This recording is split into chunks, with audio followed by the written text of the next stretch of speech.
10,000 people were breathing inside a giant labyrinth. They are still there, watching us and guarding our secrets.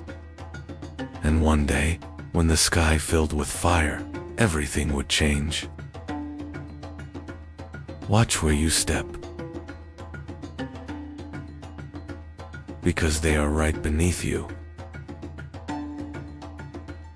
They slept together. Death was not an end here. The hardest goodbye was indoors. Every house was a cemetery. He was following his ancestors. This silence has a price. Even the walls are made of bone. Why didn't they let them go? We are burying our secrets. Chronological, City of the Dead. This massive mound has kept humanity's greatest secret in its heart for 9,000 years.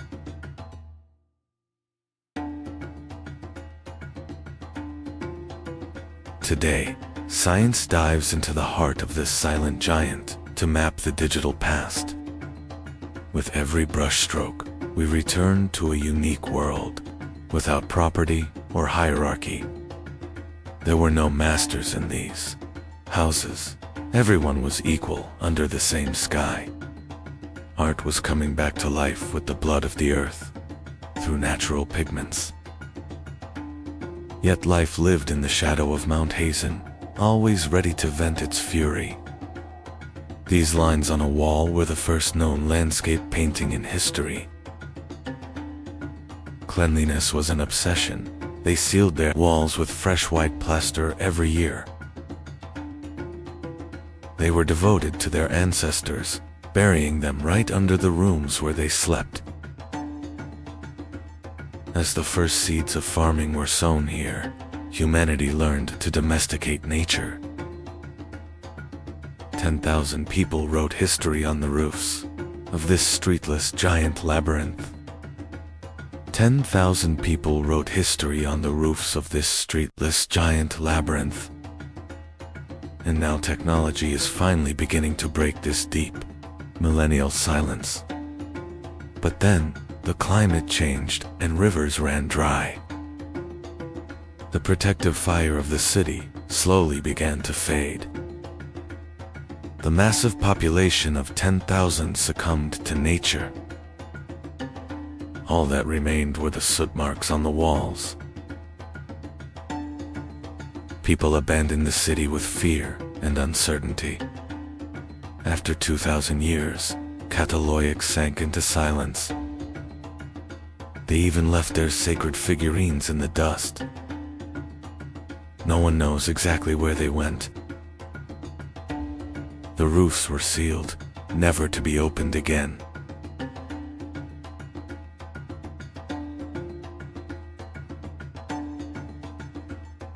The last meals were never eaten. The pots remained empty. The city today is still waiting to speak beneath the earth. We are in a place where time and space lose meaning. We are touching the first great secret of humanity, 9,000 years ago. These bones, these lands, are not just remains. They are silent witnesses to a forgotten fear, a suppressed scream. But to reach this secret, you had to step down into the unknown, through that narrow, dark hole in the sky. Chronological fell silent. That great roar that lasted for thousands of years gave way to the dust carried by the wind. But this was not an end. It was the beginning of a vast void. Humanity escaped these narrow walls and set out on that great march that would last 1,000 years. In the next episode, what happened after Chronological? How did humanity change in that great void? We are going to that new and wild world called by the rivers, Mesopotamia. Stay tuned. This is the lowest point on Earth, where everything ends, but for humanity, it all began. This is the lowest point on Earth. In the heart of a harsh desert, a lifeline that hasn't dried for 11,000 years, Jericho. Each layer of soil tells a 1,000-year story. Civilizations are sleeping beneath your feet, and it rises through the mist. The oldest massive man-made structure in the world. 22 steps descending into darkness. Where did these stairs lead? To protection or a ritual? They were the first masters to survive in a wild nature. When they found this oasis, the end of nomadism had come for humanity. They began to build, not just a shelter, but a collective memory here. History was carved into stones and souls here, for the first time. Welcome to the greatest mystery of human history, the world's first city, Jericho. Before civilization, in the Jordan Valley, 10,000 years before pyramids, life spreads across the land. Around 9,000 BCE, the Jordan Valley. Why did humans stay here? To the Levant, in the Jordan Valley. The Ice Age comes to an end. The world grows warmer. Food was already here. They returned to the same fields. They wandered for ages, but that night, the dark wasn't silent. Something was there. They didn't understand. They were afraid. Not every stone was the same. Together they were stronger. The stone was no longer just a stone. The wall stood.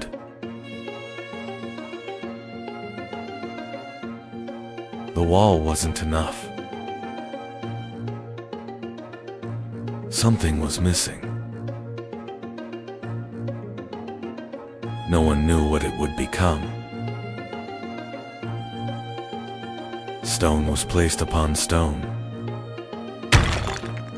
And for the first time, fear was controlled. A name was spoken. The first duty was chosen. He was no longer just a man. He was the first guard. The guard was alone. The sentry could feel the eyes watching him from the pitch-black darkness. This fear was very dangerous. The walls had to keep out, not just wild animals, but the unknown as well. But the greatest fear came not from the outside, but from within. The line between life and death blurred for the first time in Jericho. They didn't let the dead go. They recreated them with clay.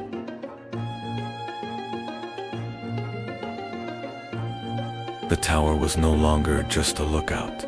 It was a gateway. Those dull eyes began to watch the living at every moment.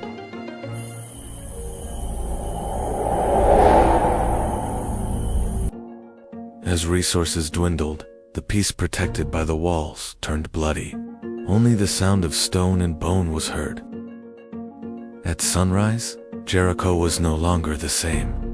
The first city had become humanity's first prison. Jericho's greatest secret was not outside the walls or in the tower. It was right beneath the houses. They didn't bury their dead far away. They lived with them under the same roof, beneath their feet. But after a while, the graves were opened. The skulls were separated from the bodies. But after a while, the graves were opened. The skulls were separated from the bodies. Was it respect, or an attempt to bring them back?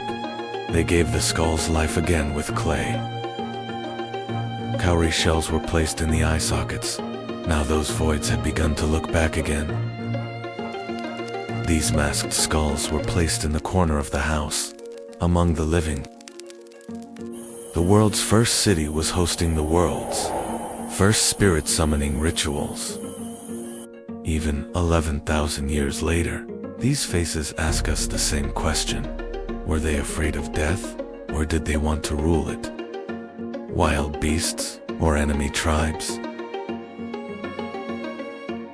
Jericho sealed its fears with walls. Harsh hunt outside, civilization inside. Who were these walls truly for? Jericho's people shut the world out. The greatest secrets lay underground. Silent guardians, plastered skulls. Their ancestors were still watching. Is this legacy from Quebec? The first portraits carved on bone. Why strive so hard to be remembered? Did the war with death begin here? A deep mystery at the world's lowest point. Jericho, mankind's first great trial. The locks of the past are opening. The mystery inside, the giant tower. 22 steps, the first stairs to heaven, a defense line, or a giant calendar. Salt from the Dead Sea, white gold. Obsidian and stones from distant lands. Wealth brought great threats with it. The city fell, but was never abandoned. New houses rose upon ancestral remains. Jericho, 20 layers of different lives. Humanity discovered property here. This ancient legacy still lives within us. The voices are fading. The fire no longer warms. Like life, those who are gone are missed. Those we miss are among us. Even those are missing. No one left to watch for. The walls no longer protect us. The traces remain. They built an 8-meter-high wall.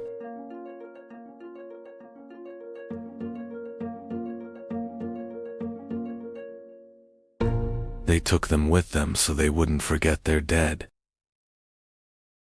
They laid the foundation for modern agriculture.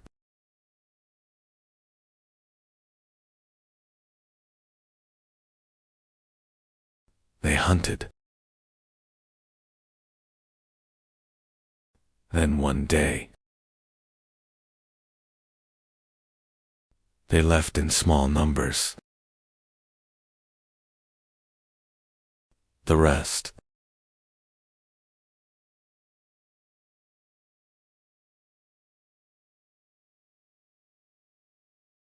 with questions. They left us alone. Fear shapes life. And now we know that. They shaped death too. A vast history. 1/6 of the desert soil. She waited to enlighten us. They hid. They lived. They left. The next episode, Katal Yuk, the cradle of civilization. Legend says a gardener found a baby in a basket. This child would change history. The river chose him, not the palace. Before empire, there were only cities. Before empires, there was chaos between the rivers, and among them, a servant.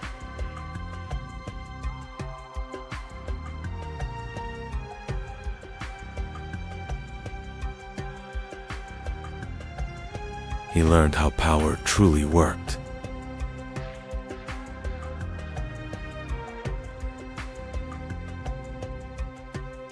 He watched power from the shadows.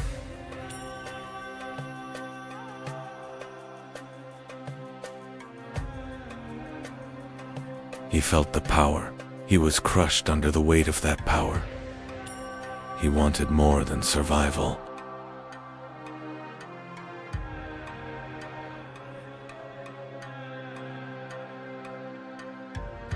Into the unknown.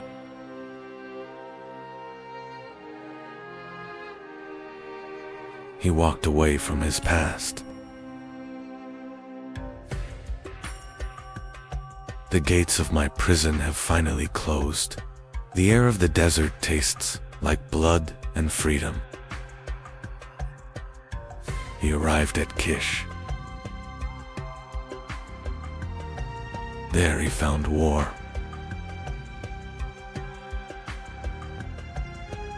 War was discipline.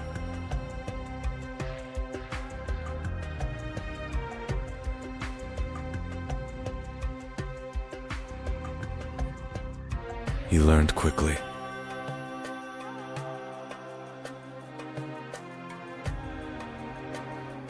Men began to follow him. Order began to crack. Power changed hands.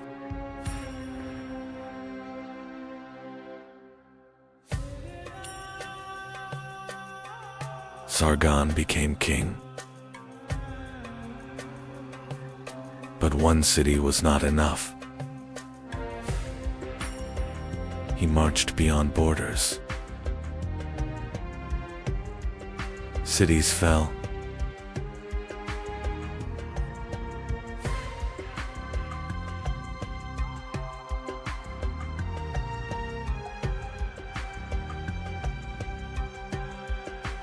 Others surrendered. They did not wait for dawn. Night provided the ultimate cover for Aki. Silence was their weapon. They scaled the walls before the alarm rose. The city's fate was sealed from within. Step by step, the wall lost its power.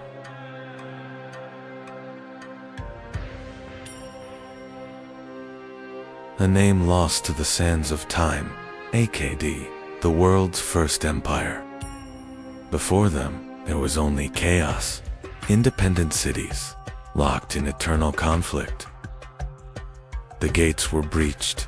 The city was no longer its own.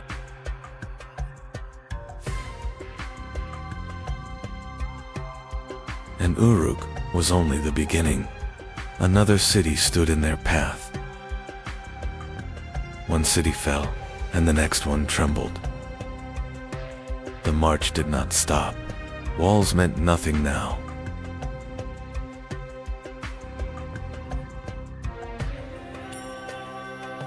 Another gate, another city broken. This was not chaos.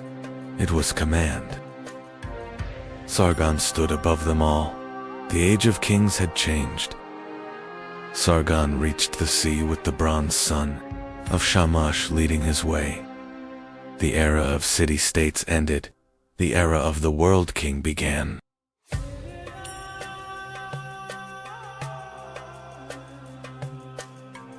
The Akkadian Empire had now been established.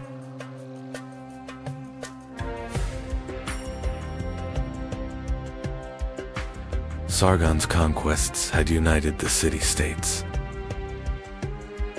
Independent cities were now under a single power.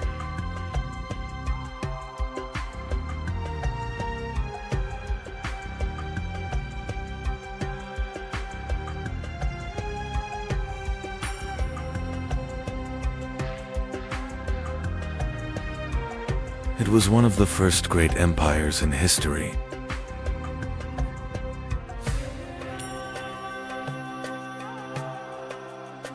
Vast lands were united under a single rule.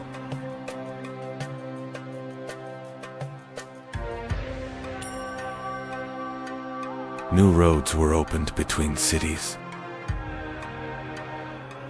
Caravans carried goods between cities.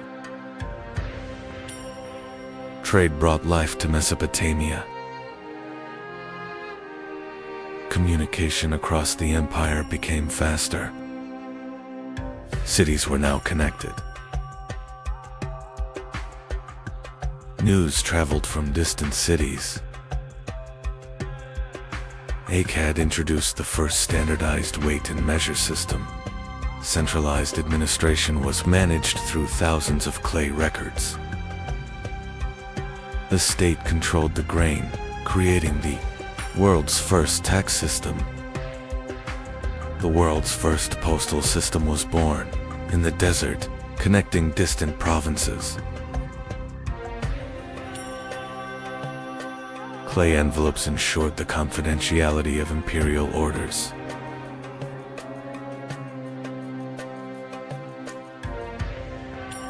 A sealed system allowed the central government to control the flow of information. Akkadian became the world's first diplomatic language.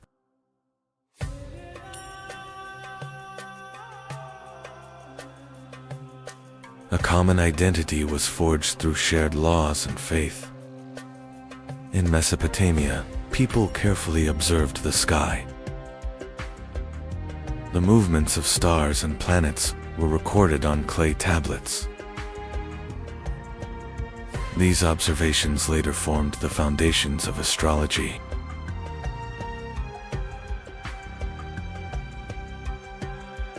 Akkadian trade routes reached the distant lands of Magan and Malup. During the Akkadian period, trade ships carried goods to the ports. Cities traded with distant regions. Scribes recorded incoming goods on clay tablets. Trade had become a system carefully documented.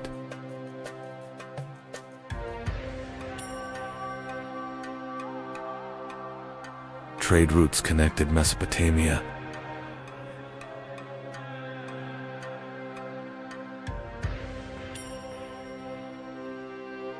Goods constantly moved across the land.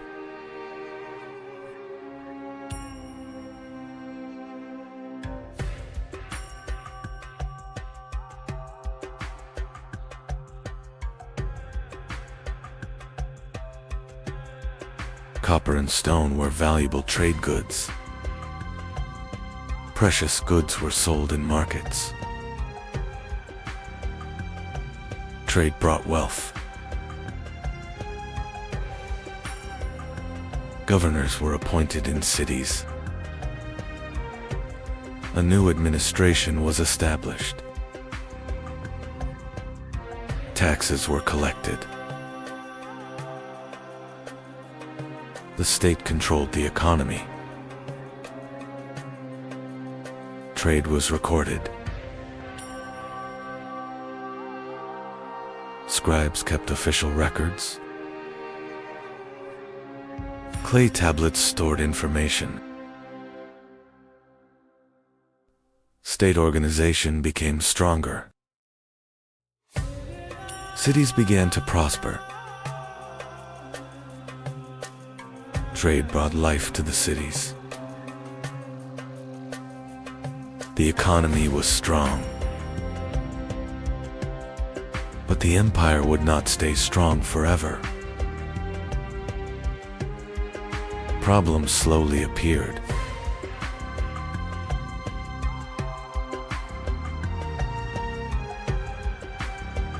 A great change was coming. Rebellions began to shake the empire.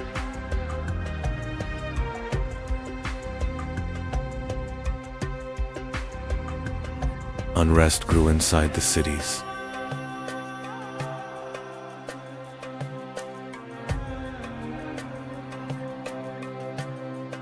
Cracks appeared within the empire. Distant cities became harder to control. The empire had grown too large.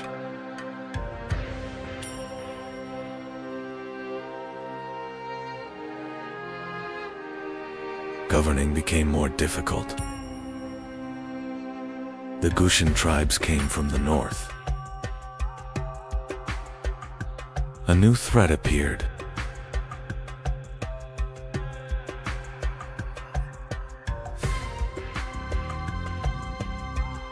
Warriors descended from the mountains. Wars weakened the empire. Cities were under attack. Defense became harder.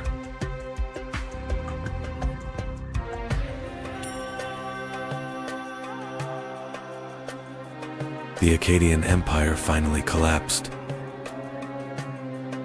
Mesopotamia fragmented again. But its idea endured. The concept of empire lived on in history. The Akkadian legacy remained.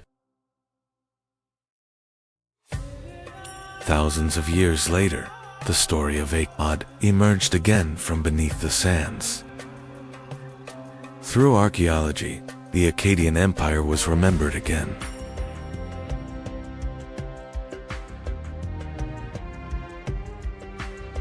Follow for the next chapter.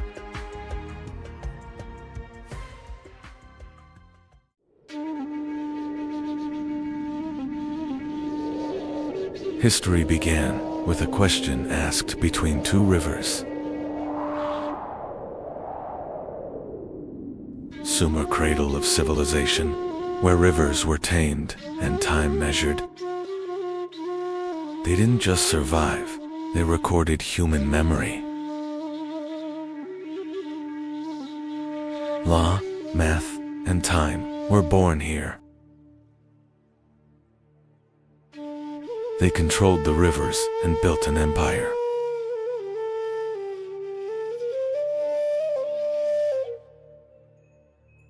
Logistics was born here. The wheel-powered trade.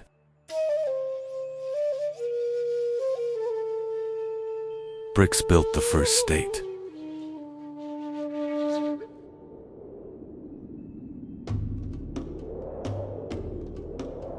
Wealth became numbers, power became records. They divided time itself. The hour was born.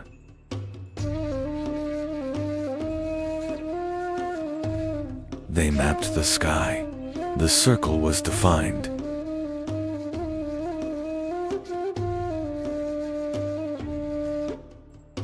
Writing began to tell stories and laws.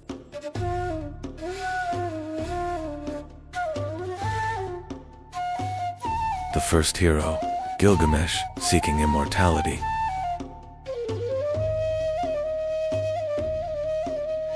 Enlil roared, the great flood came.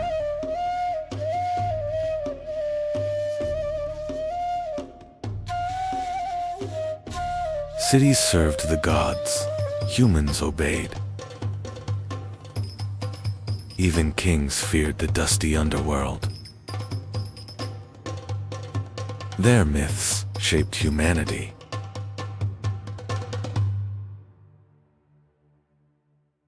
They fought for water, not unity. Internal wars ended their golden age. Drought turned nature into their enemy.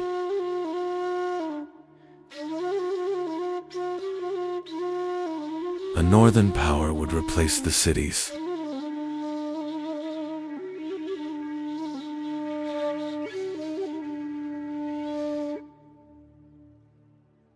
Every civilization is a continuation of a memory.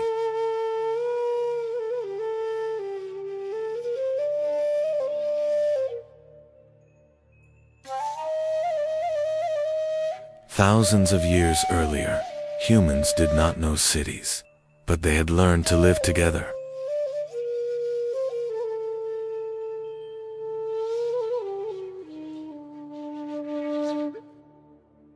This was not a world of walls. It was a world of people leaning on each other.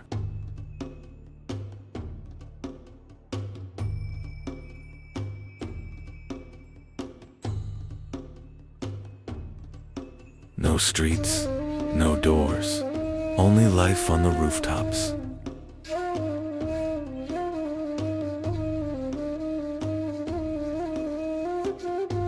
Life began on the rooftops. A streetless human hive. Change broke the old safety. In 5000 BC, the first souls took a leap of faith. They walked away from the only home they knew, heading south toward the wild marshes. They were not searching for a place. They were searching for a way to live.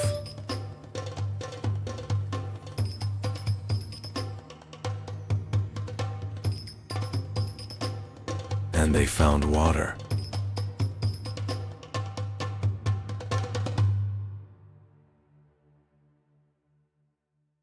But water was not life.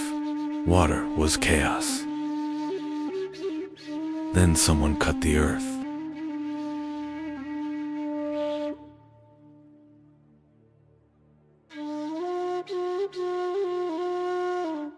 They mastered water with engineering. The wheel began a new era. The first Sumerian city, Uruk, began the Bronze Age. Before civilization, only rivers existed here. Humans had not yet built cities. This land was older than the Sumerians.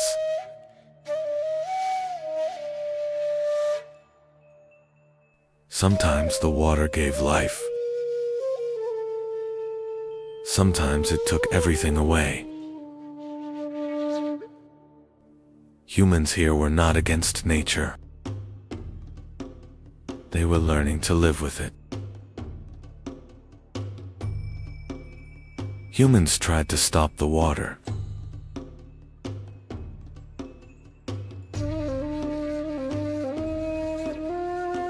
Alone, it was impossible.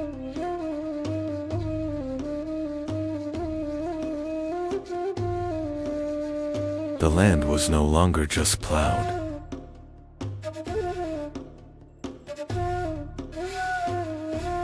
A path was given to the water. Nature was changing direction for the first time.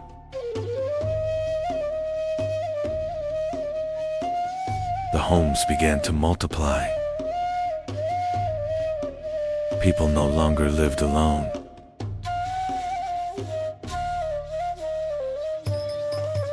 Neighborhoods appeared. Shared spaces formed.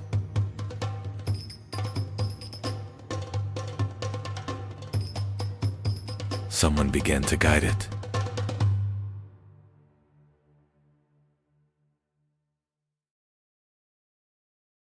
They built the first skyscrapers.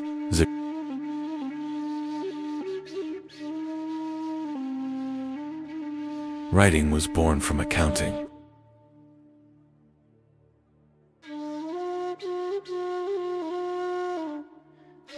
They turned stars into numbers.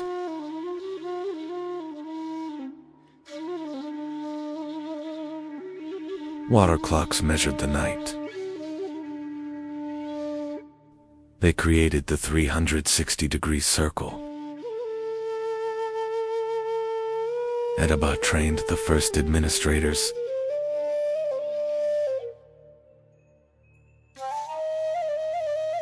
Information became power through records.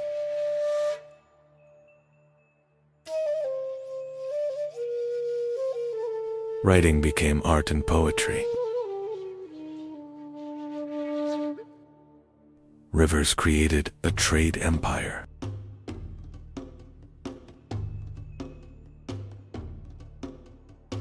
They created the state treasury system.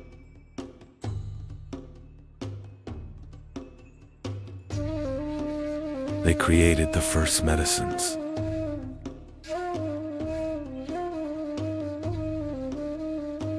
The cedar plow fed the first cities.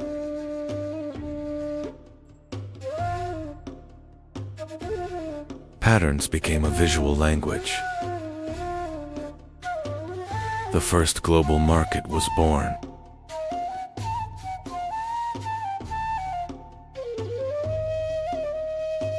Law replaced tribal rule.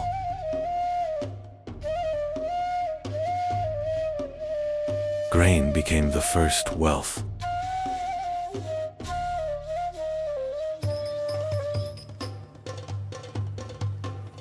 Bronze gave them power.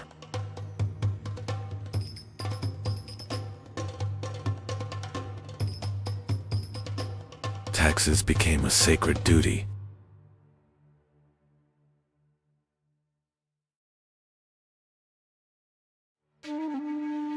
They connected east and west by sea.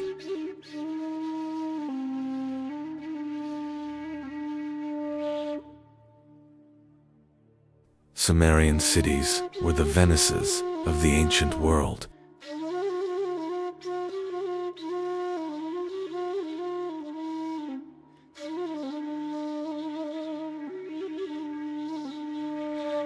A city raised against the desert.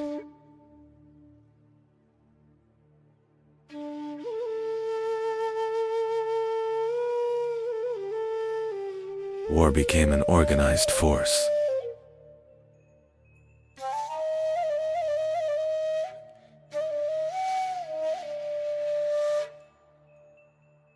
The first army marched as one.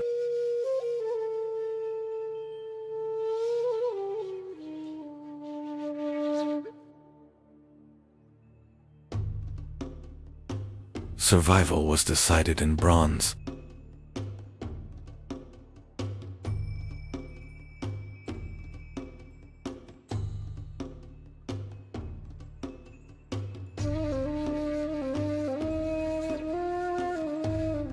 Sumer didn't die, it waited. Under the silent dunes of Mesopotamia, their words were preserved in clay. While empires of stone crumbled into dust, these humble tablets kept the secrets of the first stars, the first laws, and the first stories of mankind.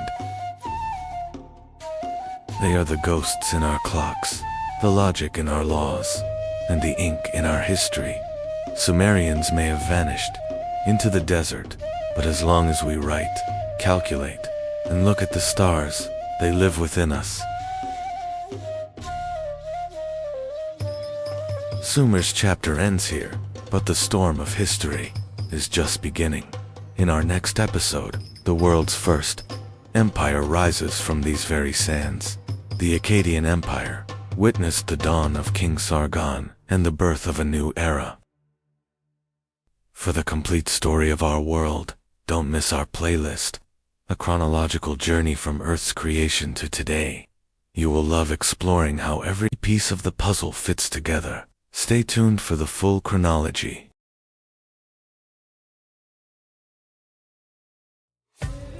Mesopotamia was one of the lands where the earliest civilizations in human history were born.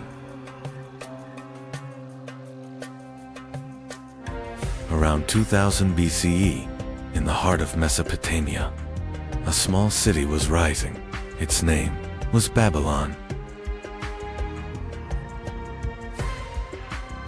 Babylon stood in the very heart of Mesopotamia.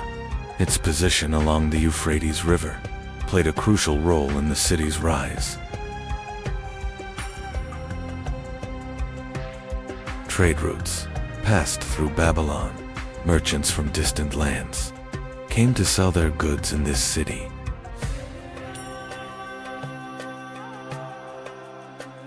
The markets of the city filled with crowds every day. Grain, textiles, and precious goods changed hands in Babylon.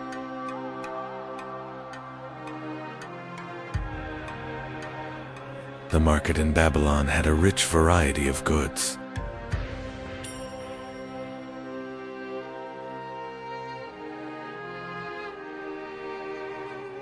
As Babylon grew, the city walls rose higher.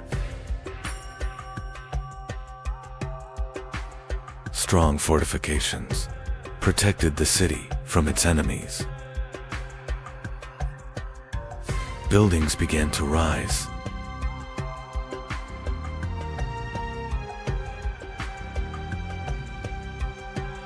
Over time, Babylon was no longer a small city. It had become one of the most powerful centers in Mesopotamia.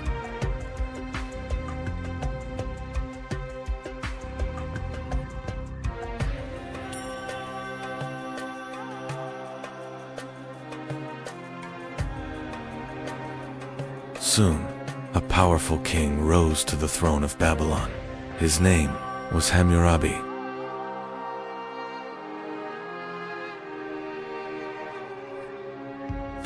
Hammurabi wanted to turn Babylon into a powerful empire.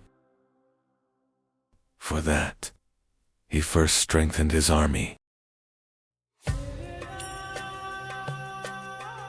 Hammurabi sent his armies across Mesopotamia. The power of Babylon began to spread rapidly.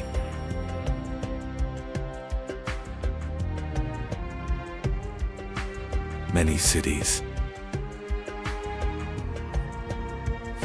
Babil Ordusunakar, Koyamat, Lar,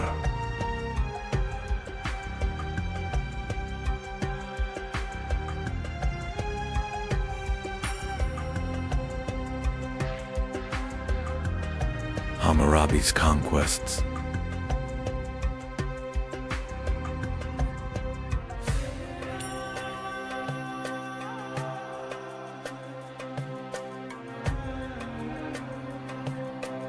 began to change the fate of Mesopotamia.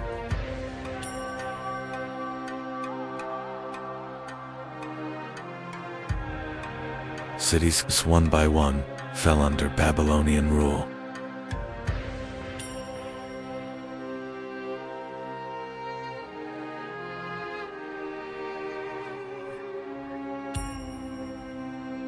Hammurabi's kingdom was becoming a vast empire.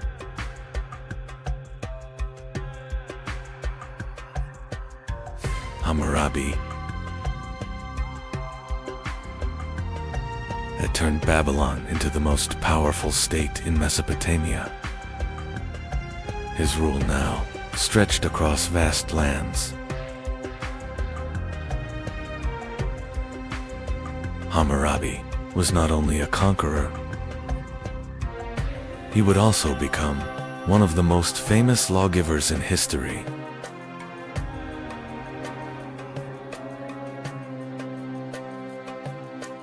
Hammurabi carved his laws onto a great stone pillar.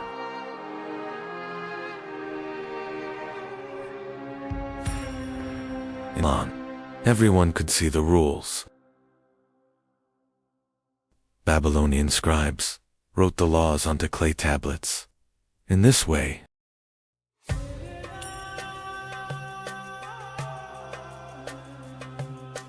the rules could pass from generation to generation.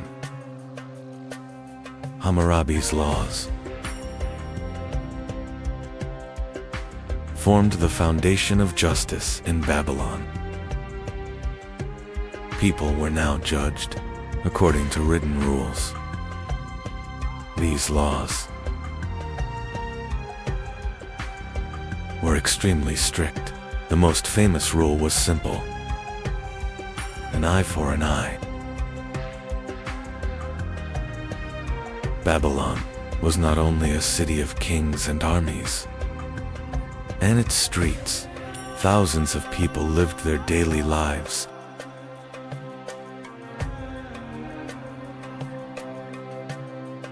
In Babylon, craftsmen worked throughout the day. Pottery, textiles, and many goods were produced in these workshops.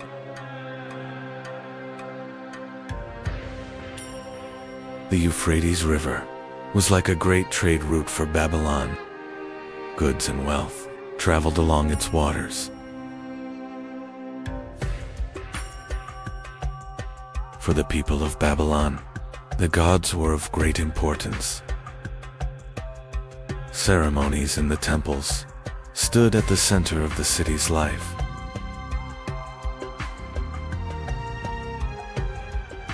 From the top of the great temples, Babylon looked like a vast city. Its streets were full of life. Babylonian priests carefully studied the night sky. The movement of the stars held great meaning for them. Babylonian scholars also made great progress in mathematics. Numbers and calculations were recorded on clay tablets.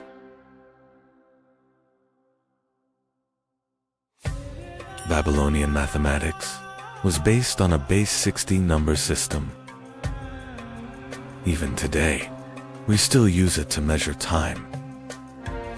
One of the most famous stories about Babylon is the Hanging Gardens. These gardens were considered one of the greatest wonders of the ancient world.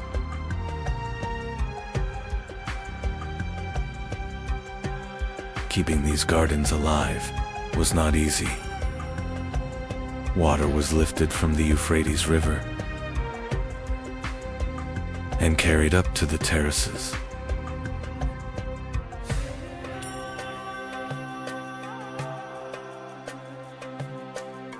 The Hanging Gardens symbolize the grandeur of Babylon. Green terraces rose like a miracle in the middle of the desert.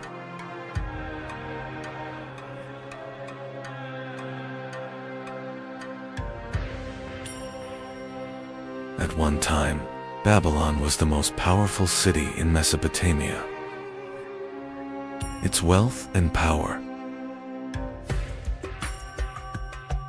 were known across distant lands.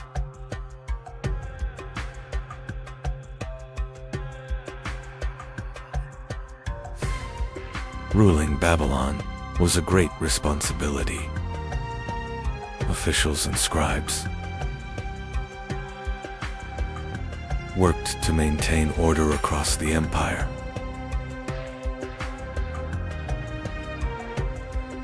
Envoys from distant kingdoms arrived at the palace of Babylon with gifts. These visits showed the city's power and influence. But over time, the power of Babylon began to fade. The empire was no longer as strong as before.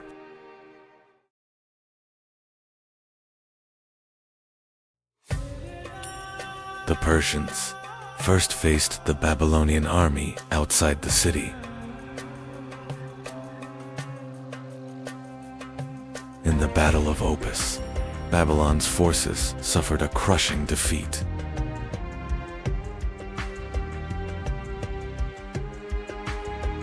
From the east, A new and powerful empire was rising. The Persians were moving toward Mesopotamia.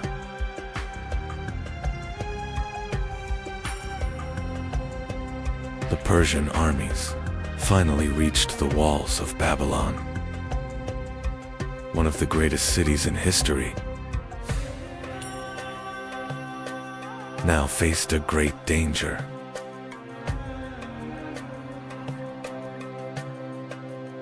In 539 BCE, the Persians entered Babylon. The once mighty empire was now under the rule of a new power. Babylon was now part of the Persian Empire. Yet the city had not completely lost its importance. Babylon was no longer the capital of a great empire. Yet the city continued as a center of trade and culture.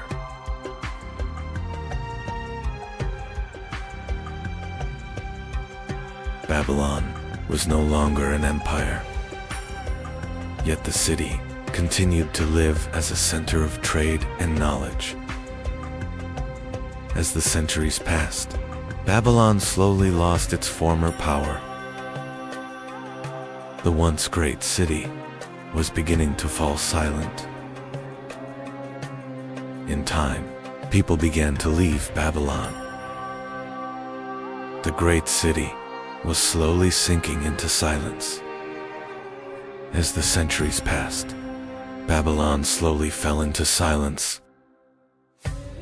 The once magnificent city remained only as ruins. Today, little remains of the once magnificent city of Babylon, yet its story continues as one of the greatest civilizations in human history. Follow the channel to explore more great civilizations of world history. This story began in Mesopotamia, in a city on the banks of the Tigris River. In northern Mesopotamia, a small settlement was rising along the banks of the Tigris River.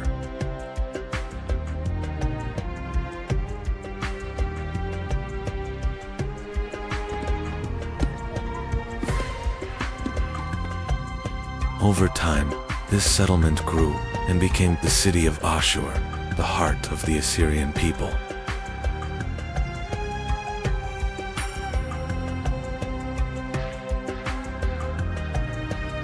Ashur was not a war empire at the beginning. It was a city of merchants and caravans. They brought tin and textiles from Mesopotamia. They would buy silver and gold from Anatolia.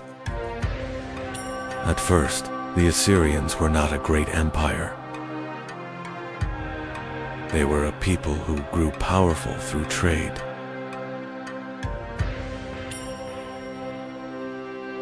Assyrian merchants reached Anatolia and established trade colonies there.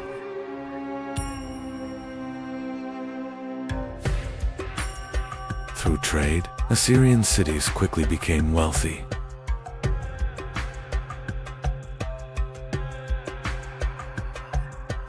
Over time, powerful kings emerged, and Assyria began to become a centralized power. Assyrian kings began to build a powerful and disciplined army.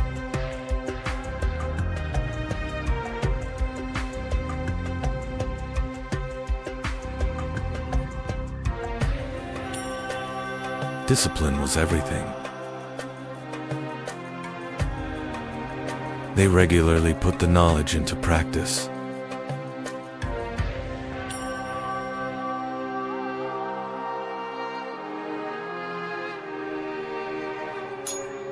Iron weapons gave the Assyrian army a powerful advantage.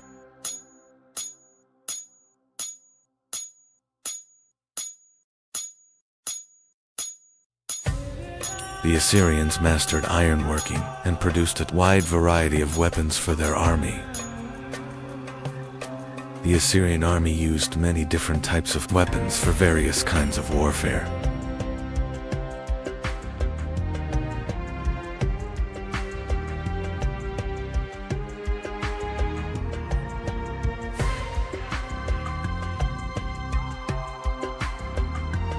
Each soldier was equipped with different weapons, depending on their role on the battlefield. Special weapons for special forces.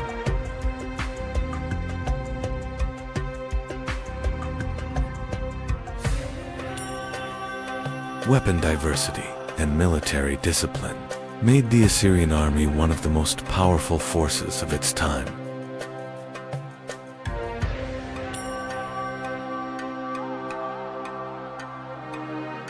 War chariots were one of the most powerful weapons of the Assyrian army.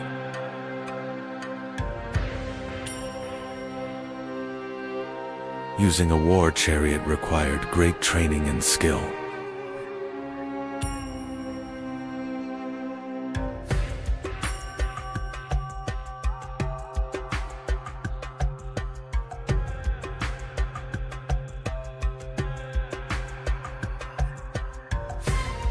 Success in a war chariot required perfect coordination between the driver and the warrior.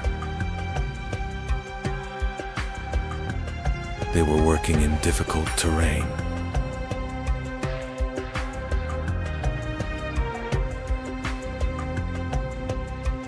War chariots changed the nature of warfare, with speed, mobility, and ranged attacks. The Assyrian army gained a decisive advantage over its enemies.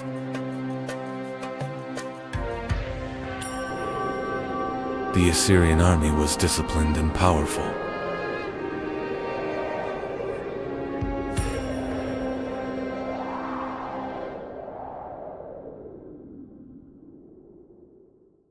The Assyrians mastered siege warfare and were able to conquer even the strongest cities. The Assyrians used massive siege machines to break through city gates.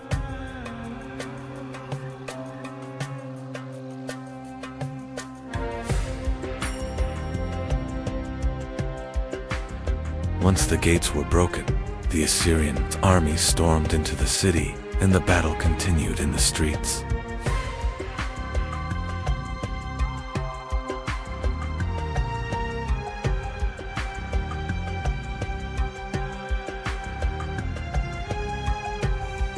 The Assyrian Empire soon took control of much of Mesopotamia.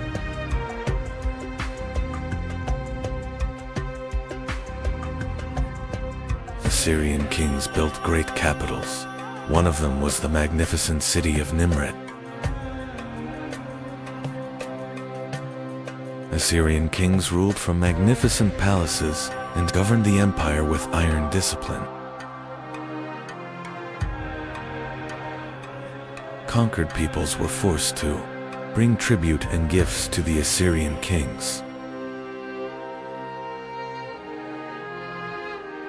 The Assyrians ruled conquered cities with strict control to prevent rebellion.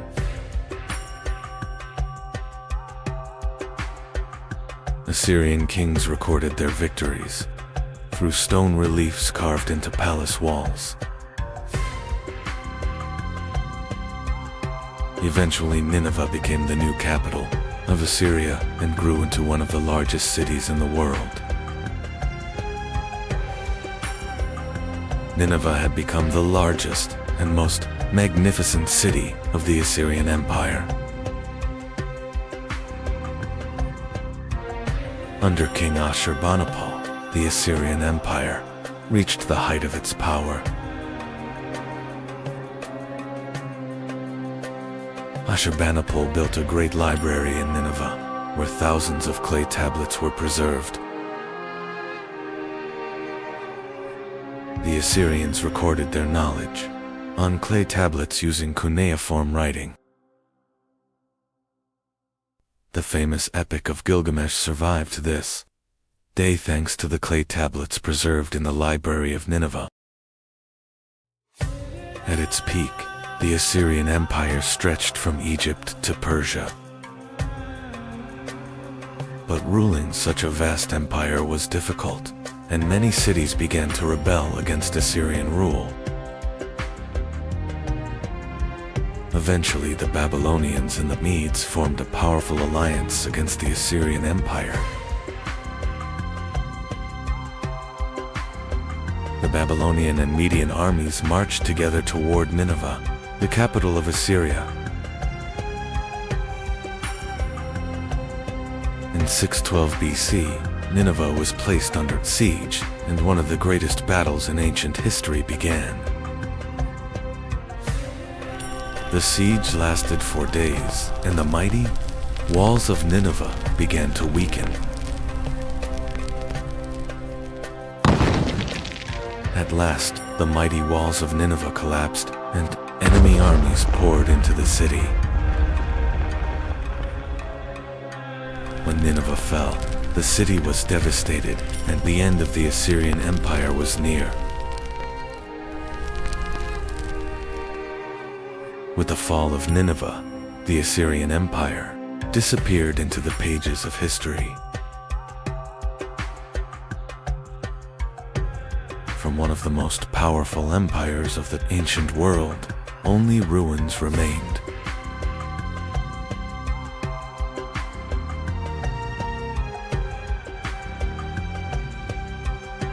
The Assyrians left a deep mark on history with their powerful armies and advanced warfare techniques.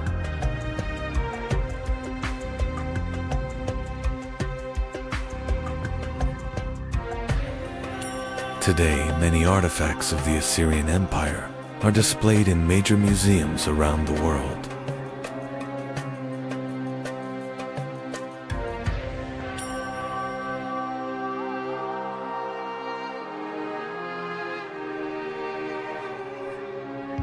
Winged bull statues once guarded the entrances of Assyrian palaces.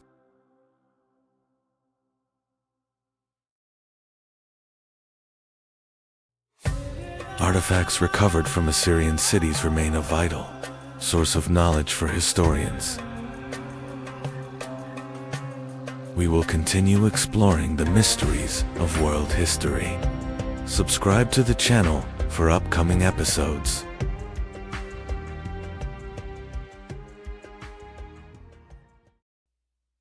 Mesopotamia, the land where some of humanity's earliest civilizations were born. The rivers Euphrates and Tigris gave life to these fertile lands. For thousands of years, cities rose here and powerful kings ruled. And this region became the stage for the first great empires in human history. One of these cities was Babylon, rising along the Euphrates River. Over time, Babylon became one of the most powerful cities in Mesopotamia. Trade routes met here, and people gathered within its walls. For centuries, Babylon remained one of the most important centers of the region.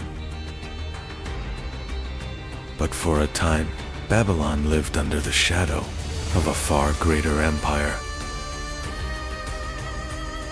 This empire was the most feared power of the ancient Near East. Its armies were disciplined, and its warriors were ruthless. It was the Assyrian Empire ruling Mesopotamia with iron authority. The Assyrian Empire was one of the most powerful military states of the ancient world.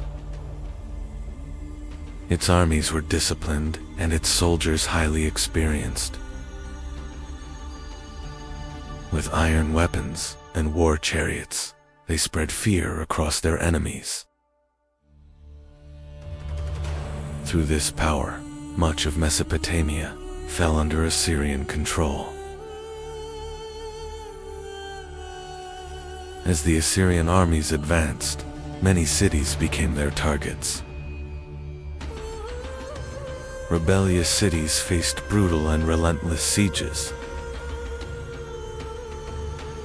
Walls were shattered and entire cities burned in flames. These ruthless wars made Assyria a feared power across the region. Yet no empire remains powerful forever. Years of wars and rebellions began to weaken the Assyrian state. The empire was vast, but that vastness became a weakness. Controlling uprisings across such a huge land was becoming harder and harder. As the Assyrian Empire weakened, a new hope began to rise in Babylon. The leading figures of the city were watching this opportunity closely. For the first time, Assyria's power seemed truly shaken. And in Babylon, some were preparing to rise for freedom. In 626 BC, a new leader emerged in Babylon. His name was Nabopolassar, and he began a rebellion against Assyrian rule. This uprising was more than just a revolt.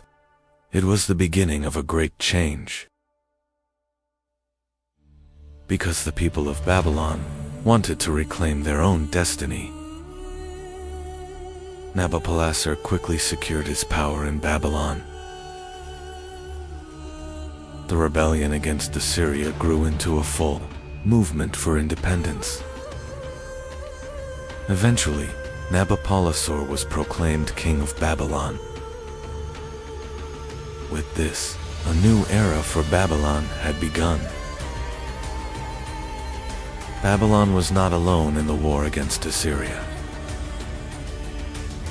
Another rising power stood in the east, the Medes. A powerful alliance was formed between the Median king and Babylon. This alliance would change the fate of the Assyrian Empire. The Babylonian and Median armies began to move together. Their goal was to destroy the power of the Assyrian Empire. The two great armies marched across the lands of Mesopotamia. Their targets were the great cities at the heart of Assyria. Eventually, the armies reached Nineveh, the capital of Assyria.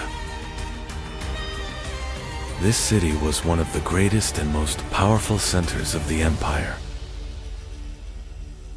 With its massive walls and strong defenses, it was expected to resist for a long time. But the Babylonian and Median armies surrounded the city. In 612 BC, the fate of Nineveh was sealed. After a long siege, the mighty walls of the city collapsed. The Babylonian and Median armies entered the city. And with that, the heart of the Assyrian Empire had fallen. Once one of the most powerful cities in the world, Nineveh now lay in ruins. Palaces had fallen, and statues were shattered. The glorious Assyrian capital was sinking into silence. And with it, the mighty Assyrian Empire began to fade into history. With the fall of the Assyrian Empire, the balance of power in Mesopotamia changed. At the center of this change stood Babylon. The city began to grow and regain its strength. A new and glorious era for Babylon was beginning. The man behind Babylon's rise was King Nabopolassar. He would be remembered as the ruler who freed the city from Assyrian control. Under his rule, the Neo-Babylonian Empire began to grow stronger. Babylon was becoming the new power of Mesopotamia. Beside Nabopolassar grew a young prince. He would become one of the most famous kings in Babylonian history. His name was Nebuchadnezzar, and he would transform Babylon into one of the most powerful cities of the ancient world. Nebuchadnezzar gained experience on the battlefield at a young age. He joined important campaigns at the head of Babylonian forces. His courage and military skill quickly drew attention. These experiences were preparing him to become a great king. In 605 BC, Nebuchadnezzar ascended the throne of Babylon. The new king quickly secured control over the empire. His rule would begin one of the most powerful periods in Babylon's history. During Nebuchadnezzar's reign, Babylon entered a massive reconstruction era. The city expanded with enormous walls, palaces, and temples. Babylon soon became one of the most magnificent cities of the ancient world. During Nebuchadnezzar's reign, Babylon grew into a powerful imperial center. The city became both a political and economic hub of the region. Babylon was now considered the heart of Mesopotamia. One of the most famous structures of Nebuchadnezzar's reign was the Ishtar Gate. It was decorated with blue glazed bricks and reliefs. The gate symbolized the power and magnificence of Babylon. Babylon was not only a magnificent city, but also a powerful fortress. The city was surrounded by enormous defensive walls. These walls protected Babylon from external threats. One of the most famous stories about Babylon is the Hanging Gardens. Ancient sources describe them as gardens built on massive terraces.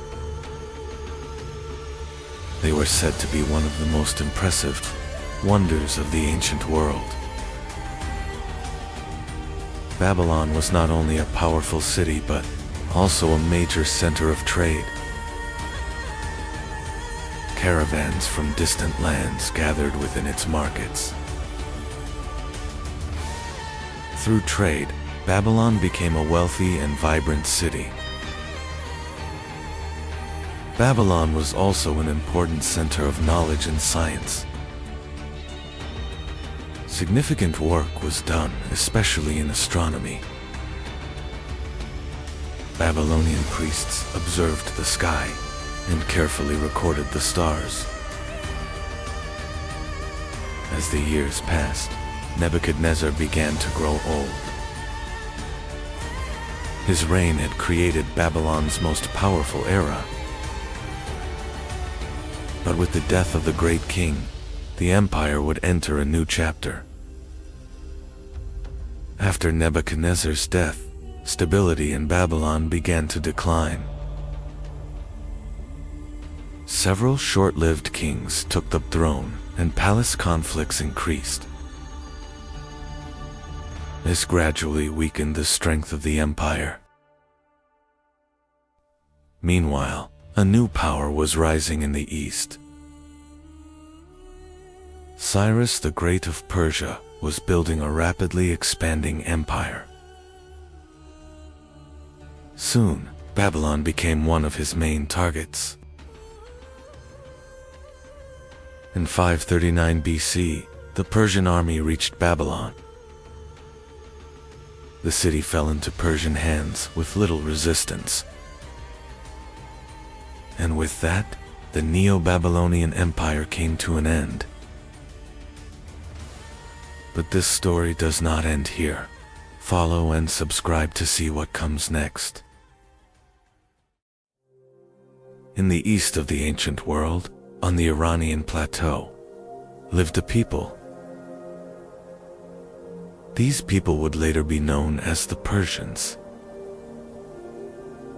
And one day, they would build one of the greatest empires in history. At first, the Persians were not a great empire. For many years they lived under the rule of the Median Empire. But in these lands, a new power was about to rise. Soon a powerful leader emerged in these lands. His name was Cyrus, later known as Cyrus the Great. His leadership would completely change the fate of the Persians. In 550 BC, Cyrus launched a great rebellion against the Median king. The Persian army faced the Median forces on the Iranian plateau. This war would mark the beginning of the Persian Empire. Cyrus' army defeated the Median forces and achieved a great victory. This triumph marked the moment of Persian independence. And thus, the Achaemenid Persian Empire was born. After his victory, Cyrus continued his conquests. He marched west toward the powerful kingdom of Lydia in Anatolia. This campaign would greatly expand the Persian Empire. Cyrus's army reached Sardis, the capital of Lydia. The city was protected by strong walls, but the Persians began a siege.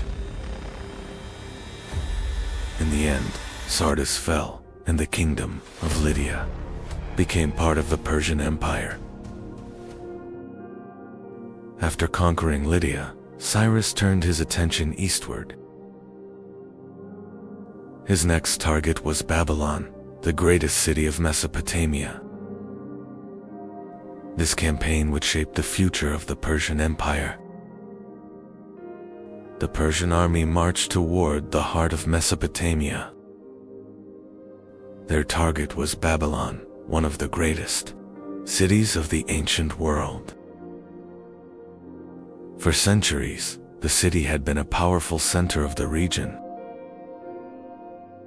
In 539 BC, the Persian army reached Babylon. The city fell into Persian hands with little resistance. Mesopotamia now became part of the Persian Empire. Cyrus entered Babylon not just as a conqueror, but as a new ruler. He worked to maintain order in the city. This policy would define Persian rule. The conquest of Babylon greatly strengthened the Persian Empire. From Anatolia to Mesopotamia, vast lands were now under Persian control. The Persians had rapidly built a great empire. Cyrus's rule strengthened the foundations of the Persian Empire. The conquests were not only about land. They were also about building a strong system of governance. Cyrus ruled the empire for many years. After his death, the throne passed to a new king. The Persian Empire would continue to expand. Cambyses II, who took the throne, began new conquests. His target was Egypt, one of the strongest kingdoms of Africa. The Persian army marched south. In 525 BC, the Persian army conquered Egypt. This victory expanded the empire into Africa. The Persian Empire now stretched across 3 continents. One of the most important kings of Persia was Darius. His rule made the empire even stronger. Darius introduced major reforms. Darius launched massive construction projects. The city of Persepolis was built during this period. It became a symbol of Persian power. The Persians built a vast network of roads. The royal road connected distant regions of the empire. These routes improved trade and communication. At its greatest extent, the Persian Empire had become a vast power. Its lands stretched from India to Egypt. One of the first true super-empires of the ancient world had emerged. The Persians influenced the world not only through war, but also through trade. Their roads connected distant regions. This network strengthened the economy. The Persian Empire included many different peoples. These cultures continued living under Persian rule. This system helped the empire remain stable for a long time. One of the most famous Persian military units was the Immortals. This elite force always consisted of 10,000 soldiers. They were known as the strongest army of the empire. But in the West, the Persian Empire would face a new power. Greek city-states were rising along the Aegean coast. This encounter would lead to some of history's most famous battles. In 490 BC, Persian and Greek armies met at Marathon. It was one of the first major battles of the Greco-Persian Wars.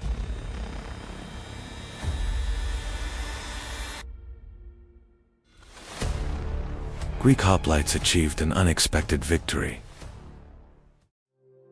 Years later, King Xerxes launched a massive campaign. A huge Persian army marched toward Greece. This would become one of the greatest military expeditions of the ancient world. King Xerxes sent messengers to the Greek cities. The envoys arrived in Sparta, demanding submission. But the Spartans would not accept this threat. Preparations for war began in Sparta. King Leonidas gathered his warriors. The Spartans were ready to face the Persian army. The Persian Empire was advancing toward the Greek lands. When the news reached Sparta, preparations for war began. Spartan warriors started gathering in the city courtyard. Soon, King Leonidas arrived in the courtyard. He stood before the warriors and assessed the situation. The Persian army was marching toward Greece. Leonidas began carefully inspecting the warriors. He was choosing the strongest and most experienced soldiers, because they would face a massive Persian army. In the end, 300 Spartans were chosen. This small force would march with Leonidas to Thermopylae. They were preparing for one of the most famous battles in history.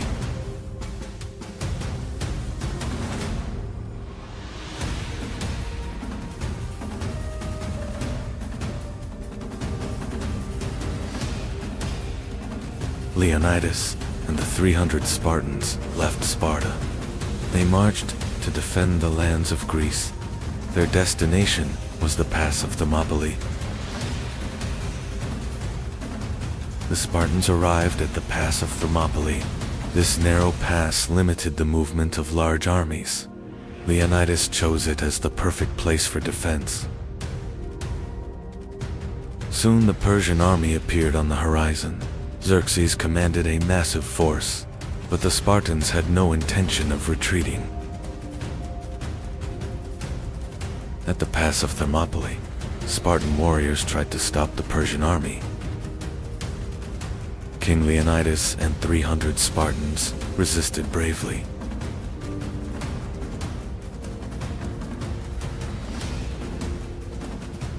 The battle began at the pass of Thermopylae.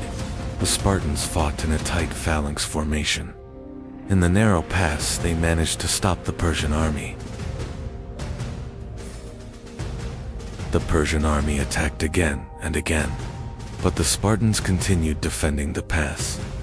The battle lasted for days. Eventually, the Persians found a way around the pass. The Spartans were surrounded. Leonidas and his warriors chose to fight until the end. In the end, the Spartans were completely surrounded. King Leonidas and his warriors refused to retreat. They fought until the end and fell at Thermopylae. This moment became one of the most famous battle stories in history. The Persian navy met the Greek fleet at Salamis. In the narrow sea, the battle became a major defeat for Persia.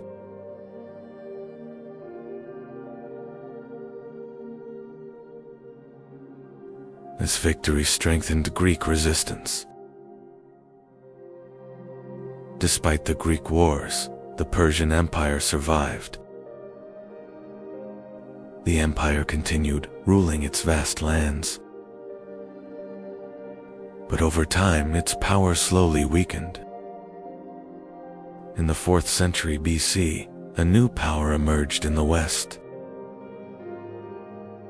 Alexander the Great of Macedon marched eastward. His target was the Persian Empire. In 331 BC, the Battle of Gaugamela took place. This battle became the turning point for the Persian Empire. The Persian army was defeated and the empire began to collapse. The Battle of Gaugamela was a disaster for the Persians. Darius's army was forced to retreat.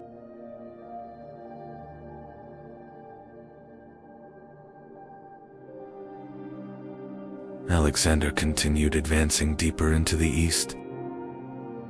Soon Alexander reached the city of Babylon. The city surrendered without another major battle. One of the great cities of the Persian Empire was lost. King Darius III fled eastward. He tried to gather a new army to save the empire. But Persian power was collapsing rapidly. Alexander marched toward the heart of Persia. His army followed the royal road. The core of the Persian Empire was now in danger. One of the most magnificent cities of the Persian Empire was Persepolis. It served as the ceremonial capital of the Persian kings. The city symbolized Persian power. Alexander finally reached Persepolis. The Persian capital was now defenseless. The Macedonian army entered the city. The palaces of Persepolis were filled with immense wealth. Alexander seized the Persian treasures stored there. This victory increased his power even further. Soon the palaces of Persepolis were set on fire. Much of the city burned in flames. This moment symbolized the end of the Persian Empire. One of the greatest empires in the world had fallen. The throne of the Persian kings now stood empty. The balance of power in the ancient world had changed. Alexander now ruled a vast empire. The lands of Persia were under his control. But history would not end here. The Persian Empire would be remembered as one of history's greatest states. Its lands stretched across 3 continents. This scale made it a superpower of the ancient world. The story of history's greatest battles does not end here. Follow and subscribe to see what comes next. Around 800 BCE, a new civilization was rising across the Aegean world. Ancient Greece was born along the shores of the Aegean Sea.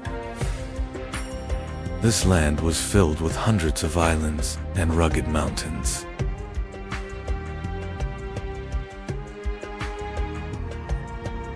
This harsh geography made it difficult to form a single empire. Instead, independent city-states began to rise. Over time, these small settlements grew into powerful city-states. But the first great civilization of this region did not appear in Greece. It began on the island of Crete. With their powerful fleet, the Minoans controlled trade across the Aegean Sea.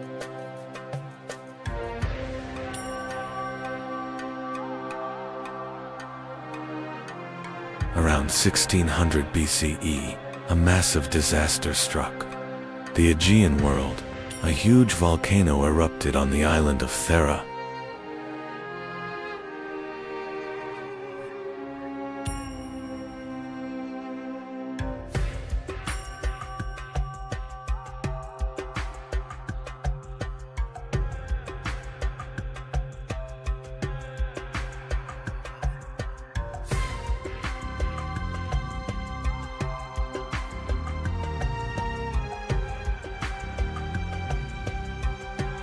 The eruption did not only destroy Thera. Massive tsunami waves spread across the Aegean and moved toward the coasts of Crete.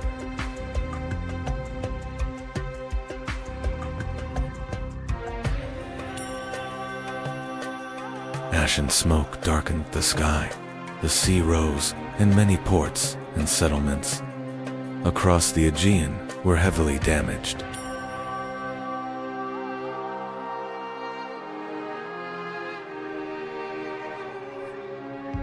This disaster weakened the Minoan civilization. Trade networks collapsed, and the balance of power in the Aegean began to change.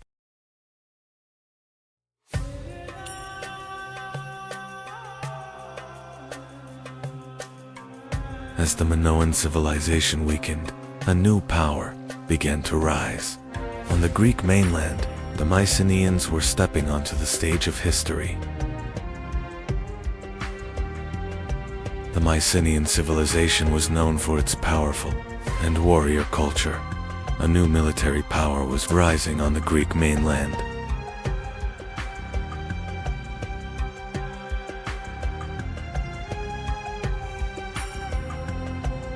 One of the most famous moments of the Trojan War was the duel between 2 great warriors.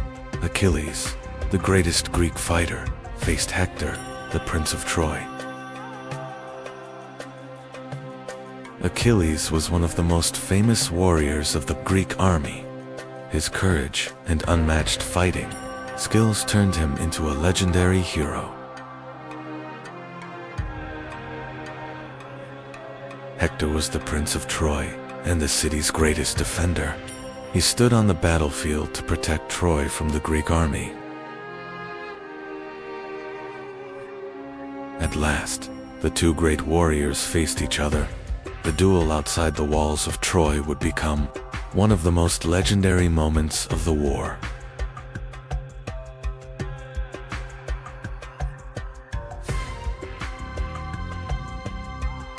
After a fierce battle, Achilles gained the upper hand.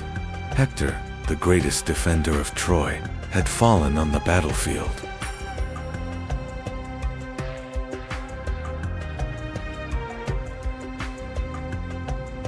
The Trojan War did not end quickly.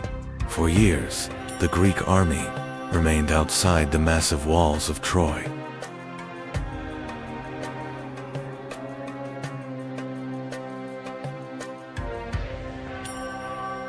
but the powerful walls of Troy could not be breached.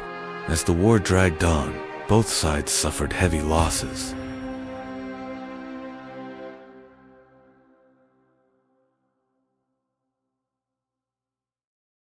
As the war dragged on, the Greek commanders began searching for a new solution. Taking the city by force no longer seemed possible.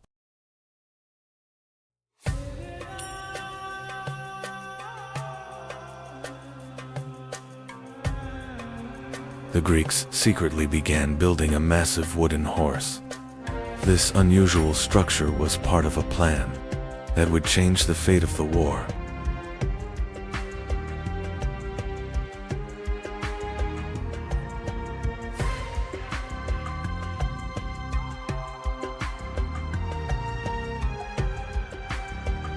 After years of war, the Greeks came up with a different plan. They built a massive wooden horse and left it outside the gates of Troy.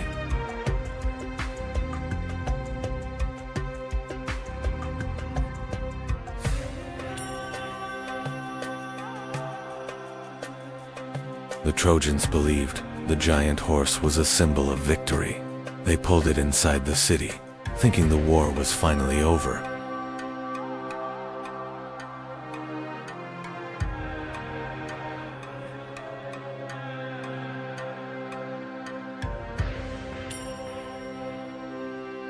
When night fell, the plan was revealed.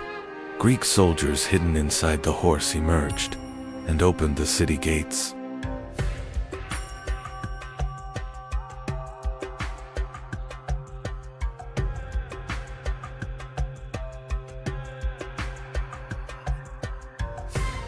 Once the gates were opened, the Greek army entered the city.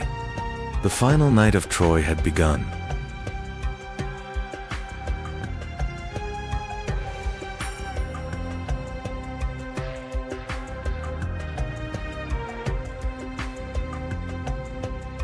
That night, Troy fell. The once powerful city was consumed by war and fire.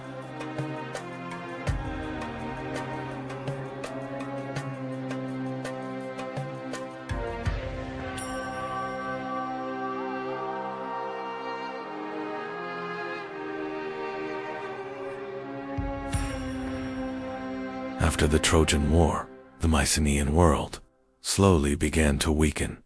Many cities were abandoned and the old order started to collapse.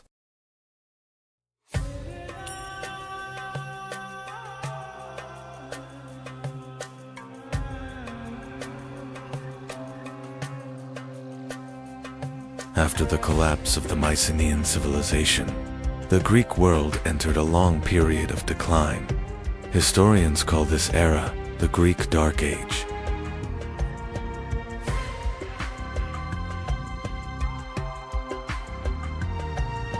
After the Dark Age, the Greek world slowly began to recover. Small but independent city-states appeared.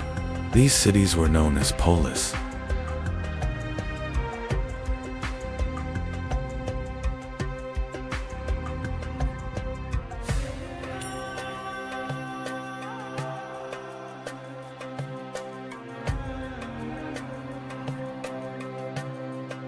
One of these city-states was Sparta.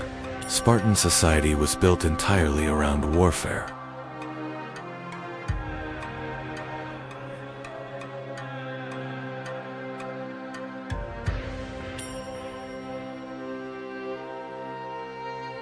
In Sparta, boys were taken from their families at a very young age.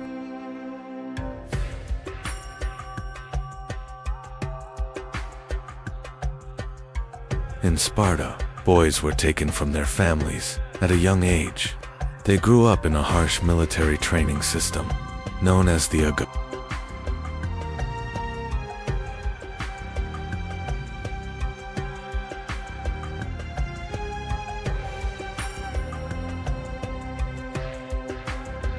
This harsh training turned Spartan soldiers into extremely disciplined warriors. The Spartan army became one of the most feared military forces of the ancient world.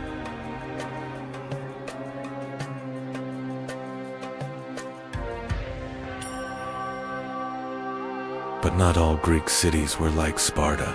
Athens followed a very different path. In Athens, politics, philosophy, and art began to flourish. The city soon became the cultural center of the Greek world.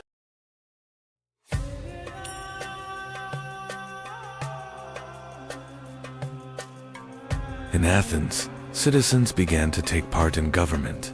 Important decisions were discussed together by the people. Over time, this system became one of the earliest examples of democracy in history.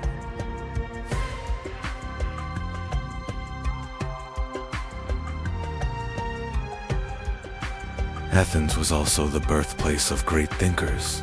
One of them was Socrates. Socrates encouraged people to think by asking questions.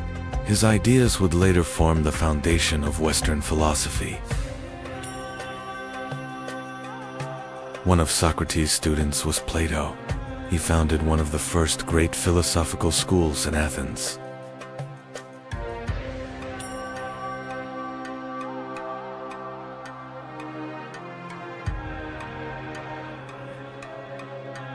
One of Plato's students was Aristotle. He was interested not only in philosophy, but also in science. Through his studies of nature, logic, and knowledge, Aristotle became one of the most influential thinkers of the ancient world. Ancient Greece produced remarkable achievements not only in philosophy, but also in architecture. The Parthenon in Athens became one of the most magnificent structures of this civilization. Theater and the arts also flourished in ancient Greece. These works helped spread Greek culture across the Mediterranean world. Sports also played an important role in the Greek world. The Olympic Games and Olympia brought Greek city-states together. Ancient Greece left a profound legacy in human history. Its legacy still lives on in the foundations of the modern world. But one of the most mysterious stories from the Greek world was about a lost city.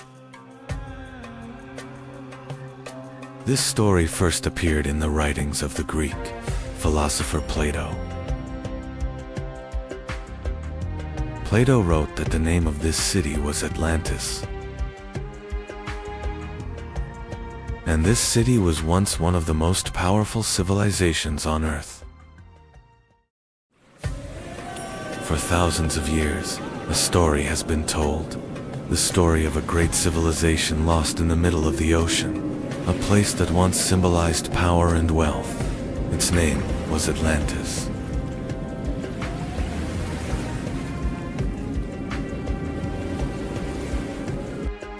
For thousands of years, a story has been told. A powerful civilization in the middle of the ocean, Atlantis. Plato wrote this story in two of his works, Timaeus and Critique.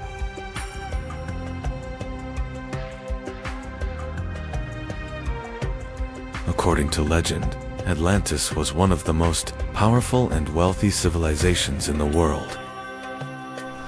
But one day, the great city vanished. Earthquakes and massive waves swallowed Atlantis into the depths of the ocean. The story of Atlantis first appeared in the writings of the Greek philosopher Plato.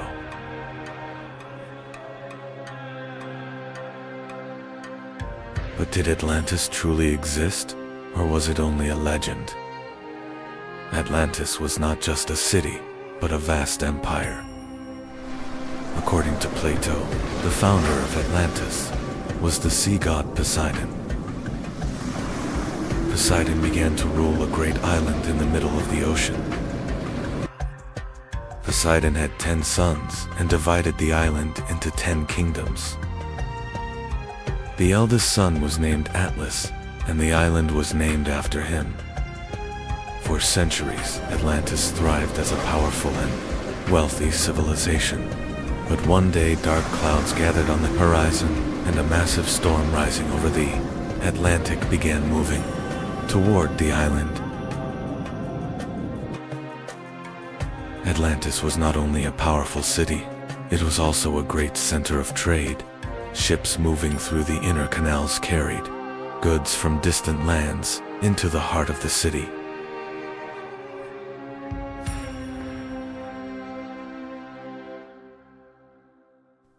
The capital of Atlantis was built in circular rings. Plato describes Atlantis as a civilization of incredible wealth. At the center of Atlantis stood a magnificent temple. It was dedicated to Poseidon, the god of the sea, and symbolized the power of the city. The people of Atlantis gathered around it to honor their god.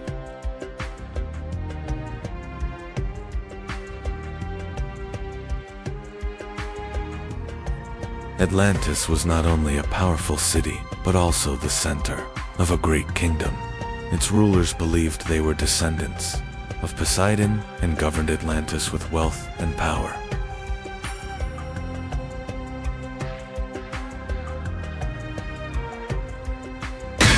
The island contained a precious metal called orichalcum.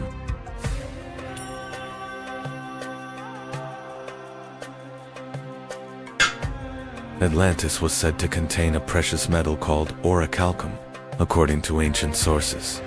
It was considered the most valuable metal after gold.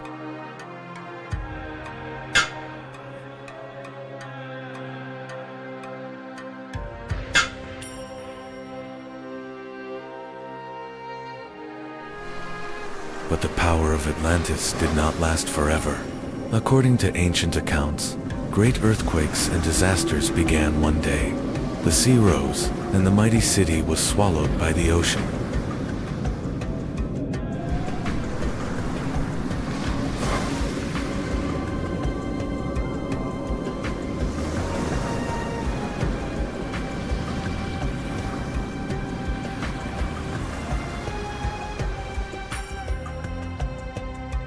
After the destruction of Atlantis, only legends remained.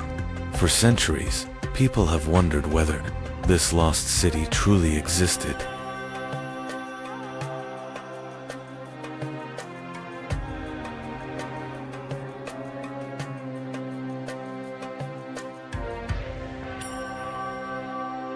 The city of Atlantis had an unusual design. It was built in a great circular plan made of rings of land and water canals. Atlantis was also a great center of trade. Ships arriving at its harbors brought gold, silver, and valuable goods from distant lands.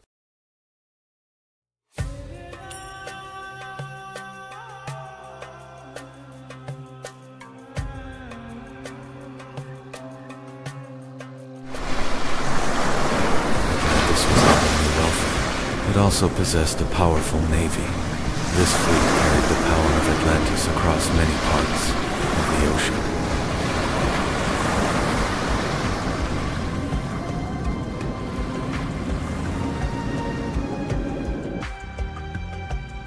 Over time, Atlantis became more than just an island. With its powerful navy and wealth, it grew into a vast empire. According to Plato, the story was even older. The first person to hear it was the Athenian lawgiver.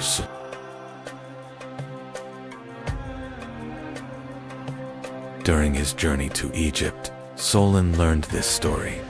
Egyptian priests told him about a powerful civilization that existed in ancient times.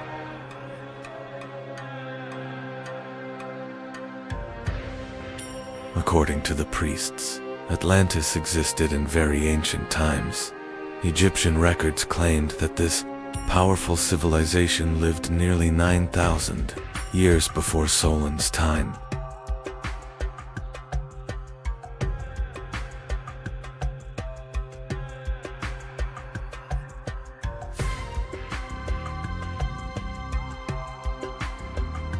The priests told Solon that Atlantis was located beyond the Pillars of Hercules, In the ancient world, this place is known today as the Strait of Gibraltar.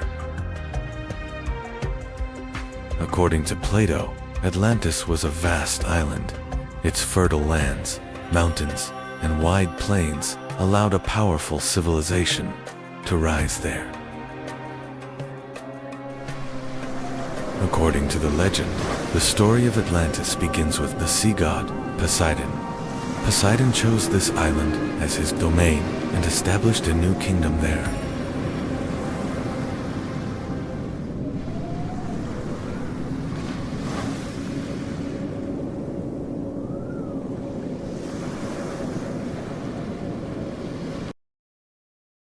Poseidon fell in love with a mortal woman named Cleito, who lived on the island. According to the legend, the kings of Atlantis were born from this union.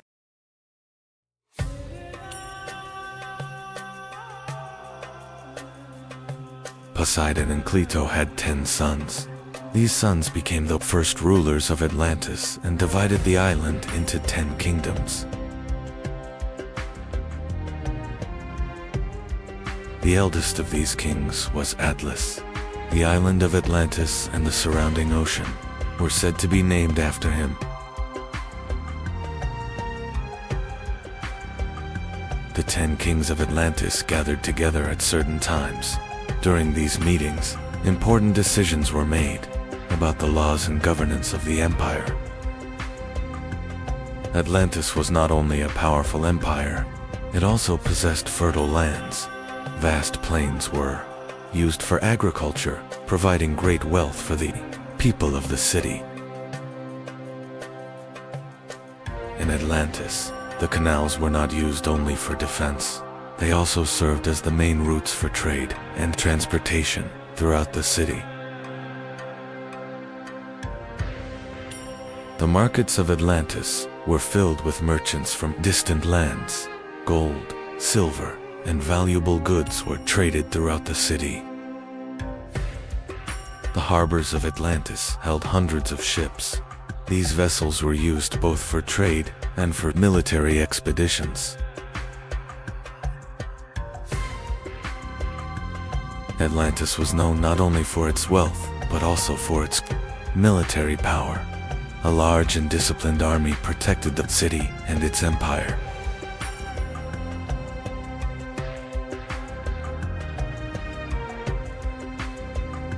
According to Plato's account, Atlantis possessed a very precious metal called orichalcum, which was considered the most valuable metal after gold.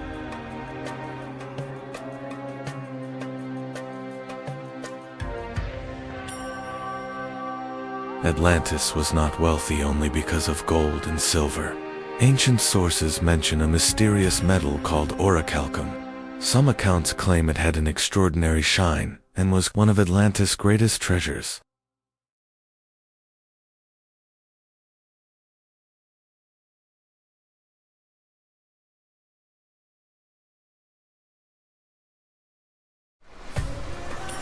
Over time, Atlantis became more than a wealthy civilization.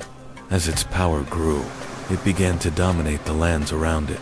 Atlantis was becoming a vast empire.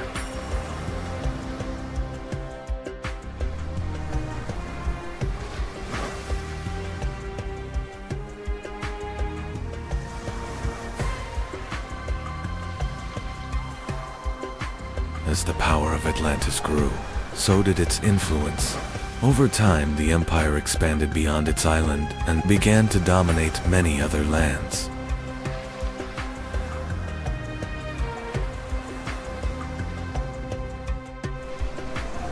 According to Plato's account, the people of Atlantis eventually began to change. They moved away from their divine origins and became increasingly greedy. In the legend, Zeus, king of the gods, noticed this and gathered the other gods for a council. However, this may only be a mythological explanation. Some researchers believe the story of Atlantis might actually be a memory of a great natural disaster.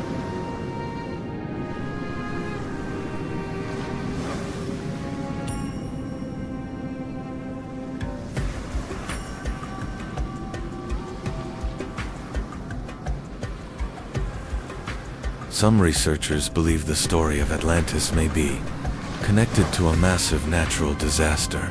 Earthquakes and rising seas may have set the stage for the fall of the great city.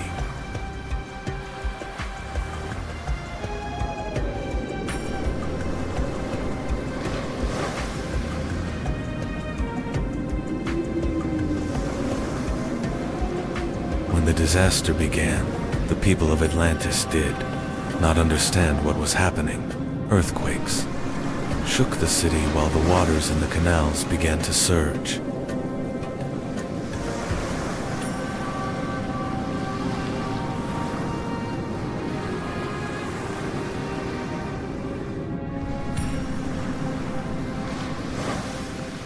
Soon the sea began to rise as the canals overflowed. Parts of Atlantis started to sink beneath the water.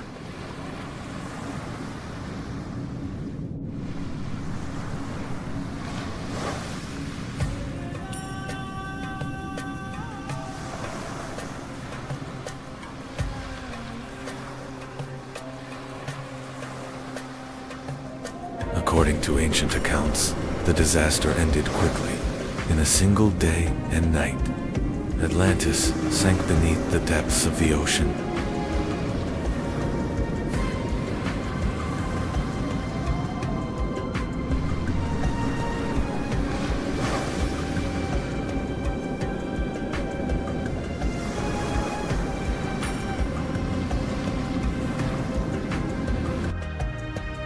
After the destruction of Atlantis, only legends remained. Whether the city truly existed has been debated for centuries.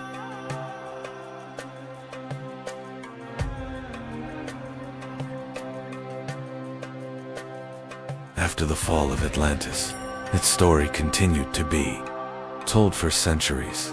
Even medieval maps sometimes showed mysterious islands in the middle of the ocean.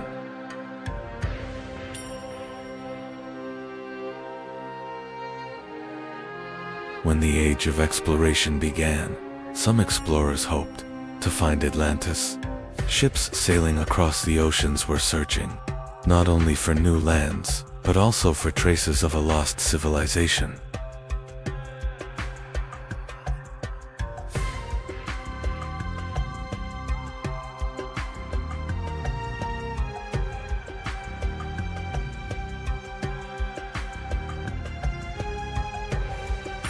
Even today, the search for Atlantis has not completely ended.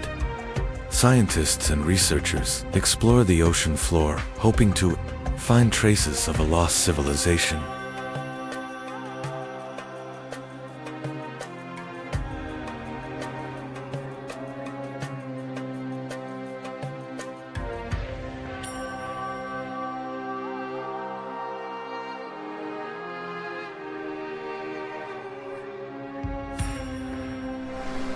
Some researchers believe the Atlantis legend may be a memory of a real disaster.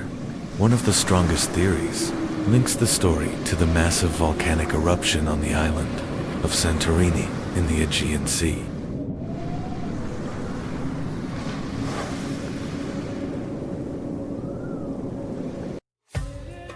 Another theory suggests that the remains of Atlantis may lie near the Azores Islands in the Atlantic Ocean. Some researchers believe this region could be the remnants of an ancient land that once existed above the sea.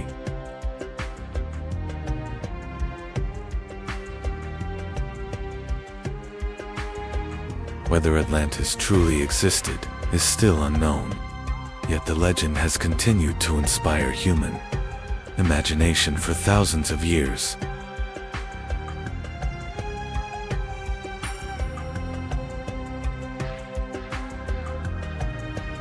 Perhaps Atlantis truly existed, or perhaps it was only a legend. But deep beneath the ocean lies a question that remains unanswered. Did Atlantis ever truly exist?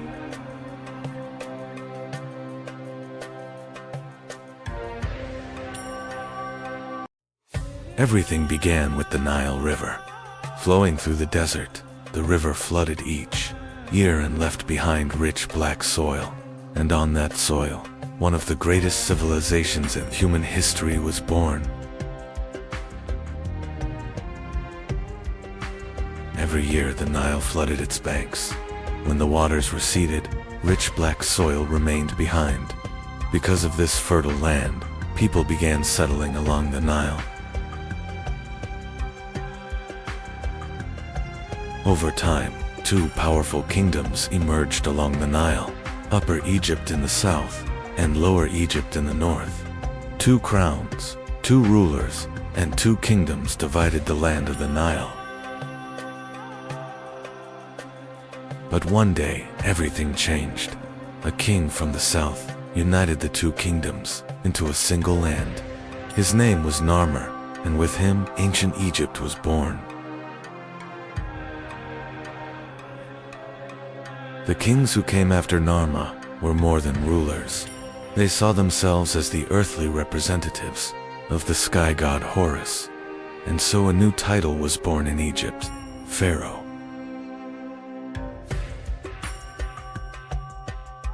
The pharaoh was the most powerful ruler of Egypt, but he needed trusted officials to govern the kingdom. The most powerful of them was the vizier. The true power of Egypt came from the Nile River. Each year its floods made the land fertile. Thanks to this, Egyptian farmers built a thriving civilization. Large cities emerged along the Nile River. Cities such as Memphis and Thebes became centers of Egyptian life. Trade, craftsmanship, and daily life flourished within them. Markets in Egyptian cities were always busy. Merchants sold fruits, fabrics, and pottery goods. Trade was an important part of everyday life. In ancient Egypt, artisans worked with great skill. Statues, jewelry, and pottery were shaped by their hands. These craftsmen reflected the art and beauty of Egyptian culture. Writing was a great power in ancient Egypt. Scribes recorded information by writing hieroglyphs on papyrus. History, laws, and stories survived through these writings.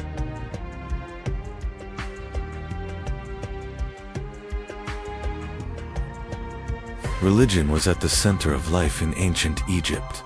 The Egyptians worshipped many gods, such as Ra, Osiris, and Anubis. Inside the temples, priests performed daily rituals for the gods.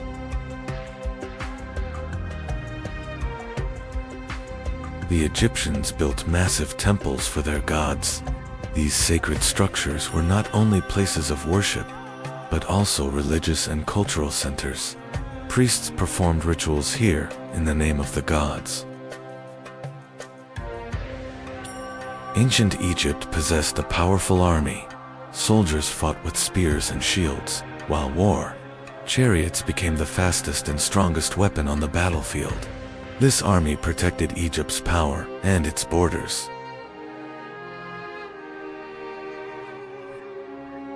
At the top of ancient Egypt stood the pharaoh.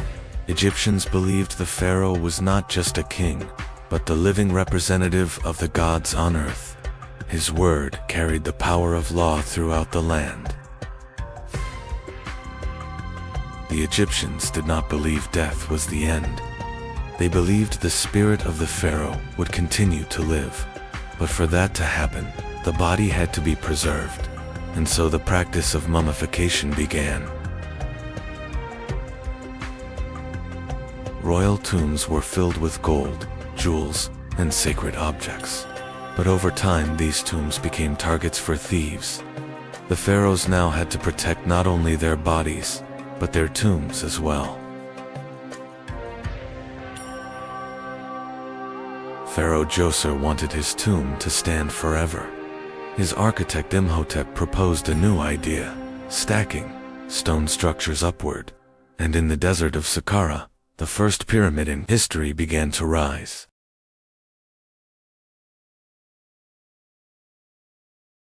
After the first pyramid, pharaohs began demanding even larger structures. Pharaoh Sneferu ordered the construction of a massive pyramid. But as it rose, the angle had to be changed, giving the structure its unusual shape. Today, it is known as the bent pyramid. Pharaoh Khufu decided to build the largest pyramid in history. On the Giza Plateau, millions of stone blocks were moved, as construction continued for years. In the end, one of the greatest stone monuments in human history rose into the sky, the Great Pyramid of Khufu. The pyramids were not alone in Giza. Watching over the desert stood a colossal statue, with the body of a lion and the face of a human. It is known today as the Sphinx. The Great Pyramid was not only massive, it was built with astonishing precision. Its four sides are almost perfectly aligned with the cardinal directions. Even today, it remains one of the greatest engineering mysteries of the ancient world. Inside the pyramids were complex passages and hidden chambers.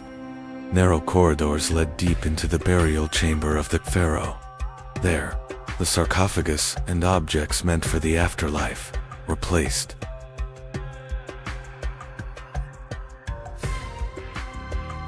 Building the pyramids required millions of stones. These massive blocks were cut from limestone quarries near the Nile.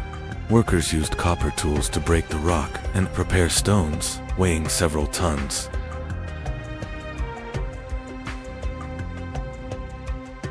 The cut stone blocks were transported along the Nile River, loaded onto wooden barges. The massive stones were carried toward Giza. The Nile became the most important transportation route for the pyramid construction.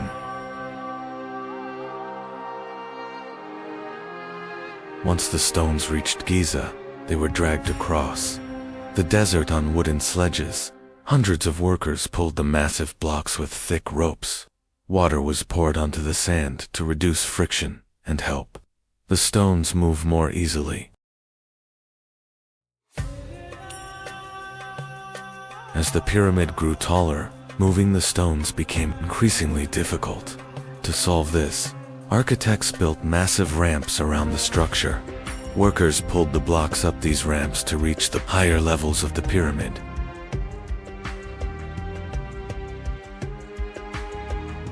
Egyptian architects carefully determined the alignment of the pyramid, using ropes, measuring rods, and the positions of the stars. They aligned the structure with the cardinal directions. This is why the pyramids achieved an almost perfect symmetry. Thousands of workers who built the pyramids lived in villages near Giza. These settlements contained bakeries, workshops, and resting areas. The pyramid construction had become one of the largest organized projects in ancient Egypt. After years of work, the pyramid slowly began to take its final shape. Workers placed massive stone blocks on the upper levels. Each new stone was seen as a step toward the pharaoh's immortality.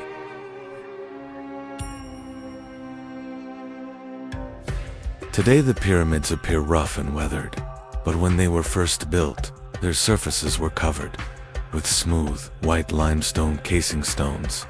Under the desert sun, the pyramids shone like enormous towers of light. When the pyramid was completed, a special capstone was placed at the top. Many historians believe it was covered in gold. Shining in the sunlight, it symbolized the pharaoh's ascent toward the gods.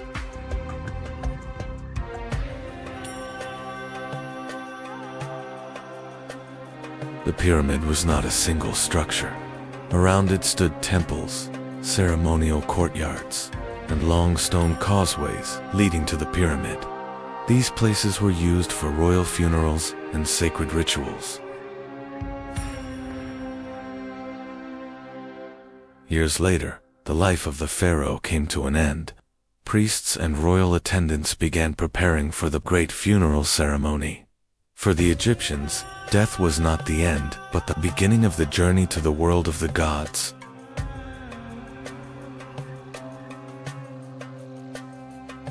priests prepared the body of the pharaoh for the journey to eternity. The organs were removed, the body was dried, and then wrapped in linen bandages. This sacred process ensured that the pharaoh's spirit could return to its body.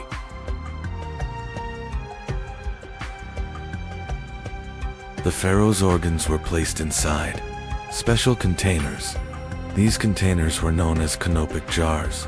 Gold objects, statues, and sacred symbols were also placed inside the royal tomb.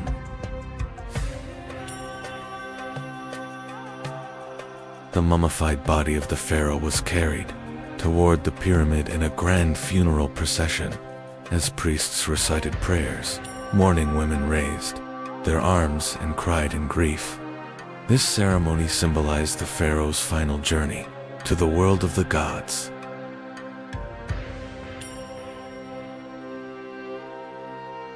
Priests prepared the burial chamber of the pharaoh. Golden treasures, statues, food offerings, and sacred symbols were placed inside the tomb. The Egyptians believed the pharaoh would continue his life in the afterlife.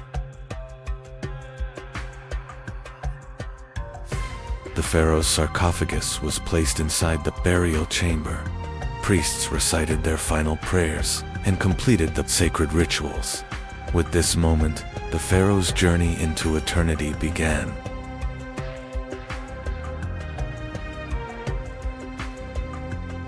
After the funeral ceremony, the passages of the pyramid were sealed.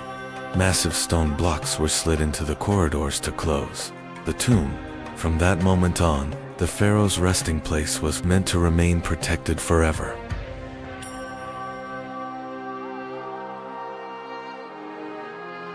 Years passed, then centuries. Pharaohs changed, dynasties rose and fell, yet in the desert, the pyramids continued to stand against the passage of time.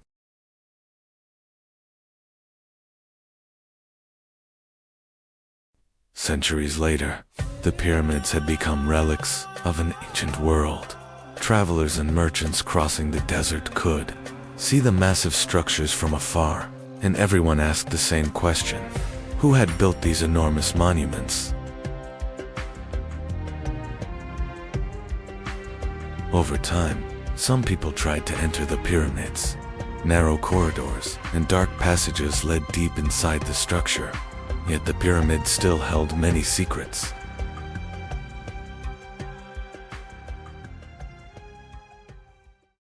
Inside the pyramid there were not only corridors.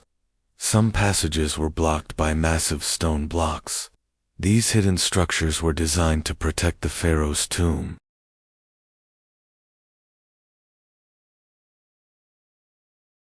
As centuries passed, most of the treasures inside the pyramids disappeared. Many tombs had been emptied or damaged. What remained were empty stone chambers and the traces of a lost civilization.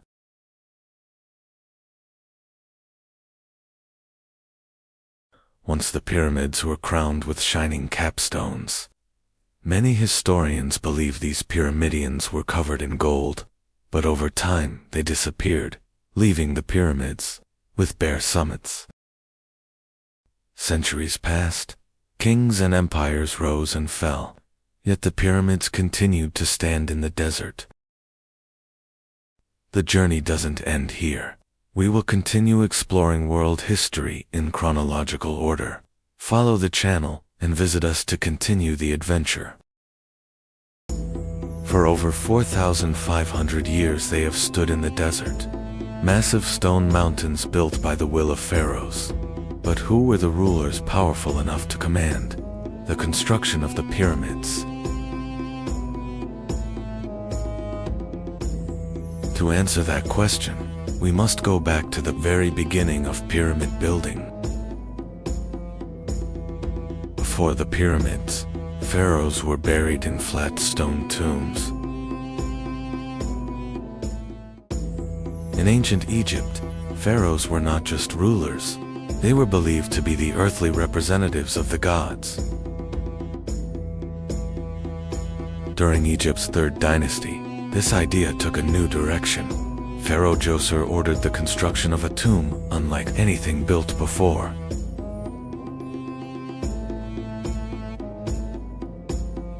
Over time, these mastaba tombs grew larger and more complex. Eventually, builders began stacking them on top of each other. This idea would lead to the first pyramid in history.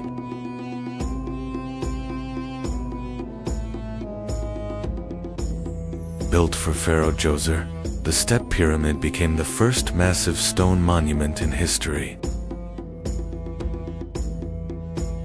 The mind behind this monumental structure was the pharaoh's architect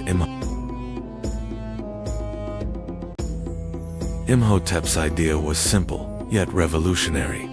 Raise the tomb toward the sky.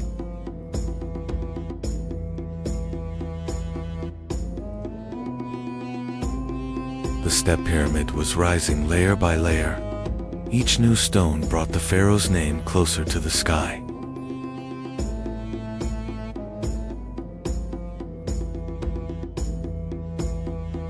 It is considered the first massive stone monument in human history.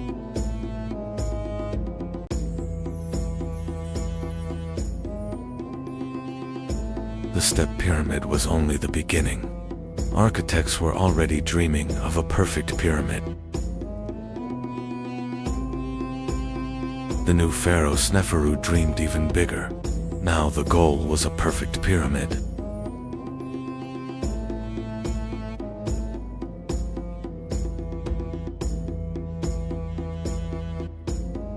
Detailed calculations were made.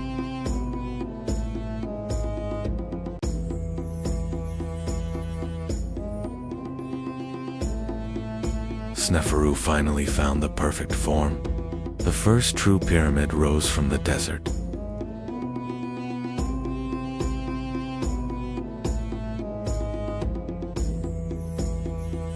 Years of labor had finally come to an end. The workers walked home, carrying the quiet pride of their achievement. Sneferu was one of the pharaohs who advanced pyramid architecture. During his reign, pyramids took on a new form. This success opened the age of pyramids. Soon, an even greater monument would be built.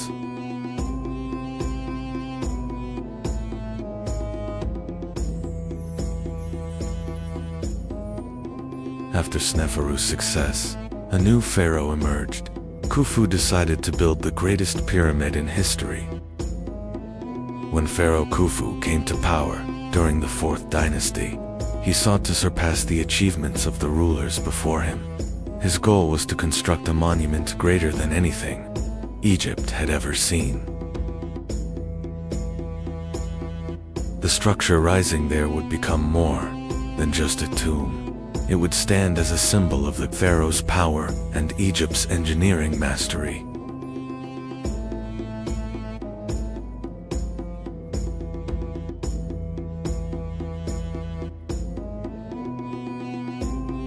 After years of construction and the use of millions of stone blocks, one of the greatest pyramids in history began to rise.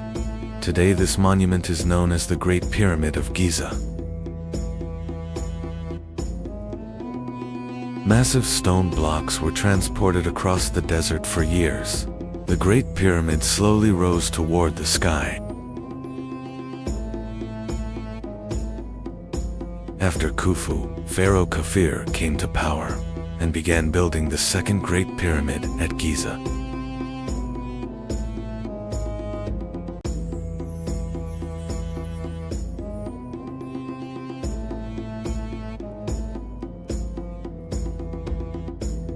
After the death of Khufu, the throne of Egypt passed to his son Khafre.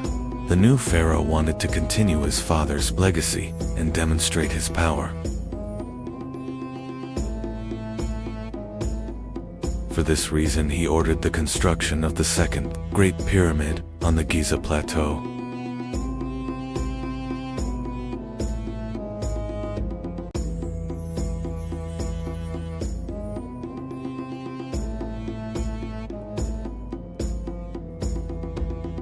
Although slightly smaller than Khufu's pyramid, it was built on higher ground and appears almost equal in size from a distance.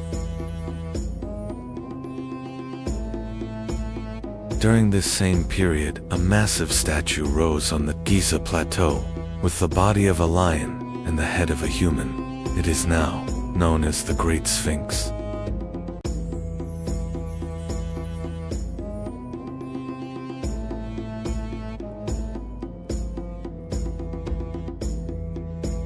During the reign of Kafir, the Giza Plateau was more than just a field of pyramids.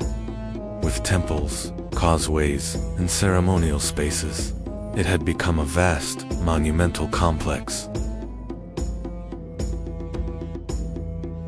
Each of these structures represented the pharaoh's power and his connection with the gods.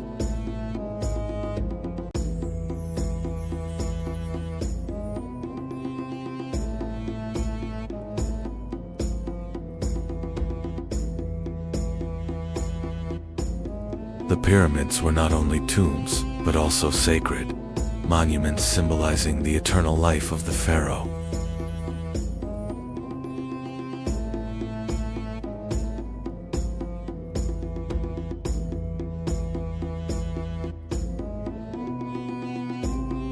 After Kafir, the throne passed to Pharaoh Menkaure, who began building the third pyramid on the Giza Plateau.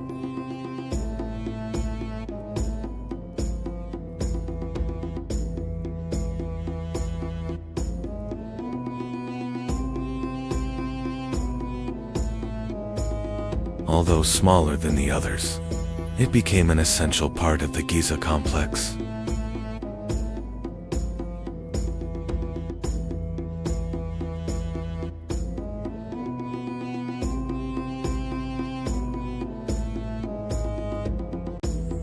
Together, the three pyramids formed one of the most magnificent, monumental landscapes in ancient Egypt.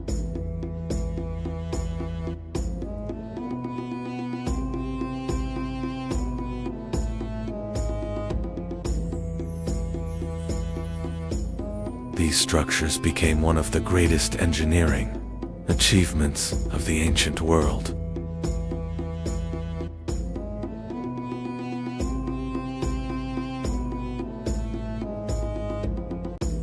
For thousands of years they have endured wind, sand, and time.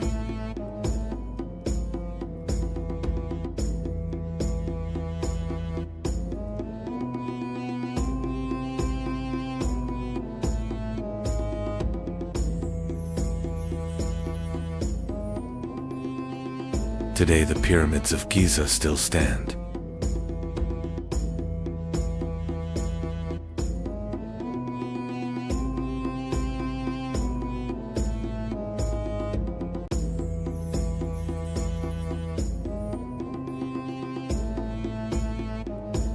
These monuments are more than structures made of stone blocks. They remain lasting symbols of the power, belief, and determination of ancient Egypt.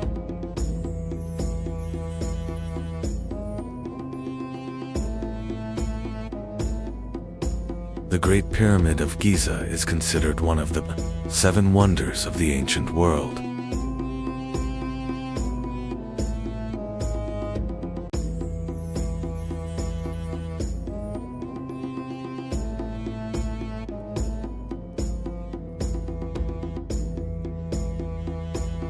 Follow the channel for the next chapter in our chronological journey through history.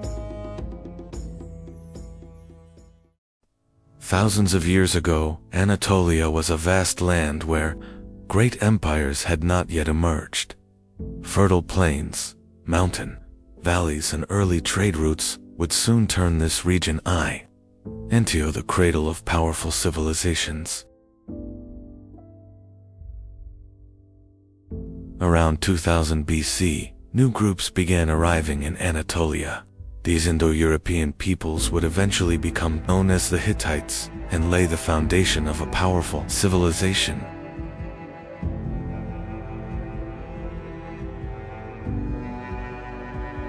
Before the Hittites, Anatolia was home to peoples such as the Hessians, Hurrians, and Luwians. Interaction with these cultures created a unique and complex civilization.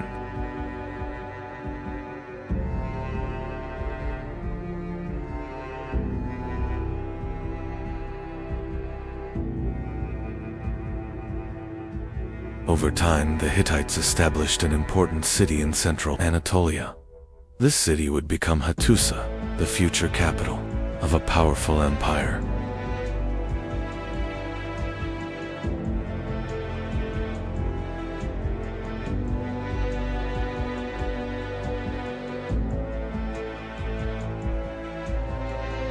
In the 17th century BC, King Hattusili I rose to power.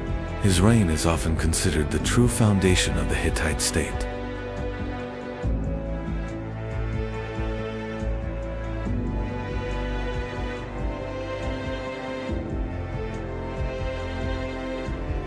During the reign of Hattusili, the Hittite army conquered many cities across Anatolia. These victories helped transform the Hittites into a regional power.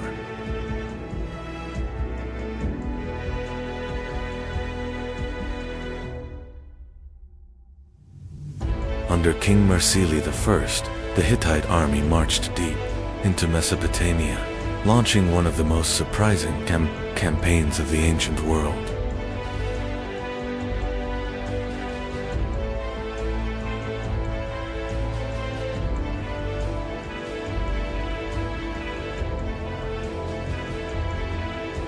In 1595 BC, the Hittites captured Babylon.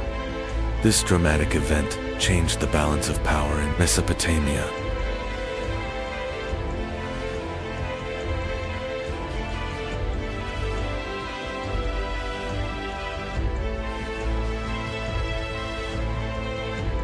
After the Babylon campaign, the Hittite kingdom entered a period of instability, marked by palace intrigues and power struggles.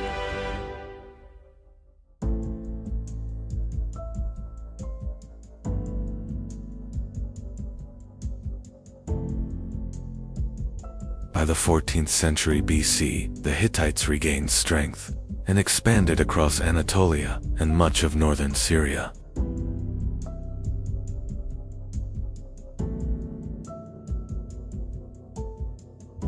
The Hittite capital Hattusa grew into a powerful city, surrounded by massive defensive walls. It became not only the capital, but also the political and military center of the empire.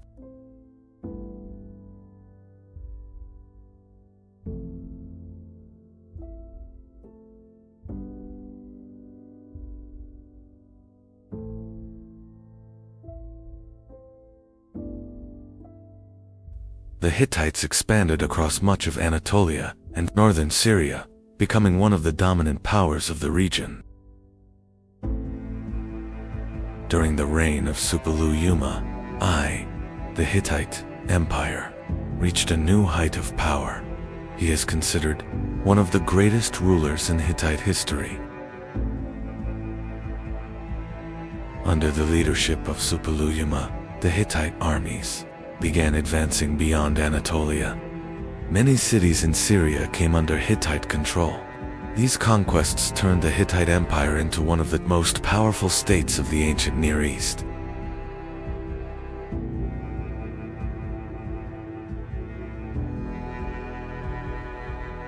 One of Suppiluliuma's greatest achievements was defeating the kingdom of Mitanni. With this victory, the Hittites gained control over many important cities in Syria. The fall of Mitanni helped establish the Hittite Empire as one of the dominant powers of the ancient Near East.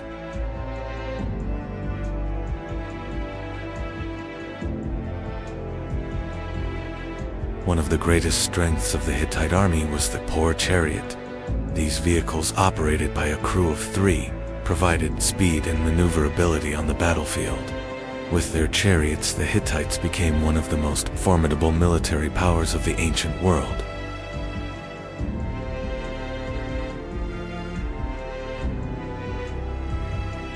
The Hittite Empire grew not only through military power, but also through trade networks. Trade routes connecting Anatolia, Mesopotamia, and Syria were under Hittite control. Through these routes, copper, silver, textiles, and valuable goods were transported, strengthening the empire's economy.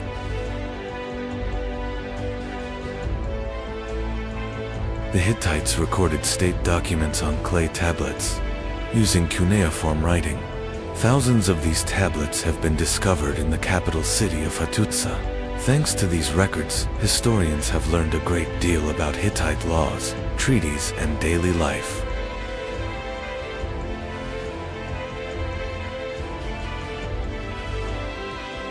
The Hittites practiced a polytheistic religion and were sometimes called the people of 1,000 gods. Gods from many different cultures became part of the Hittite belief system. The sanctuary of Yatsalakhaya was one of the most important religious sites where these gods were carved into massive rock reliefs.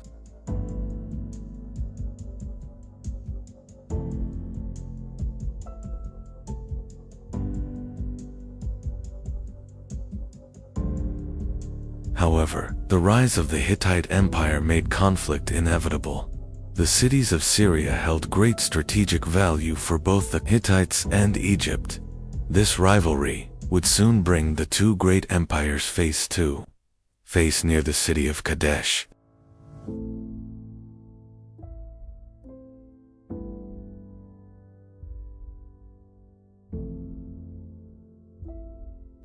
To the south, another great empire was rising, Egypt.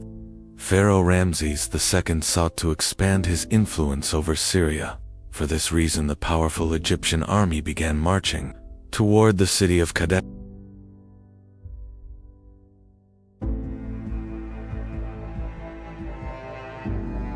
In 1274 BC, the Hittite and Egyptian armies met near the city of Kadesh.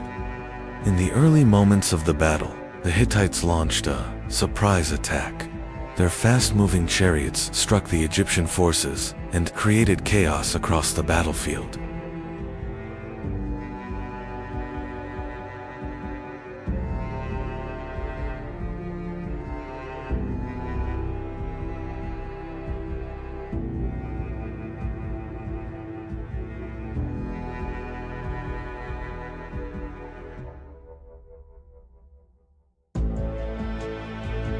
But the battle was not over.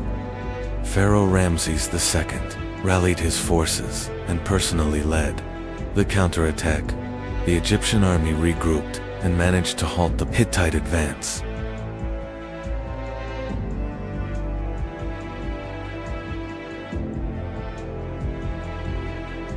The battle raged for hours.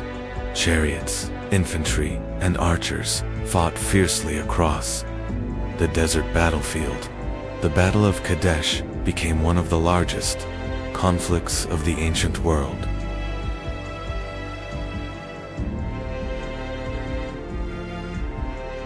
By the end of the day, there was no clear winner.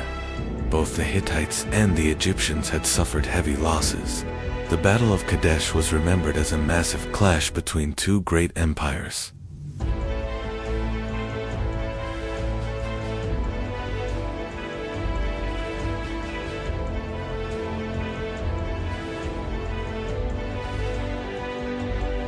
After the Battle of Kadesh, the two great empires chose diplomacy. The Hittites and Egyptians signed what is considered the first known written peace treaty in history. This agreement marked the beginning of a long period of peace between the two states.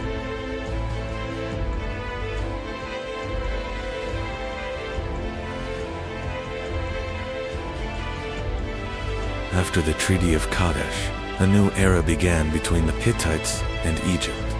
Instead of war, the two great empires chose diplomacy and trade. Envoys were exchanged between the royal courts, strengthening relations between the two states.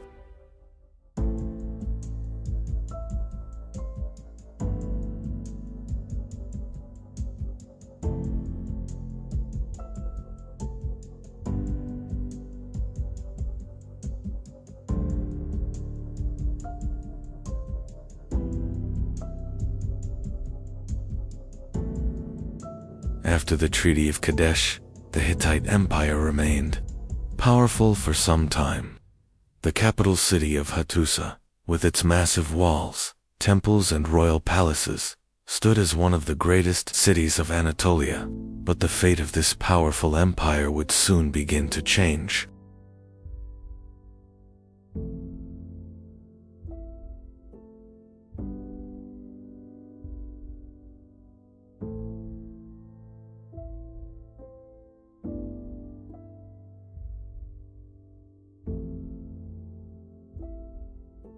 In 1200 BC, as catastrophes loomed, the great king made a difficult choice.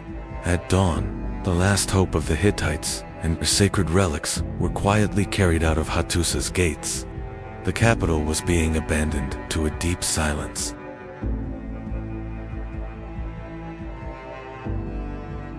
As the convoy abandoned the city, the empire's fate was already sealed.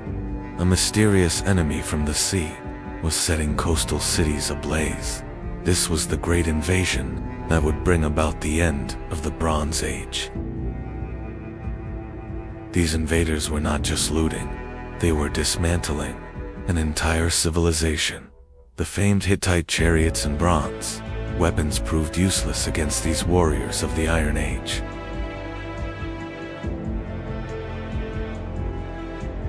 The ports, the Hittites' gateways to the outside world, fell one by one.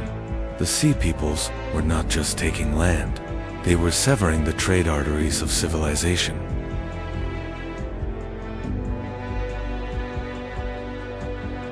While the Hittite army fought deep in Anatolia, the coasts were left completely defenseless. Fire and smoke became the new fate of the once glorious Hittite cities.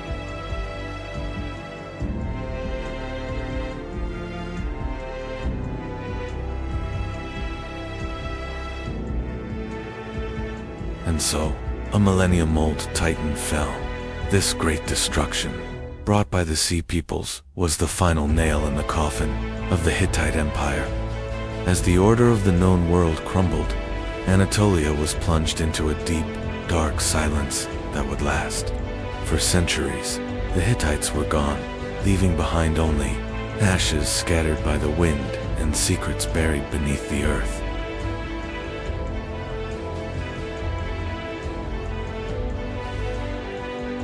The Hittites may have disappeared from history, but their legacy remains part of the story of human civilization, and we will continue exploring history in chronological order.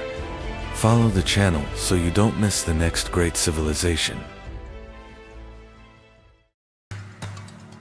The towering cedar trees atop the mountains of Lebanon were the pens that wrote the destiny of the Phoenicians.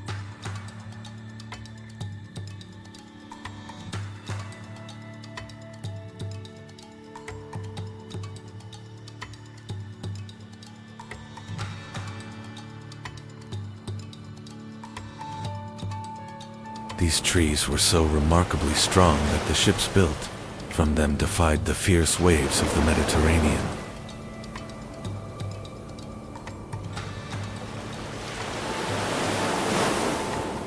It all began with a voice lost among the dusty pages of history, beyond written history. The masters of the sea lay quietly in wait. With the launching of these vessels into the sea, history's first true seafaring people emerged. The Phoenicians were not a single empire, but a series of interconnected giant port cities.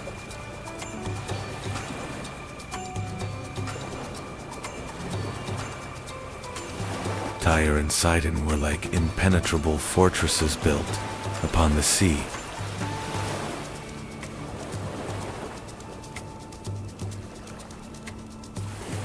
These ports became the first great metropolises where goods, languages, and cultures from across the world blended together.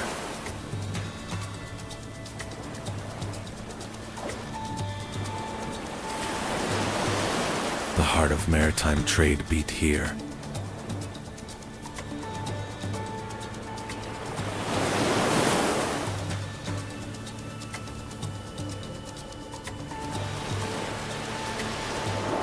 south of Phoenicia flourished within these harbors.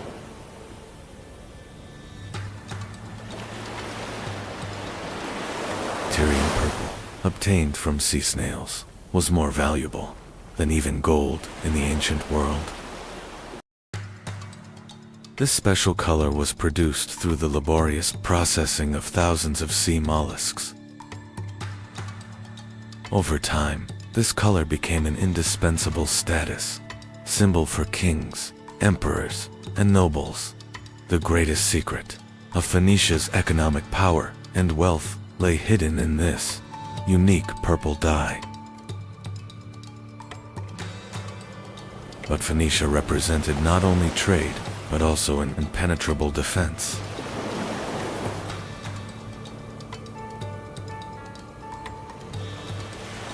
A circular waterway leading to the center, with a small island in the middle, where the admiral was positioned. When the enemy entered, they would find themselves facing a massive fleet. This was strategy written in stone and water.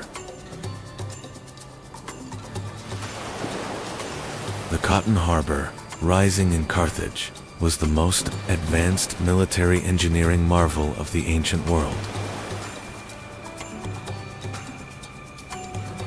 From the outside, this circular harbor appeared to be a quiet trading center, but inside, there were secret hangars housing more than 200 warships.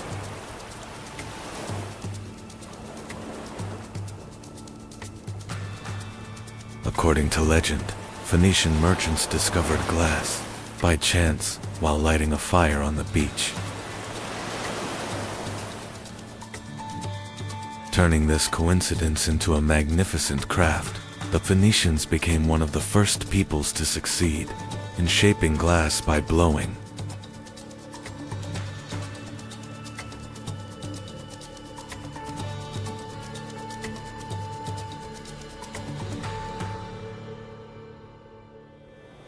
Transparent glass vessels, elegant vases, and colorful beads became the most sought-after luxury goods, everywhere from the Mediterranean to Mesopotamia.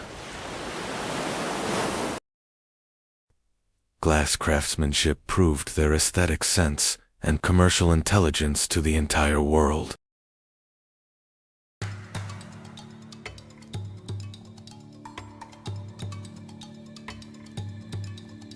They were drops of light spreading to every corner of the Mediterranean. This was the greatest proof of how the Phoenicians mastered the elements of nature, fire, and sand. Now we turn our camera thousands of miles away, across the Atlantic Ocean, to the rainforests of Mexico. While the Phoenicians were shaping glass, the Olmecs, a major culture of the Americas, were rising to prominence. They were carving colossal basalt rocks to erect mysterious 20-ton statues and developing complex calendars.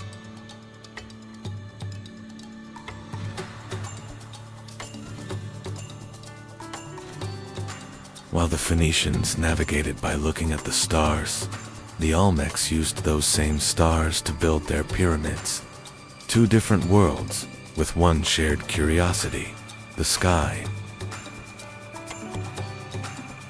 Meanwhile, in the east, in the heart of China, the Zhou dynasty reigned supreme.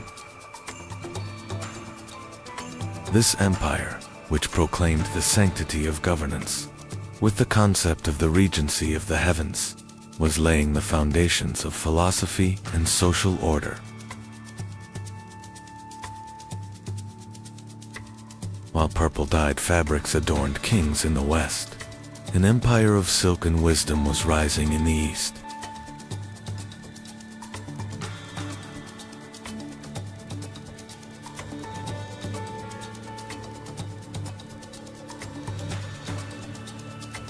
Varsalan met in history was like a gigantic machine beating, unaware of each other, but at the same pace.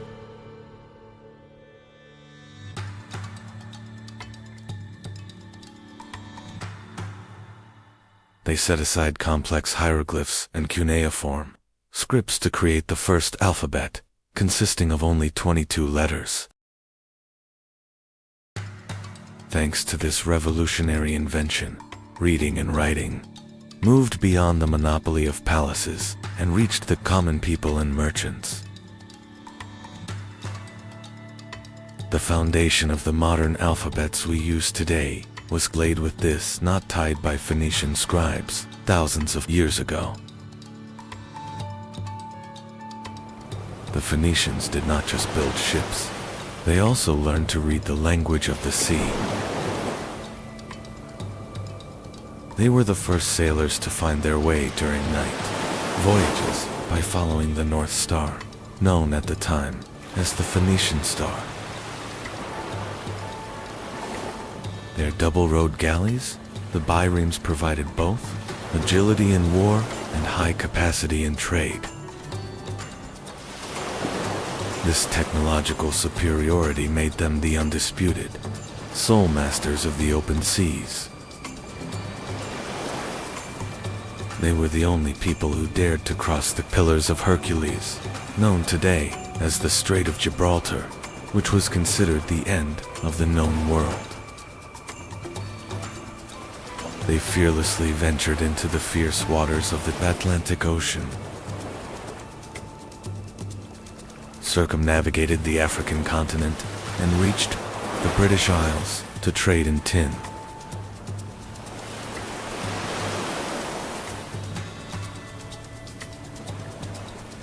For them, the horizon was not a limit, but the beginning of a new world waiting to be discovered. These courageous expeditions changed the geographical knowledge of antiquity forever.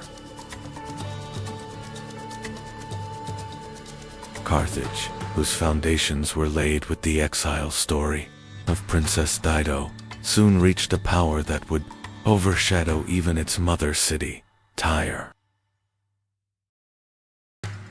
This new city rising on the North African coast became the most magnificent fortress of the Phoenician spirit and commercial genius.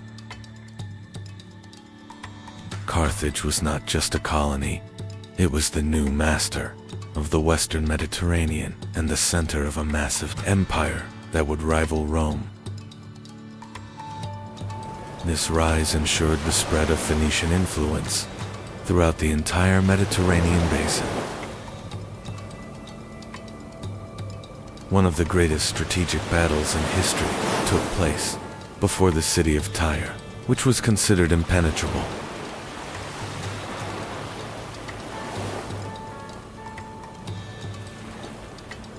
To capture this island city on the sea, Alexander the Great achieved a massive feat of engineering by building a causeway from the shore to the island.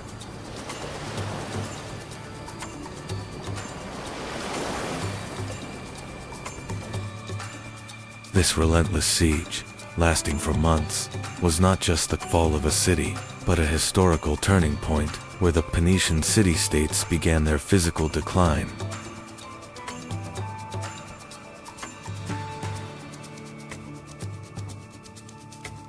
With this event, the absolute dominance of the ancient world over the seas began to change hands. Even though the Phoenicians have withdrawn from the stage of history, their indelible footprints still remain in every letter we write today, in our maritime rules, and in our global trade system. They were the first true global civilization to connect distant lands. Their courage, intelligence, and cultural legacy continue to shine like jewels embedded in the foundations of the modern world. Although the masters of the sea are gone, we touch the legacy they left behind every single day.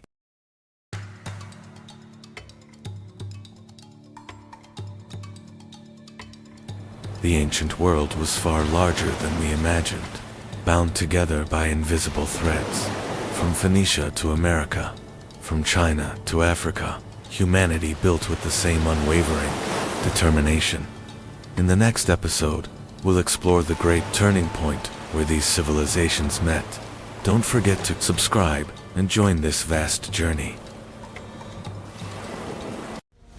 The jungles of Mexico hid America's greatest secret for thousands of years.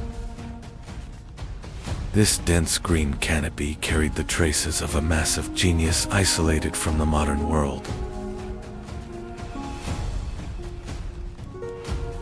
In 1862, a peasant found the first colossal head underground, changing American history.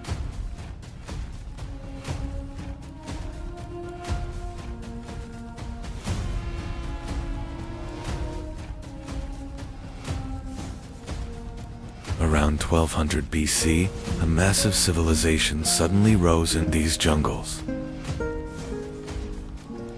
Without any preparation phase, they directly reached the peak in architecture and art.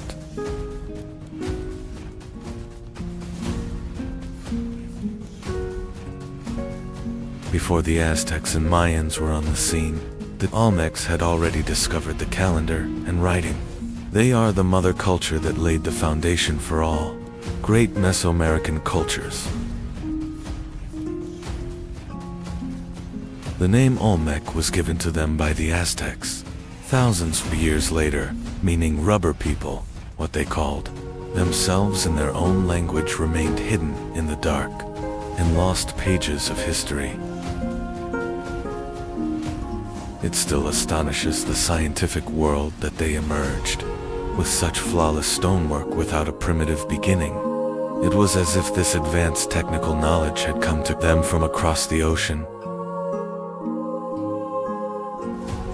Olmec engineers built massive artificial mountains by moving millions of cubic meters of earth in the middle of the swamp.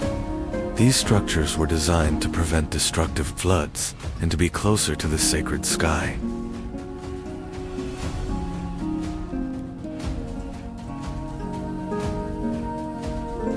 Water channels carefully carved from stone are one of the most advanced hydraulic engineering examples of the ancient world.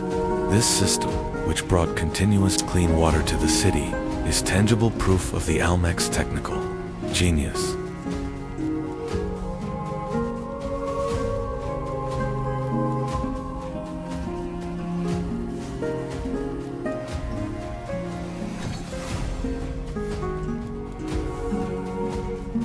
The Olmecs went down in history not only for their giant stone heads, but also for the rubber balls they developed. By processing latex obtained from rubber trees growing in forests, they managed to produce flexible and durable balls. These balls formed the basis of the sacred ball game played in Mesoamerica.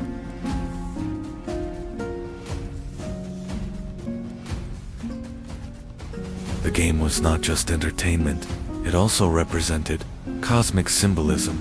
The ball symbolized the sun or planets in the sky, and the player's struggle depicted the battle between order and chaos in the universe. The rubber technology developed by the Olmecs later spread to the Maya and Aztec civilizations, marking the beginning of a tradition that would last for thousands of years.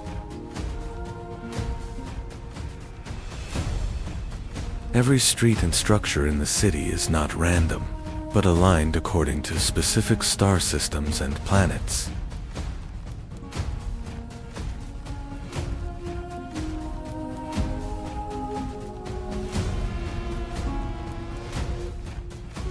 They were the first astrologers to successfully translate the divine order of the sky into a city plan on Earth.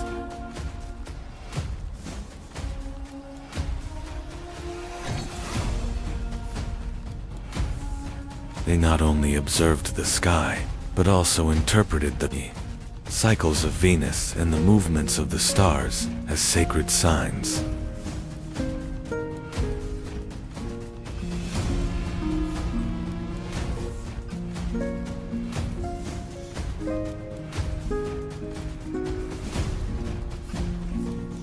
This cosmic understanding would later form the basis of the advanced celestial calendars and astrological traditions of the Mayan civilization.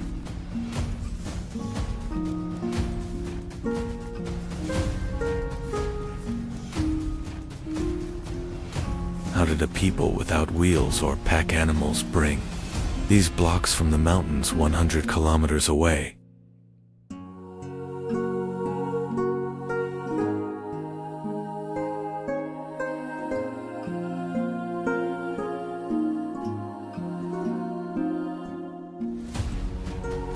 This journey across the turbulent waters of rivers is one of the greatest puzzles in the history of engineering.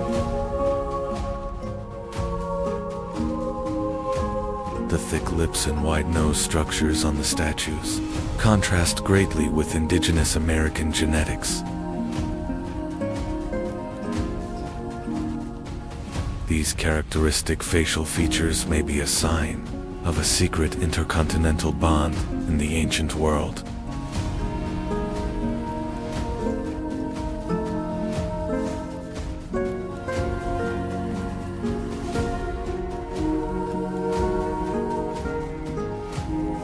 The helmets on the heads bear striking and inexplicable similarities to ancient Middle Eastern and Phoenician warrior helmets. These details show that history is much more complex and connected than what we are told.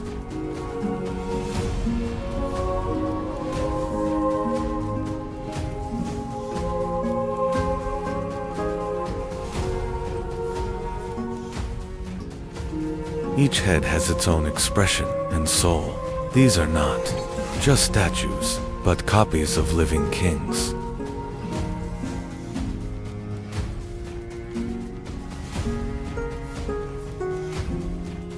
The Olmecs defied time by carving the immortality of their leaders into these massive stones.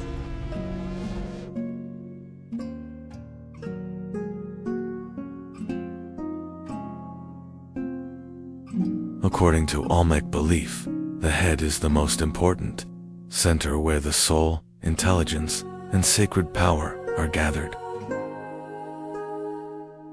Therefore, by depicting only the head instead of the body, they aim to preserve the essence of the person. Deep hammer marks on some heads are the result of a ceremonial ritual performed when a leader died. These marks were left to release the dead king's power from the stone and send his soul to eternity.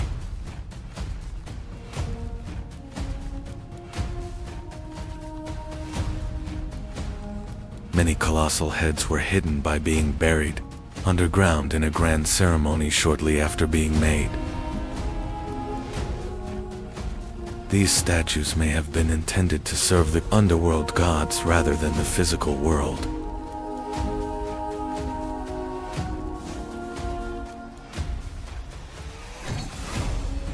The colossal statues face the precise coordinates where the sun rises and sets during the solstices.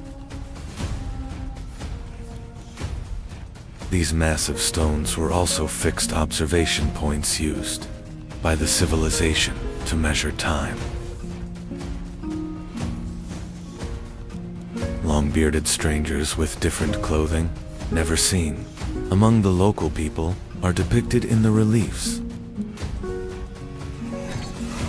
These figures are the memory of mysterious guides who set foot on the American continent thousands of years ago. The La Venta Pyramid is America's first pyramid and symbolizes a sacred volcano. This massive earthen structure was the first spiritual bridge the Olmecs built between heaven and earth.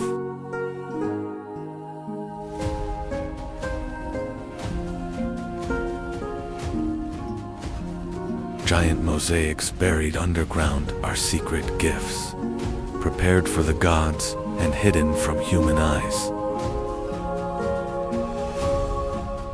Thousands of tons of precious jade were laid deep in the earth to form complex serpent motifs.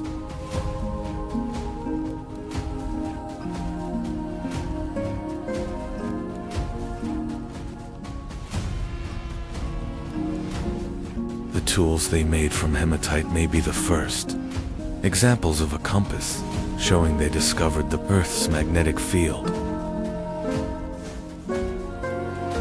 This technology proves they tracked not just the stars, but the invisible forces of the Earth.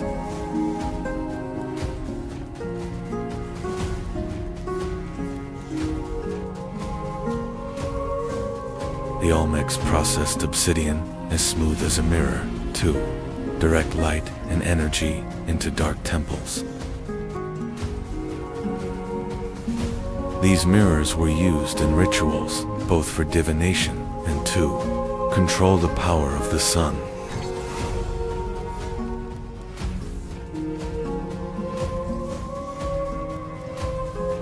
They saw jade as the sacred color of life, water, and eternity, valuing it more than gold. The most skilled artisans carved hard stones as fine as silk to create immortal masks. The Cascile block is the oldest and most mysterious, evidence of the first complex writing system in the Americas.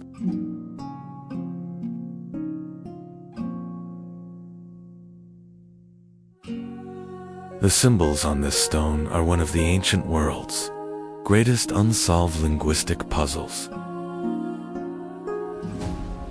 The Olmecs developed a number system of dots and bars capable of complex astronomical calculations. This mathematical genius allowed them to accurately measure cycles spanning thousands of years. Being one of the first civilizations to use 0 as a digit shows the depth of their mathematical knowledge. The concept of 0 was a symbol of their understanding of the void and eternity of the universe. The Olmecs' adoption of this understanding shows that they were not only mathematicians, but also great philosophers who contemplated everything in the universe. By interlocking two different calendars, they perfectly controlled time from both religious and agricultural perspectives. This system is a massive legacy that would form the basis of the Mayan calendar thousands of years later. The Olmecs' greatest god was a half-human, half-jaguar, being representing power and the underworld. This figure symbolized the union of nature's wild power and human intelligence. Mysterious baby-faced figures were sacred spirits, representing rain from the sky and the fertility of the earth. These statues were offerings for the continuation of the agricultural cycle that fed society.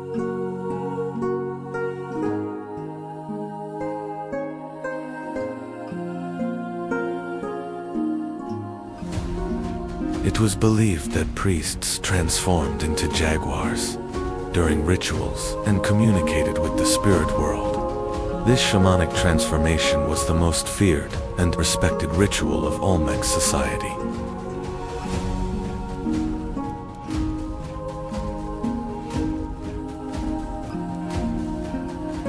Sacrificial ceremonies to please the gods and maintain the balance of the universe began in the dark corners of Olmec temples.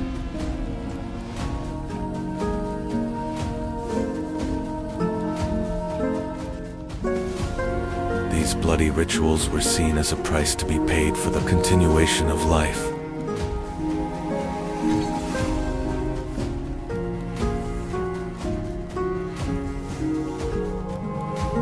They consecrated caves as massive mouths opening to the realm of the dead and the dwellings of the gods. These dark passages were sacred spaces where the fine line between life and death met. The oldest traces of the Mayans' famous feathered serpent god Kukulkan are hidden in these depictions of winged snakes. This motif represented the eternal connection between earth and sky and wisdom. They saw mountains as the true home of the gods and built massive altars to reach these peaks. Every mountain was a ladder stretching to the sky, and a source of divine power. Around 400 BC, these massive cities began to be abandoned, suddenly and mysteriously. Although there is no certain evidence as to why the population dispersed, environmental disasters are the most likely possibility.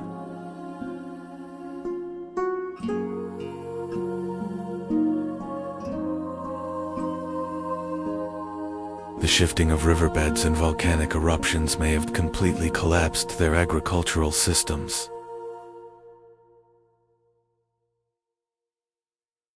Nature, taking back the fertility it offered, also paved the way for the end of this great civilization. This was not an escape, but a farewell ceremony. They entrusted those imposing, wise faces to the compassionate embrace of the earth, so that the spirits of their kings, even if their cities were destroyed, would live forever in the heart of the land. This was not a defeat, but an act of preserving memory and honor.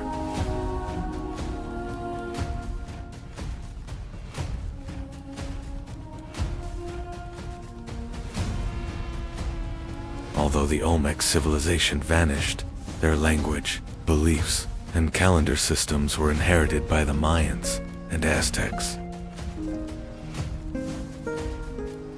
Every great culture in Central America, from pyramid construction to the writing system, was born from this legacy they left behind. The foreign facial features on the colossal stone heads and underground cities discovered with LiDAR technology still make researchers think about mysterious connections. These statues may be proof that human history united much earlier than we thought. This is perhaps the most intriguing question. What if the Olmecs weren't silent witnesses to the history we know, but rather a missing link in a forgotten global network? What if those stony faces were the memories of visitors or ancestors from across the oceans?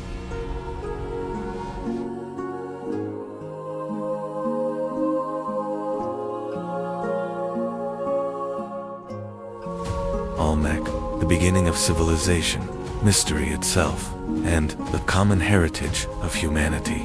Remember, these colossal, heads deep in the jungles, continue to whisper the truth and ancient knowledge to us.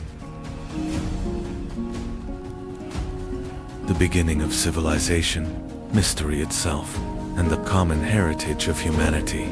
We will continue to trace these ancient secrets. Don't forget to subscribe to the channel to join us on this journey into the depths of history, and not miss the rest of the series. Hundreds of thousands of years ago, in the caves of Zhoukoudian, primitive humans control fire for the first time. The struggle for survival begins amidst dark forests and wild animals. As the Ice Age ends, people leave the caves and settle. Along the Yellow River, the first millet fields are planted, and the art of painted pottery leaves the first marks of civilization.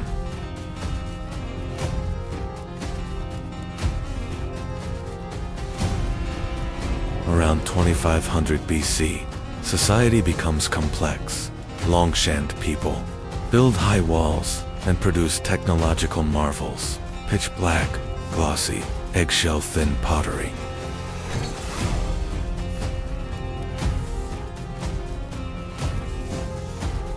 The legendary Yellow Emperor Huangdi gathers the scattered warrior tribes along the Yellow River under one roof, laying the political and cultural foundation of Chinese civilization. Empress Li Su, while sitting under a mulberry tree in her garden, unspools silk fibers from a cocoon that fell into her teacup, starting the silk weaving that would dominate the world for millennia.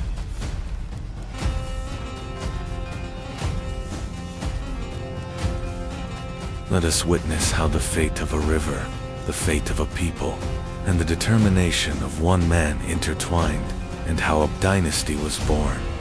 Here, we understand how Great Yu transformed into a legend by harnessing the destructive power of nature to serve humanity. Great Yu, working for 13 years to stop the deadly floods of the Yellow River, drains the water to the sea by digging massive canals and establishes China's first official dynasty, Xia, with the people's gratitude. Shang priests cracked turtle shells in fire to read the will of the gods. The symbols engraved on these cracks become the earliest ancestors of Chinese writing.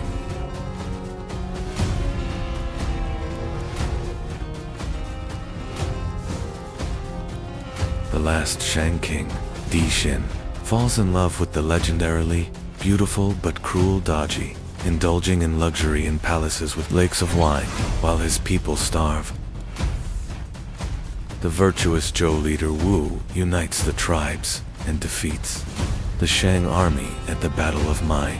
King Di Xin sets himself on fire with his treasures, ending the dynasty.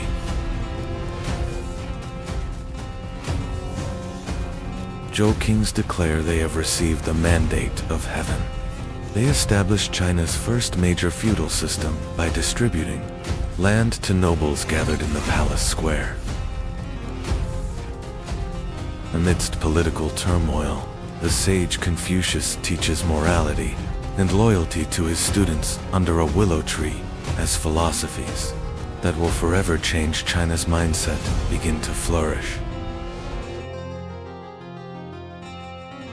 As central authority collapses, China divides into 7 great states. Technology shifts from bronze to iron, and massive armies clash to rule all of China.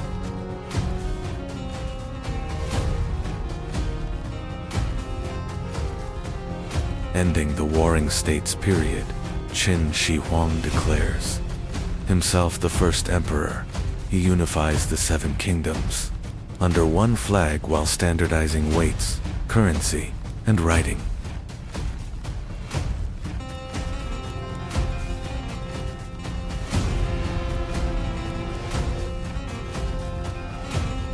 To stop nomadic raids from the north, the emperor connects previously built walls into a massive defense line.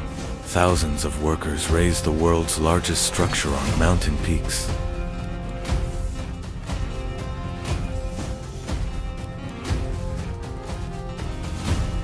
Fearing death, the emperor buries thousands of clay soldiers underground, each with a unique face to protect him in the afterlife.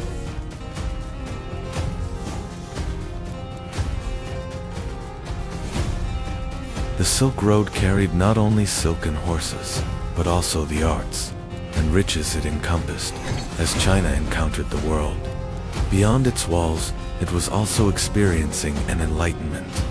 Within itself, the stability of the Han Dynasty paved the way for some of history's most brilliant inventions and cultural achievements.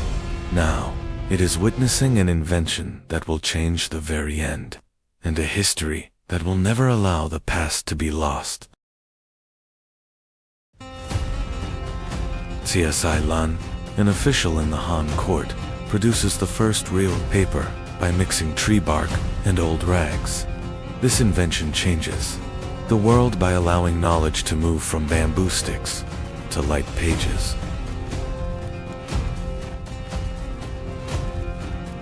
The capital Tianjin becomes the largest and wealthiest city in the world.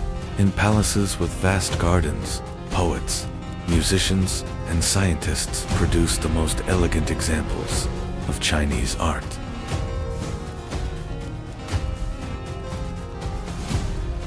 A massive fleet on the Yangtze River is engulfed in flames as the strategic genius Zhuge Liang turns the wind. Unified, smaller armies engulf the tyrant Cao's massive force in fire.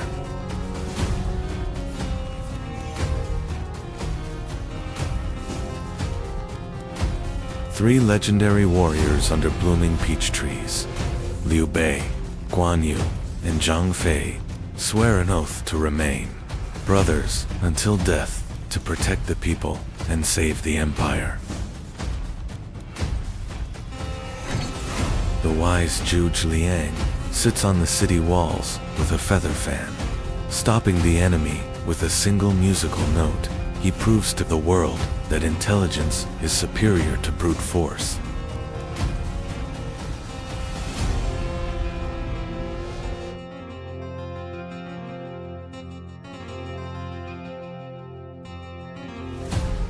The Tang capital Chang'an becomes the world's largest city, with a population of 1 million.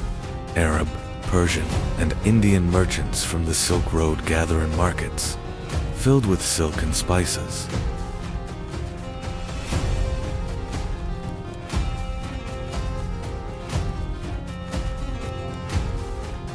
Wu Zixin, the first and only woman to sit on the throne in Chinese history, rules the empire with her intelligence and iron fist. She takes the power of women in society and the grandeur of art to its peak.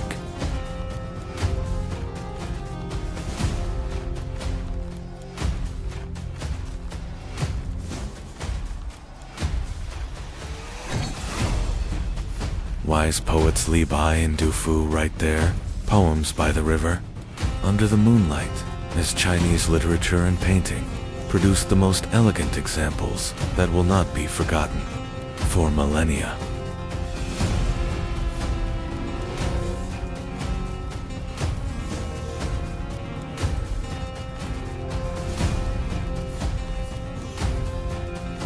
Towards the end of the Tang dynasty, in the 800s AD, 9th century Chinese alchemists accidentally invent gunpowder while searching for the elixir of immortality in their laboratories. Although this explosive mixture was initially just a matter of curiosity, it ignited the fuse of a fire that would radically change human history. This revolutionary secret is carried to the Arab world and then to Europe via the Silk Road. Caravans setting out from China carry not only silk and spices, but also the formula for this destructive power that will shake the world on an intercontinental journey, forever changing the nature of war.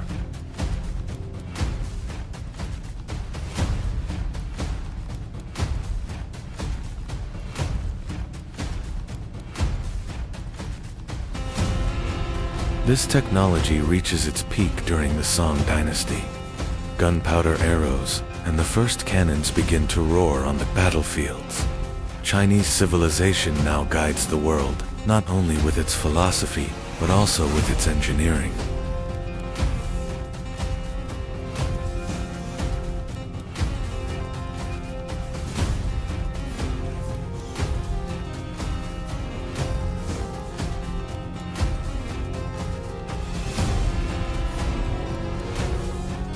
From the first fire by the Yellow River to the world shaking invention of gunpowder, Chinese civilization, like a river, flowing uninterrupted for thousands of years, shaped the soul with its philosophy and the world with its engineering. On this journey, we only saw the foundations, the wisdom of Confucius, the ambition of the first emperor, and the grandeur of the Silk Road.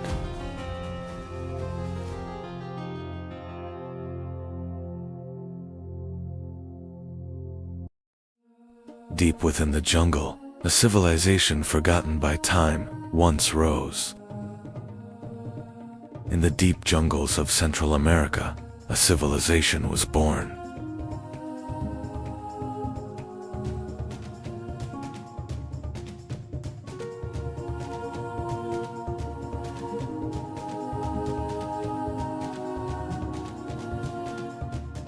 A civilization beyond time.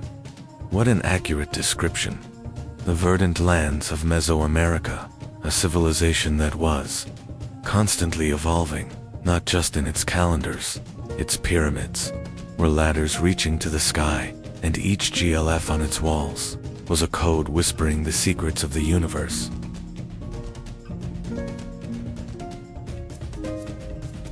For centuries, it was hidden by nature.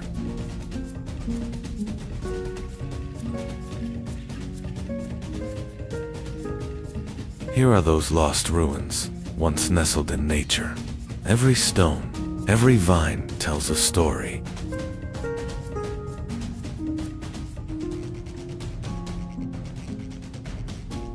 But this civilization would change the world.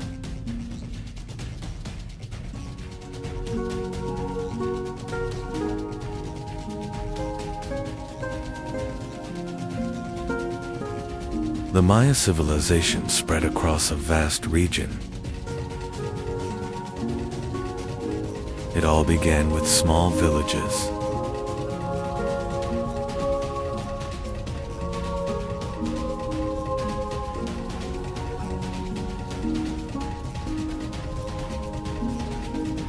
Corn was at the center of life.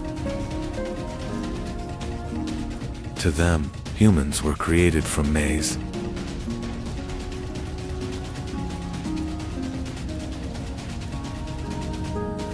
Villages slowly transformed into great cities.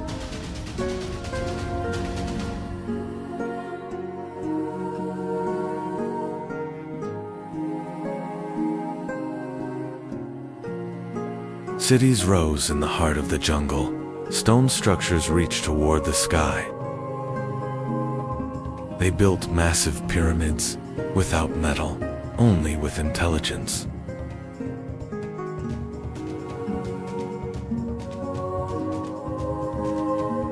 Engineering, without using wheels, iron tools, or pack animals. They built pyramids overlooking the sky by moving tons of stone deep into the forests. Population, the total population of the cities, exceeded 10 million during this period.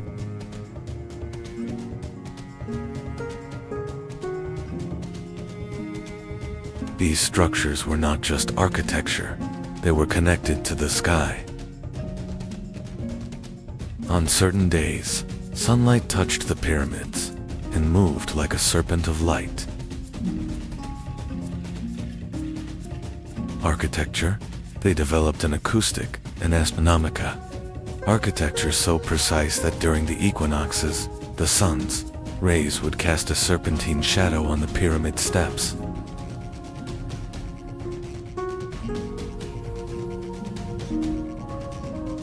The Maya watched the skies. The stars were their guide.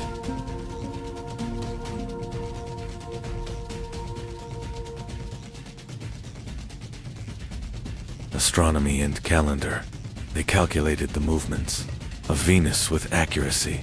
The solar calendar they developed differs from our modern calendar by only seconds.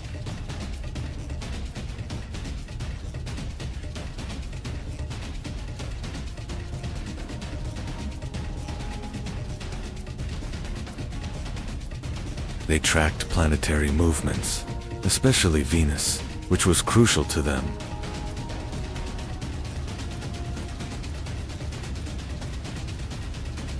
They tried to understand time and found ways to measure it.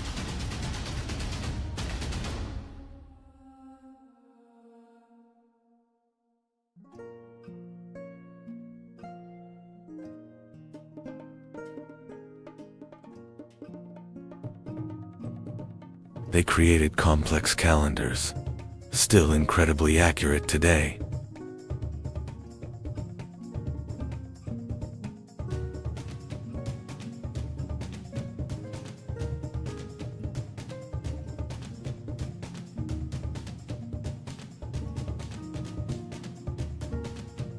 They were one of the first civilizations in the world to use the concept of 00.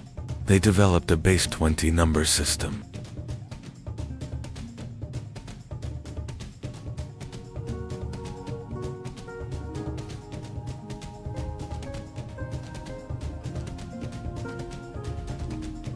Writing system.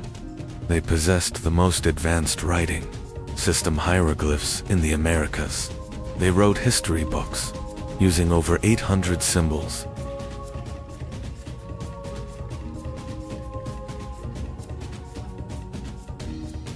The Maya writing system was advanced, combining symbols and sounds.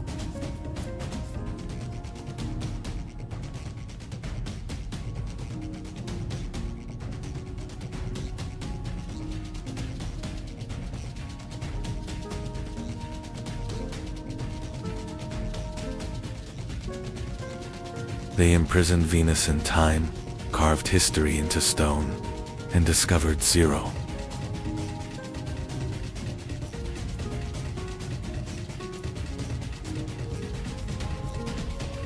They carved their stories into stone, leaving records of kings and wars.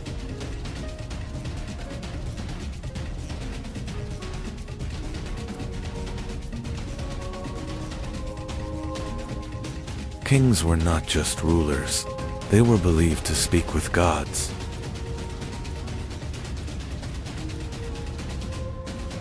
Rituals were part of daily life. Everything had meaning. Sacrifices were made for the gods to maintain balance in the universe.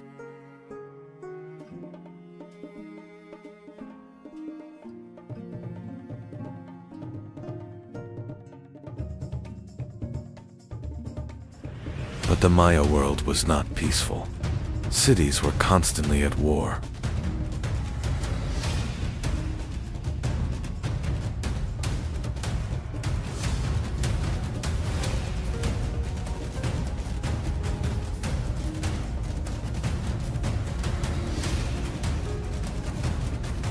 Wars were fought for power. Blood was spilled for control.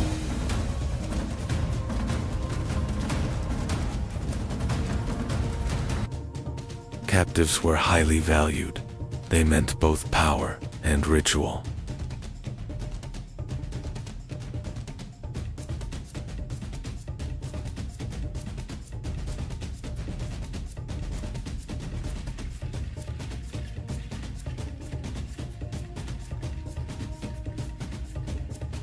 Then nature began to change.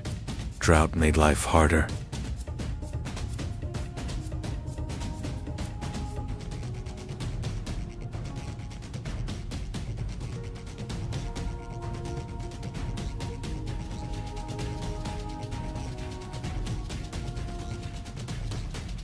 Agriculture began to fail. The land was no longer as fertile.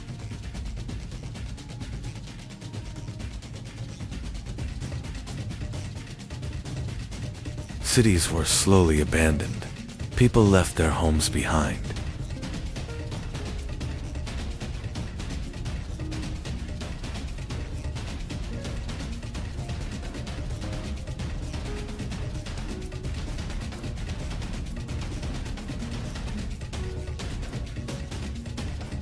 Massive structures stood empty. The jungle reclaimed everything.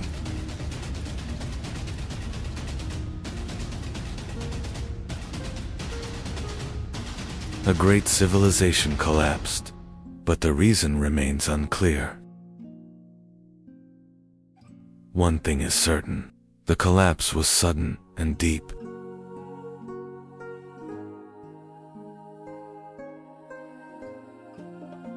But the Maya people did not disappear. They continued to live on.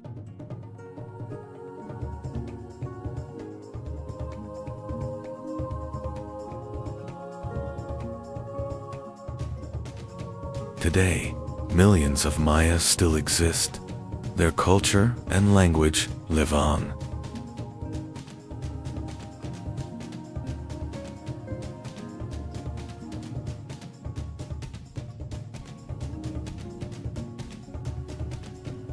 Their past still lives within them, and their story continues.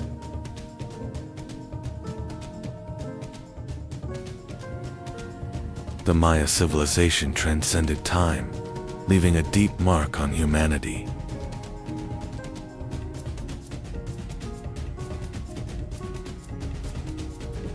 And some mysteries remain unsolved. Perhaps they never will be.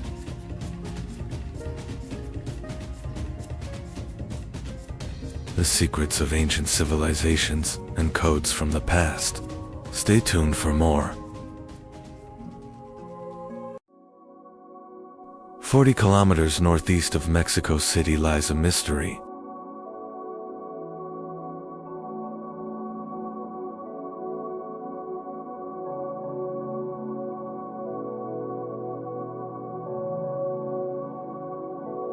Its name comes from the Aztecs.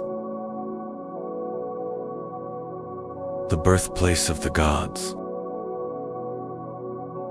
But they didn't found this city, they discovered it. In the 1400s, when they looked at these ruins, they gave them names, but they didn't understand them. Because Teotihuacan doesn't speak. There's writing on it, but it's undecipherable. They have kings, but their names are lost. And today, 2,000 years later, we are still asking the same question: who were they?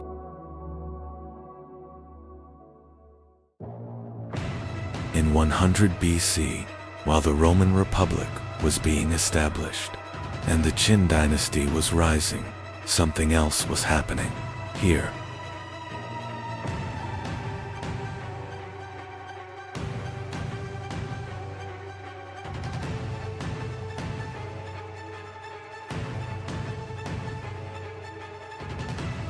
In the middle of the valley, there was no river, no harbor, but someone was building one of the world's greatest cities.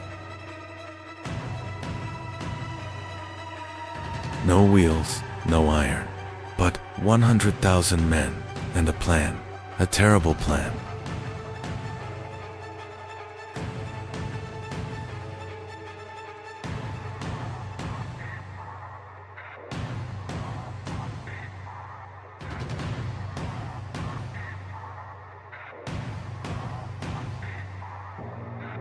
The plan for Teotihuacan is a message, a 2-kilometer-long boulevard, the way of the dead. Why the dead? Because along this road, there are small hills, graves, but who is in them? We don't know.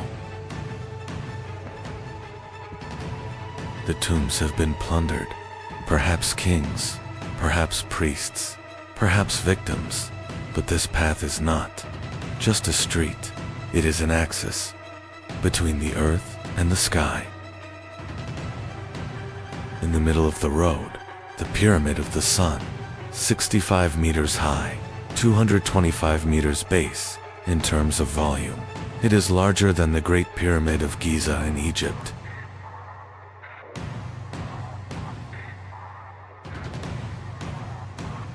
But it's different. This pyramid is made of limestone and volcanic tuff, and it's not hollow.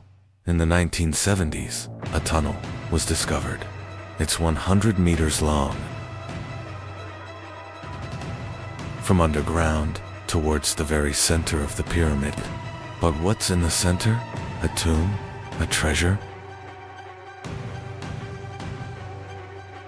No, a room. And in that room, in 2015, mercury was found. Tons of mercury, liquid metal, for the journey of souls, for the passage of the dead.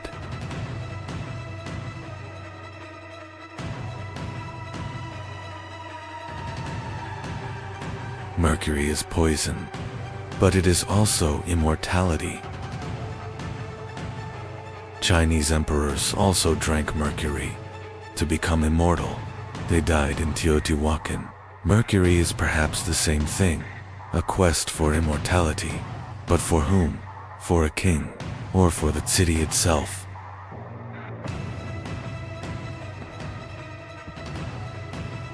At the end of the road, the Pyramid of the Moon, smaller, older, more mysterious. 12 platforms in front of it, 12 a number, 12 moons, 12 planets, 12 gods. We don't know.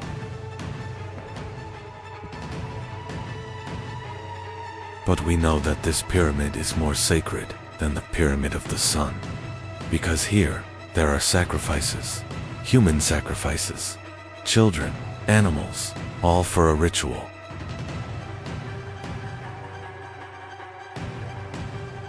Every 12 years, every 52 years, at the 0 point of the sacred calendar, we don't know, but the bones speak, and blood has seeped into the stones.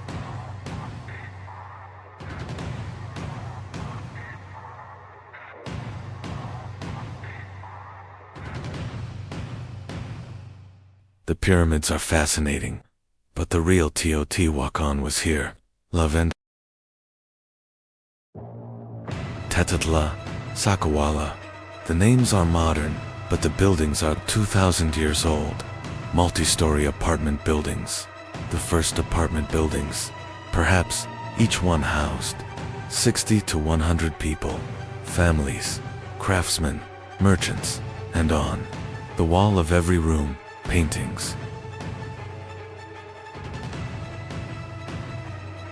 Red, green, yellow. There's no wall without a jaguar, because the jaguar is power, and the feathered serpent, and the feathered snake. Quetzalcoatl, sky and wind, knowledge and death at the same time. Teotihuacan is a manufacturing center, obsidian, volcanic glass, the sharpest blade in the world, 100 times sharper than surgical steel, and this obsidian is everywhere. In Guatemala, in Honduras, all over Mexico. Trade, but how? No wheels, no animals. People carried things on their backs, 100 kilometers, 500 kilometers, and what did they get in return?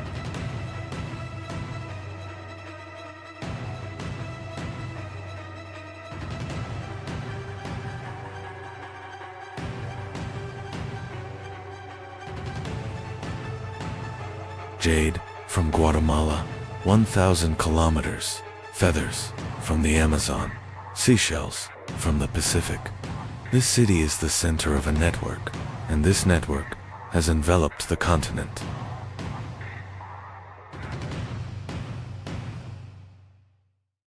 But Teotihuacan isn't just rich.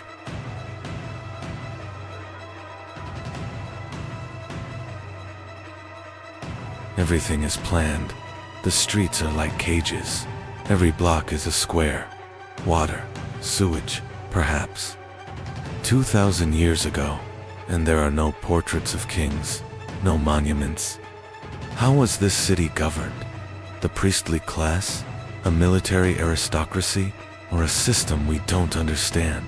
Perhaps the first megacity, the first anonymous power. 1,000 kilometers to the south, another world, the Maya. Tikal city-states, hieroglyphic writing, kings. But in 378 AD, something changes in Tikal. A new dynasty, a new architecture, and this architecture comes from Teotihuacan, Stela 31, stone monument. On it, a figure, Teotihuacan-style clothing, black glasses, the black-eyed squirrel.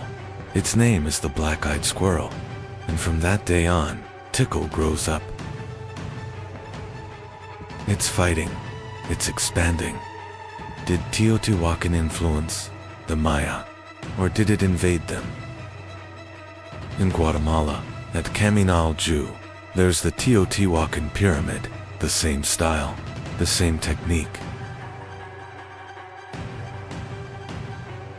In Honduras, in Copan, there is Teotihuacan obsidian. This is not just trade. This is power, perhaps an embassy. Perhaps a prince ascended the throne through marriage. Perhaps an army came and changed a dynasty. But the result is the same. The influence of Teotihuacan stretches thousands of kilometers. This is not a city, it is an empire. Silent, unwritten, but real. And here's the interesting thing, the Maya wrote. They recorded everything, but about Teotihuacan, they wrote almost nothing. It was simply, that day, people came from faraway lands. Faraway lands, 1,000 kilometers, and then, silence. Why was Teotihuacan so frightening, or so secretive? around 550 AD, maybe 600 AD. It's not certain, but something is happening. The city center is burning. The temples are being destroyed. The Temple of the Feathered Serpent in particular. Symbols are being broken. Statues are being shattered. Is this an external attack or an internal rebellion?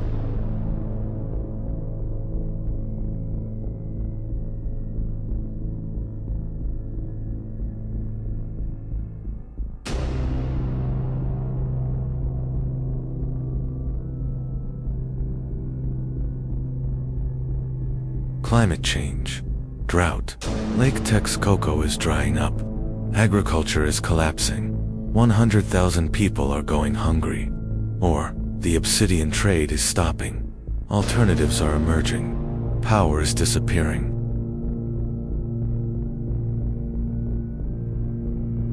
But this isn't a sudden end, it's slow.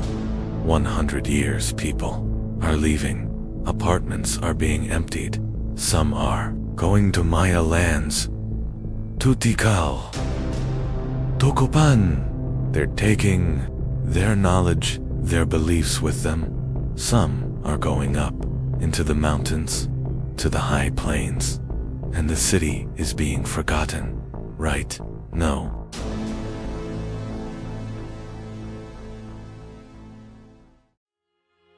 Because 600 years later, the Aztecs arrive. And they don't forget. They call it the birthplace of the gods, and they build temples here for their gods, layer upon layer, history upon history.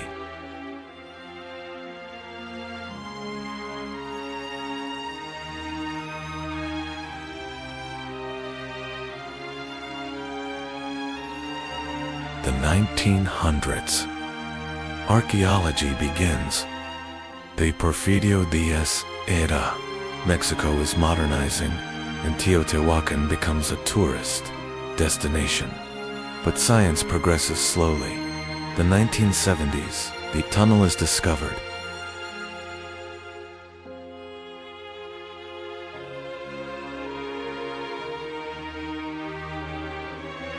1980s, radar. More structures beneath the city. 2003, a new chamber beneath the Temple of the Feathered Serpent. 2015, Mercury, and still, something new every year. The 2020s, LiDAR, remote sensing, and we still can't decipher the writing. We still don't know the names of the kings.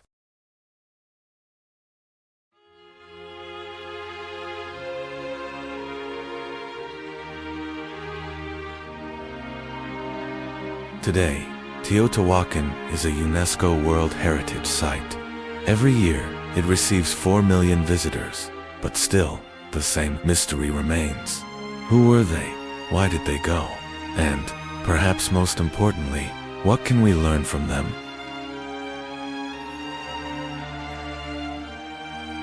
The collapse of megacities, climate change, resource depletion, social inequality.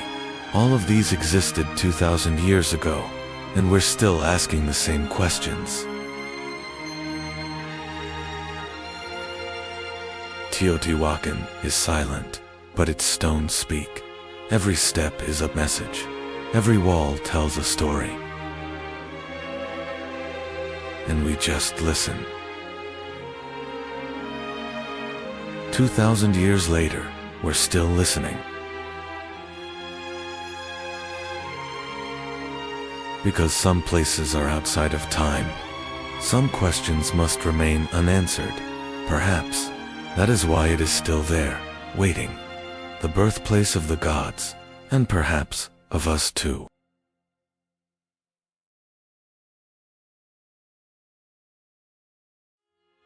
Teotihuacan is still being excavated. Every new discovery updates this film. The city was aligned. Mercury discovered in 2015. Everything was still being analyzed. The writing system remains a mystery. Everything followed a deliberate plan. and perhaps we could never figure out should remain mysteries why they were built. Here they are, pyramids beneath the aligned stars. This city exists, there's secrets forever hidden, but no one knows who built it. One of the greatest mysteries journey through human history. Don't forget to subscribe to my channel. There is a city 400 meters above the Oaxaca Valley, on top of a mountain, Monte Alban. The White Mountain. This name was given by the Spaniards, who arrived in the 16th century, but they did not found this city. The Zapotecs built this city, yet even today, we still do not know the original name they gave to this mountain, because the Zapotec writing system has not yet been fully deciphered. 700 BC, that's 300 years before Rome founded the city. The Olmecs had collapsed. The Mayans were rising. But here, in southern Mexico, something else was happening. A people leveling the mountaintop, a construction project that lasted 300 years, and the resulting city with a population of 15,000 terraces, temples, observatories, and a message: we are here and we are watching. The construction of Monte Alban seems like madness. Why the top of the mountain? Why 400 meters up? Defense, perhaps? But there's more to it. Surveillance, control. The Oaxaca Valley is one of Mexico's most fertile agricultural areas. And this mountain is right in the middle of the valley. It sees everything. It controls everything. The city center, Grand Plaza, 300 meters long, 200 meters wide, flat, symmetrical, planned. This is the oldest planned city in Mexico, and this plan hasn't changed for 1,000 years. The J platform, the South platform, the Eyes Monument, all remained faithful to the original design from 700 BC. Why? Because that plan was sacred. The J platform, Monte Alban's most mysterious structure. Shaped like the letter J, but why J? Astronomical alignment, calendar calculation, or is it a burial complex? In the 1930s, more than 170 tombs were discovered here. Mummies, jade masks, obsidian knives, and one name, the 12 Apostles. Lady 12 Macaw. A female ruler, circa 450 BC, the most powerful period of the Zapotecs. Monte Alban's most famous monument, the dancing figures. Stone reliefs, over 300 figures, men, women, children. Some are dancing, some are in pain, some are dead. And above all, names, glyphs, hieroglyphic writing. The Zapotecs invented writing.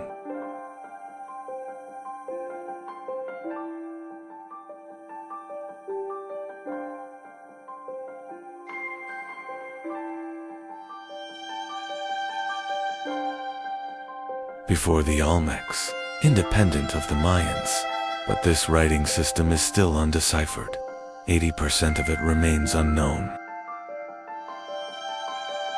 The inscriptions on the figures, names, dates, places. There's a place called Bourgeois, where we don't know. An event called Bloody Moon, when we don't know. But what we do know is, these figures are prisoners, enemy, leaders. They're not dancing, they're being tortured.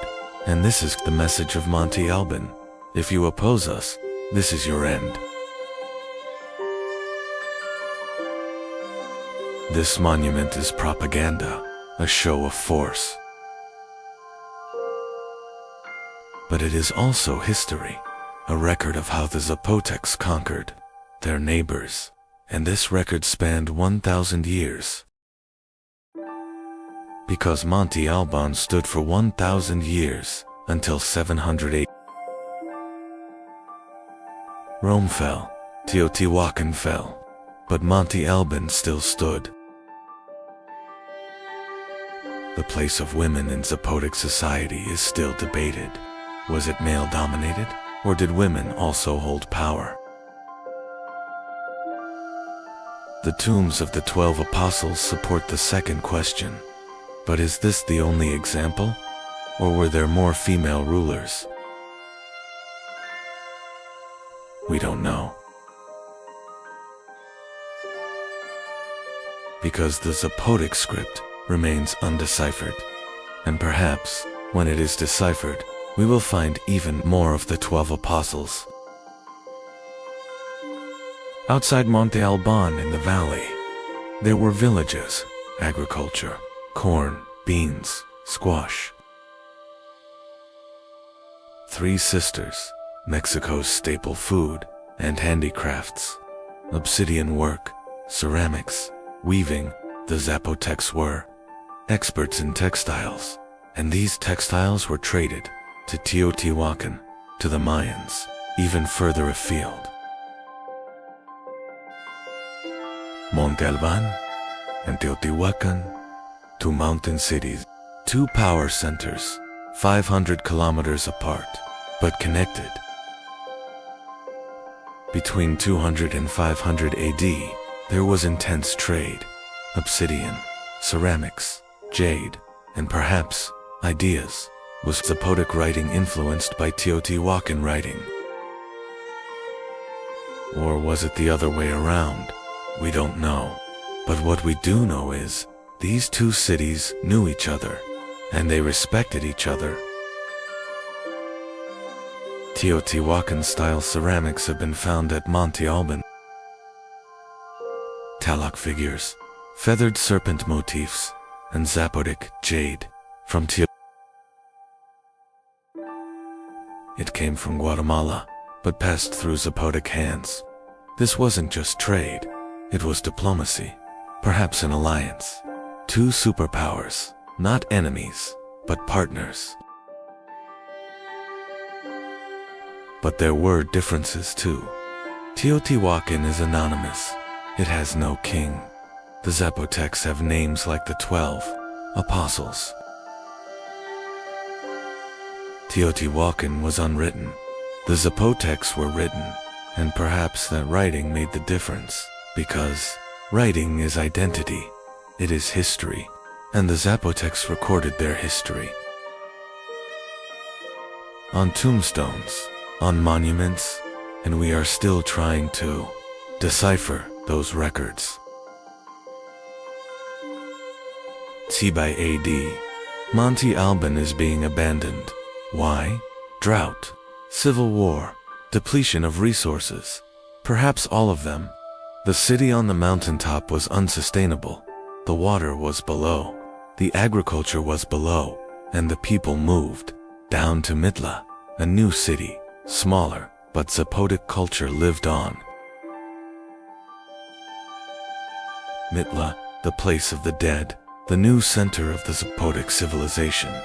And here, a unique form of art emerged. Mosaic walls, geometric patterns in red, white, and black. These designs became the final expression of Zapotec identity, and that identity endured until 1521, until the Spanish arrived.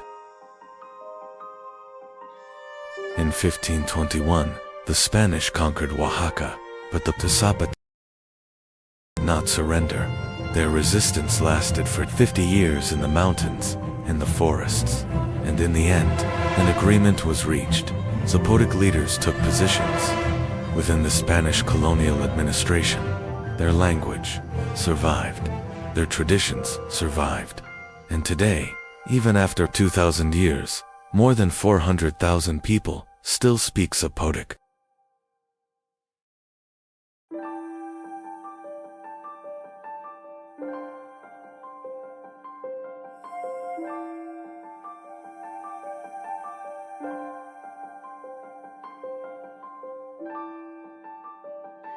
Monte Alban is in ruins, but its Zapotec identity lives on.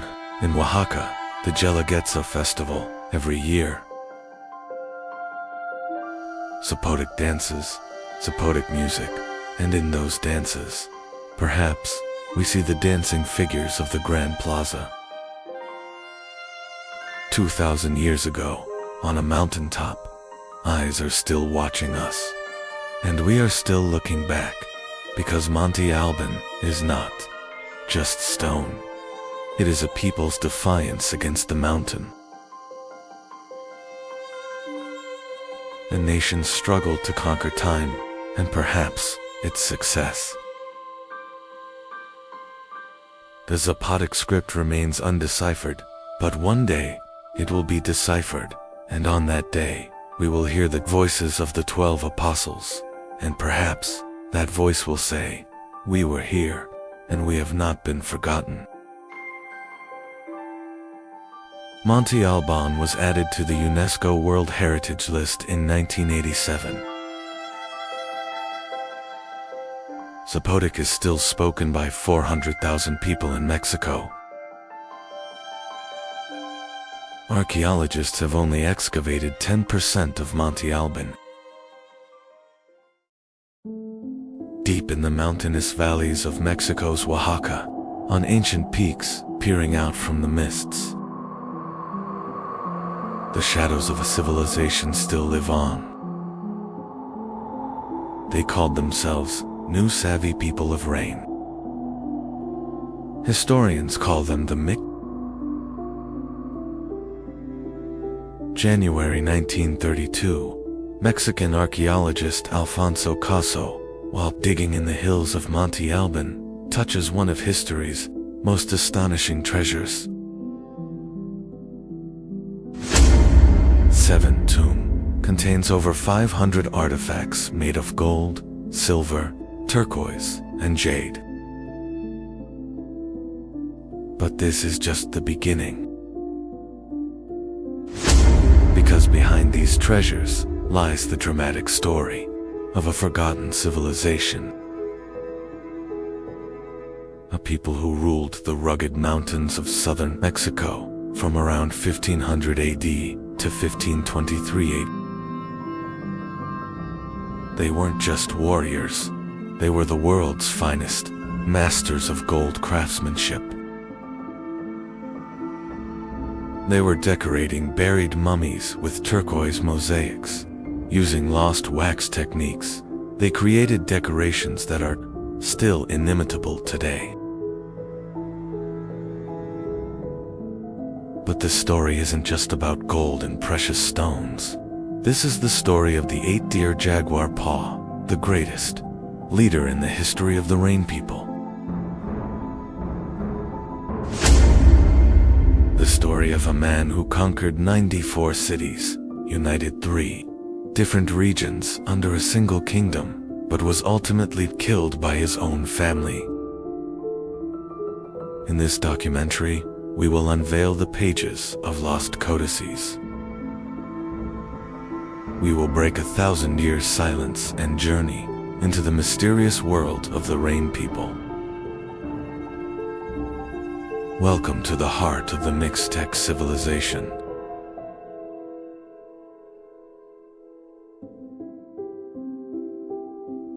The Mixtec people call themselves New Savvy, the people of rain. This name reveals the fundamental truth underlying their existence. Rain. In the rugged mountainous terrain of Oaxaca, agriculture depended on rain, and rain was a blessing from the god Jehovah. The Mixteca region was divided into 3 main areas. High Mixteca, mountainous and cold, difficult for agriculture, but rich in minerals. Low Mixteca, warmer, more suitable for agriculture, and coastal Mixteca, tropical, famous for its cocoa and salt trade. Tilantongo was the sacred capital of the Mixtecs. From the 8th century AD onwards, it became the center of Mixtec politics and religion. The codices record the birth of the 4 crocodiles, the first ruler of Tilantongo. This is the beginning of Mixtec history. The Mixtecs were recording their own history centuries before the arrival of Europeans. These codices, drawn on deerskin, tree bark, and cotton cloth, recounted the births, marriages, wars, and deaths of rulers. But these codices were not merely historical records. They were also mnemonic tools, recalling oral tradition and serving as guides for storytellers. Each image held a story, a legend, an epic. In 1063 AD, a prince is born in Tilantongo. He is named 8 Stags because he was born on Stag Day, the day of the 8th stag. But history will remember him by another name, Jaguar's Claw. 8 Deer was the son of 5 Crocodile the High Priest, and 9 Eagle. He had 2 siblings, 12 Earthquake, and 9 Flower. But 8 Deer was the one fate had chosen.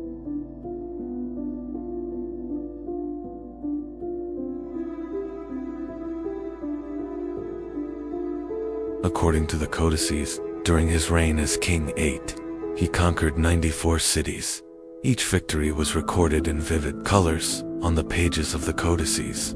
He is always depicted wearing a jaguar helmet, a symbol of his warrior spirit and strength. But 8 Deer ruled not only by the power of the sword, but also by diplomacy. They formed an alliance with 4 Jaguars, a more powerful Toltec ruler than Cholula. In return for this alliance, they received the turquoise nose ornament, a symbol of Toltec royal power. The most striking story of 8 Deer is his tragic relationship with his family. His stepsister, 6 Lizards, married 11 Winds. This marriage posed a threat to 8 Deer because 11 Wind's family had their eyes on the Tilantongo throne. In 1101 AD, the 8 Deer finally conquered the city of the Red and White Bunch, the center of their rivals. They captured 11 Winds and his brothers, but they spared their youngest brother for Winds. This pardon would seal his fate. 14 years later, in 1115 AD, 4 Winds, now both 8 Deer's half-brother and son-in-law, formed an alliance. The combined forces of the Mixtec kingdoms rose up against 8 Deer. 8 Deer were captured and sacrificed. The greatest conqueror in Mixtec history died at the hands of his own family. The codices silently record this moment, the fall of a hero, the price of power and arrogance. January 6, 1932.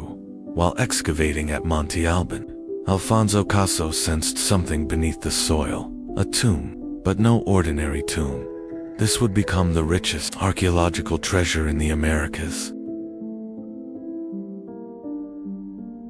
7. The tomb was originally built by the Zapotecs between 300 and 600 AD, but the Mixtecs reused it centuries later. This was a way of embracing the power of the past and paying respect to the spirits of their ancestors. 9 skeletons were found inside the tomb, but the most surprising thing were the artifacts.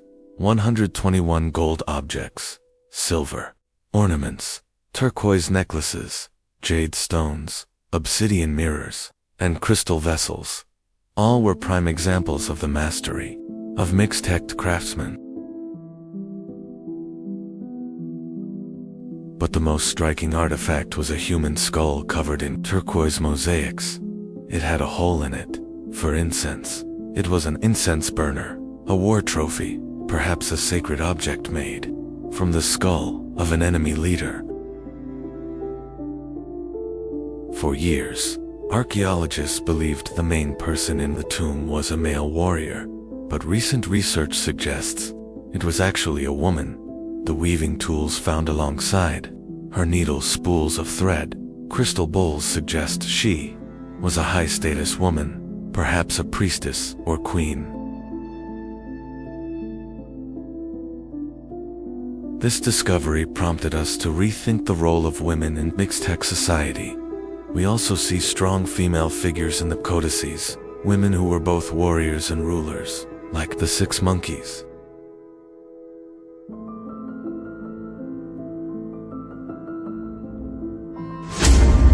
The tomb's treasures are now on display at the Oaxaca Cultural Museum, but the tomb itself, high up in Monte Alban, still awaits visitors. Although the lights inside are out, its stories live on. For the Mixtecs, rain was not just a meteorological event. Rain meant life, and Jehui, the god of rain, was their supreme god. Jehui is typically depicted wearing a blue or green rain goggles mask with a jaguar-like expression and bared teeth. Rain or steam is thought to emanate from his nostrils. This imagery symbolizes both his life-giving and destructive power. Ceremonies were held on mountaintops in honor of Jehui. During severe droughts, much darker rituals were performed. Historical records indicate that child sacrifices were offered to appease the rain god.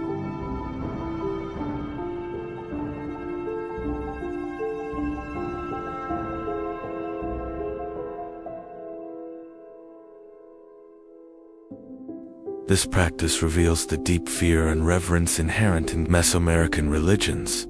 Natural forces were things that humans couldn't understand or control, and appeasing these forces was essential for the survival of society.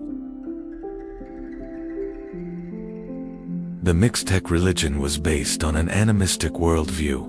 Mountains, caves, rivers, all were filled with spirits. The world consisted of 3 layers: Earth, Nu, Sky, Yuchi, and Underworld, Nu Nador. The codices recount the earliest creation stories. 1 deer, the jaguar snake, and 1 deer, the puma. Snake created the world's first beings, Noah. When the sun rose, these first beings turned to stone. Some survived by taking refuge in caves and continued to live there. This belief system explains the cave cult of the Mixtecs. Caves were sacred places. The dead went there, and spirits lived there. And some caves are still visited today as sacred pilgrimage sites. In 1521, Hernán Cortés and the Spanish conquerors captured Tenochtitlan. The Aztec Empire collapsed, and the independence of the Mixtecs came to an end.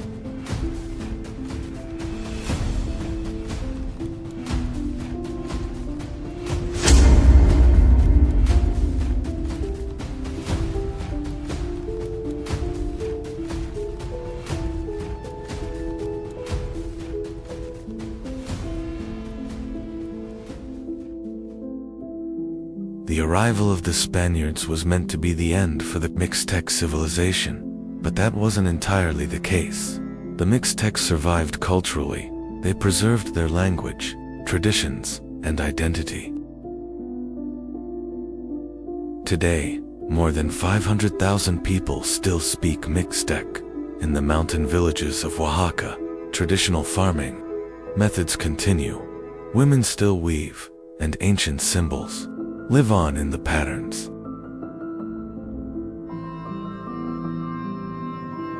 The story of the Mixtecs is a testament to the resilience of indigenous cultures. Despite the devastating effects of European colonialism, they were a people who wrote their own history, created their own art, and worshipped their own gods.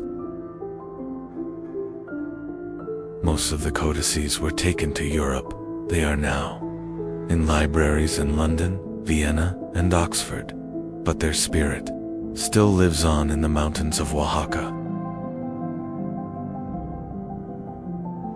The jaguar claws of 8 deer happened in 1115, but its story is still told more than 1,000 years later.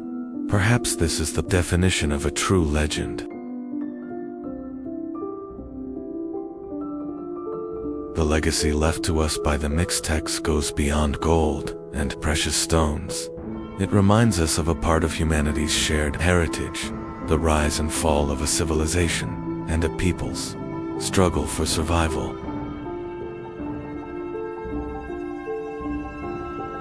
And when the mists cover the valleys of Oaxaca, when the wind blows through the mountains, you can still see the jaguar helmet of the 8 deer. It's still there, still waiting, still telling its story. We are traveling through world history in chronological order, civilization by civilization, step by step across thousands of years, from the first cities to great empires, from forgotten kingdoms to legendary rulers.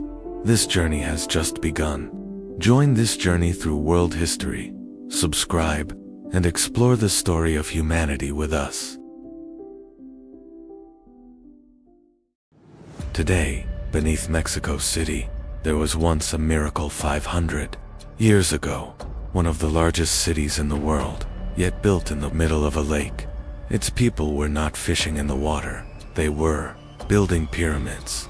And the inhabitants of this city demanded blood every day so that the sun would not die.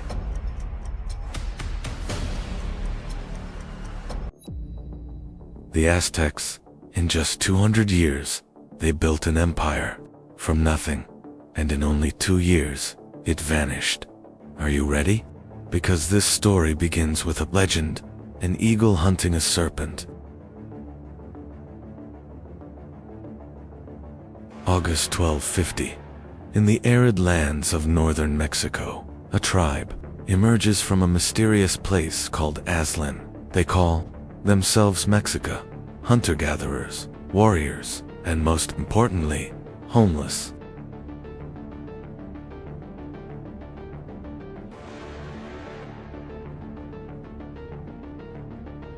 For centuries they migrated. Everywhere doors were slammed in their faces. Why? Because these men simply did not want peace. The war god Huitzilopochtli had told them, "You are the chosen people, but there is no paradise without bloodshed."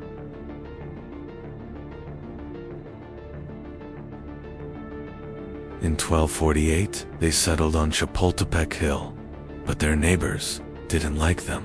They were driven out. They became mercenaries. They fought whoever they had to fight, not for money, but to survive.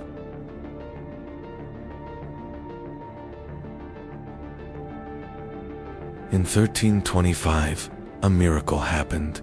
On a swampy island in the middle of Lake Texcoco, they saw an eagle with a snake in its beak, right on top of a cactus.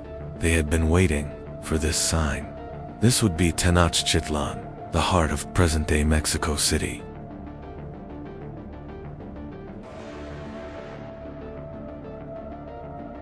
Imagine 400,000 people living in the middle of a lake, more populous than some of Europe's largest cities. But how? Chinampas, floating gardens, artificial islands made of layers of reeds and mud, not for agriculture, but for the city.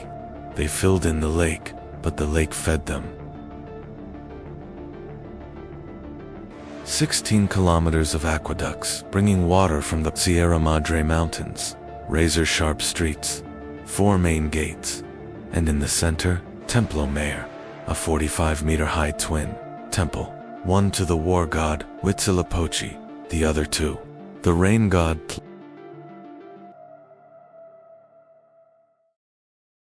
But the craziest part, when the Spaniards first arrived, they said, "It's more beautiful than Venice Hernan courts."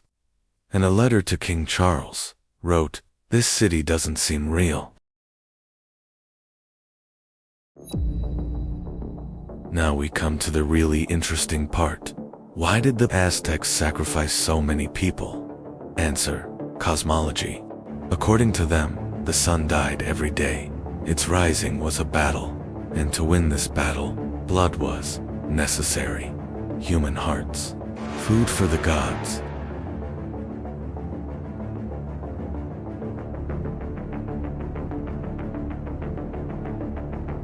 But how was this ritual performed?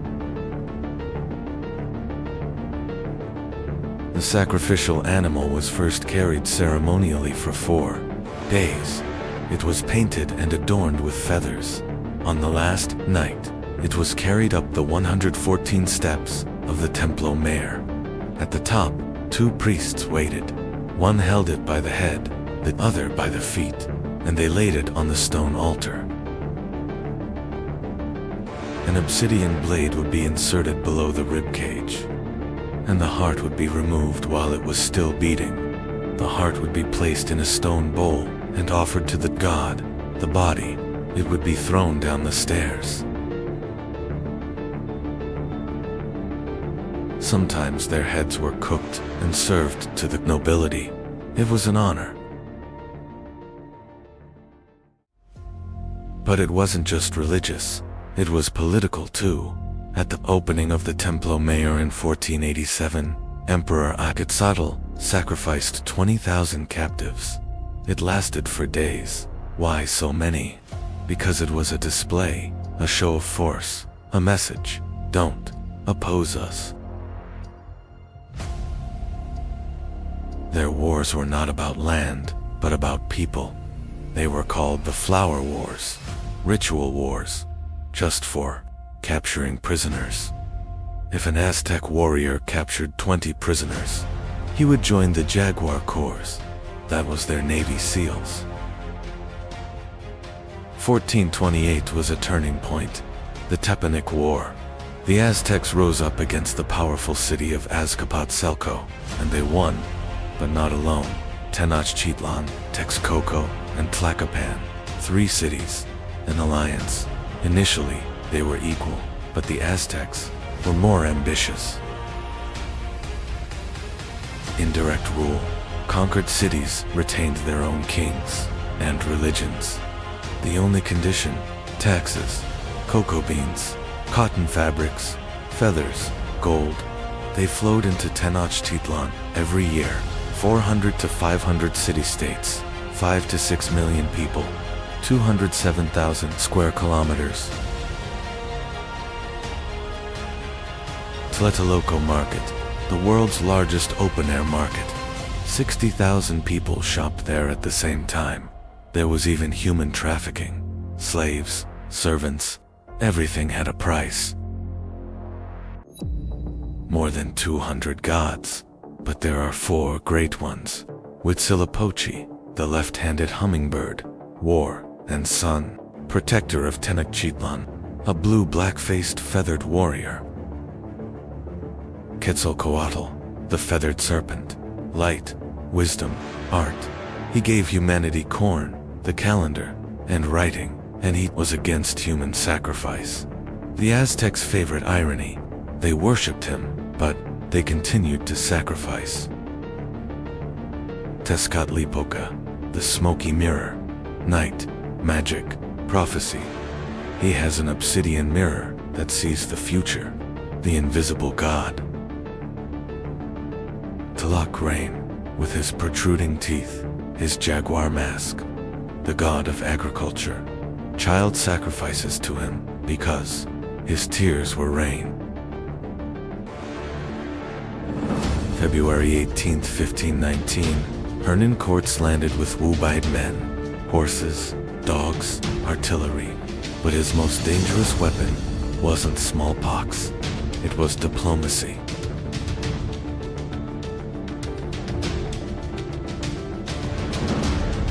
The Aztecs had many enemies. The people of Tlaxcala had never submitted.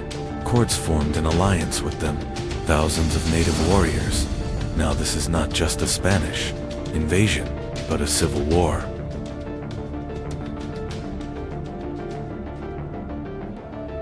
November 8, 1519, courts entered Tenochtitlan. Moctezuma thought him a god.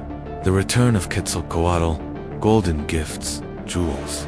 but courts wanted gold and more.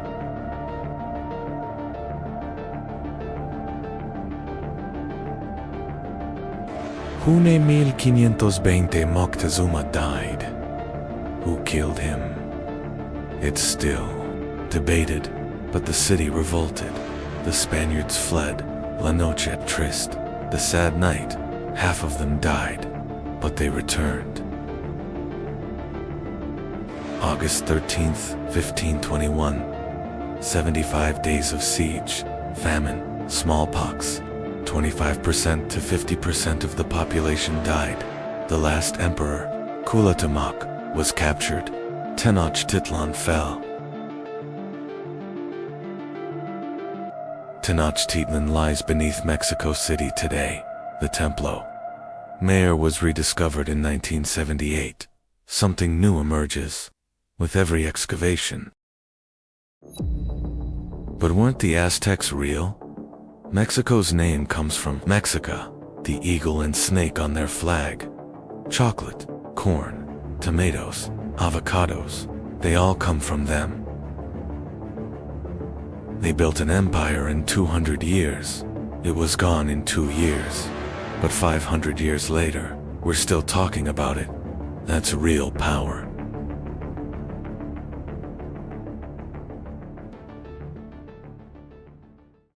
Today, there is a city in Italy.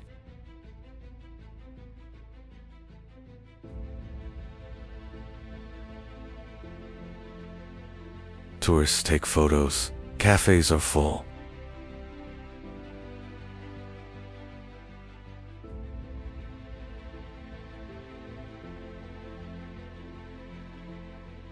But 2,000 years ago,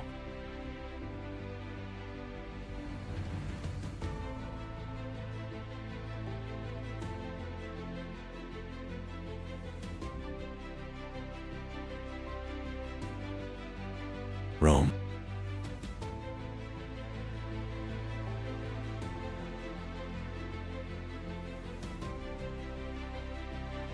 Paved roads, apartments, sewer systems. We still use them. They built them 2,000 years ago.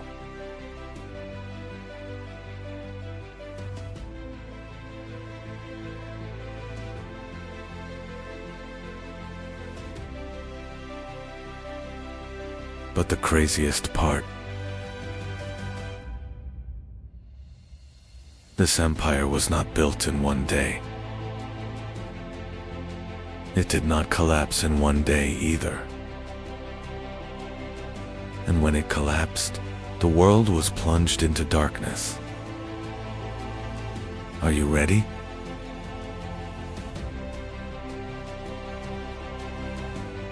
Because this story begins with a legend of two brothers by a wolf.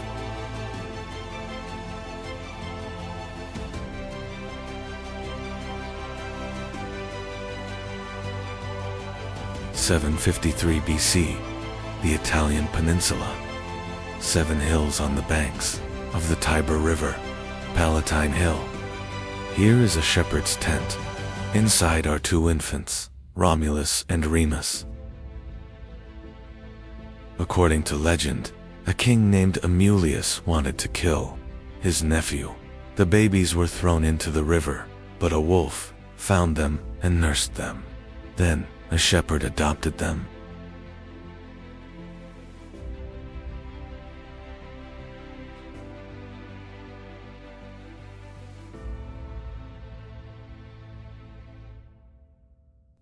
Then a shepherd adopted him.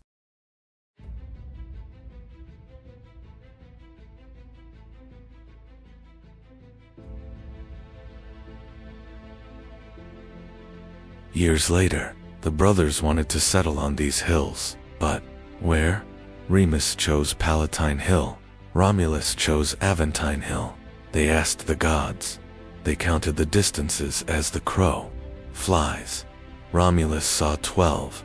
Remus saw 6. Romulus won.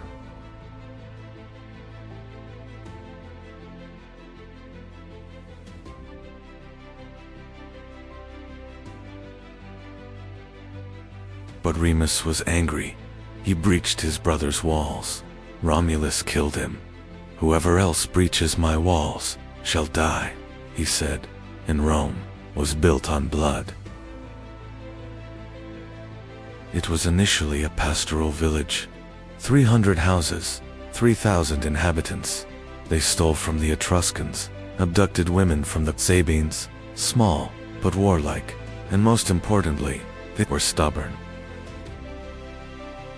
509 BC, the last king, Tarquinius Superbus, was exiled.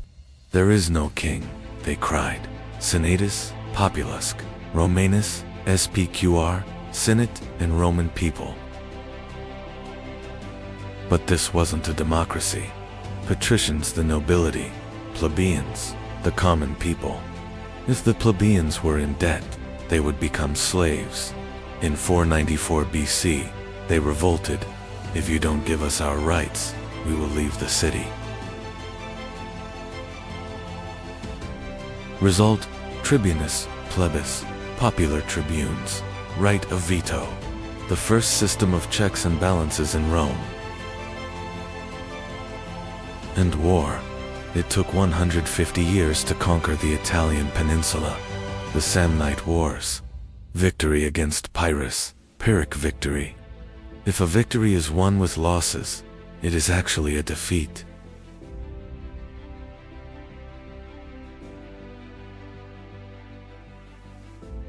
In 264 BC, Rome was the master of Italy, but a danger lay across the sea: Carthage. Carthage, modern Tunisia, founded by the Phoenicians, masters of maritime trade. Unlike Rome, rich, cultured, but with a mercenary army.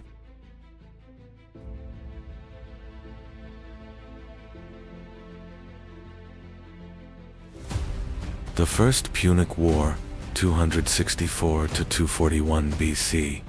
23 years. Naval battles. Rome formed its first fleet, Corvus Crow. They lowered bridges from the ships, turning the naval battle into a land battle. Victory. Sicily and Sardinia became Roman territories. But the greatest danger was yet to come: Hannibal.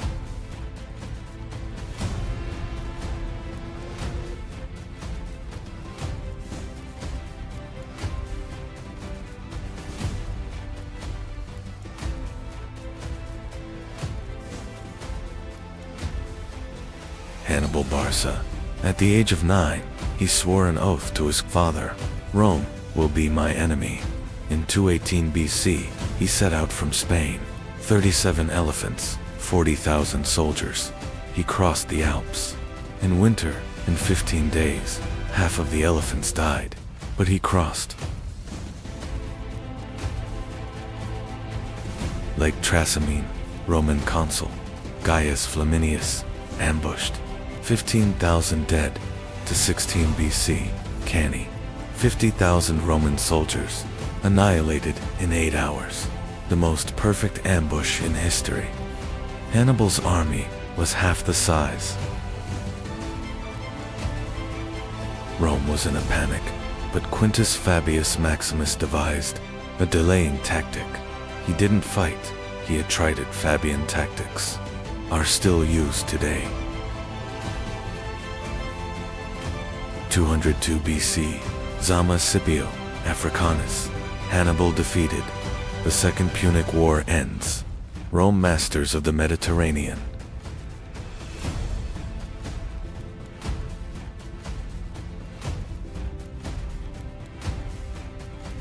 (146 BC), the Third Punic War. Cato the Elder said in every speech, "Carthage must be destroyed." Finally, they destroyed it. The city burned for 17 days. The ground turned to salt. Carthage no more.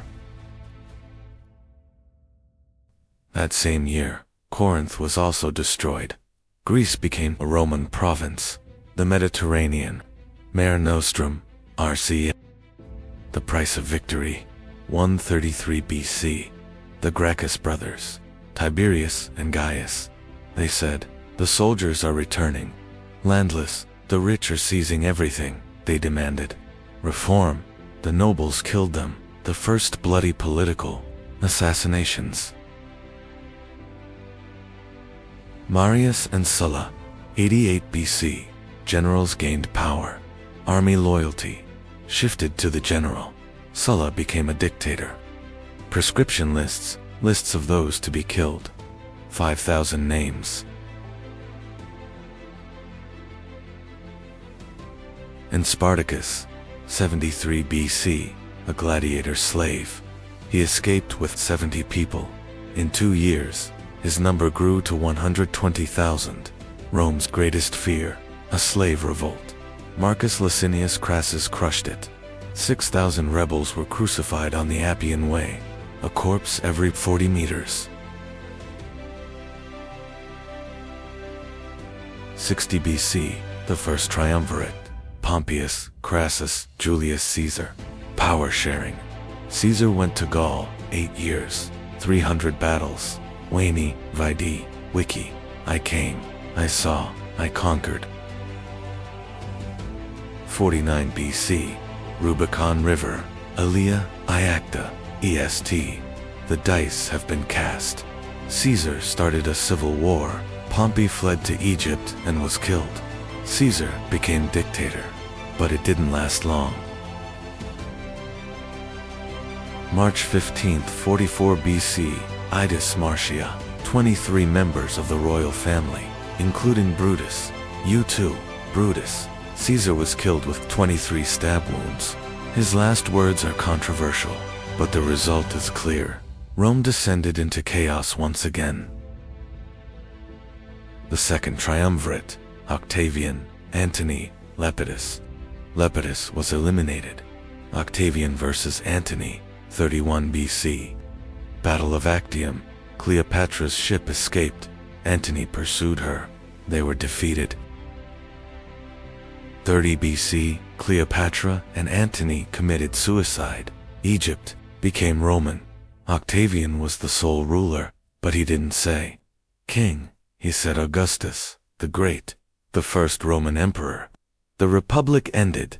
Pax Romana began. Pax Romana, 200 yield-bearers, 5 million kilometrik, 50 sampai 70 million insan. Britania dan Mesopotamia, Kuzi, Afrikadan. Augustus, emperor, but he called us first citizens. Tax reform, road system. All roads lead to Rome. 80,000 kilometers of roads. Some are still in use. Tiberius, Caligula, Claudius, Nero, the Julio-Claudian dynasty. Caligula was mad. He wanted to make his horse a senator. Nero, he burned Rome, played music, and committed suicide. The Colosseum, with a capacity of 80,000 people. Gladiator, fights, lion hunts, naval battles. Nomakia, built by Vespasian, opened by his son Titus, a 100-day festival. 5,000 animals were slaughtered. Trajan, 98 to 117 AD. The empire at its greatest extent. Dacia, Romania conquered. Gold mines, Trajan's Forum. Remember me like this. Hadrian 117 sampai 138 AD. Hadrian's Wall, defended. Britain, admirer of Greece, restored the temple in Ephesus and temples in Athens. Marcus Aurelius, 1680. Age, philosopher emperor, author of On Myself. Stoic, life is a battle, long and varied. Only patience and courage save. But the golden age was coming to an end. Commodus, Marcus's son. He wanted to be a gladiator. He dressed like Hercules. He was strangled to death in 192. The empire began to crumble. The crisis of the 3rd century. 50 emperors in 50 years. Most were killed. Persians in the east, Germanic tribes in the north. The empire was divided in two. Diocletian 284 AD, the system of four empires tetrarchy. Constantine 312 AD, Milvian Bridge. Win with this sign. Christianity 330 AD, Constantinople, New Rome. The east is victorious, the west is weakened. 410, Alaric, Visigoth king. Rome was sacked, for the first time in 800 years. 455, Genseric, Vandals, 14 days of looting. The word vandalism comes from this. The last emperor, Romulus Augustulus, an ironic name, from Romulus to Augustulus. 476 AD, Odoacer, Germanic, general. He said, "You don't need to rule." The Western Roman Empire ended. The East, it lasted another 1,000 years as Byzantium, but that's another story. 2,200 years ago, it was a shepherd's village. 2,000 years ago, it was the master of the world. 1,500 years ago, it collapsed, but its legacy lives on. Law, innocent until proven guilty. Roads. All roads lead to Rome. Language, words of Latin origin. Government, Senate, veto, republic. Rome fell, but Rome never died. In the next video, the Byzantine Empire, the 1,000-year resistance of the Eastern Roman Empire. Don't forget to subscribe. See you soon. Constantine III, Roman Emperor, Christian, and a visionary. He chooses the ancient city of Byzantium, the mouth of the Bosphorus, between Asia and Europe. And here, he builds the new Rome. 6 years, 100,000 workers, forums, palaces, a hippodrome, and this city will stand for 1,000 years. The walls, 5th century Theodosius, 6 kilometers, 20 meters high, 3 layers of defense, for 1,000 years. These walls stopped the greatest armies of Europe, Huns, Avars, Bulgars, Russians. They were all broken at these walls. Until 1453. When the Roman Empire collapsed, the world changed. But Rome did not disappear. Its heart kept beating. And that heart was Constantinople. Today we call this Empire Byzantium. But its people never called themselves Byzantines. They used only one name, Romans. While Western Rome collapsed into darkness, another world was rising in the east. Rome's shift to the east was not an accident. Emperor Constantine understood the empire's future now lay in the east. So in the year 330, the capital moved away from Rome. The new capital would be Constantinople. This was not just a change of cities. This decision changed the destiny of Rome. Constantinople was not only a capital, it was one of the world's greatest trade gateways. And this city was not only wealthy, it was protected by one of the strongest defensive systems in the world. As Western Rome collapsed, central authority across Europe rapidly disintegrated. But in the east, Constantinople remained a powerful, imperial center. The city became one of the most important crossroads of trade between East and West. This trade network gave Byzantium enormous economic strength. Byzantium was powerful, not only militarily, but also through diplomacy. In the 6th century, Emperor Justinian became one of the most powerful rulers in Byzantine history. Justinian's greatest ambition was to restore the former borders of the Roman Empire. Byzantine armies advanced into North Africa and ended Vandal rule. Soon after, Byzantine forces advanced into Italy, and Rome returned to imperial control. The Mediterranean once again began to resemble the center of the Roman world. During Justinian's reign, Hagia Sophia was built and became a symbol of imperial power. 527. Justinian, 38 years in power, and the height of the empire, reclaiming the West, Africa, Italy, Spain, former Roman territories, the Codex, the foundation of law. We still use it today. And Theodora, the Empress, coming from slavery, fighting for women's rights, 1500 years ago. Hagia Sophia was not only a place of worship but also a peak of Byzantine engineering. Constantinople was not only a capital, but also one of the richest cities in the world. For centuries, Constantinople once again became one of the richest cities in the world. The heart of trade between East and West beat here.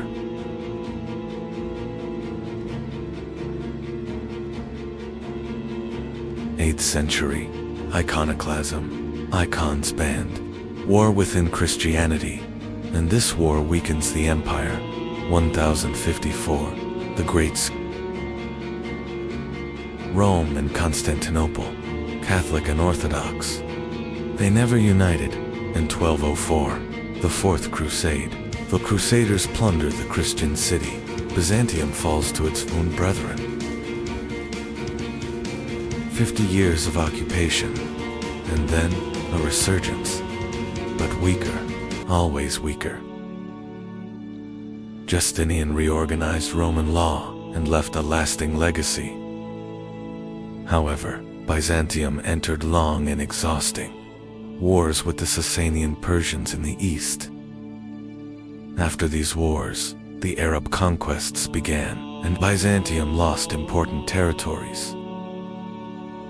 Yet Constantinople survived thanks to its powerful defensive walls. Byzantium survived not only through war but also through diplomacy. The empire developed new military systems to defend its borders. But in 1071, the Battle of Manzikert became a major turning point for Byzantium. After the defeat at Manzikert, the gates of Anatolia began to close for Byzantium. Byzantine control in Anatolia rapidly weakened. During this period, Byzantium was forced to seek military support from the West. But the Crusader armies unexpectedly turned toward Constantinople.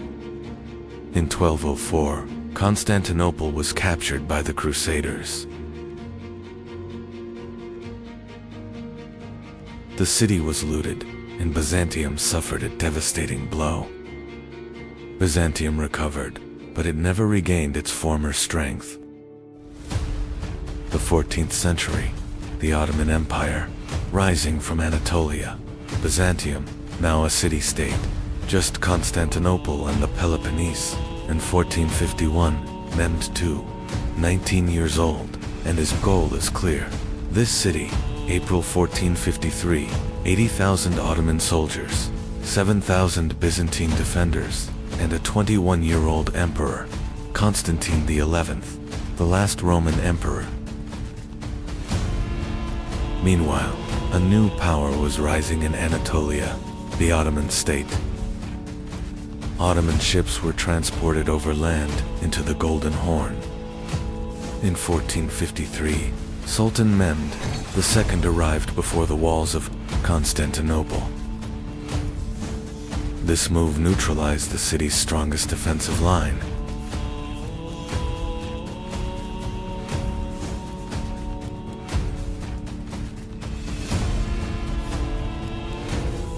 With the final assault, the defenses of Constantinople collapsed. On May 29, 1453, Constantinople fell. This event marked the end of the Byzantine Empire. But Rome did not die, because Byzantium left a legacy: Orthodox Christianity, Russia, Greece, the Balkans, law, Justinian's Codex, the foundation of Europe, art, mosaics, icons, and Hagia Sophia. 1500 years. First a church, then a mosque, now a museum, and it's still standing, because Byzantium knew how to build structures that took 1,000 years to build. And these structures are still speaking. We can still hear Rome's last breath. Byzantium, Eastern Rome, Constantinople, Istanbul. The names have changed, but the stones are the same, and we are looking at the same stones 2,000 years later. Rome was founded in 753 BC. It ended in 1453 AD, 2,206 years.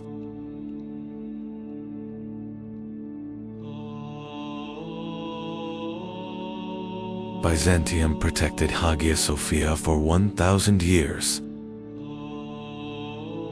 Istanbul is still situated between two continents. Hagia Sophia welcomes its visitors in all its splendor on Turkish soil.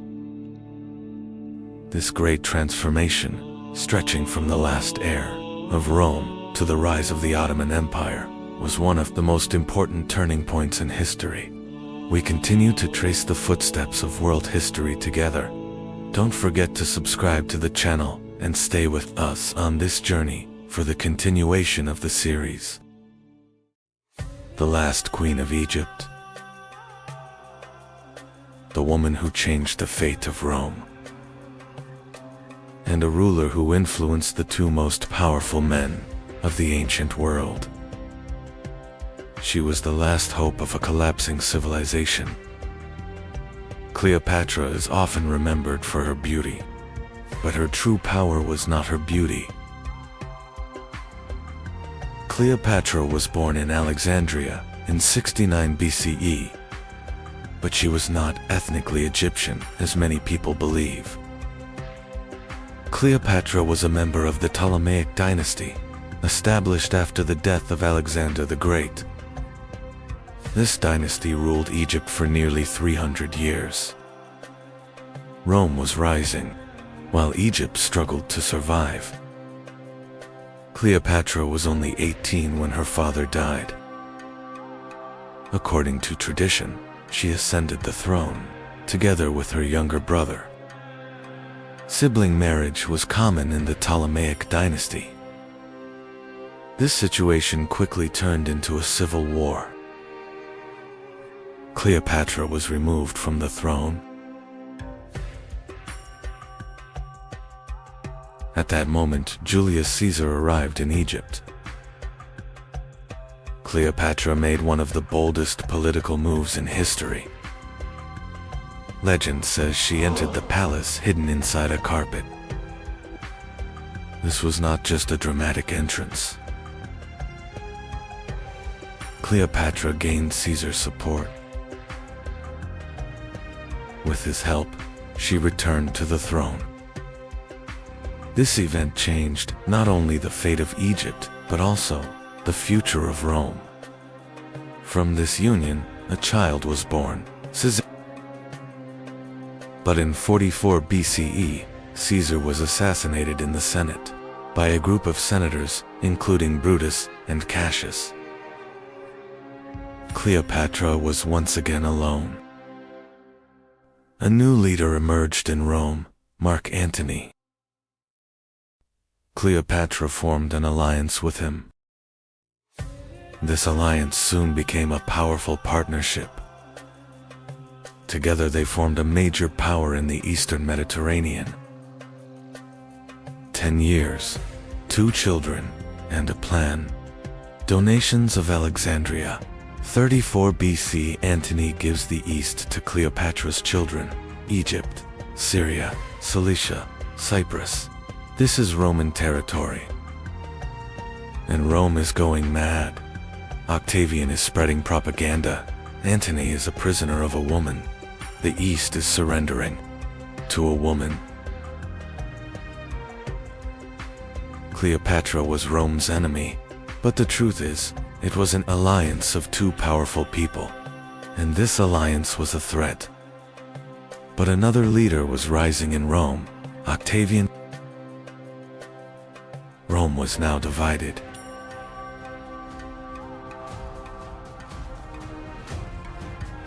(31 BC), Actium, Greece, the last war.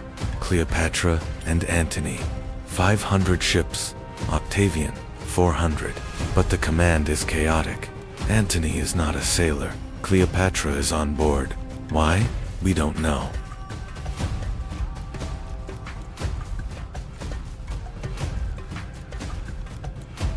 A complete mess.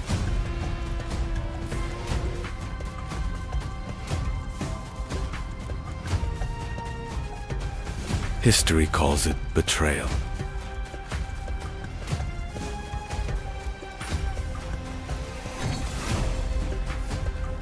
This conflict led to one of the most important naval battles in history, the Battle of Actium.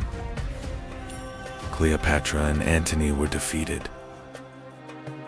This defeat marked the beginning of the end for Egypt. Octavian was approaching with his armies. Octavian is approaching. Antony commits suicide.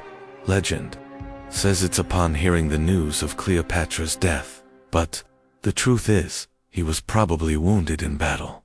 Cleopatra is taken prisoner. Octavian wants to take her to Rome for victory parade, but Cleopatra refuses, because she is a queen, and queens are not chained. Cleopatra refused to be taken prisoner by Rome, and she made the decision that would enter history. Mark Antony believed Cleopatra was dead. After hearing this, Antony wounded himself. Before dying, Antony was brought to Cleopatra. Mark Antony died in Cleopatra's arms. After Antony's death, Cleopatra mourned deeply. Cleopatra locked herself inside the mausoleum to avoid being captured by Octavian. Octavian wanted to take Cleopatra to Rome alive. Cleopatra met Octavian for the last time. Cleopatra shared her final plan with her loyal servants. Cleopatra wished to be buried beside Mark Antony. Cleopatra sent a final letter to Octavian. Cleopatra tried to save her son Caesarion.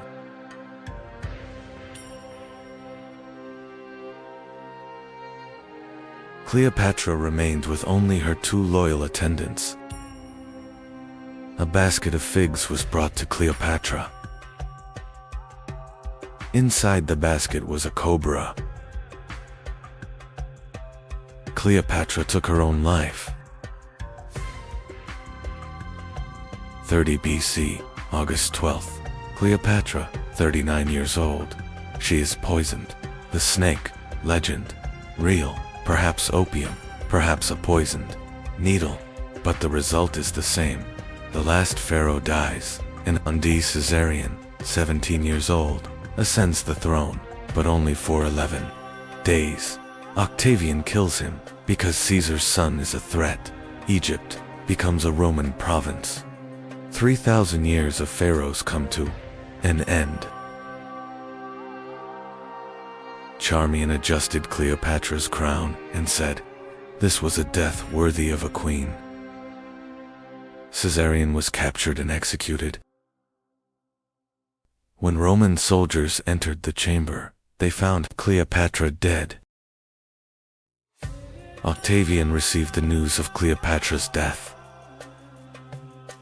Cleopatra and Mark Antony were buried together. Egypt was no longer an independent kingdom.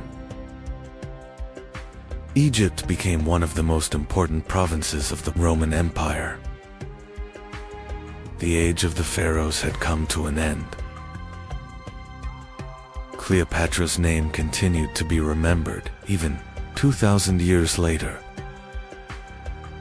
Cleopatra was not remembered only for her beauty. Cleopatra could speak 9 different languages. Cleopatra was the first Ptolemaic ruler to speak the Egyptian language.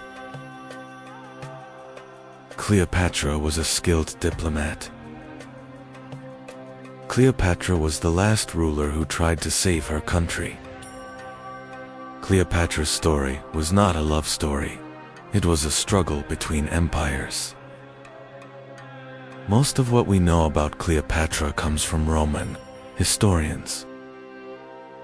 For this reason, Cleopatra's true story is still debated today. Roman historians portrayed Cleopatra as a threat. Cleopatra was not only a queen, but a powerful leader. History remembers not only rulers, but the decisions they made. Cleopatra. History remembers her for her beauty and intrigue. But she was also a diplomat, a linguist, a survivor. He reigned for 22 years. He formed alliances with 2 great Roman leaders, and he maintained control to the very end. Even his death was his own choice, because he was the last pharaoh, and pharaohs don't become slaves. Rome defeated her, but Cleopatra became a legend, and 2,000 years later, we're still talking about her, because she wasn't just a queen, she was the last. The last pharaoh, the first feminist, a legend. Follow the channel to explore world history in chronological order and continue this journey through time with us. Year 224. Rome faced a new enemy in the east. Its name was the Sassanid Empire, and it would become Rome's greatest rival for 4 centuries.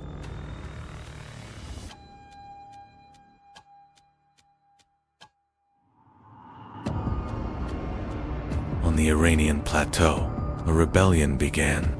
A local ruler named Artashir challenged the 400-year-old Parthian Empire, and at the Battle of Hormozgan, he defeated the Parthian king and began a new era.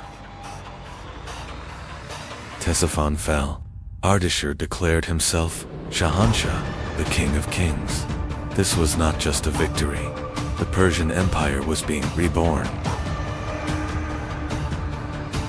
7 centuries earlier, Alexander the Great had destroyed the Persian Empire. Now, the new empire, founded by Artashir, was reviving the power of ancient Persia. In the west stood Rome, in the east stood China, and between these 2 great worlds, at the heart of the Silk Road, a new superpower was rising, the Sassanid Empire. The Sassanians did not only build an empire, they placed a religion at its foundation. Zoroastrianism became the official faith of the empire. A kingdom protected by Ahura Mazda had emerged. Sassanian kings were not only political rulers, they were seen as the earthly representatives of Ahura Mazda, and the Mobids were the guardians of this sacred order. As the Sassanid Empire rose in the east, another superpower stood in the west, Rome. Along the frontiers of Mesopotamia, the 2 empires prepared for a struggle that would last for centuries. In 260, at the Battle of Edessa, Sasanian King Shapur I captured the Roman Emperor Valerian. It was the first time in Roman history that an emperor had been taken prisoner by an enemy. Shapur did not only win, he carved his victory into history. At Naxivustam, the Roman Emperor Valerian was shown. Kneeling before him, it was a clear message to Rome. The conflict between Rome and the Sassanians was not a single war. along the frontiers of Mesopotamia, a rivalry lasting centuries had begun. The same cities, the same fortresses, changed hands again and again. At the center of the struggle between Rome and the Sasanians stood Armenia. For centuries, this region became a frontier zone, changing hands between the two empires. In 363, the Roman Emperor Julian launched a massive campaign. His objective was clear: capture the Sasanian capital, Ctesiphon, and change the balance of power in the east. Ctesiphon was never captured. During the retreat, Emperor Julian was killed. This campaign ended Rome's hopes of dominating the eastern frontier. In 531, Khosrow I came to the throne and became one of the greatest rulers of the Sasanian Empire. During his reign, the empire did not only expand, it was reorganized. Khosrow I was not only a warrior, he reorganized the tax system, strengthened the army, and transformed the empire into a more centralized state. These reforms made the Sasanians one of the strongest powers in the region. In 529, the Byzantine Emperor Justinian closed the Academy of Athens. Some philosophers fled east to the Sasanian court. There, Greek thought continued to survive in Persian lands. The Great Arch of Tak-Kasra at Ctesiphon symbolized the power of the Sasanian Empire. For centuries, it stood as one of the largest single-span vaults in the world. The Sasanian Empire was not only a military power, situated at the center of the Silk Road. It controlled trade between China and Rome and gained immense wealth. During the reign of Khosrow II, the Sasanian Empire reached its greatest extent. Persian armies captured Jerusalem, Syria, and Egypt, pushing Byzantium into one of the most difficult crises in its history. Byzantine Emperor Heraclius launched an unexpected counteroffensive, advancing deep into Persian territory. The Byzantine army began to change the course of the war. The war that lasted 26 years had ended, but there was no winner. Both Byzantium and the Sasanian Empire were exhausted and vulnerable, and this weakness would open the way for a new power to rise. After 628, the Sasanian throne became unstable. Within just 4 years, 14 different rulers took power. As central authority collapsed, the empire became vulnerable. In the 7th century, a new power rose from the Arabian Peninsula. Weakened by long wars and internal conflicts, the Sasanian Empire now faced a new threat.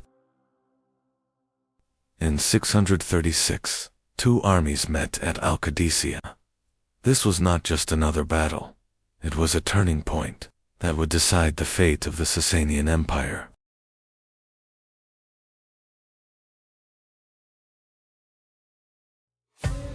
After Al-Qadisiyah, the Sasanian capital Ctesiphon fell. The heart of the empire was lost. This marked a turning point, from which Sasanian resistance could no longer recover.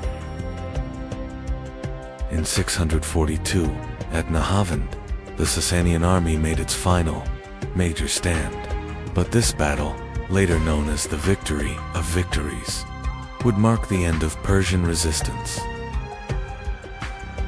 In 651, the last Sasanian king, Yazdegerd III, was killed.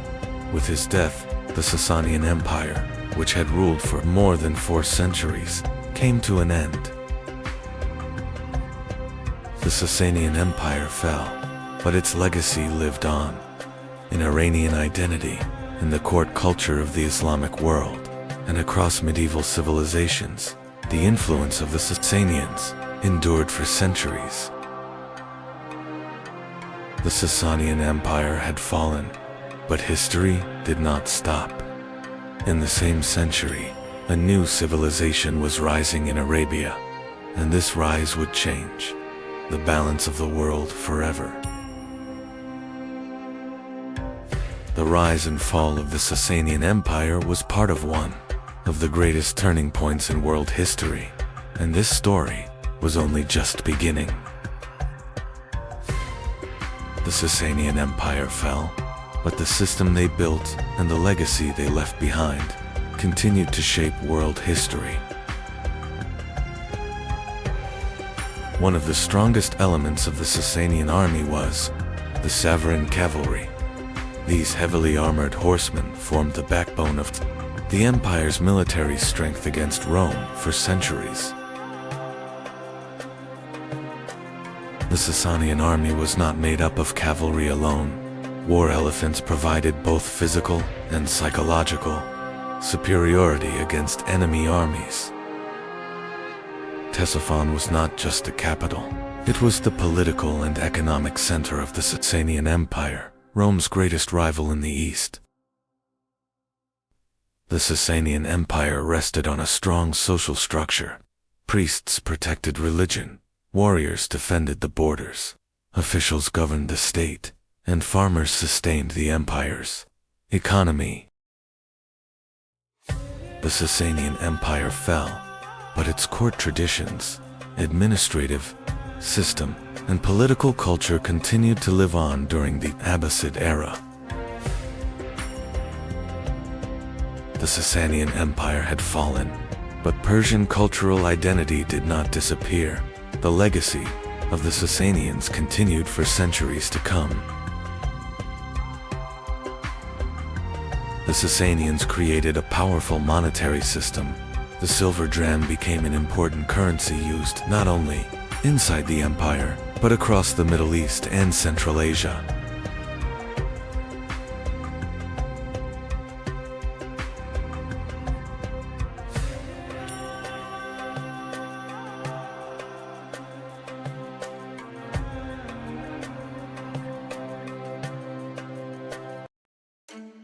× 375 AD, Europe. The Roman Empire has ruled for 400 years. The borders are secure. The forests are silent. And suddenly, a sound in the distance. The sound of horseshoes. So much, so fast. Huns.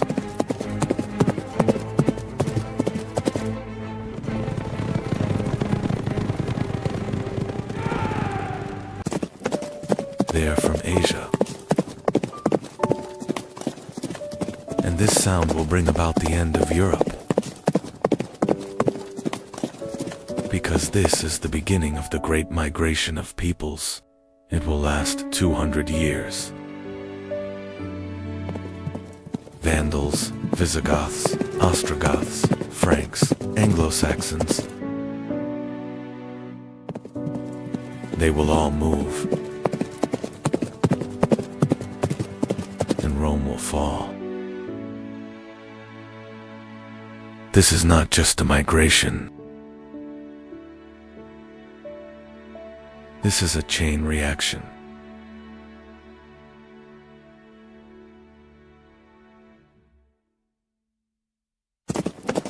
The Huns are pushing back the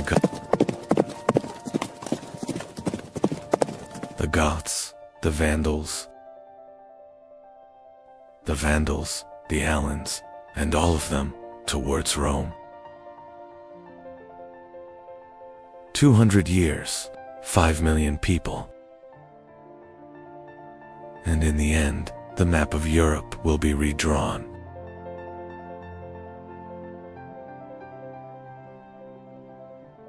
Today's Europe is the result of this migration.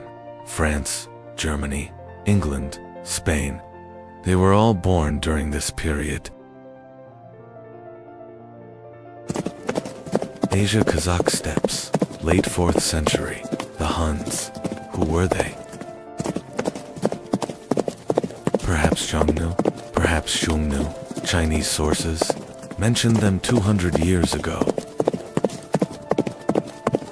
But now, they are moving west. Why?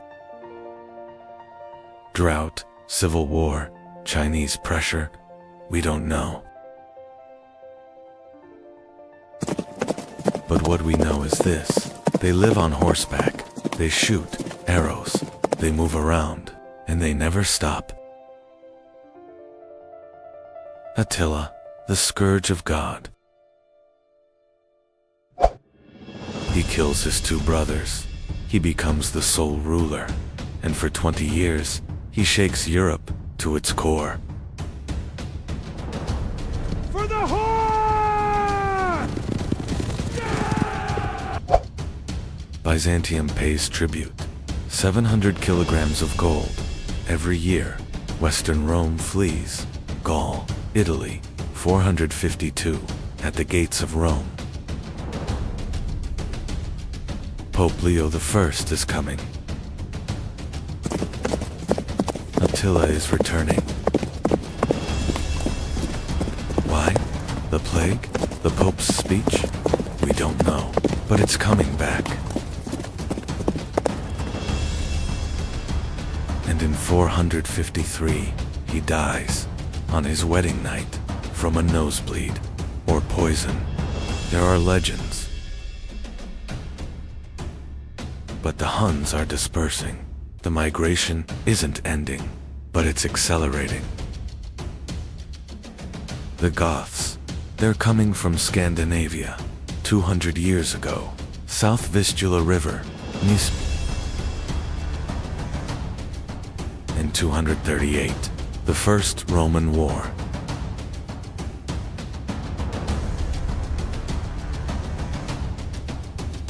But at the same time, trade will continue. The Goths want Rome, and Rome wants the Goths. Soldier, refugee, buffer zone. This relationship will last 200 years, but in 376, it changes. The Huns are coming. 376, Fritigorn, Gothic king, reaching the Roman border. Refugees, hungry, and Rome is helping the refugees. But it's not enough. The hunger revolt begins in 300. Emperor Valens is dying.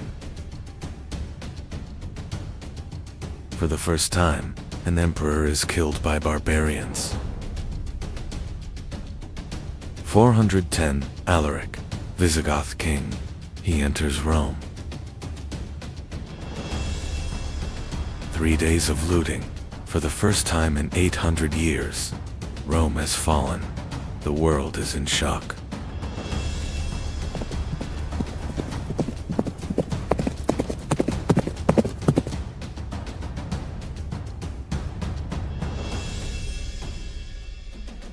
(418). The Visigoths settle in Spain. The Kingdom of Toulouse and the Western Roman Empire is collapsing.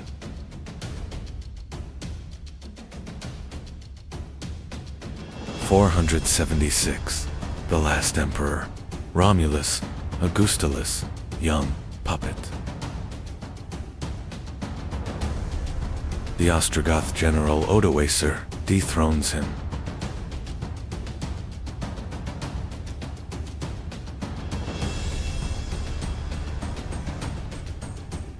But it doesn't kill it. It retires it. The Goths are now in Italy, and the Western Roman Empire is coming to an end.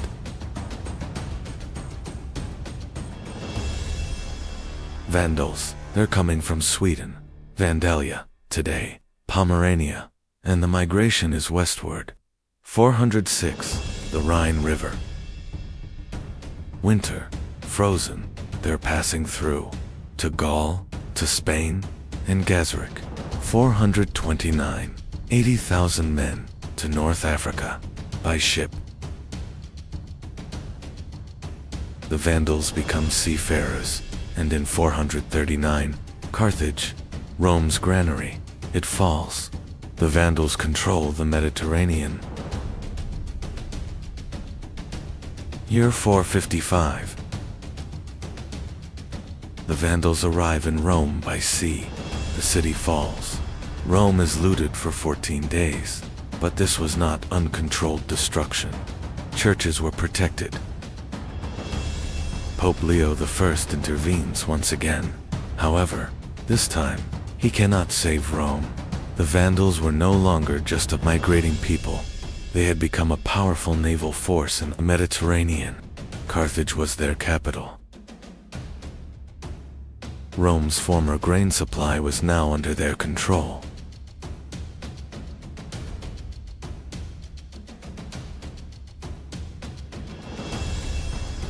Gold and trade were strengthening Vandal power.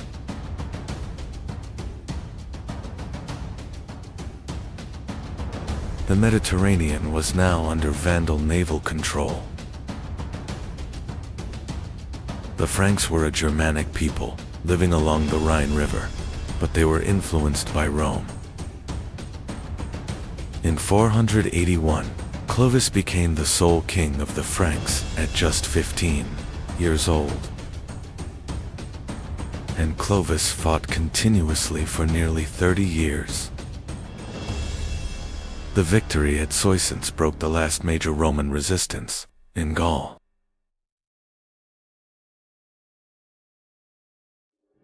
The Battle of Tolbiac became a turning point for Clovis. In 496, Clovis converted to Christianity. It was not only faith, it was strategy.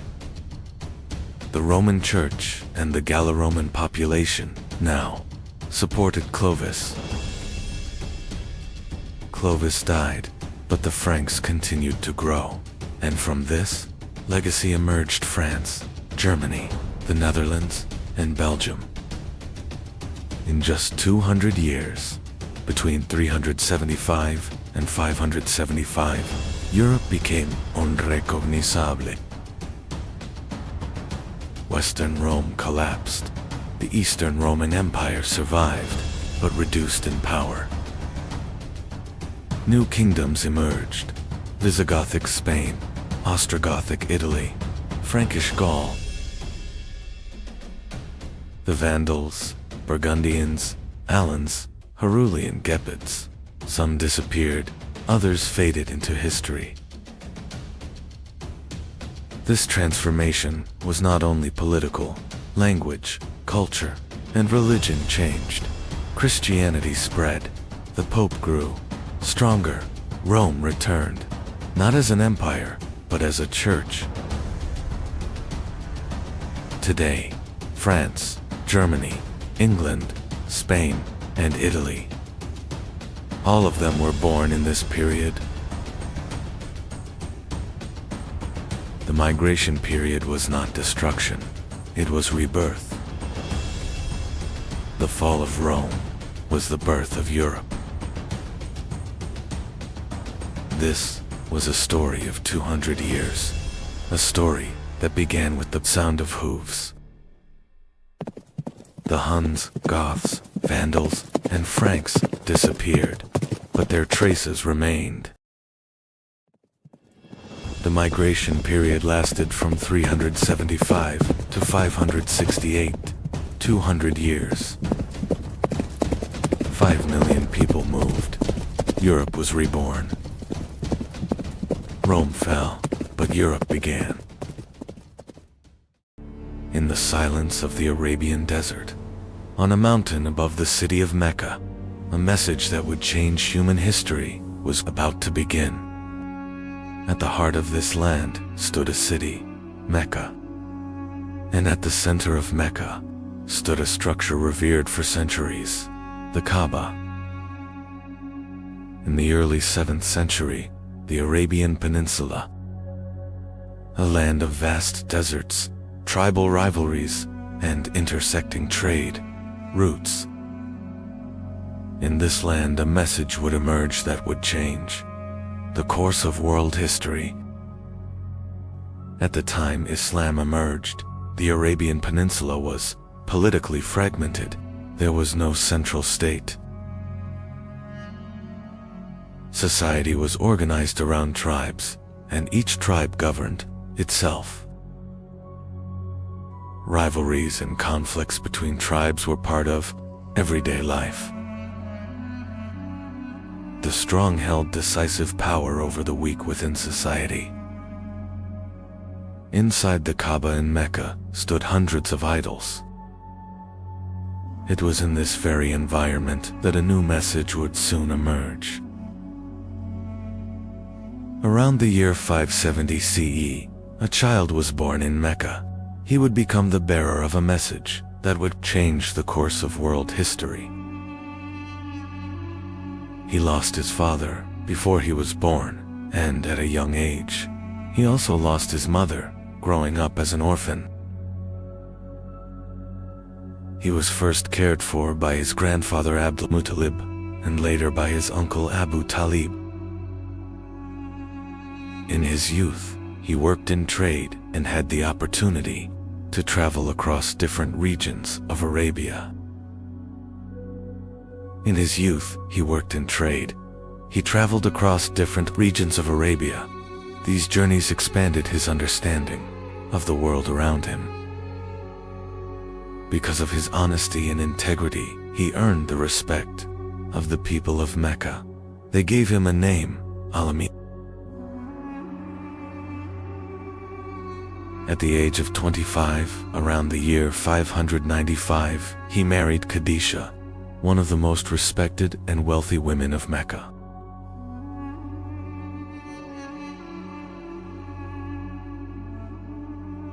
The year was 610. He had withdrawn to the cave of Hira, near Mecca. There an event was about to unfold that would change the course of human history. One night, inside the cave of Hira, the first revelation began that would change the course of human history. And that night, the first word was revealed. Read. After that night, as he descended from the mountain, nothing would ever be the same again. He returned home that night. He was deeply shaken and trembling. He asked his wife Khadijah to cover him. His wife Khadijah comforted him. She reassured him and stayed by his side. She told him this was not something to fear. He went with his wife Khadijah to Waraka ibn Nawfal. Waraka said that what had happened was a divine revelation. The first to believe in his message were his wife, Khadijah, Ali, Abu Bakr, and Zayd. Thus the first small community of believers began to form. In the early years, Islam was taught in secret. A small community quietly began to grow in Mecca. He later gathered the people on Mount Safa. There, he openly called them to Islam. However, the leaders of Quraysh opposed this message. The open call was met with strong resistance in Mecca. As Islam began to spread, persecution started in Mecca. The early believers were subjected to severe torture because of their faith. As persecution intensified in Mecca, some Muslims migrated to Abyssinia. It became the first migration in Islamic history. A harsh boycott was imposed on the Muslims and the Banu Hashem in Mecca. They endured great hardship for 3 years. Persecution against the Muslims in Mecca continued to intensify. The leaders of Quraysh surrounded his house to stop him. That night, Ali stayed in his bed. That night, he quietly left Mecca. To hide from those searching for him, they took refuge in the cave of Thor. They remained hidden in the cave of Thor for 3 days. After a long journey, they approached Medina. After 3 days, they continued their journey toward Medina. They arrived in Medina. Before entering Medina, the first mosque was built in Kuba. The people of Medina welcomed them with great joy. The Prophet's mosque was built in Medina. Brotherhood was established between the Muhajirin and the Ansar. An agreement was established between the communities of Medina. Around 313 Muslims faced a much larger Meccan force at Badr. The battle ended with a Muslim victory. At Uhud, the Muslims faced the Meccan army once again. The battle became a difficult test for the Muslims. A trench was dug around Medina to defend the city. The siege failed. An agreement was made with the Meccans at Hudaybiyah.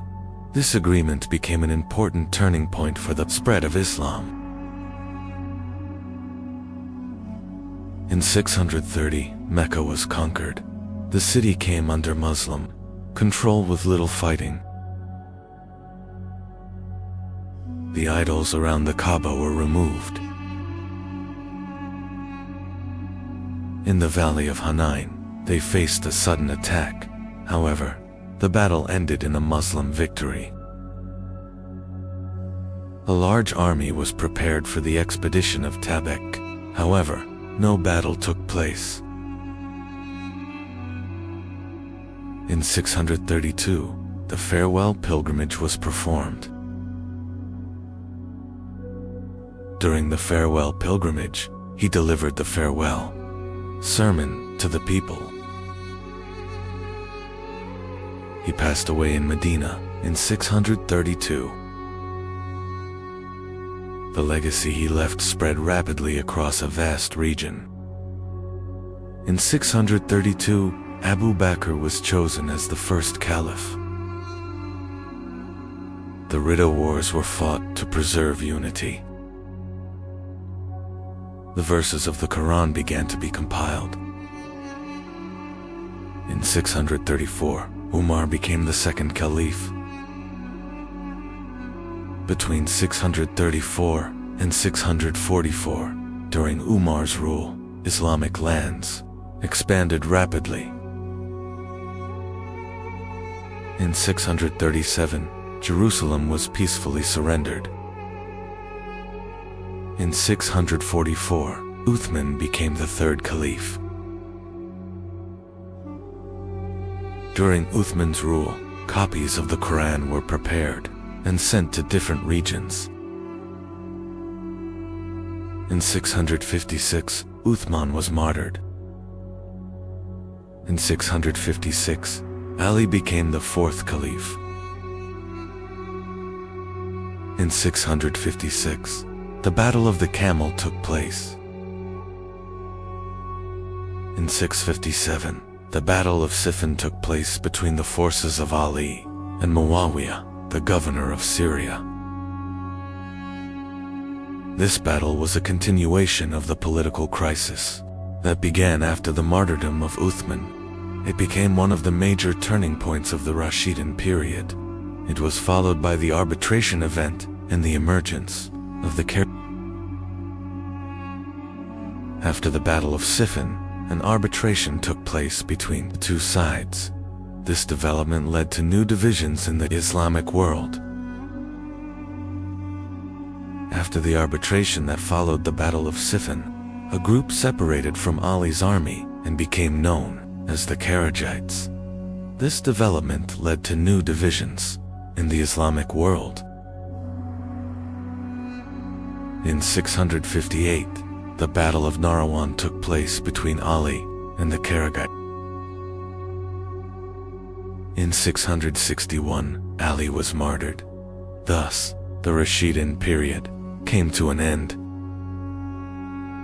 Abu Bakr was known for his honesty and loyalty. He became the first caliph and preserved unity during one of the most Difficult periods of Islam.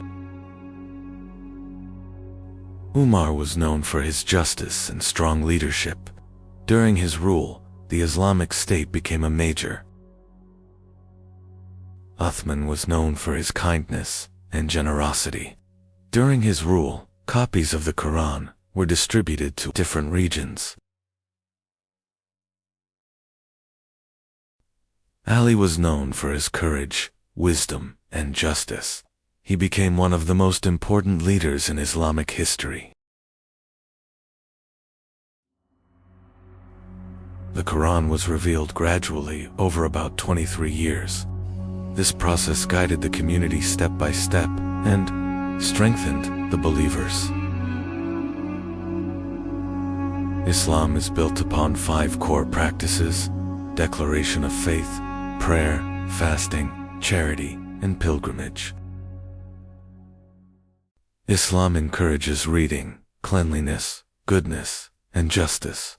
It emphasizes protecting the weak and carrying responsibility. Within society, to be a Muslim, one must declare with the tongue and believe with the heart. The Quran clearly declares that there is no God but Allah and that Muhammad is his messenger. This belief forms the foundation of Islam. Islam is a faith built upon justice, compassion, knowledge, and good character. For centuries, it has continued to guide the lives of millions of people. In 661, after the death of Ali, a new era began in the Islamic world. After the death of Ali, Muawiyah became the caliph, and the Umayyad period began. During this period, the caliphate changed from an elected leadership into a hereditary system within the same family. The Umayyads moved the center of administration from Medina to Damascus. Damascus soon became the political center of the Islamic world. During Muawiyah's rule, the state administration was reorganized and the central authority was strengthened. During Muawiyah's rule, a disciplined and powerful army was established. During Muawiyah's rule, a strong naval fleet was established, increasing the influence of the Islamic State in the Mediterranean. During the Umayyad period, naval conflicts with Byzantium began to shift the balance of power in the Mediterranean. In 680, after Muawiyah, his son Yazid became caliph. Thus, the caliphate turned into a hereditary system passed from father to son. In 680, Hussein and a small group with him were surrounded. In Karbala, this event became a turning point that left a deep impact on Islamic history. During the Umayyad period, Muslim armies advanced westward and brought much of North Africa under their control. In 711, the Muslim army, led by Tariq ibn Ziyad, crossed into Al-Andalus, marking the beginning of a new era in Europe. With the conquest of Al-Andalus, Islam reached the European continent, and a new civilization began to emerge in the region. During the Umayyad period, Muslim armies advanced eastward and reached the Transoxiana region of Central Asia. Under the command of Muhammad ibn Qasim, Muslim armies reached the region of Sind, bringing Islam to the Indian subcontinent. During the reign of Abd al-Malik, Arabic became the official state language, and the first Islamic coins were introduced. These reforms strengthened central authority. In 691, the Dome of the Rock was built in Jerusalem. It became one of the most important monuments of early Islamic architecture. During the reign of Al-Walid I, the Umayyad Mosque of Damascus was built. It became one of the most important symbols of Umayyad power and early Islamic architecture. During the Umayyad period, the Islamic State expanded across a vast territory stretching from Al-Andalus in the west to Central Asia in the east. During the Umayyad period, trade routes expanded, and major cities became important economic centers. Toward the end of the Umayyad period, the Abbasids began to gain strength and opposition movements spread rapidly.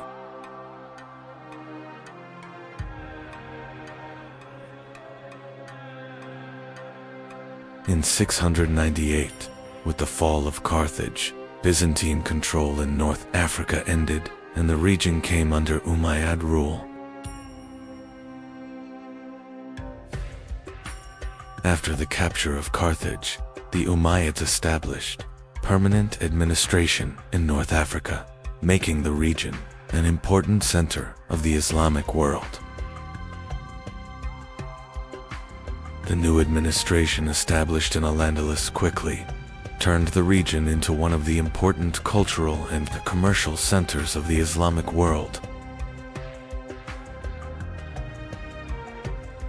During the reign of Abd al-Malik, the central administration was reorganized and the state structure became stronger. During the reign of Abd al-Malik, Arabic became the official state language. This reform strengthened unity within the AD administration. During the reign of Abd al-Malik, the first Islamic coins were introduced. This reform strengthened the economic independence of the state. During the Umayyad period, a postal system was developed to improve communication between cities. During the Umayyad period, several campaigns were launched into Anatolia. The Umayyads laid siege to Constantinople and fought major battles against Byzantium. During the Umayyad period, cities expanded rapidly and trade flourished.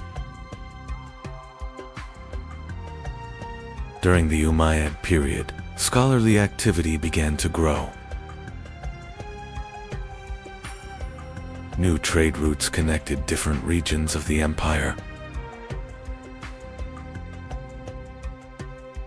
During the Umayyad period, the Islamic State expanded across 3 continents. During the reign of Al-Wal, major construction projects were carried out in cities.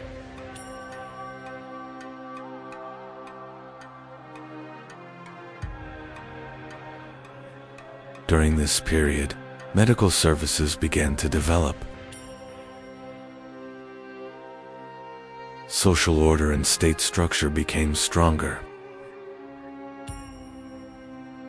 The taxation system was reorganized, increasing state revenues. Over time, the Abbasids began to gain strength. In the region of Khorasan, the Abbasids gathered strong support. In the region of Khorasan, the Abbasid movement quickly began to gain strength. The Abbasids rapidly expanded their influence by gathering support across different regions. Over time, uprisings began in many regions against Umayyad rule.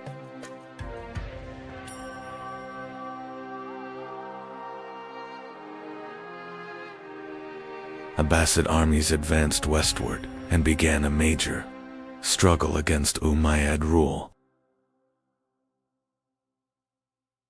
The 2 major armies faced each other near the Zab River. The Battle of the Zab in 750 became the decisive conflict that led to the end of the Umayyad state. After the battle, the Umayyad army was forced to retreat. Abbasid forces advanced toward Damascus and took sole control of the government. In 750, the Umayyad state came to an end. Some members of the Umayyad dynasty managed to escape westward. A branch of the Umayyad dynasty reached Al-Andalus and established a new rule there. The new Umayyad rule established in Al-Andalus became a powerful center in the Western Islamic world. Cordoba soon became an important center of knowledge and culture. Cities of Al-Andalus became important centers along major trade routes. Al-Andalus became an important center where different cultures came together. During this period, scholarly activities accelerated and produced important developments. Urban life rapidly developed in Al-Andalus, and scholarly activity created a new intellectual center in the Western Islamic world.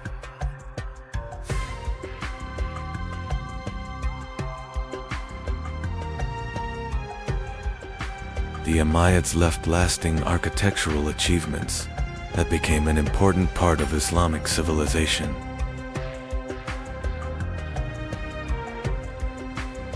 During the Umayyad period, the Islamic State expanded across a vast territory stretching from Al-Andalus in the west to Central Asia in the east. The Umayyad period played an important role in the political, cultural, and economic development of Islamic civilization. The Umayyad period took its place in history as a great era, when Islamic civilization reached vast territories and left a lasting legacy. The year was 750. The Islamic world stood on the edge of a silent but powerful transformation. For nearly a century, the Umayyads ruled the Islamic world. But non-Arab Muslim communities were growing increasingly dissatisfied. And that dissatisfaction turned into a secret movement. This movement united under black banners. In Khorasan, this movement was led by a powerful commander. And finally, two great armies met on the banks of the Zab River.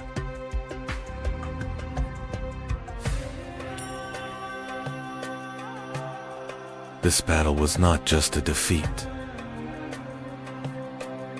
It was the end of an era. A new era had begun, and the Abbasids had entered the stage of history. After their victory, the Abbasids quickly began securing major cities. The new Caliph, Abu al-Abbas al-Safa, officially declared his rule. The new regime began rapidly erasing the traces of the old order. Caliph al-Mansur made a historic decision. The new capital would no longer be Damascus, it would be Baghdad. Baghdad was a carefully planned imperial capital built from the ground up. Soon, Baghdad became one of the greatest cities in the world.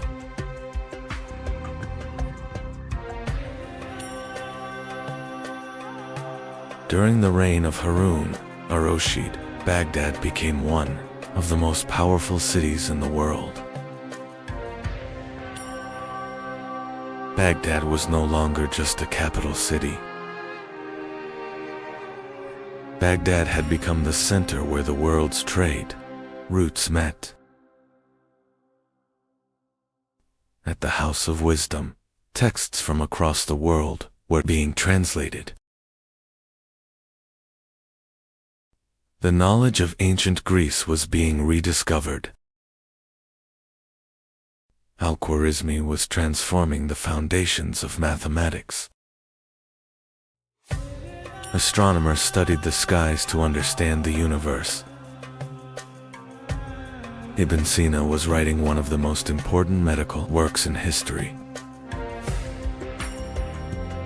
Early forms of modern hospitals were emerging in Baghdad.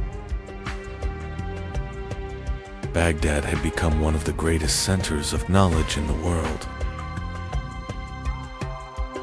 Under the Abbasids, Baghdad had become one of the brightest cities in human history. But the central authority of the Abbasids slowly began to weaken. In distant provinces, governors began making their own decisions. In North Africa, central authority was gradually fading. In the West, Al-Andalus had become a completely independent power. In Baghdad, the balance inside the palace was beginning to change. The caliphs relied on Turkic soldiers to secure their safety. But over time, these soldiers began influencing palace politics. The caliphs were gradually becoming symbolic leaders. In the 10th century, the Ubayyids entered Baghdad and took control. The caliphate continued, but real power was now in their hands. In the 11th century, a new power began rising from the east. This power was the Seljuk ruler Tughril Beg was advancing rapidly westward. The Seljuks quickly took control of Persian lands. Meanwhile, Baghdad had become politically weakened. The city was under Ubayyid control. In 1055, the Seljuk army entered Baghdad. Tughril Beg placed the caliph under his protection. And thus, the Seljuk sultans became the political leaders of the Islamic world. During the Seljuk period, the caliphs continued as religious leaders. But political power now belonged to the Seljuk sultans. The Seljuks restored order by building a strong administrative system. One of the architects of this system was Nizam al-Mulk. The Nizamiya madrasas he founded transformed the education system. These madrasas created a new educational network, the Islamic world. Under the Seljuks, the Islamic world regained strong political stability. But a new threat was emerging from the West. The Crusades pushed the Islamic world into a new struggle. During this time, the Abbasids continued as the spiritual authority of the Islamic world. In the 13th century, a new and powerful threat rose from the east. This threat was the Mongol army. At the head of the Mongol army stood Hulagu Khan. The Mongol army was advancing toward Baghdad.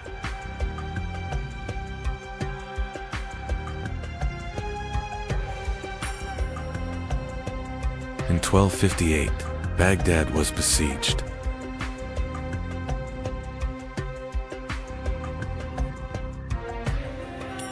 The city fell quickly.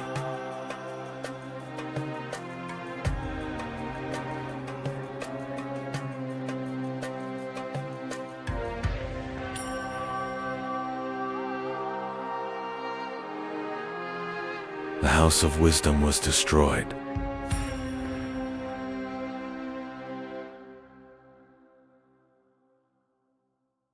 The Tigris River flowed dark with ink for days.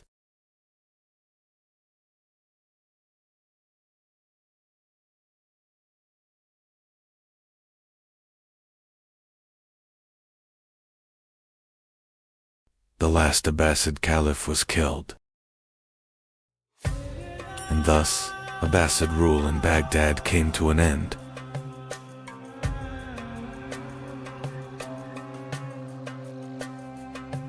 Baghdad had fallen. The city fell into silence. But knowledge did not disappear. Knowledge moved to other cities. The Abbasid Caliphate continued in Cairo. The Caliphate had not completely ended. Abbasid knowledge reached Europe. This knowledge influenced Europe's awakening and became one of the foundations of the Renaissance. Abbasid knowledge spread across continents. Centuries later, the Caliphate passed to the Ottomans. This legacy continued to live on.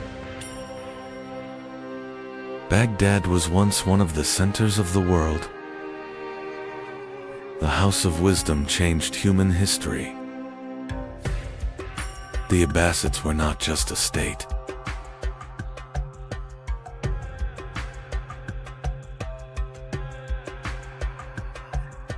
They were a bridge of civilization. And history never forgot them.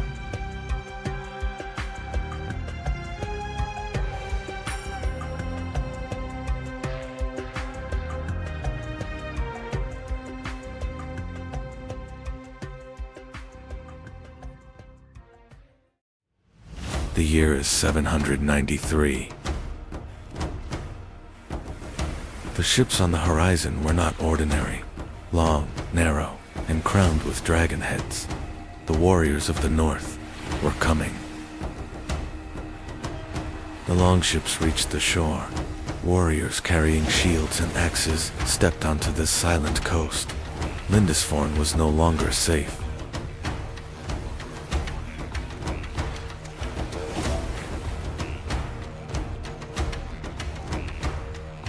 A monk wrote in his chronicle, "God protect us from the fury of the Northmen." Europe was now facing a new threat. The Vikings were not born raiders. It was the harsh geography they lived in that pushed them toward the sea. Narrow lands, long winters, and limited resources forced northern people to search for new horizons. Population was growing in Scandinavia. Land was limited. For young warriors, the path to wealth and glory now lay across the sea. The Vikings' greatest strength was not only their warriors, but their ships. Long ships could cross open seas and travel deep inland through shallow rivers. The Vikings did not raid England alone. Soon they reached the coasts of France, the Baltic, and the rivers of Eastern Europe. The northern warriors were now everywhere across Europe. In 845, Viking ships sailed along the Seine River. The northern warriors had reached the heart of Europe. Their target was Paris. King Charles the Bald was forced to pay a large tribute to save Paris. European kingdoms were now negotiating with the Vikings, instead of stopping them. The Vikings were no longer only raiders. They settled across large parts of eastern England. These lands became known as the But England did not completely fall. King Alfred the Great of Wessex managed to stop the Viking advance. His resistance changed the future of England. Some Vikings turned east instead of west. Traveling along great rivers, they reached Byzantium. They were now known as the Varangians.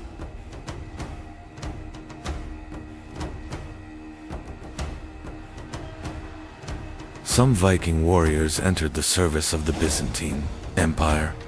In Constantinople, they became the emperor's most trusted guards.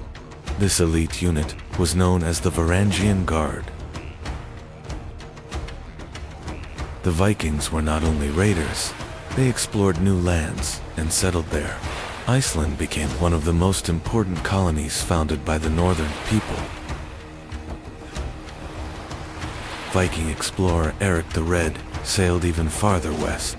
He named the newly discovered land Greenland and established a new colony there. Leif Erikson sailed farther west and reached a new continent. The Vikings had set foot in North America nearly 100 years before Christopher Columbus.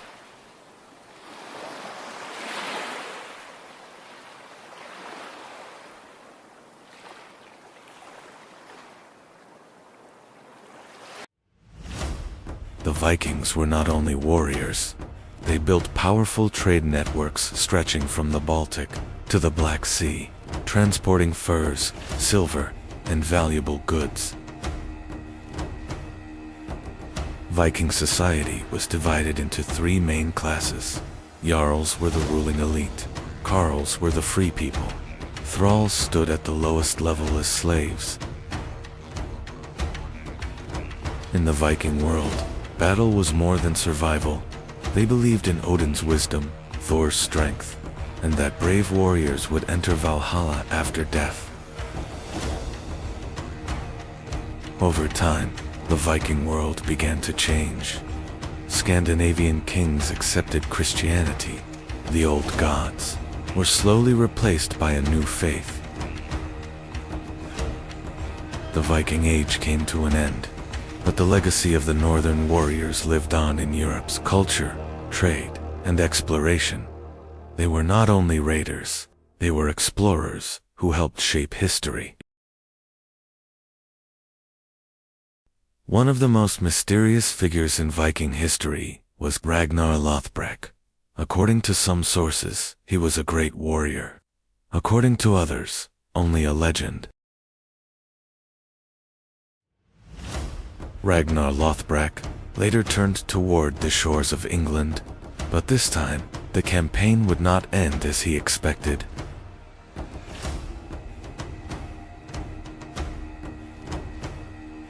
Ragnar Lothbrok quickly gained fame in the Viking world. His raids across England and Frankish lands made his name legendary among northern warriors. Ragnar was not only a warrior. Under his leadership, many Viking warriors united. Across the northern world, his name became associated with great expeditions. Ragnar Lothbrok sailed toward England one last time, but this time he did not command a great army. This journey would change his fate. Ragnar Lothbrok was captured in England. By order of King Alela, he was thrown into a pit of snakes. But his death did not end the Viking raids. It marked the beginning of a much greater army. Ragnar's death caused great anger in the north.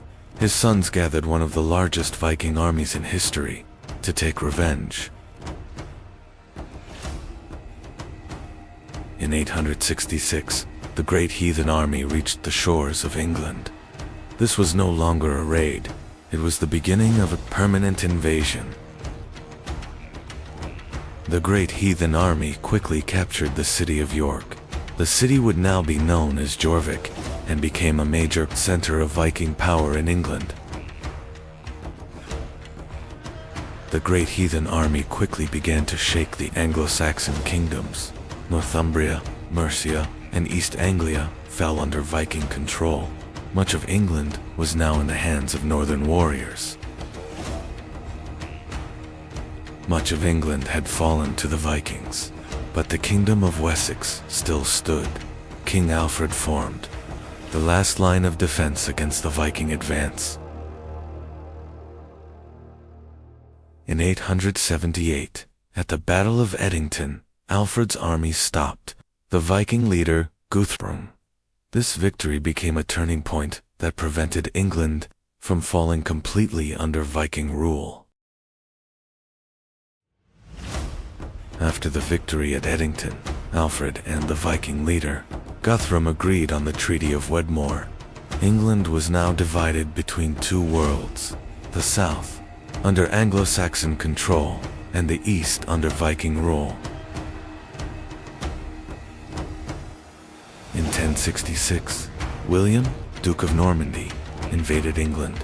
This conquest was not only a change of kings, it was the return of the Viking legacy to England. The Norman descendants of the Vikings reached not only England, but also the Mediterranean.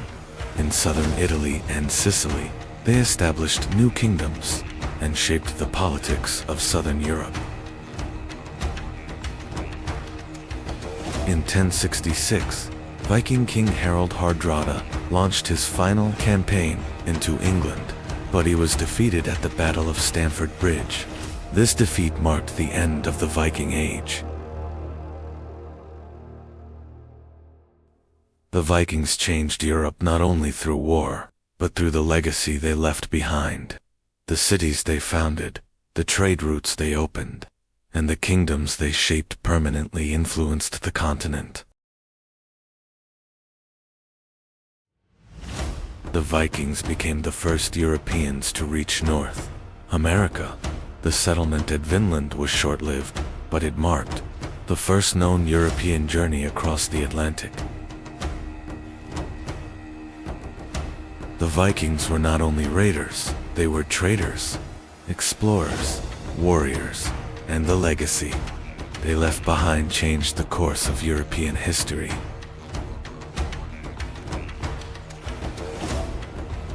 The greatest strength behind Viking success was their ships. Carefully built, long ships could cross open seas and travel deep inland through rivers.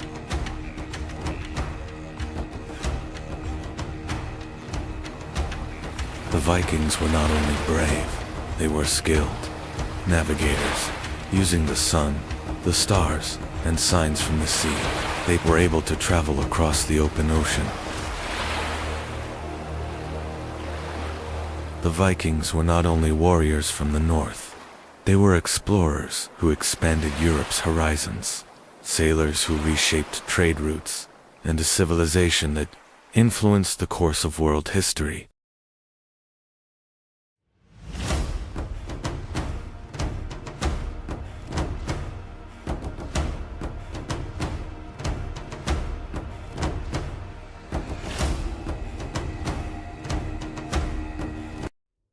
In the 11th century, the Great Seljuk Empire was the most powerful state in the Middle East. In Baghdad, the Abbasid Caliph remained in place, while real political power was held by the Yet, in the rugged mountains of northern Persia, a different movement was beginning to emerge. Soon, the center of this movement would become the fortress of Alamut. Hazen Seba was born around the year 1050 in the city of Qam in Persia. From a young age, he showed a strong interest in knowledge and learning. He studied theology, mathematics, and philosophy.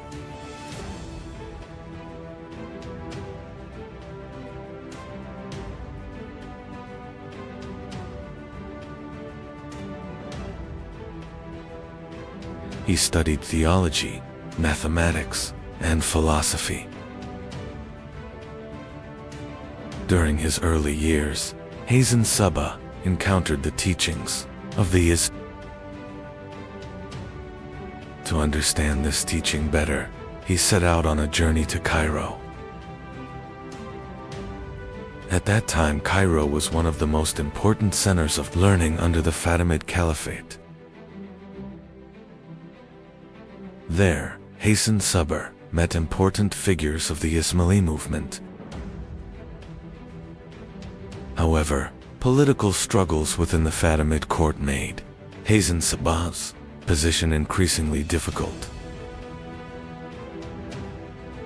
As a result, he was forced to leave Cairo. Hassan Sabr began his journey back toward Persia.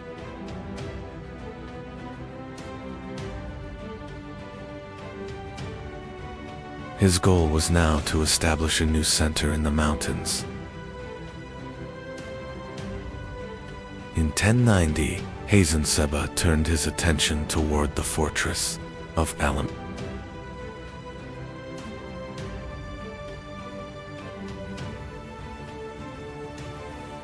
The fortress was captured not through battle, but through careful strategy.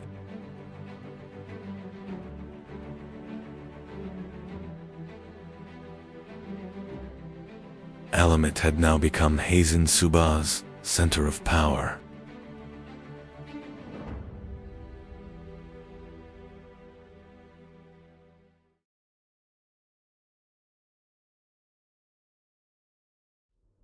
Soon, this fortress would become the center of a new state. After capturing the fortress of Alamut, Hassan Sabr began establishing a new order there. This was not merely the control of a fortress, but the beginning of a new political structure. Soon, other mountain fortresses around Alamut joined this growing network. Thus, a new state connected across the mountains began to emerge. Instead of building large armies, Hassan Sabr formed a small but disciplined force. These men were the Fedayeen, trained with absolute loyalty. The Fedayeen were prepared for precise missions rather than open warfare.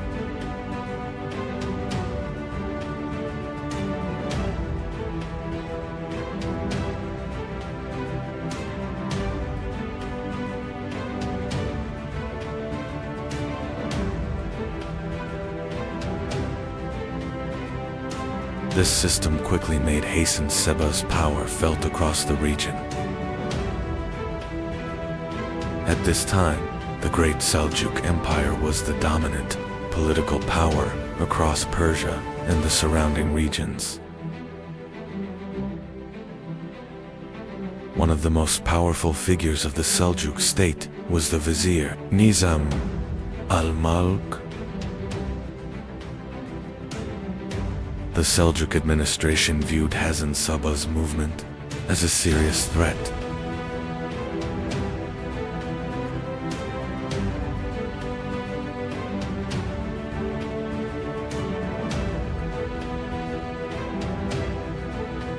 Thus began a long struggle between the Seljuks and Alamut.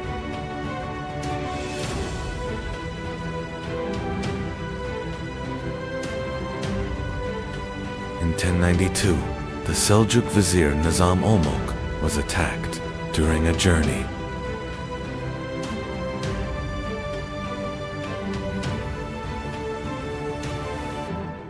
A Fedayeen approached the vizier and carried out the assassination.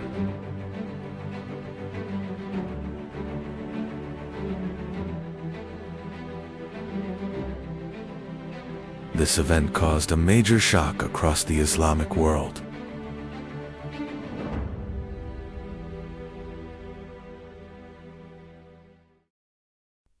This assassination demonstrated the power of Alamut across the region. After the assassination of Nizam al-Mulk, the influence of Alamut rapidly expanded. Regional rulers now had to take the power of Alamut seriously. Instead of open warfare, the Fedayeen changed the balance. through targeted missions. This method allowed Hazen Seba to survive against powerful states with a relatively small force. The fortress of Alamut did not remain alone for long. Soon, important fortresses such as Lamisar joined this network. These fortresses formed a powerful defensive system, connected through communication. Thus, a connected defensive network was established across the mountains. During this period, Crusader states had emerged in the Eastern Mediterranean. These new powers began to reshape the political balance of the region. The Nizari Ismailis sometimes fought these states, and sometimes established diplomatic relations with them. The fortresses in Syria became important centers of these interactions. Hazen Seba continued his rule from the fortress of Alamut for many years. He maintained a highly disciplined system of governance. He spent most of his life without leaving Alamut. As his life neared its end, the state he had built continued to survive. Hazen Seba died in 1124 in the fortress of Alamut. However, his death did not mark the end of the state he created. The Nizri Ismaili state, centered in Alamut, continued to survive. The system established by Hazen Seba continued to remain influential for many years. In the 13th century, a new power began advancing into Persia from the east. This power was the Mongol army.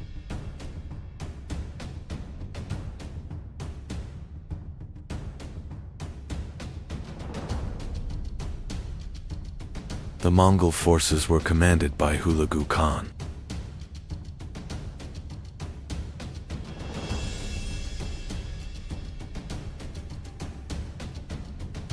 And one of their targets would be the fortress of Alamut.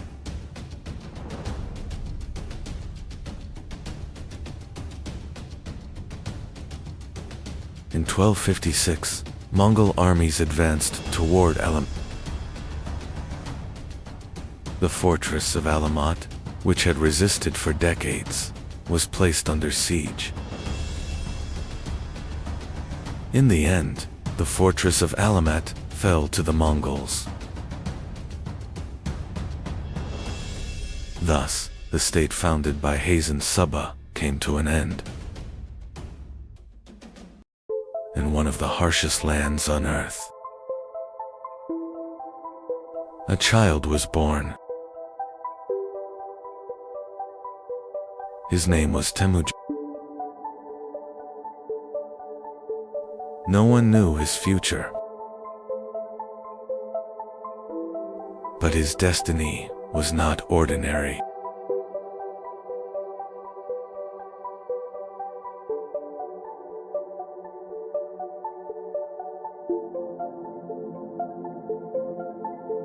His father was a tribal leader, but his enemies killed him.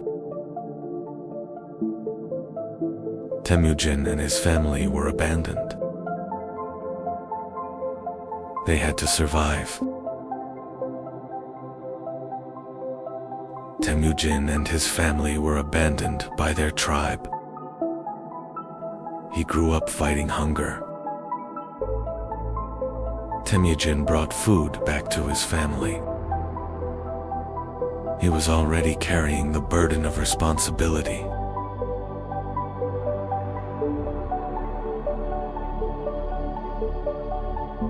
But being alone on the steppe was dangerous. He did not yet know the threat approaching him. One day, he was captured. But he managed to escape.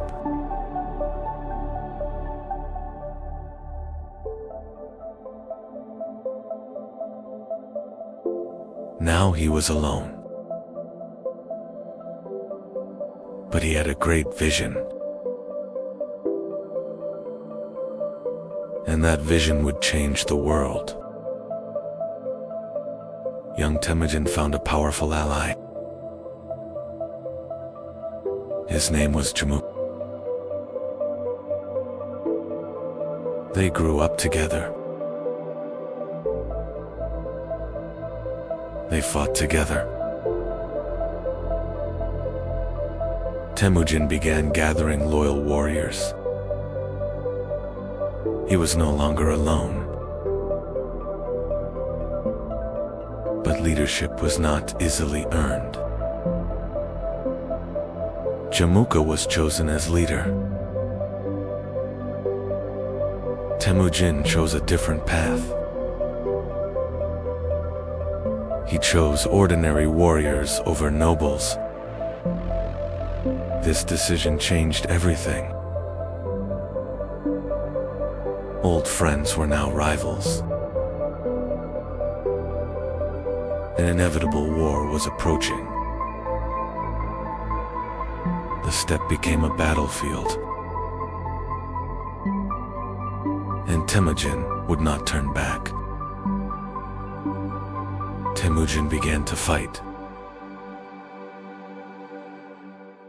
The steppe was his battlefield.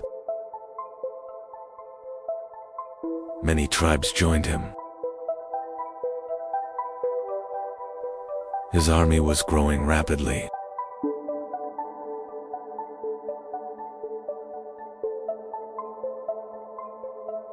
But Jamuka still stood against him.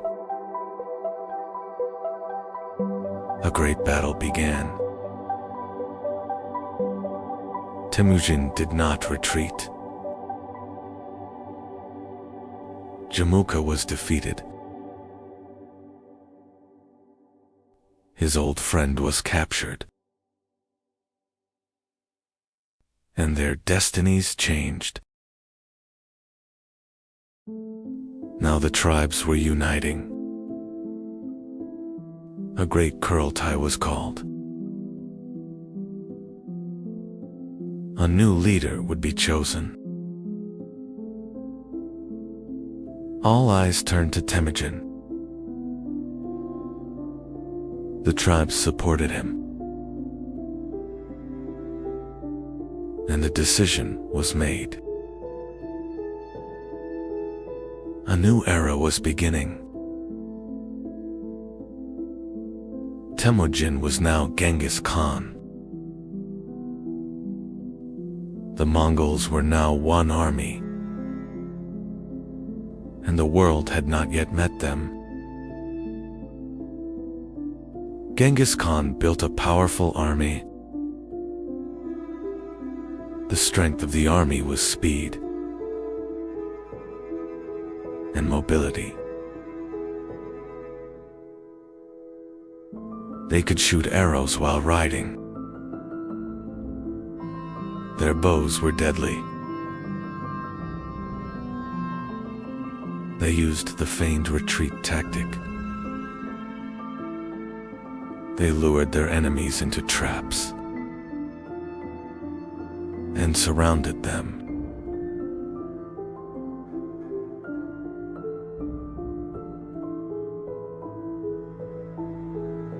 The army was disciplined. Every unit was organized. Orders moved quickly. A relay system was created. This system sped communication. Scouts gathered intelligence. Plans were prepared in advance. Now borders would be crossed. In 1211, Genghis Khan invaded northern China. The first target was China. The Mongols advanced against the Jin dynasty. The war was just beginning. In 1215, Zhongdu was captured. Zhongdu, Bugien Kopeki. New cities were targeted. Northern China was now under Mongol control.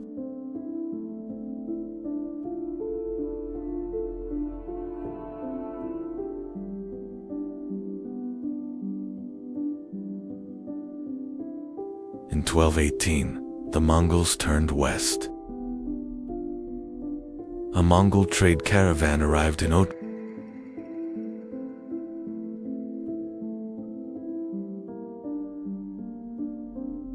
But the caravan was arrested.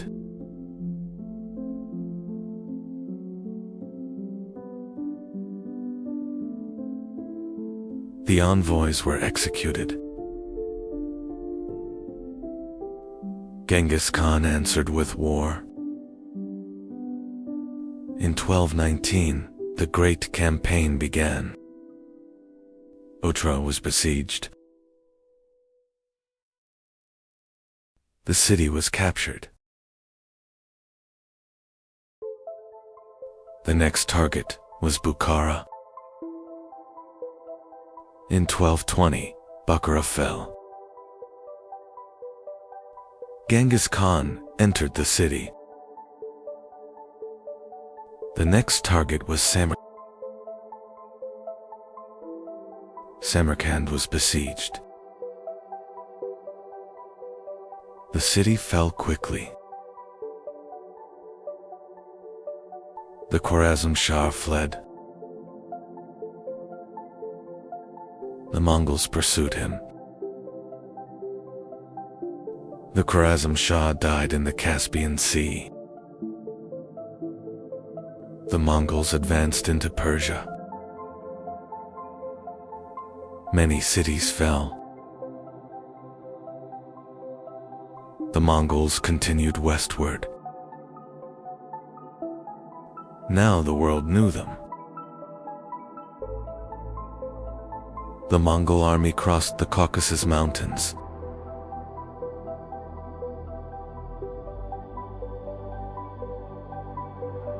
They were now approaching the gates of Europe.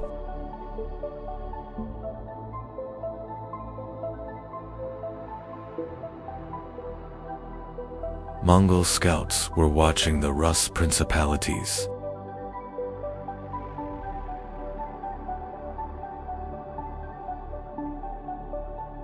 The great cities of Europe did not yet know the danger that was coming.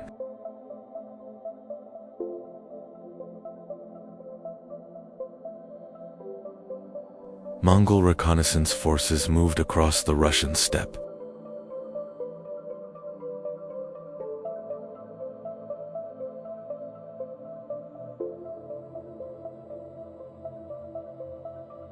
The borders of Europe were now before them. The Rus princes united against the Mongols.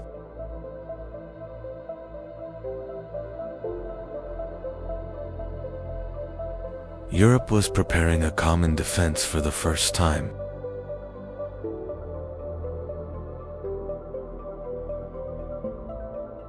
In 1223, the two armies faced each other at the Kelka River.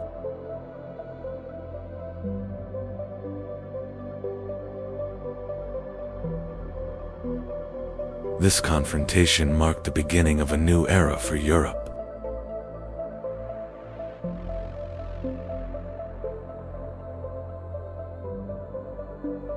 The Mongols used the feigned retreat tactic.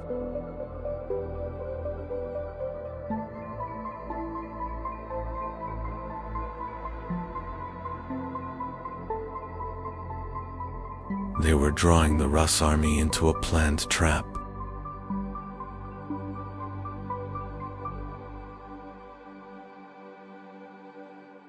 The Rus army began to pursue the Mongols.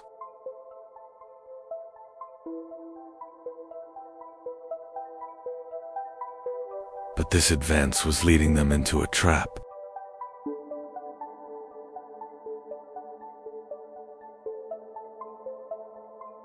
The Mongols suddenly turned back.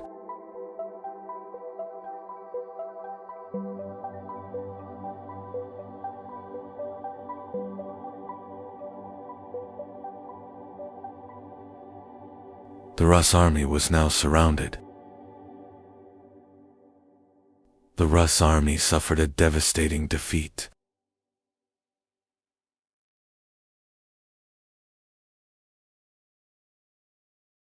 Europe witnessed the true power of the Mongols for the first time.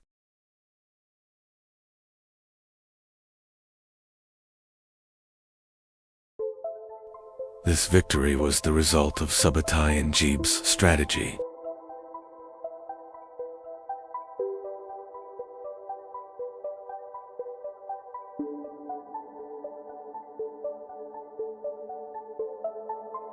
The Mongols had now tested the strength of Europe.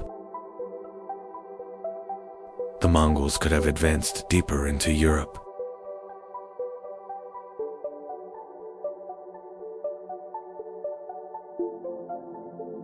But this campaign was only a reconnaissance mission.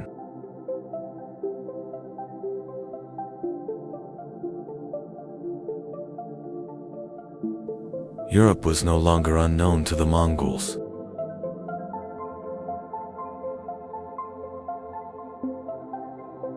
This reconnaissance laid the foundation for future invasions.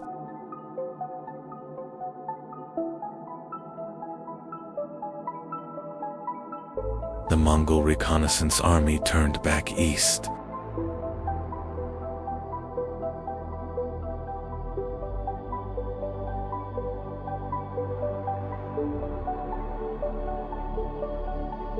The knowledge they gathered would shape future campaigns.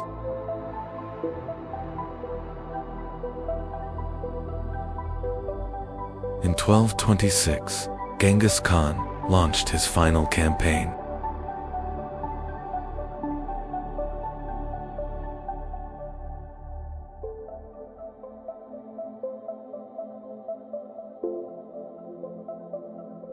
The target was the Western Shaya Kingdom.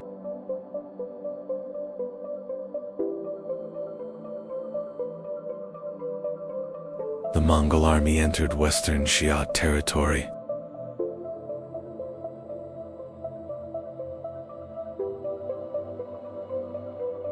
Soon, major cities were placed under siege.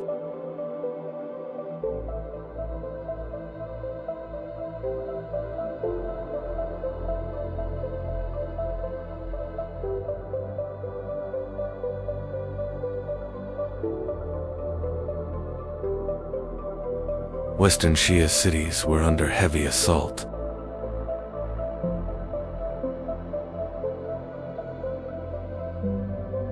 The Mongols were tightening the siege ring. During the Western Xia campaign, Genghis Khan fell ill.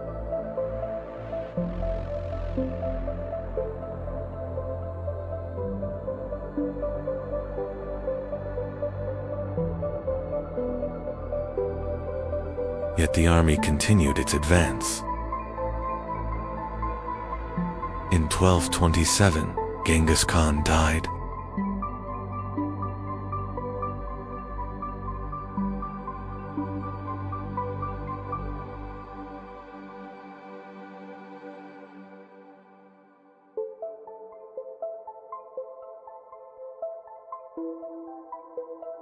The death of Genghis Khan was kept secret from the army.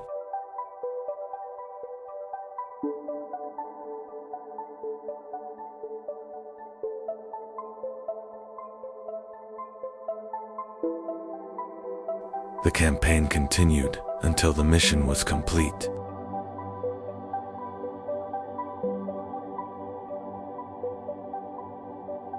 Genghis Khan was buried in a secret location. The place of his grave remains unknown even today. In 1229, Ogedei Khan was proclaimed Great Khan. the Mongol Empire would continue to expand.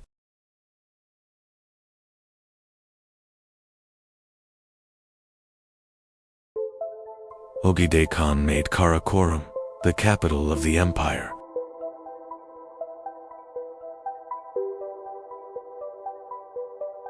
From here, campaigns across Asia and Europe were directed.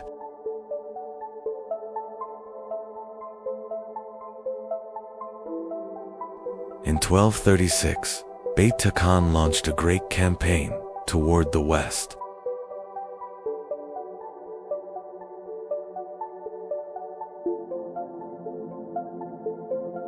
Subutai was the strategic architect of this invasion.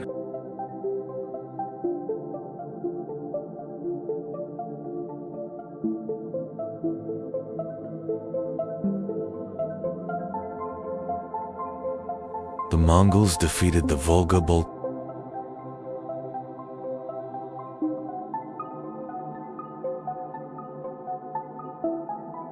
The gates of Eastern Europe were now open. In 1237, Ryazan was besieged by the Mongols.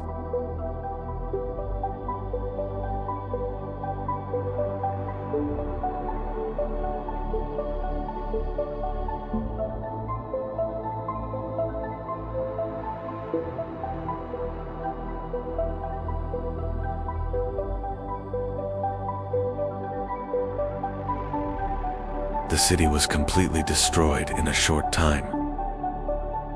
In 1238, Vladimir fell to the Mongols.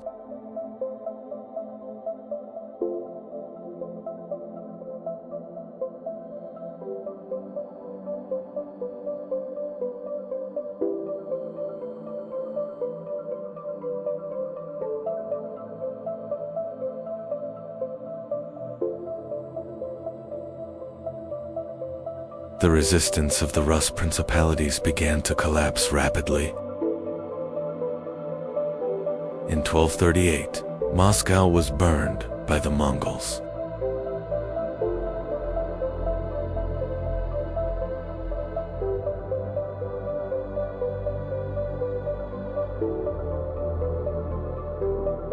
Though still a small settlement, it was completely destroyed. In 1240, Kiev was captured by the Mongols.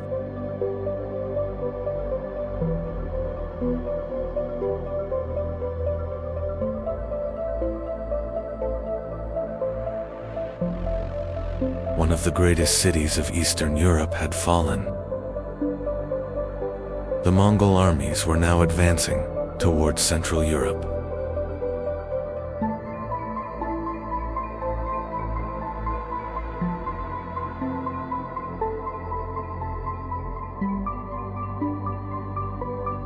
Poland and Hungary had become the next targets. In 1241, European knights faced the Mongols at the Battle of Lignita. But once again, the Mongol army proved superior. In 1241, the Hungarian army suffered a devastating defeat at the Battle of Mohi.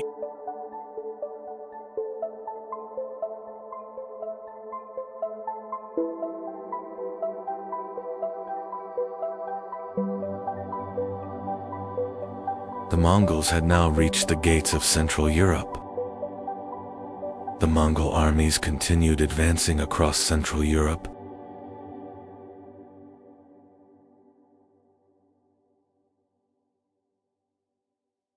Europe now appeared defenseless. In 1241, Ogedei Khan died.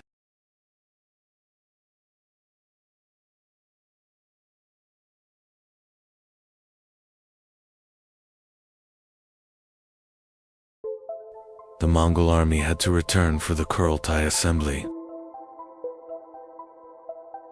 The Mongol army withdrew from Europe.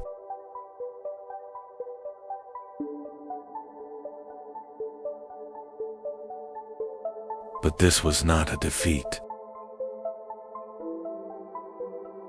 Beta Khan established the Golden Horde in the Western territories.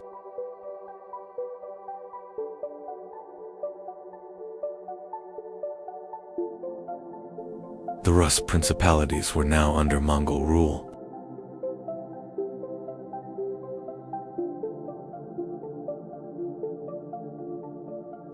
The Mongol Empire became the largest land empire in history.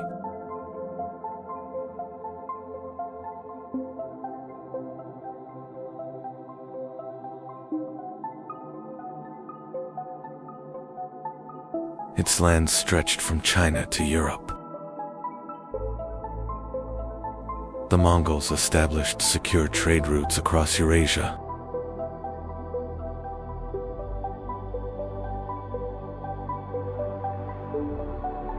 This period became known as the Pax Mongolica.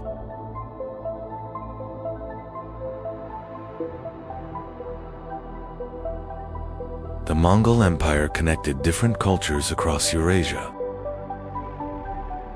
Knowledge and technology spread rapidly along its routes.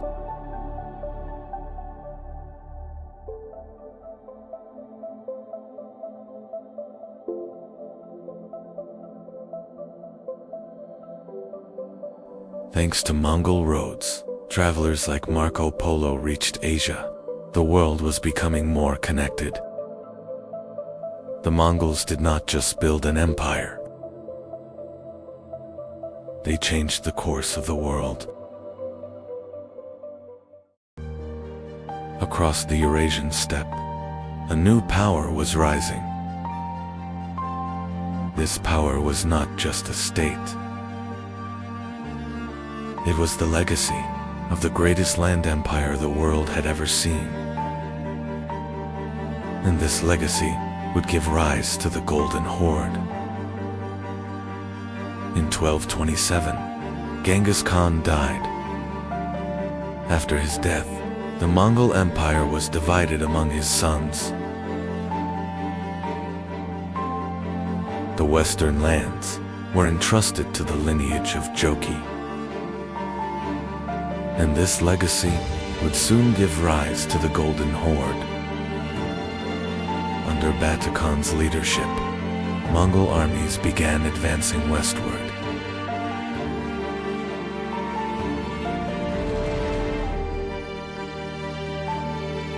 This advance was not an ordinary campaign of conquest.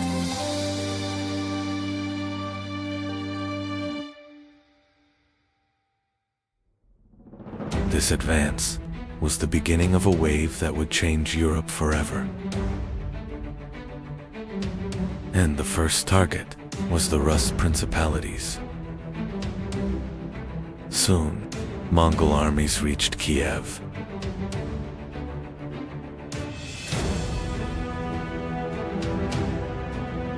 The city was placed under siege.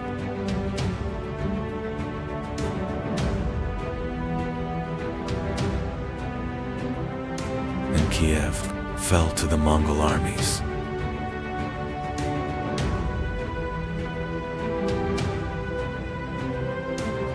The balance of power in Eastern Europe had now changed forever. Mongol armies continued advancing westward. Poland and Hungary had become the next targets. European armies suffered defeat after defeat. A great fear spread across Europe. Mongol armies were preparing to advance deeper into Europe. But unexpected news arrived.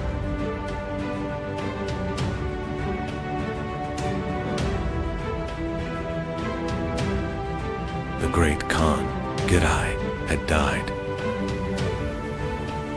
And Batu Khan was forced to withdraw his armies. Batu Khan established a new center along the Volga River. This center was the city of Sarai. Sarai soon became the capital of the Golden Horde.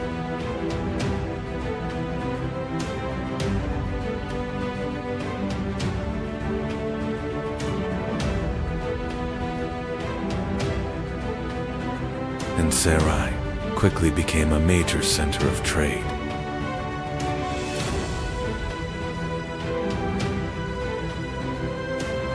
The Golden Horde established dominance over the Rus principalities.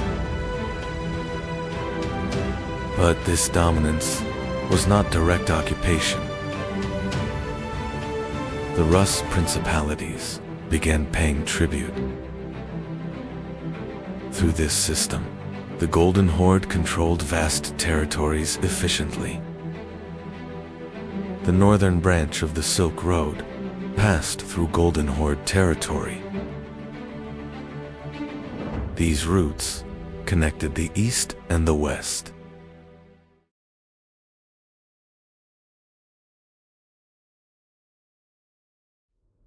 The city of Sarai became an international trade center. Different cultures met within Golden Horde lands.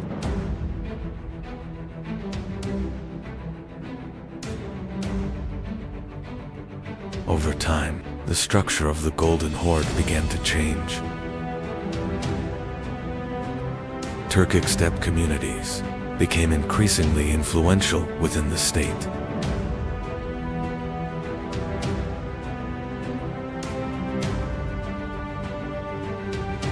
This transformation also affected the structure of governance.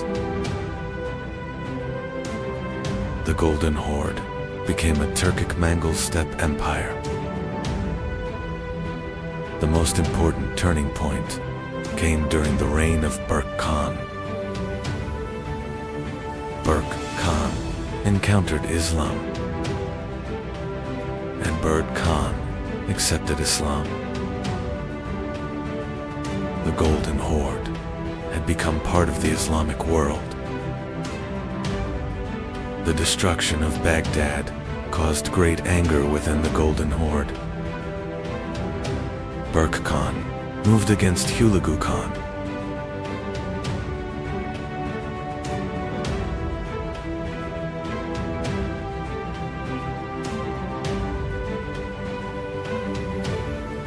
For the first time, Mongol armies fought against each other.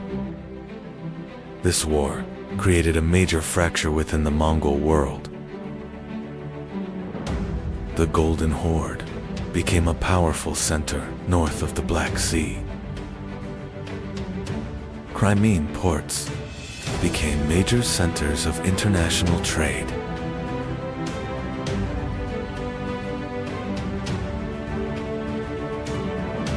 Genoese merchants established colonies in the region. These colonies strengthened trade between the Golden Horde and Europe. During this period, the Grand Duchy of Moscow began to rise.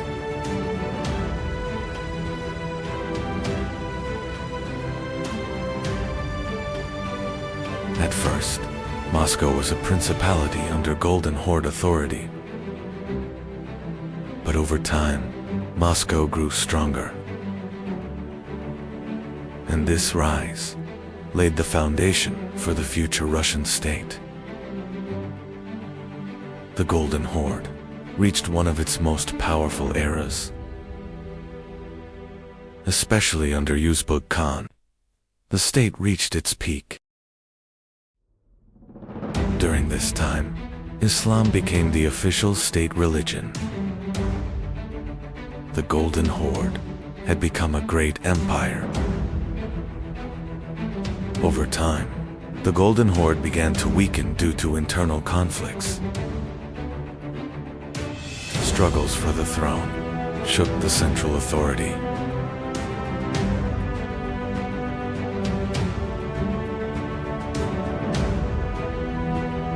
This situation allowed the principalities to grow stronger. The power of the Golden Horde began to fragment. By the 15th century, the Golden Horde began to fragment. The Kazan Khanate became one of the successor states. The Crimean Khanate rose to power north of the Black Sea. the Astrakhan Khanate also inherited the Golden Horde's legacy.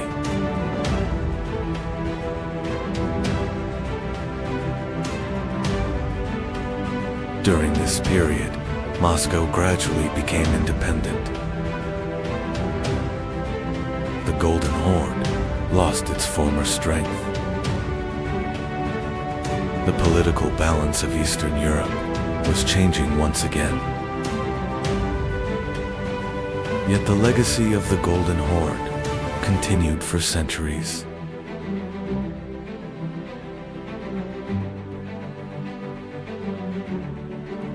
Toktamish Khan faced the army of Timur.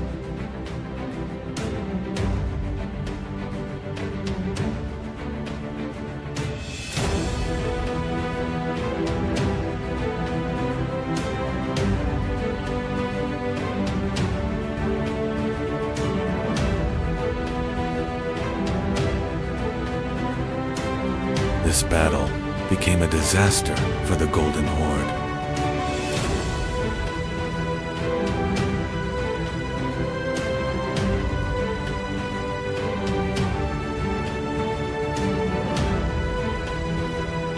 The Golden Horde suffered a devastating blow.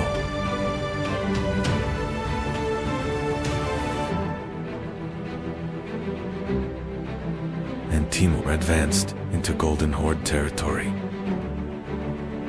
The legacy of the Golden Horde continued across the steppe, but in the east, a new power was rising, to be continued.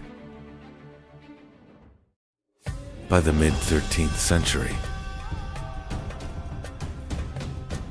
the Mongol armies were advancing toward the west. This advance was more than a conquest. It was the beginning of a new empire. In 1256, Hulagu Khan launched a massive campaign toward the west.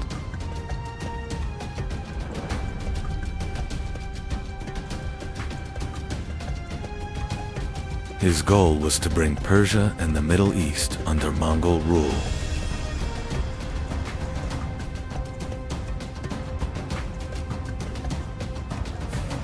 One of the first major targets was the fortress of Alamet. The Mongols laid siege to the fortress high in the mountains. The fortress of Alamet could not hold for long.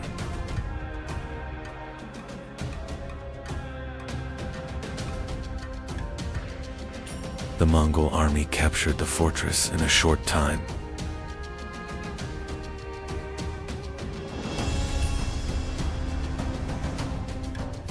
The fortress, once thought unreachable, had fallen.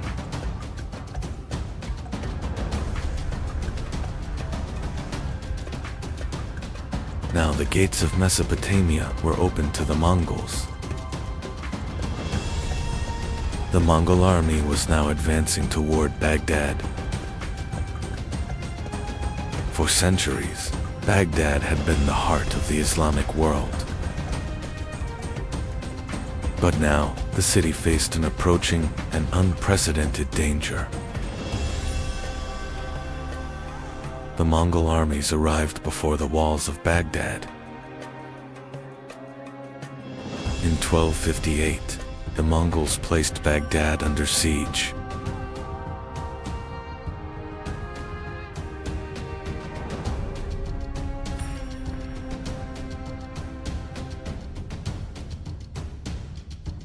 The siege quickly began to overwhelm the city's defenses.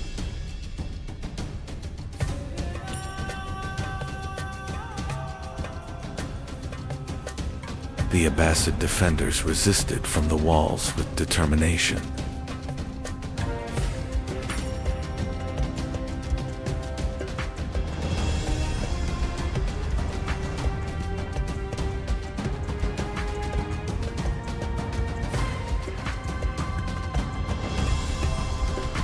But the city would not be able to hold much longer.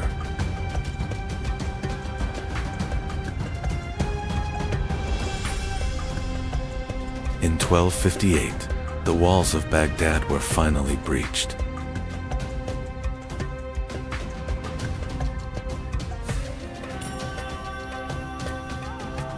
The Mongol army entered the city.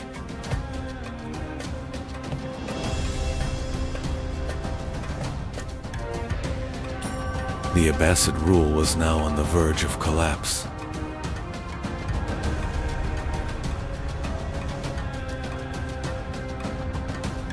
With the fall of Baghdad, the Abbasid Caliphate came to an end.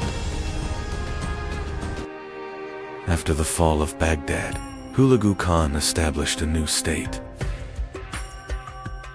This state would become known as the Ilkhanate stretched from Persia to Anatolia. The new state controlled the trade routes between East and West. After the fall of Baghdad, the Ilkhanate army continued, advancing westward. One by one, the cities of Syria began to fall under Ilkhanate control. But the next target of their advance was Egypt. Now they faced a powerful opponent, the Mongol.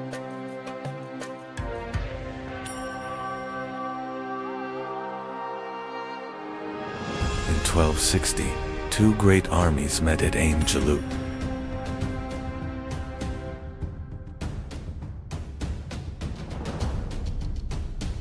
The Mamluk cavalry launched their attack against the Mongol army.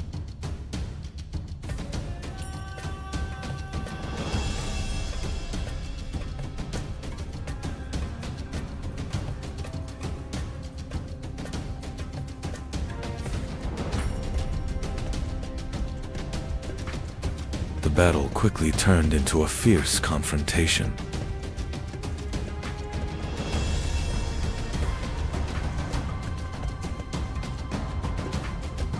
This battle stopped the Mongol advance in the Middle East.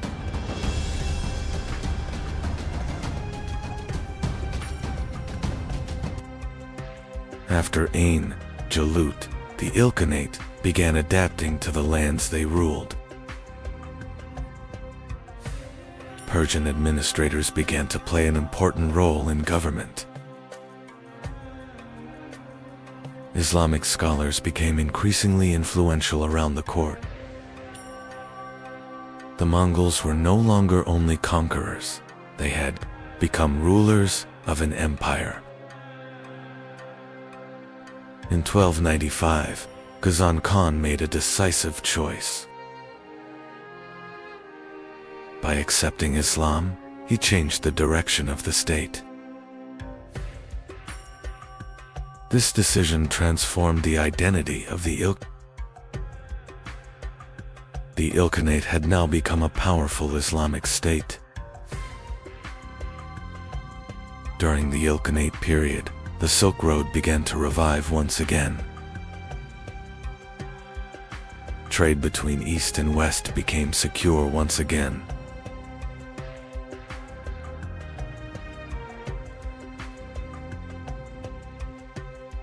The Ilkhanate administration secured control over the trade routes. These routes made the Ilkhanate one of the most important powers in the region. In 1335, after the death of Abu Said Bahadur Khan, the balance began to change. Struggles for the throne began among members of the dynasty. Regional commanders began acting independently. The Ilkhanate was losing its former strength. The Ilkhanate administration gradually began adopting Persian state traditions.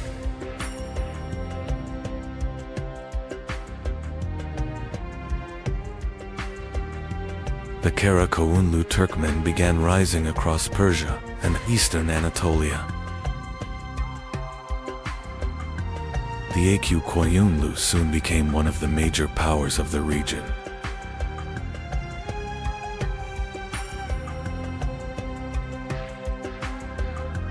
the Aq Koyunlu soon became one of the major powers of the region. Although the Ilkhanate had fallen, its legacy continued to live on.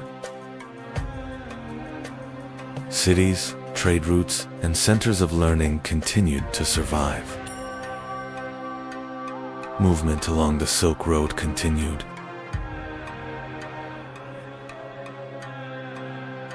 But a new balance of power was emerging across the region. After the Ilkhanate, new movements began to rise in the east. In Central Asia, new leaders began gathering strength. Across the steppes, preparations for new campaigns were underway. Soon, one name would stand at the center of this movement. After the Ilkhanate, a new power was rising in Central Asia. The leader of this rising power would be Timur. Soon, his campaigns would reshape the fate of the entire region. A new imperial age was about to begin. By the late 13th century, the world had become a stage of powerful empires. In the west, the Byzantine Empire still survived around Constantinople. Across Anatolia, the Anatolian Seljuk state was weakening under Mongol pressure. To the south, the Mamluk Sultanate stood as the only force able to stop the Mongol advance. In the north, the Golden Horde ruled the vast steppe lands beyond the Black Sea. Further east, the Chagatai Khanate controlled Central Asia, and in the far east, the Yuan Empire dominated China. At the center of this world stood the Ilkhanate, but its power would not last forever. Soon, a new conqueror would rise from Central Asia. His name was Timur. In the 13th century, the Islamic world was facing a major crisis. From the east, the Mongols were advancing.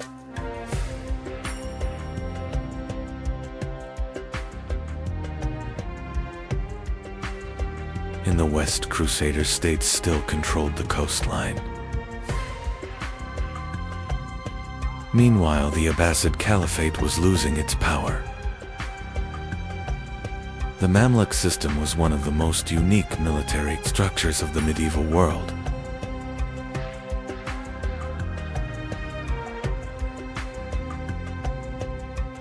Mamluks were recruited at a young age and trained in specialized military academies in Cairo.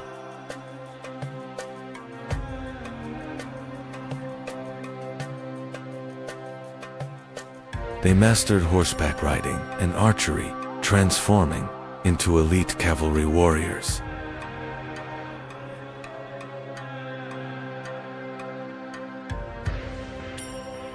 Their loyalty was not to families, but directly to their commanders. At first, the Mamluks were not independent. They served within the Ayyubid state, founded by Saladin.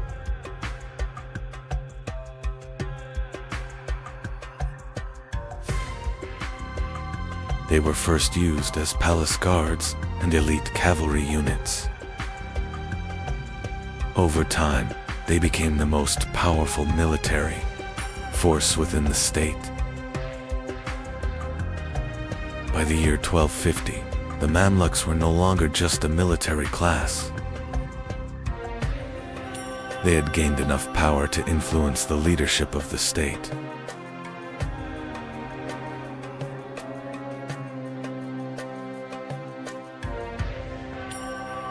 In 1250, they seized control and established their own state.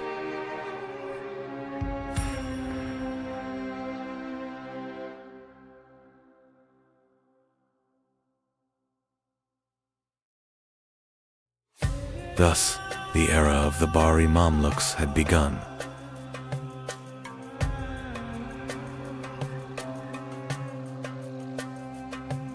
In 1258, Mongol armies reached Baghdad, the capital of the Abbasid Caliphate. Soon, the city was placed under siege.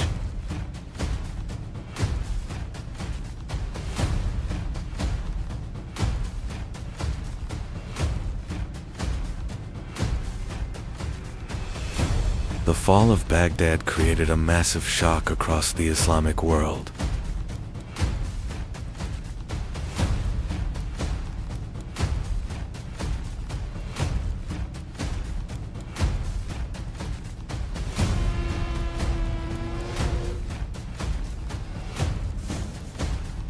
The Mongol armies continued advancing, and Syria became their next target.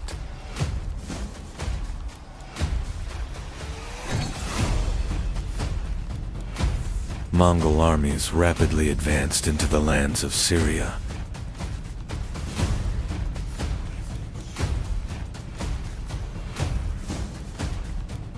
Damascus and the surrounding cities fell under serious threat.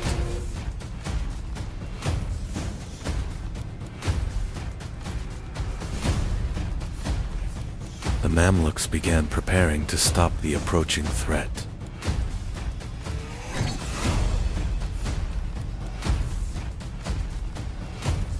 The Mamluk army marched north, preparing to confront the Mongols.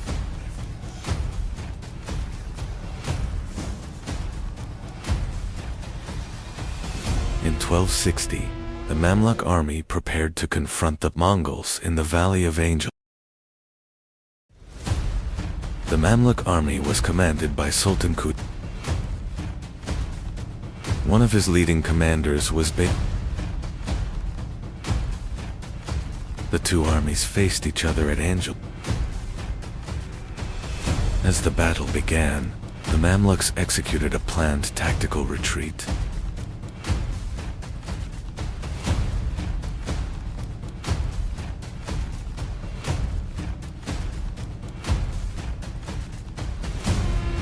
Mongol forces began pursuing the retreating Mamluk troops.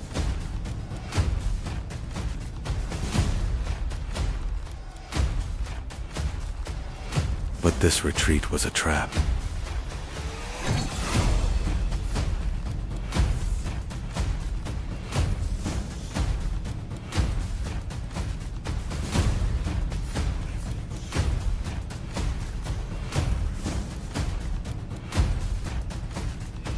The Mamluk forces launched a sudden counterattack, surrounding the Mongol army.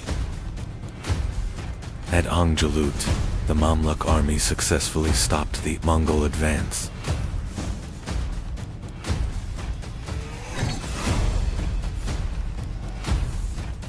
The Mongol army was forced to retreat.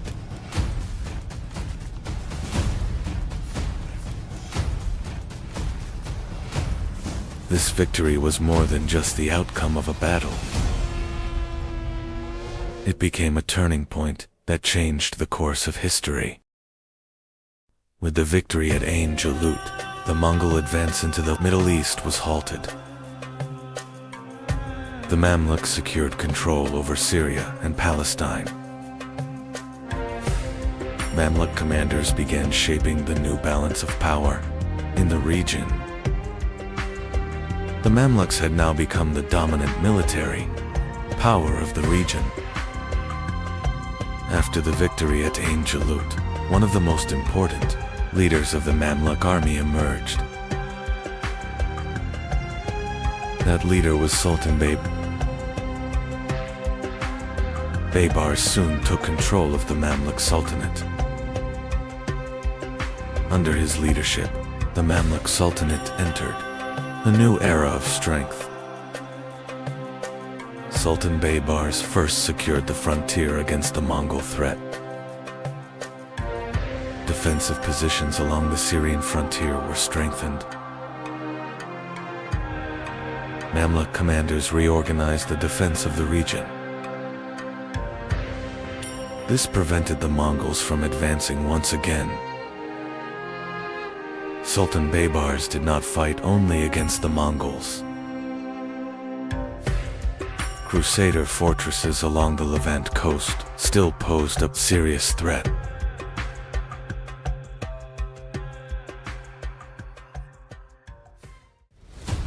Baybars launched a series of campaigns against these fortresses. As a result of these campaigns, many Crusader fortresses fell under Mamluk control. Mamluk campaigns changed the balance of power along the eastern Mediterranean coast.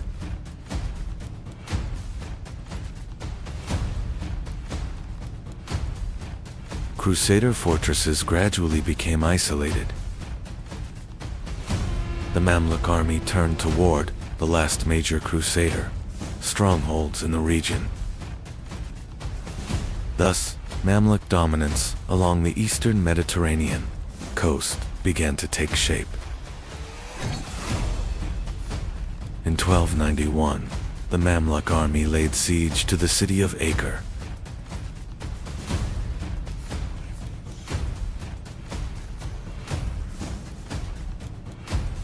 The city was the last major Crusader stronghold in the eastern Mediterranean.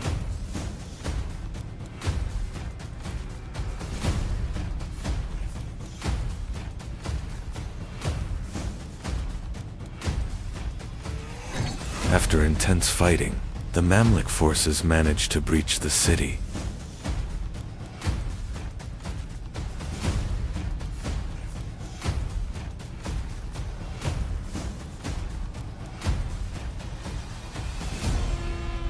With the fall of Acre, Crusader presence in the region came to an end.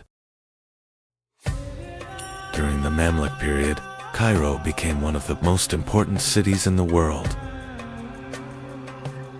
The city became a major center of international trade.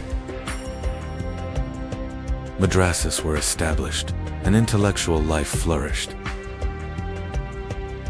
Cairo became the political and cultural center of the Islamic world.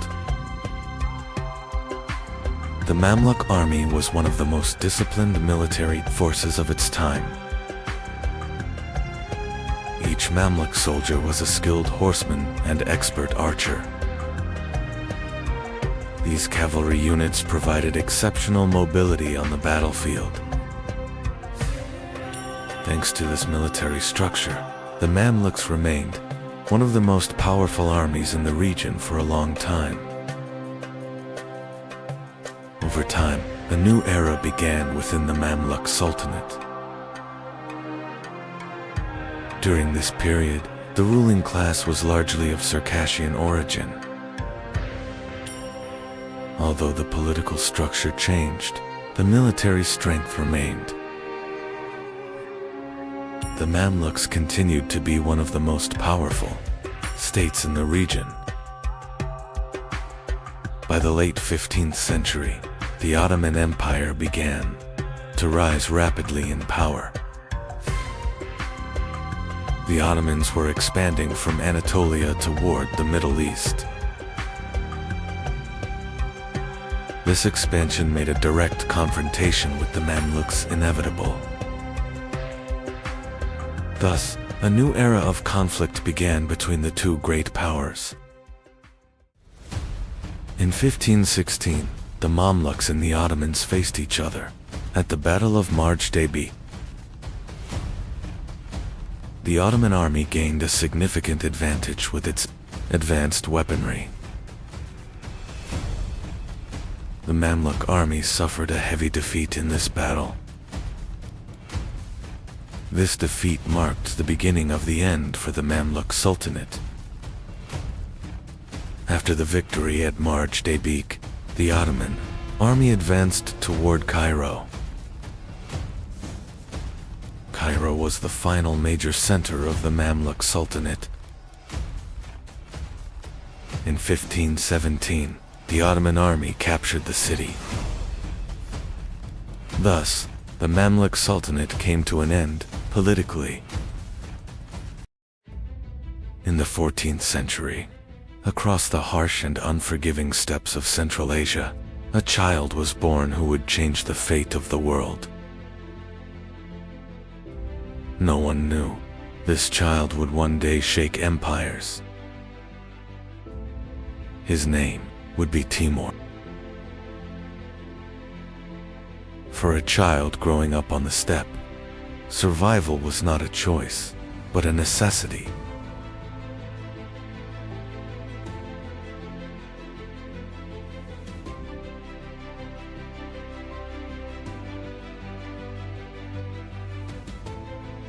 War was a natural part of the world he was born into. But Timur was learning more than just how to fight. And within him was the desire to become more than a simple warrior. Over time, Timur was becoming more than just a warrior.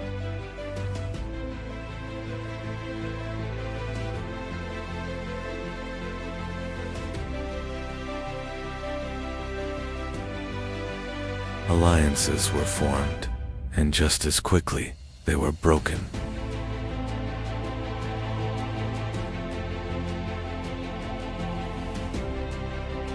Power was no longer won by courage alone, but by strategy.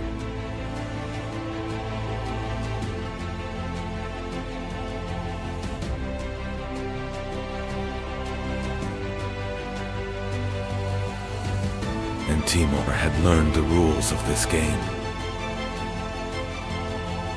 Semir was becoming the center of Timur's power. One by one, the tribes began to gather around him. And in time, Timur declared his own destiny. He was no longer just a leader, but the ruler of a rising empire. The goal was no longer survival, but conquest. Cities were besieged, and those who resisted paid a heavy price.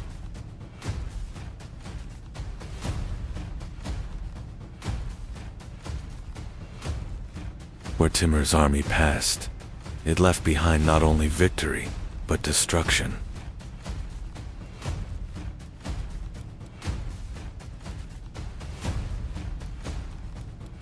And Timur knew that fear was the most powerful weapon of all. Two powers once allied were now standing against each other.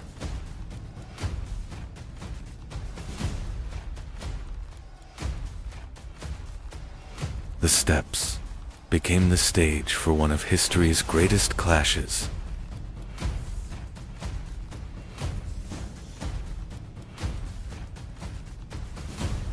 Defeat was not just the end of a battle, but the fall of a power.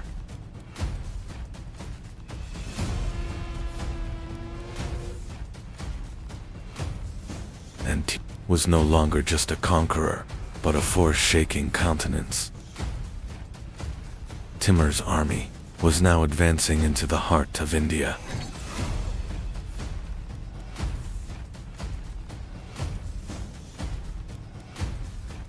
Before him stood a force unlike anything he had faced.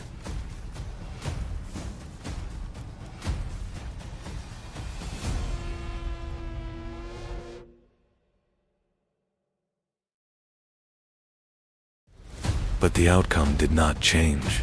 The city fell.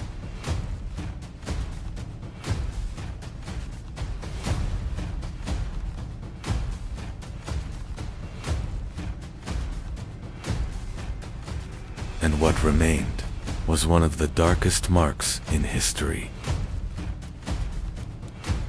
Two great powers finally stood face to face.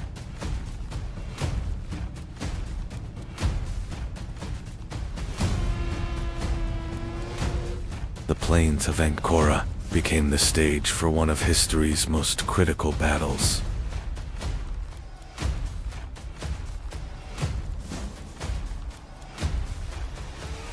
And in the end, the Ottoman Sultan was captured.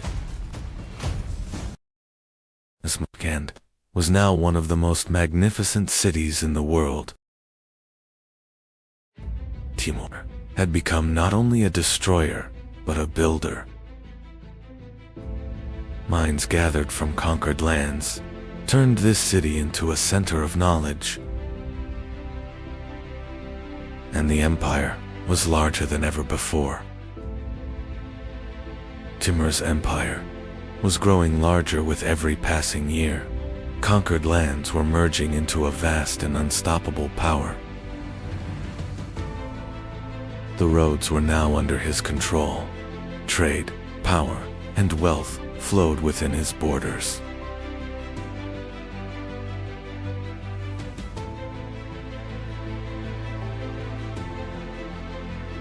Different cultures, different cities, all united under a single authority.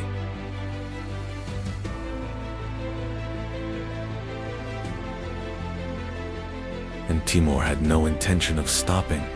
For him, a border was simply the next target. Timur's victories were not won only on the battlefield. He was conquering the minds of his enemies. His name was enough to spread fear before he even arrived. Many cities chose to surrender without a fight.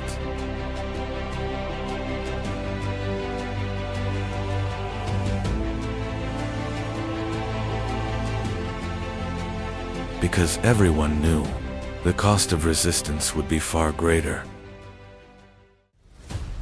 Timur's armies were now turning toward the greatest cities of the world. The target was Damascus.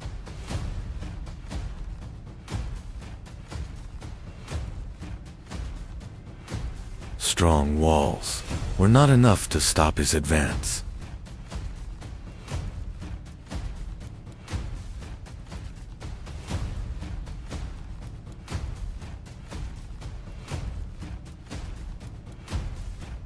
Cities fell, and once great centers were left in silence.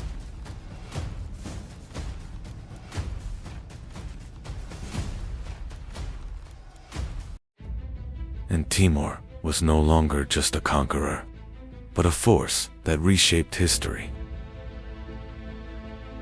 For Timur, there was still a world left unconquered, and he turned his gaze to the east. Hedef Dunyanin and Büyük Medinalarından, Biridi, Kin. But this time, nature itself was as ruthless as the enemy.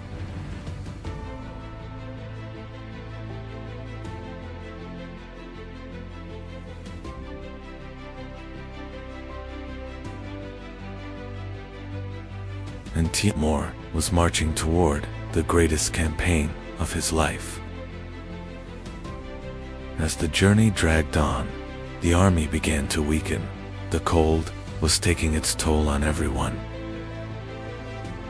And Timur was facing the limits of his power for the first time.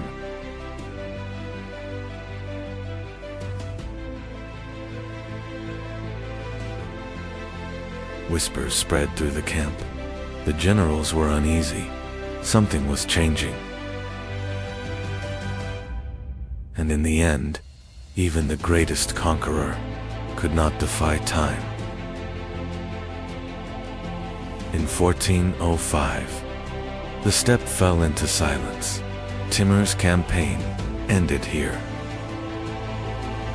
He was gone, but the power he built still remained.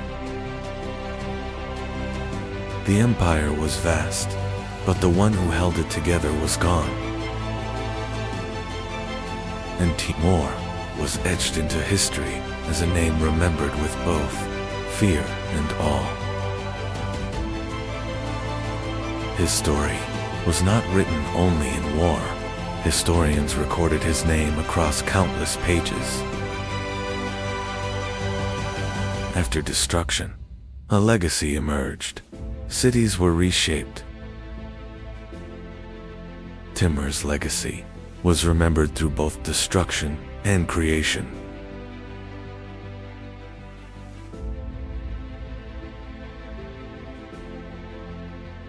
And today, his name still echoes as one of history's most powerful legacies. When Timur died, he left behind a shattered world.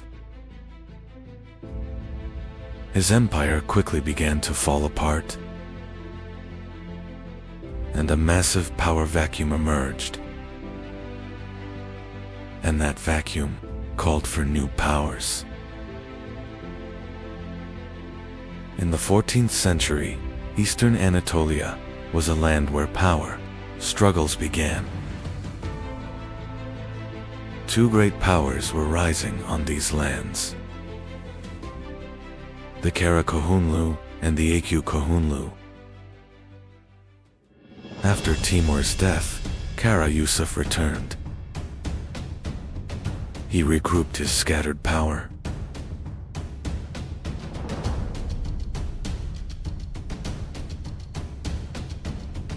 And he captured Tabriz.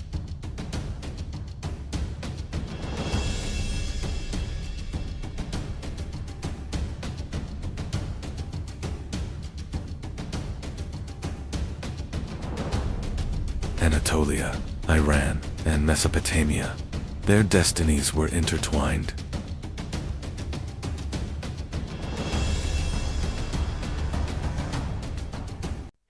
The Karakohunlu state was reborn. After Kara Yusuf, Sian Shah ascended the throne. Under his rule, the Karakohunlu state expanded rapidly. Many key cities, including Baghdad, were captured. During his reign, the Karakohunlu experienced their golden age. Sihan Shah was more than just a ruler. He was also a poet.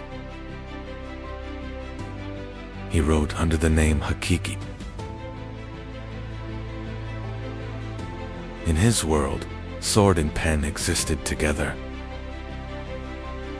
In the east, a new power was rising. The Akyu-Kohunlu were emerging. Their foundations were laid by Kara Ulugh Osman. But their true power had yet to come. A new leader entered the stage. That leader was Uzenhazen. He watched his rival patiently, and he waited for the right moment. In 1467, two great powers faced each other.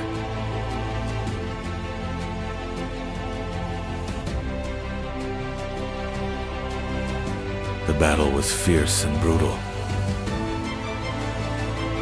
Sian Shah was defeated in battle, and the Karakohunlu state collapsed. After the victory, the Akyu-Kohunlu gained power. Uzenhazen established a vast empire. Tabriz became the capital of the Akyu-Kohunlu state. The state reached its peak during his reign. But in the west, a new power was rising. This power was the Ottoman Empire.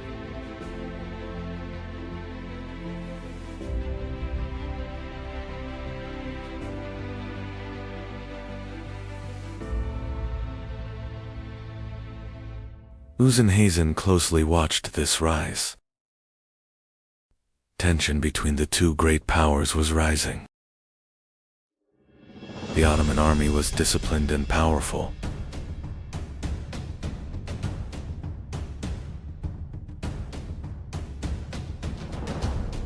The Akyu-Kohunlu army was preparing for battle.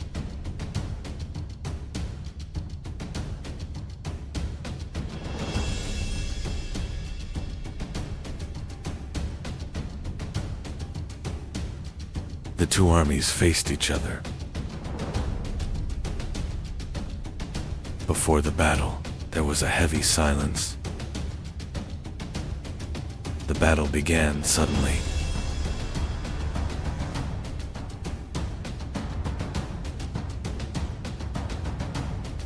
The clash quickly turned into chaos.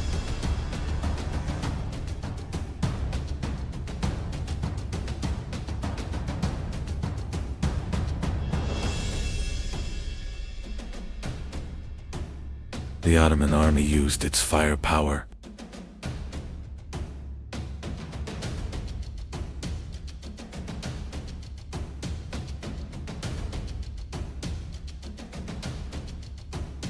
The A.Q. Koyunlu army was pushed under pressure. The balance of the battle had shifted.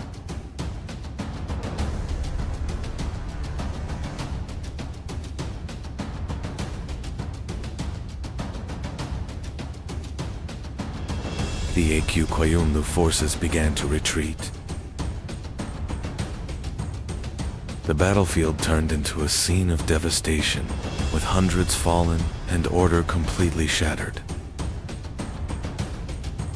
This defeat permanently ended the military dominance of the A.Q. Koyunlu state. After the defeat at Otluk-Bely, succession struggles began within the A.Q. Koyunlu court. Power struggles among members of the dynasty intensified.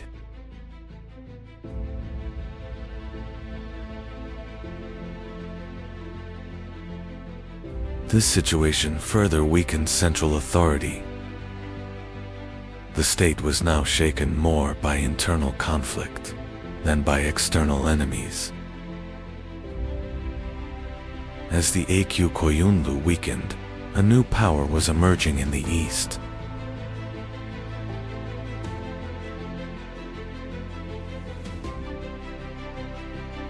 The leader of this movement was a remarkable figure, despite his young age. He quickly gathered a large following.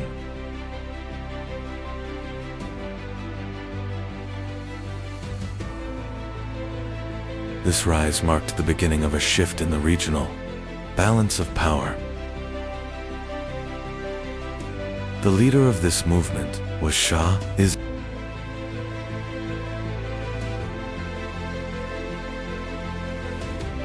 He quickly formed a disciplined force.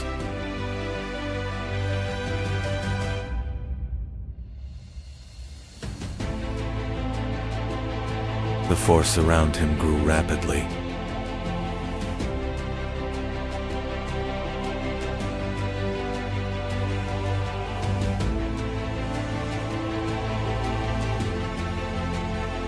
This force moved directly against A.Q. Koyunlu dominance.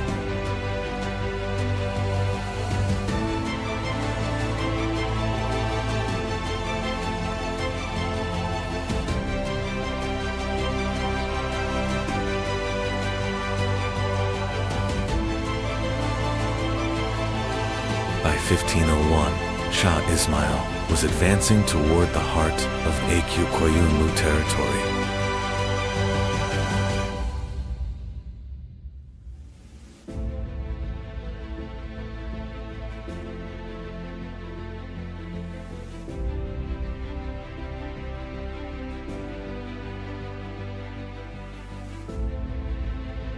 Tabriz was aware of the approaching threat.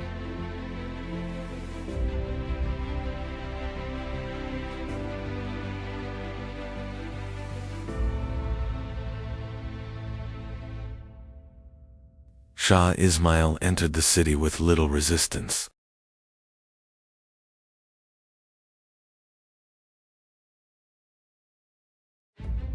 With the capture of Tabriz, A.Q. Koyunlu rule came to an end. After the capture of Tabriz, a new political order began to take shape. Shah Ismail quickly established central authority. The state was built upon a strong administrative system. Thus, the Safavid state officially emerged. The end of the A.Q. Koyunlu and Kara Koyunlu era led to a new balance of power in the region.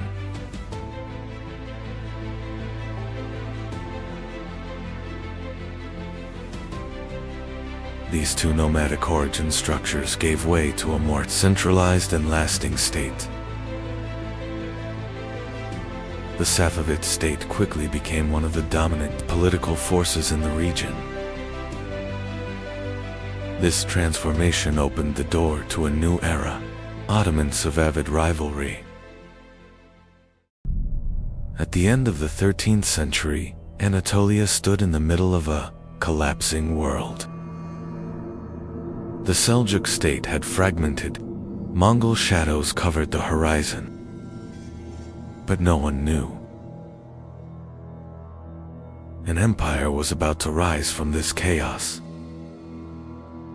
Anatolia had lost its old order. A new age was beginning. Principalities were rising. Borders were being redrawn. And history was quietly changing direction. On the western frontier of Anatolia, there was a small border settlement. But this place was no ordinary land. Here, a new power was rising. And this power would soon change the fate of the world. The people who lived here were the people of the frontier. They were not just nomads. Here, a power was being forged. And the name of this power was the Kai tribe. At the head of these people stood an experienced leader. His duty was to guard the frontier. Because beyond this frontier stood Byzantium. And this frontier would soon change the course of history. On this frontier, a new leader was rising. No one knew it yet. But his destiny was not to remain just a warrior. It would found a state. One night, Osman Bey arrived at a different door. This door belonged to Sheikh Edabalis Lodge. And this meeting was not just a visit. That night would change the course of history. That night, Osman Bey had a dream. From Sheikh Edabalis' chest, a moon began to rise. And that moon entered Osman Bey's heart. From his chest rose a great tree. Its shadow covered the world. When morning came, Osman Bey told his dream. Sheikh Edabali knew the meaning of this dream. This dream foretold the birth of a great state, and the founder of that state would be Osman Bey. Now the target was clear. Osman Bey's first target was the fortress of Chronological, and Osman Bey took his first great step. This step would mark the beginning of a state. Chronological was under siege, and the battle began.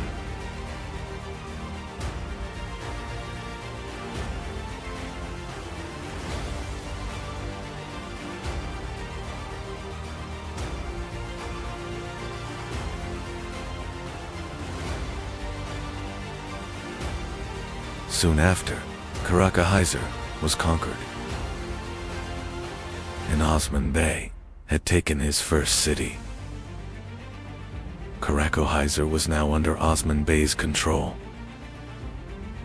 and the Ottoman banner rose over a fortress for the first time. In this fortress, the khutbah was proclaimed in Osman Bey's name.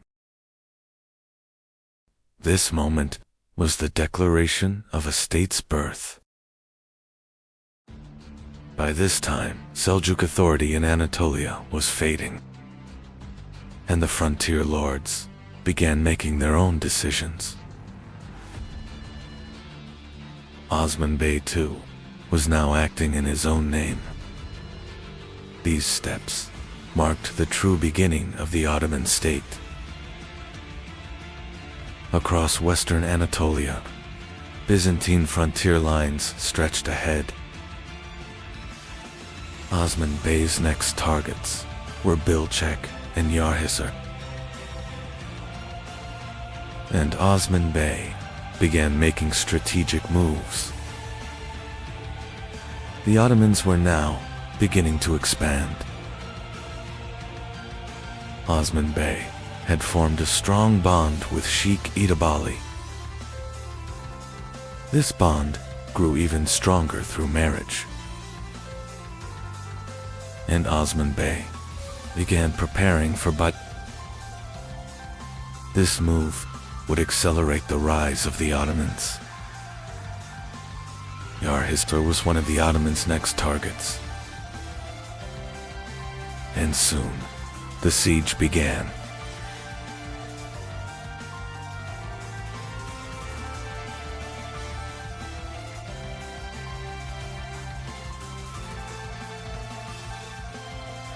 The Ottomans were now the rising power of the region. But ahead of the Ottomans stood a greater target. That target was and Bursa would become the first great capital of the Ottomans. But the conquest of Bursa had not yet begun. Across western Anatolia, Byzantine defenses were weakening. Ottoman pressure was steadily increasing. New warriors were gathering around Osman Bey. The Ottomans were now one of the strongest frontier principalities. The Byzantine Empire sought to stop the Ottoman advance. And the two armies met at Koyunhisar. The outcome of this battle would change the balance in Anatolia.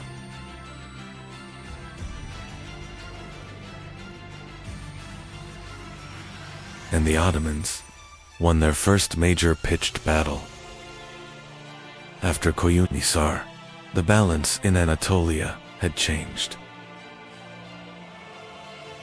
Byzantine defenses began to withdraw. And before the Ottomans, a great objective was rising. That objective was Bursa. The rise of the Ottomans was only just beginning. The next destination was Bursa. And the Ottoman army continued its march westward. To be continued. The year is 1204. The Fourth Crusade was no longer heading to the Holy Land, but toward one of the richest cities in the world.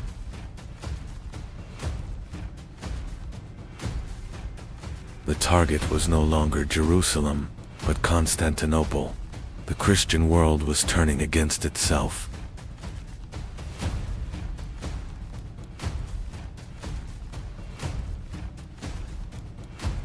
This attack was not driven by faith alone. It was a calculated move for trade, power, and control of sea routes. And at the center of this plan stood a rising maritime power, Venice.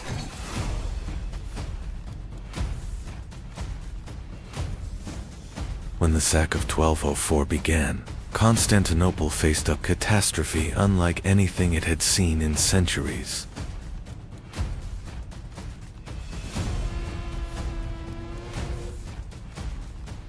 Churches were looted, sacred relics were stolen, and the wealth of Byzantium was loaded onto ships. One of the greatest beneficiaries of this destruction was Venice.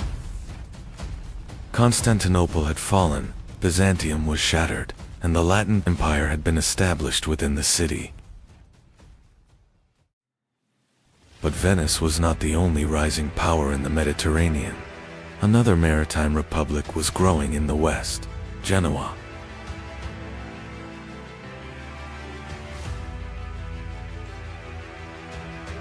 Through trade networks and powerful banking families, the Genoese accumulated enormous wealth.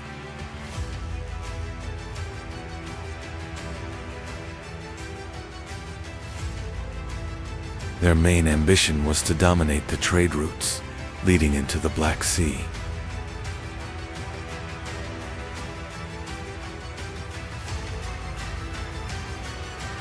And soon, a rivalry that would last for centuries began between Venice and Genoa.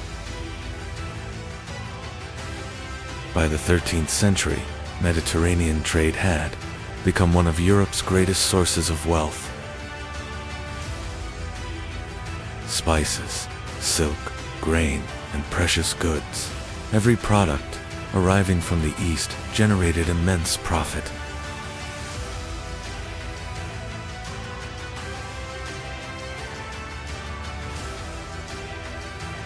The states controlling the ports were also controlling the economic state of the Mediterranean.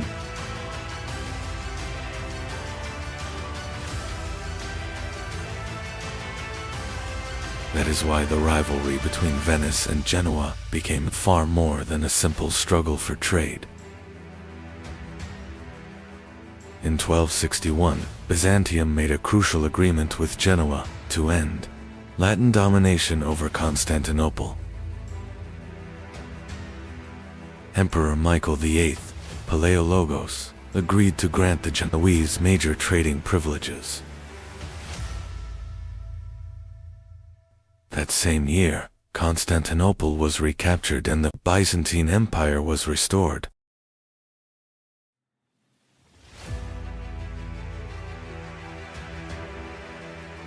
But even after its return, Byzantium was no longer as powerful as before. The city's economy was increasingly falling under foreign influence. One of the greatest privileges granted to the Genoese by Byzantium was the district of Galata. Rising across the Golden Horn, Galata quickly became one of Genoa's most important trading bases. Surrounded by warehouses, walls, and towers, the district became almost a separate city within Constantinople itself.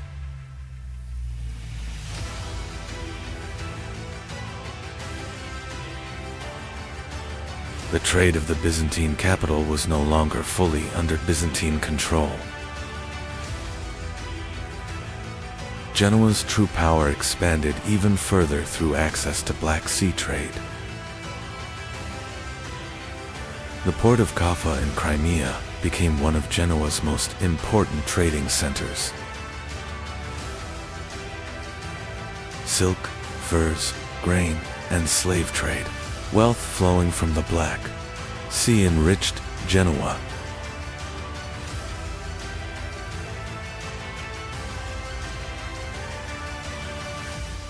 This expansion represented a major threat to Venice. By the late 13th century, the rivalry had begun turning into open warfare. Across the Mediterranean, the two great maritime republics fought each other for control of trade routes.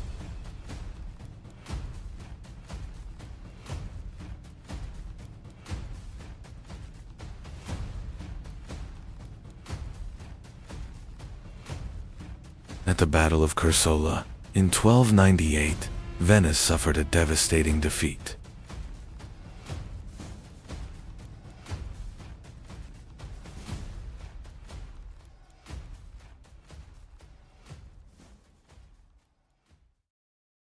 It is even believed that the famous traveler Marco Polo was captured during this battle.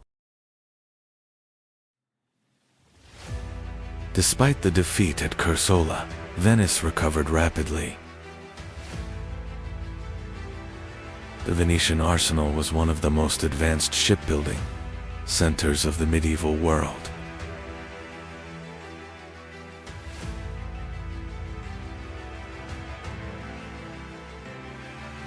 The warships produced their restored Venice's dominance at sea.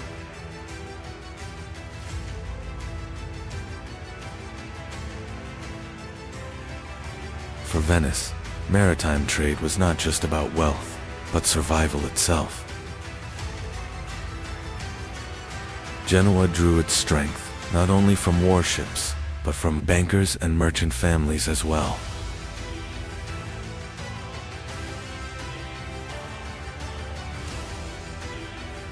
The city's wealthy families built vast trade networks across the Mediterranean and accumulated enormous fortunes.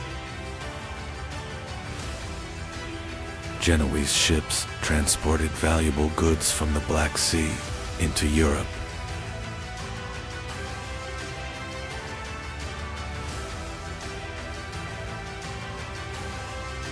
Now there were two dominant powers in the Mediterranean, and both sought to rule the seas. By the 14th century, the Byzantine Empire was far from its former glory.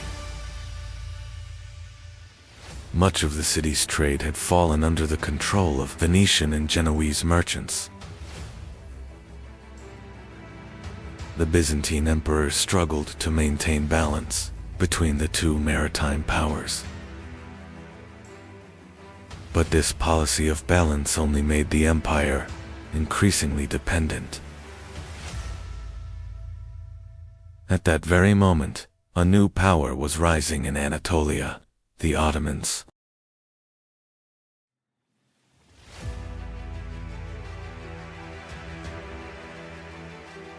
At first a small frontier principality, the Ottomans quickly gained strength along the Byzantine borders. Bursa, Nicaea, and other key cities gradually fell under Ottoman control. This rise represented a new threat to both Venice and Genoa. In 1354, the Ottomans established themselves in Gallipoli, gaining a permanent foothold in Europe.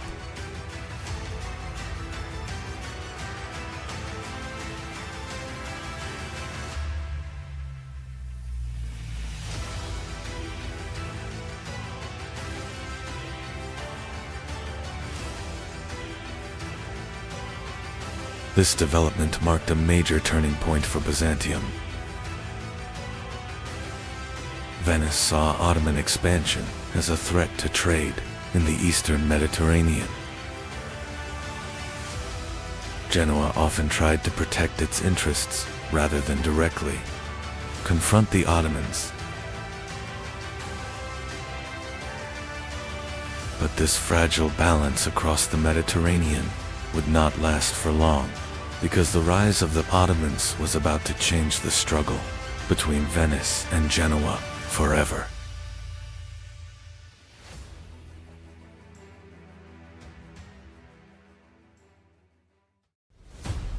In 1378, one of the greatest wars between Venice and Genoa began, the War of Chioggia.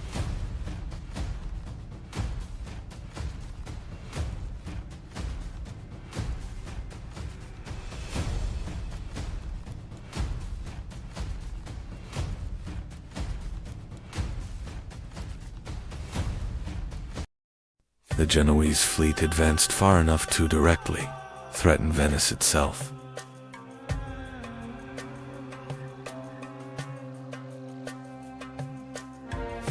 But Venice refused to surrender and prepared for a final massive counterattack.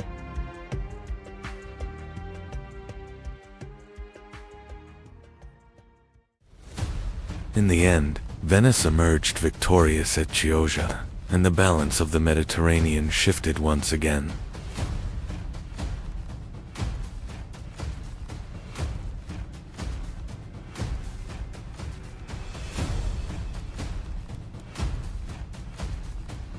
After the War of Chioggia, Genoa struggled to maintain its former power.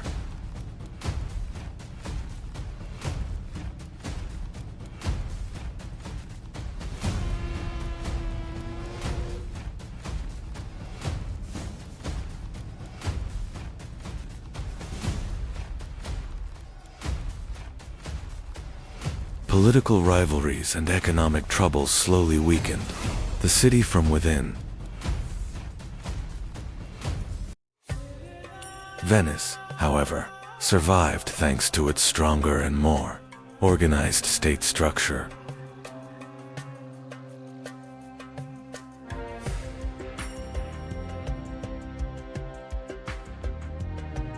But the true rising power in the Mediterranean was no longer Venice or Genoa. It was the Ottomans.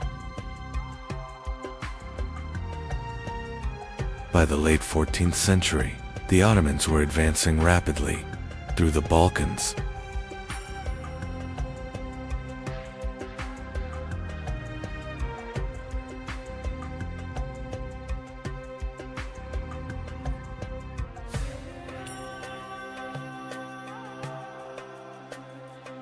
Meanwhile, the Byzantine Empire continued to shrink, leaving Constantinople increasingly isolated. Venice grew deeply concerned about Ottoman influence in the Aegean and Eastern Mediterranean. Genoa continued building cautious relations with the Ottomans in order to protect its trade.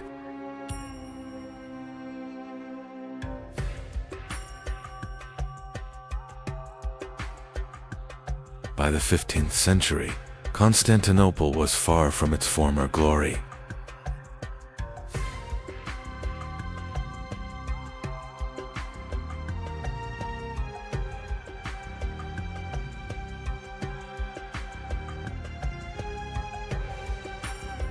The once great empire now survived only around its capital.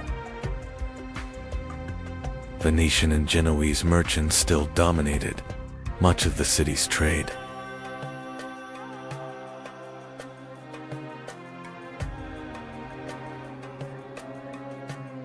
Meanwhile, the Ottoman state was growing stronger with every passing year.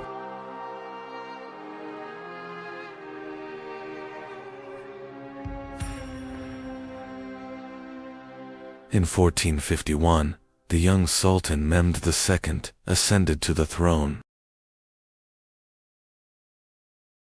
The new Sultan immediately began preparations to conquer Constantinople.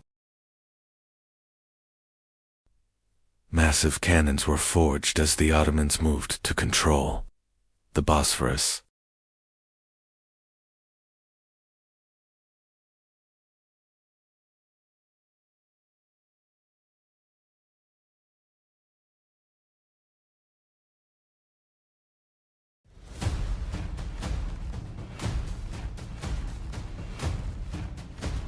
Constantinople knew that a great siege was approaching.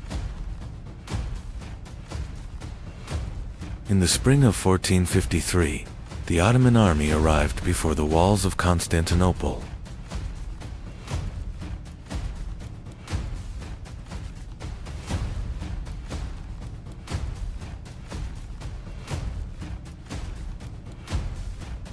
Inside the city, the defenders prepared for their final great resistance.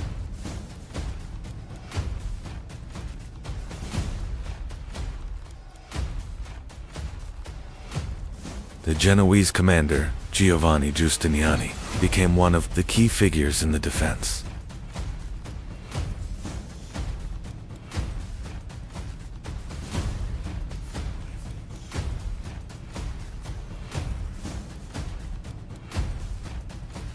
Venetian and Genoese fighters also joined the defense of the city. For days, Ottoman cannons relentlessly bombarded the walls of Constantinople.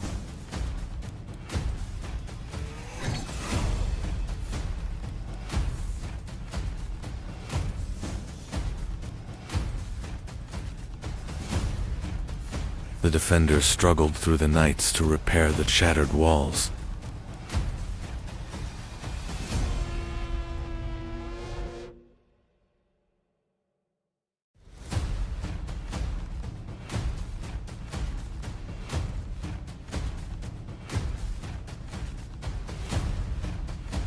But the move that changed the fate of the siege was the transport of Ottoman ships over land.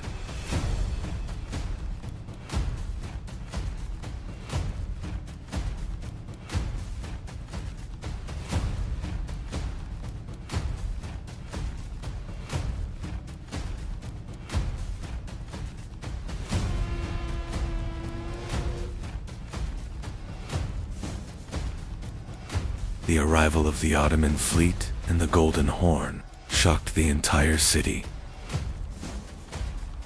On the morning of May 29, 1453, the Ottoman army launched its final assault.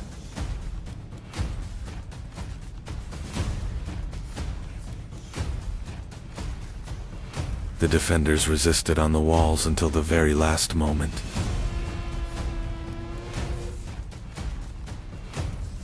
The severe wounding of Giovanni Giustiniani shook the balance of the defense.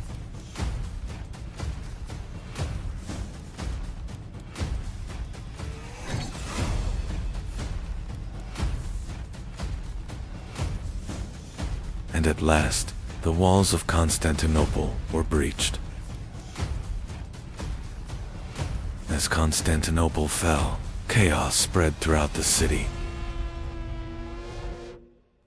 The young Sultan Mehmed II had opened the gates to a new era. The Genoese colony of Galata had now fallen under Ottoman rule as well.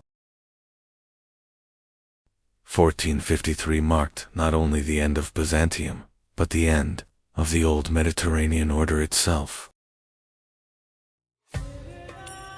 Constantinople was now the new capital of the Ottoman Empire. For Venice and Genoa, the balance of power in the Mediterranean had completely changed.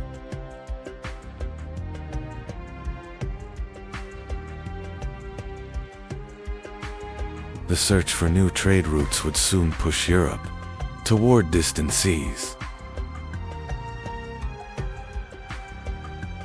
The centuries-long rivalry between Venice and Genoa had given way to a new age shaped by Ottoman power. The maritime republics that once dominated the Mediterranean were now losing their former power.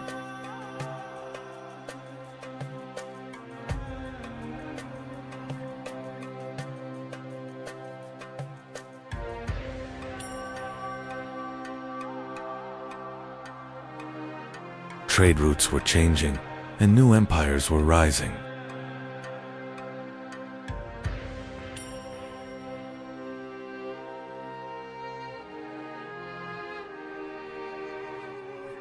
After 1453, the Mediterranean world would never be the same again. But when the city fell to the Ottomans in 1453, both Venice and Genoa saw the end of the old world. There was no longer Constantinople, but Istanbul. Before the Ottomans stood a great city. That city was Bursa. And the conquest of Bursa would change the destiny of the Ottomans. Years had passed. Osman Bey had grown old. But the siege of Bursa was still ongoing. During this time, Orhan Bey began to rise. And the conquest of Bursa would be shaped by a new leader.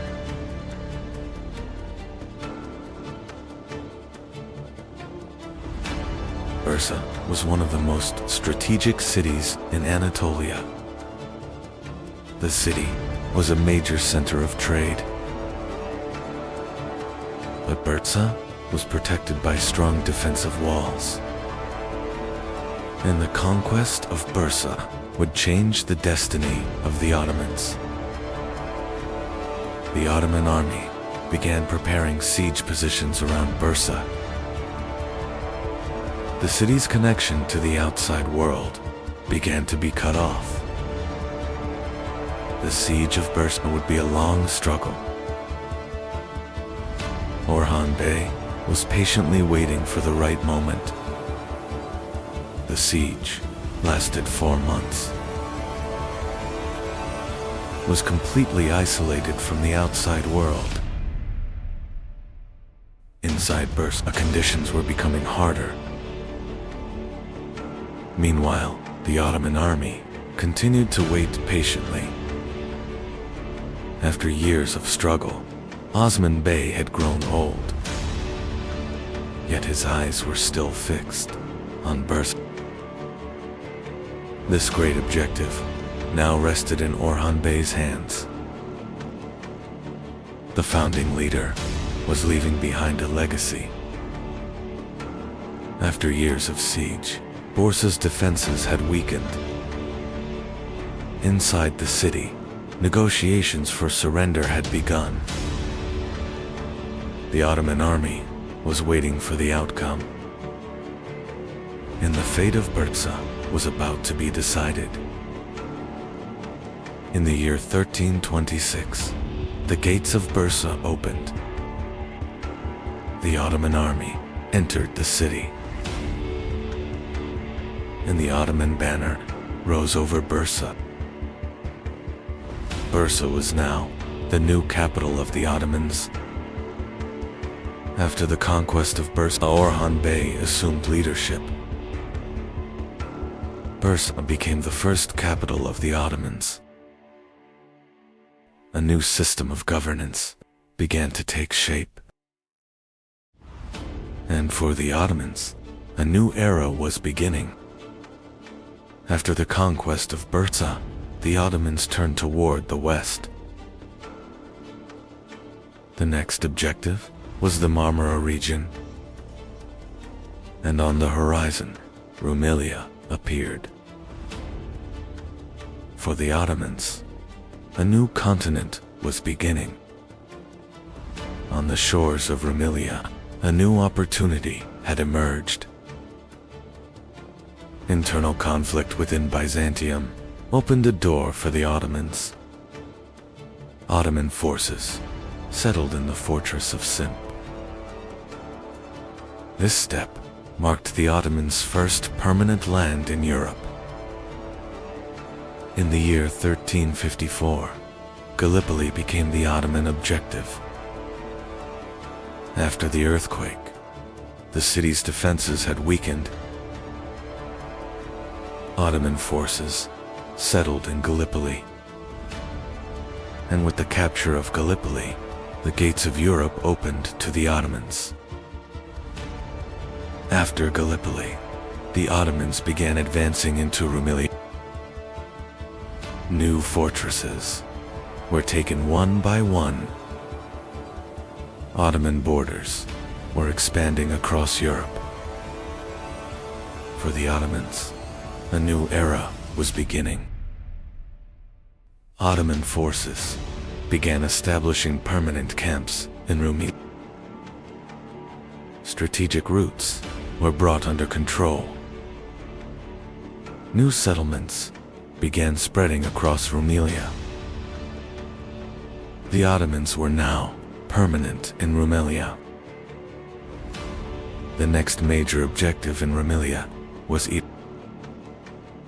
Ottoman forces were advancing across the plains of Thrace. Strategic crossings were secured one by one. The Ottoman army was preparing for Edirne.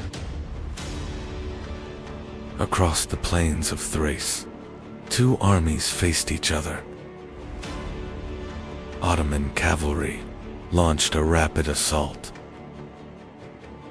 The Byzantine lines began to collapse quickly.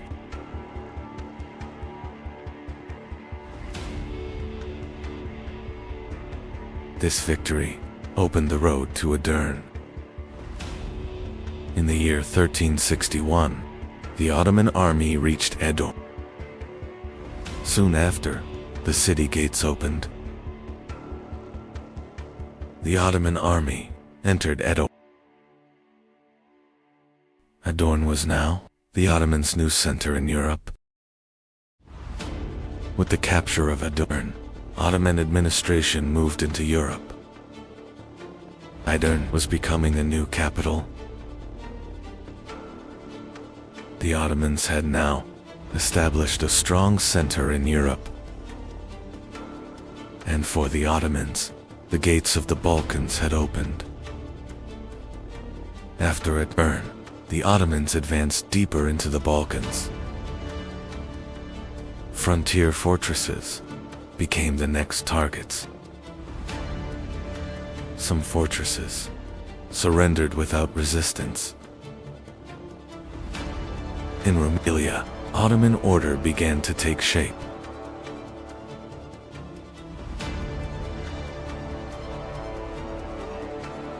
The Ottoman army continued advancing through Rumelian roads. New towns were coming under Ottoman control. Ottoman influence was spreading rapidly across Europe. And the next objective lay deep within the Balkans.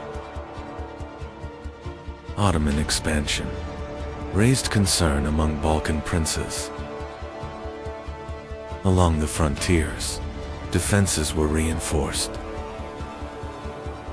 Yet, the Ottoman army continued advancing. A great battle would begin in the Balkans. Balkan principalities began uniting against the Ottomans. The Ottoman army was preparing for a major campaign. The campaign order was issued from Edirne,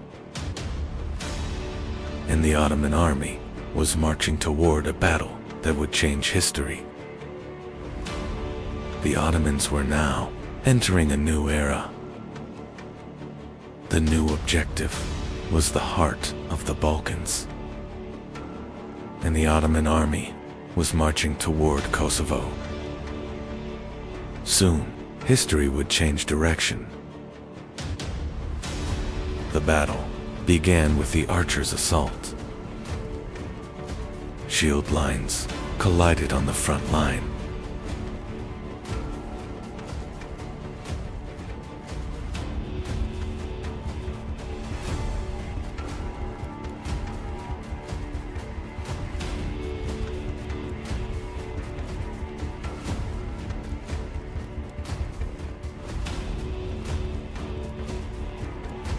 Ottoman cavalry struck from the flank.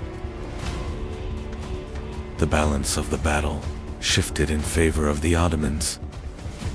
The Balkan lines began to withdraw. Ottoman central forces continued advancing. The battlefield came under control. Victory was now within reach. On the field of Kosovo, the battle had ended. The Balkan alliance was forced to retreat. The victory at Kosovo changed the balance of power in the Balkans. And the Ottomans had now become one of the most powerful states in Europe. After Kosovo, Ottoman expansion accelerated, but the real storm was just beginning to be continued. The Battle of Kosovo was over. But the price of victory had been heavy. A new ruler was now rising to the Ottoman throne. His name would be Bayezid the Thunderbolt. Victory at Kosovo had been secured. But the state now required a new decision. Bayezid wasted no time, because a new objective awaited in Anatolia. The Ottoman army moved swiftly, and a new era was beginning in Anatolia.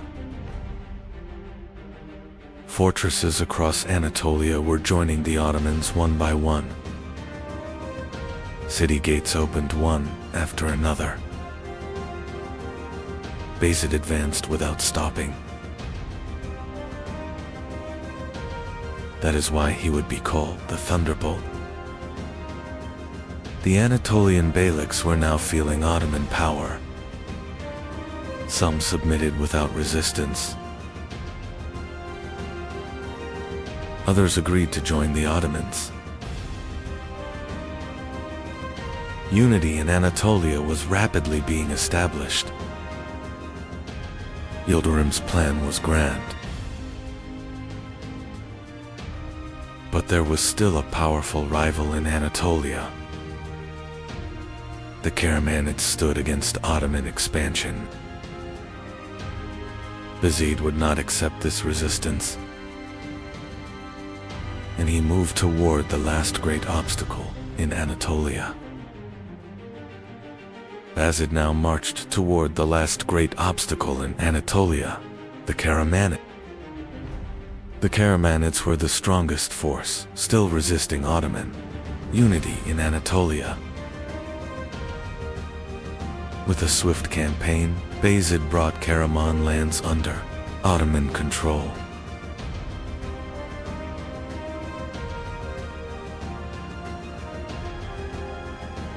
Now, no major power remained in Anatolia to challenge Ottoman authority.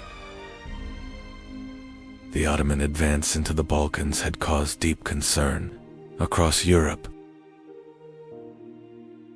The Pope called for a new crusade to stop the Ottoman advance. Knights from across Europe answered the call. A massive crusader army began marching toward the Ottomans. As soon as he learned of the crusader advance, Bayezid moved with remarkable speed.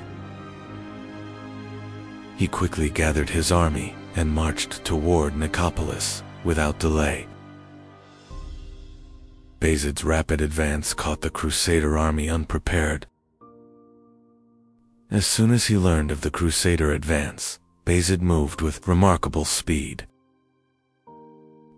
He quickly gathered his army and marched toward Nicopolis without delay. Bayezid's rapid advance caught the crusader army unprepared. Near Nicopolis, the battle had begun. The first lines collapsed into brutal close combat. As they advanced, the knights began losing formation.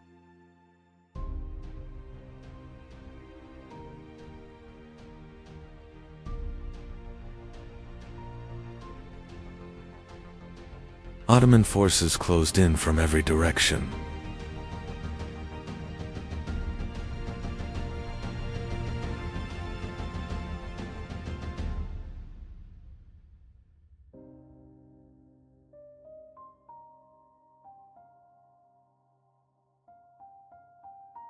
Bayezid ordered the counterattack.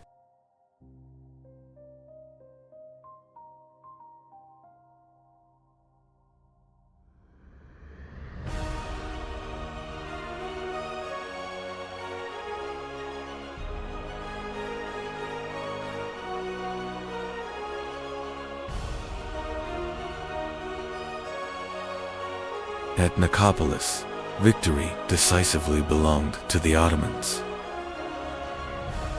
News of the defeat at Nicopolis quickly spread across Europe. In the courts of Europe, Ottoman power was now clearly felt. Bayezid's reputation spread across all of Europe. With the victory at Nicopolis, Ottoman dominance in the Balkans was firmly established. After the victory at Nicopolis, Bayezid turned his attention back to Anatolia. Ottoman authority over the Anatolian beyliks began to strengthen. Bayezid further strengthened central authority. Now, no major rival remained in Anatolia to balance Ottoman power. Bayezid was known for his rapid decisions. His army could move with remarkable speed under his command. For this reason, he was called the Thunderbolt. Under his rule, the Ottoman Empire reached the height of its power. The Ottoman state now held authority across both Anatolia and the Balkans. The Ottoman army could now operate on two major fronts at once. Strategic passes and frontier strongholds had fallen under for Ottoman control. The Ottoman state had now become a true imperial power. After the defeat at Nicopolis, Europe began reinforcing its frontier defenses. European states began preparing defensive plans against the Ottoman advance. The balance of power in the Balkans had now shifted in favor of the Ottomans. Under Bayezid's rule, the Ottoman state stood at the height of its power. But reports from the eastern frontier demanded attention.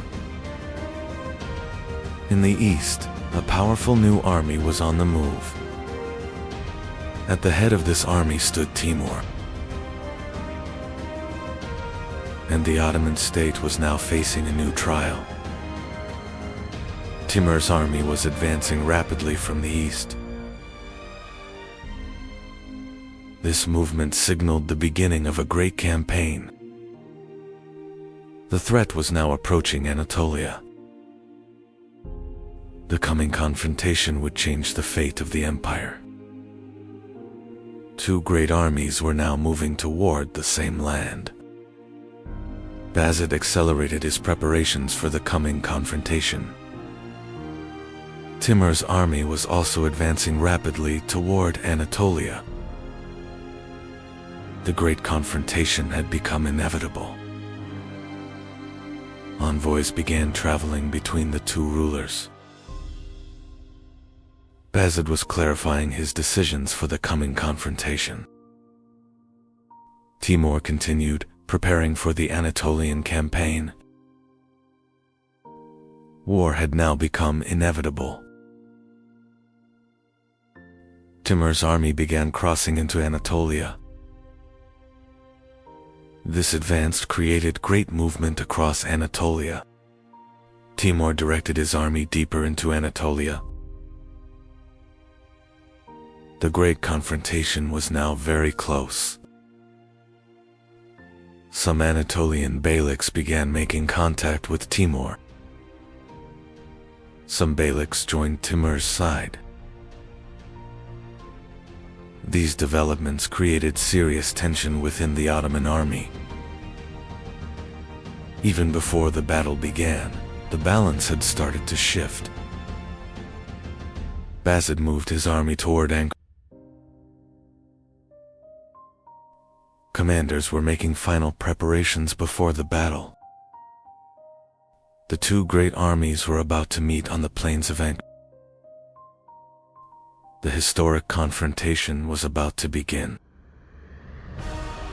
In 1402, the Ottoman state and Timur's empire confronted each other on the plains of Ankara. During the battle, several Anatolian beyliks joined Timur's side. This development seriously weakened the Ottoman battle formation. The Battle of Ankara ended in a major defeat for the Ottoman state.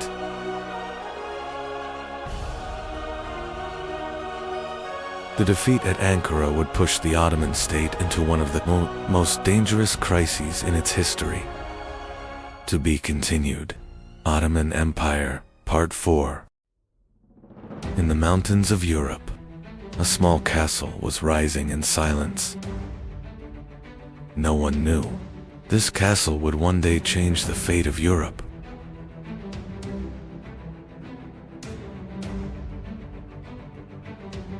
The name of this family would become Habsburg. And for centuries, kings, emperors, and armies would live beneath their shadow. At the center of Europe stood the Holy Roman Empire. But this was not a single unified state. Hundreds of duchies, kingdoms, and princes were fighting for power. and the Habsburgs were searching for a way to rise within this chaos.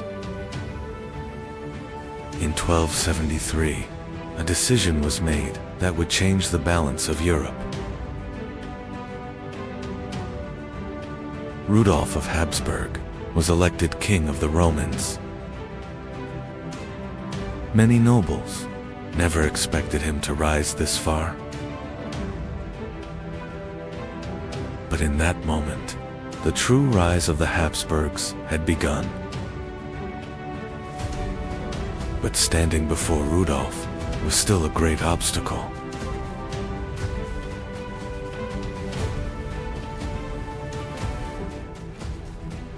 King Ottokar II of Bohemia was one of the most powerful rulers in Central Europe.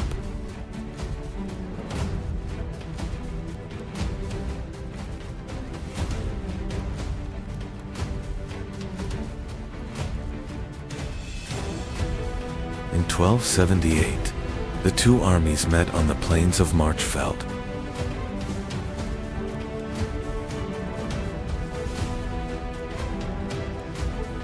When the battle ended, Ottokar was dead, and the Habsburgs had gained Austria. With Ottokar's death, the balance of power in Central Europe began to change. Austria had now become the center of the Habsburg dynasty. The dynasty understood not only war, but also how to grow patiently. And soon, marriages would become more powerful than swords. The Habsburgs had chosen a different path. They wanted to grow without constant war. One marriage was followed by another, and the dynasty began spreading across Europe. While rival dynasties weakened through wars, the Habsburgs gained strength through alliances. And a new reality was emerging in Europe. The Habsburgs were becoming unstoppable. In the 15th century, a leader appeared who would change the fate of the Habsburgs. Maximilian's marriage to Mary of Burgundy changed the balance of power in Europe.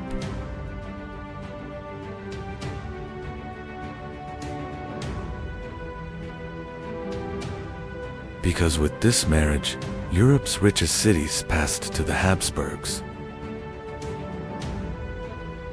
And France now saw the rising Habsburg power as a threat. One of the greatest moves of the Habsburgs would be their marriage alliance with Spain. Because Joanna's family were the most powerful rulers of Spain. After this marriage, Habsburg power began extending beyond Europe. And soon, one of the most powerful rulers Europe had ever seen would emerge. His name was Charles V. Charles V inherited one of the greatest empires Europe had ever seen.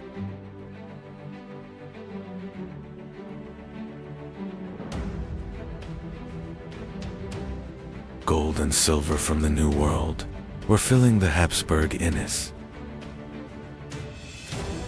And across Europe, everyone was asking the same question: who could stop the Habsburgs? In 1517, an event occurred that would change Europe forever.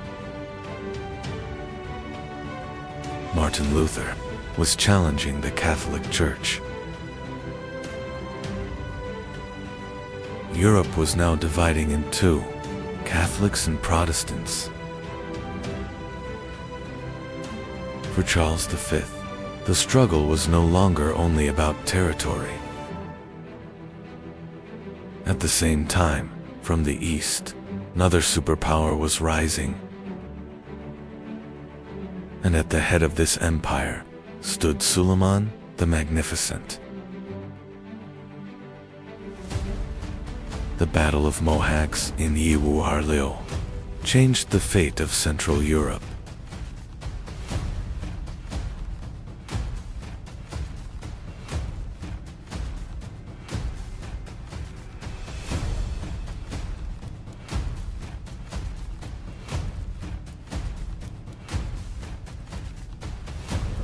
Now, the Ottomans had reached the borders of the Habsburgs.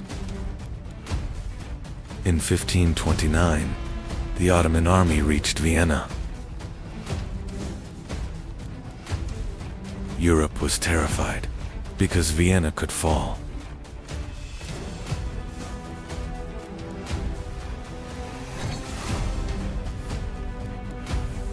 For days, deadly fighting raged across the city walls.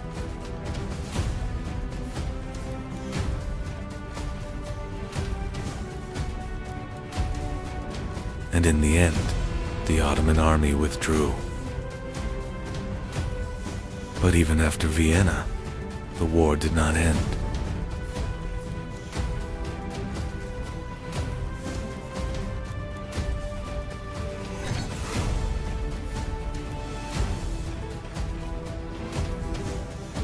Hungary and the Balkans had become the battleground of two empires.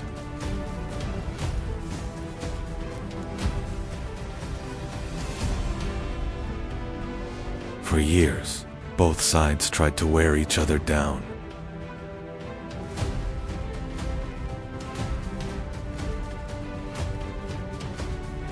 And the fate of Europe was being shaped by the struggle between the Ottomans and the Habsburgs. In 1683, the Ottoman army once again arrived before Vienna. In 1683, the Ottoman army once again arrived before Vienna.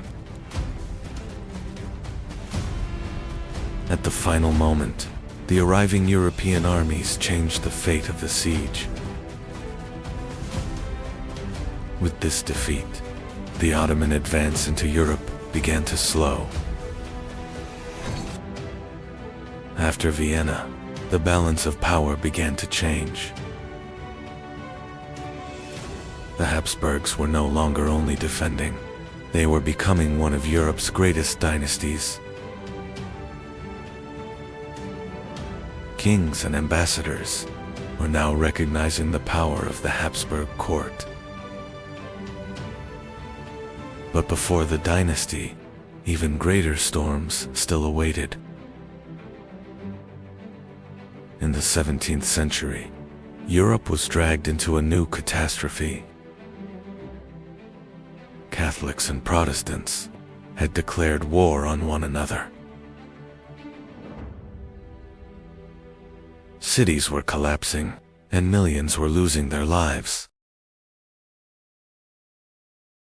And the Habsburgs stood at the center of the war, shaking Europe. Across Europe's royal courts, the Habsburg name now meant power and fear. They had built an empire not only through war, but also through marriage and diplomacy. But like every great empire, the rise of the Habsburgs would not last forever. After centuries of dominance, the dynasty slowly began to weaken. New powers like France and Prussia were changing the balance of Europe.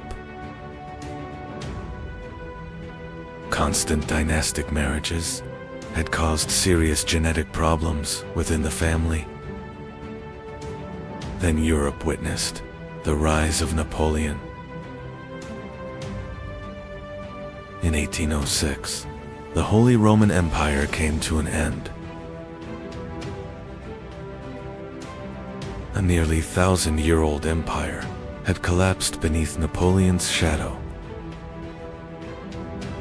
A story that began in a small mountain fortress had become a dynasty that ruled Europe for centuries. In 1402, the devastating defeat at the Battle of Ankara brought the Ottoman Empire to the brink of collapse. After Bayezid was captured, Ottoman lands were divided among rival princes. The struggle between the princes dragged the empire into years of civil war. This turbulent time would later be known as the Ottoman Interregnum. After the Battle of Ankara, Bayezid was taken captive. Timur's advance across Anatolia severely weakened Ottoman authority. Many Anatolian beyliks declared their independence once again. The Ottoman Empire now faced a major crisis of authority in both Anatolia and Rumelia. In Rumelia, Suleiman Celebi seized control and became one of the strongest contenders. In western Anatolia, Isa Celebi was trying to establish his authority. In Amasya, Mehmed Celebi patiently began gathering his strength. Thus, Ottoman lands were effectively divided among the rival princes. Mehmed Celebi moved against his rival, Isa Celebi, in Anatolia. Isa Celebi prepared to defend his authority in Anatolia. The struggle between the two princes soon turned into open warfare. At the end of these clashes, Mehmed Celebi gained the upper hand. In Rumelia, Suleiman Celebi had established strong authority. Mehmed Celebi was preparing to confront this powerful rival in Rumelia. The struggle for the throne now extended beyond Anatolia, into Rumelia. The struggle between the Ottoman princes was turning into a larger war. Despite his control in Rumelia, Suleiman Celebi's authority was gradually weakening. Many local commanders and soldiers began changing their allegiance.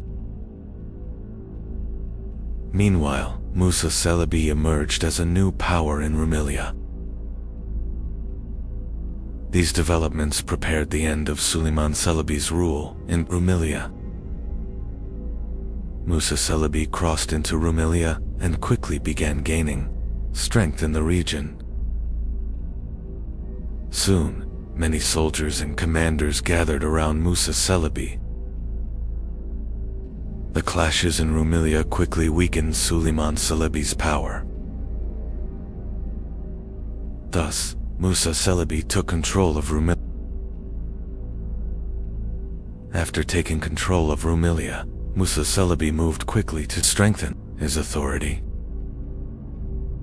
He made strict decisions to consolidate his control over the region. These developments once again alarmed the Byzantine Empire. The Byzantine leadership began seeking a new balance against Musa Celebi. Emperor Manuel sought a new ally against Musa Celebi. For this purpose, contact was established with Mehmed Celebi. By accepting this support, Mehmed Celebi gained the opportunity to cross into Rumelia. Thus began a new struggle that would change the fate of the interregnum. With Byzantine support, Mehmed Celebi crossed into Rumelia and began his campaign. In Rumelia, he strengthened his army with newly joined forces. Meanwhile, Musa Celebi completed preparations for the approaching major confrontation. The struggle between the two princes was now turning into a final, decisive battle. In 1413, the final great battle between the two brothers took place at Chronological. During the battle, Mehmed Celebi maintained firm control over his army. By the end of the fighting, Musa Celebi's forces began to collapse. With this victory, Mehmed Celebi secured decisive supremacy in the struggle for the throne. After the victory at Çamurlu, Mehmed Celebi entered Edirne and assumed control. In 1413, Mehmed Celebi ascended the Ottoman throne as Mehmed I. The new sultan began rebuilding the state after years of civil war. Thus, the interregnum ended and the Ottoman Empire was reunited. After ascending the throne, Mehmed I began restoring central authority. Many Anatolian lords once again pledged loyalty to Ottoman rule. After years of civil war, the army began to be reorganized. The state soon entered a period of recovery and stabilization. Soon after, a major rebellion began in Rumelia under the leadership of Sheikh Bedrettin. The rebellion quickly spread across a wide region. The Ottoman administration moved quickly to suppress the rebellion. After the clashes, the rebellion was suppressed and Sheikh Bedrettin was captured. After the rebellion was suppressed, Sheikh Bedrettin was executed. This development helped restore Ottoman authority in Rumelia. Mehmed I further strengthened central administration. Thus, the state regained strength against internal threats. In 1421, the death of Sultan Mehmed I marked the beginning of a new era for the Ottoman Empire. Murad II ascended the throne and assumed control of the state despite his young age. The Ottoman ruling elite gathered around the new sultan once again. However, Murad II's reign would soon face new challenges.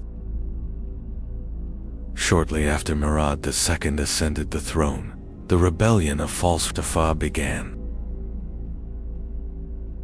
The Byzantine leadership supported this rebellion to weaken the Ottoman state. False Mustafa quickly managed to gather significant support in Rumelia. The young Sultan Murad II moved quickly to confront this threat. Murad II quickly mobilized his army against False Mustafa.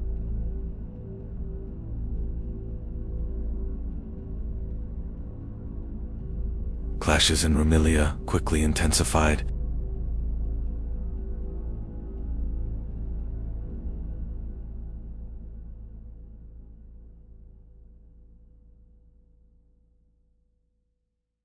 After the fighting, False Mustafa's forces collapsed.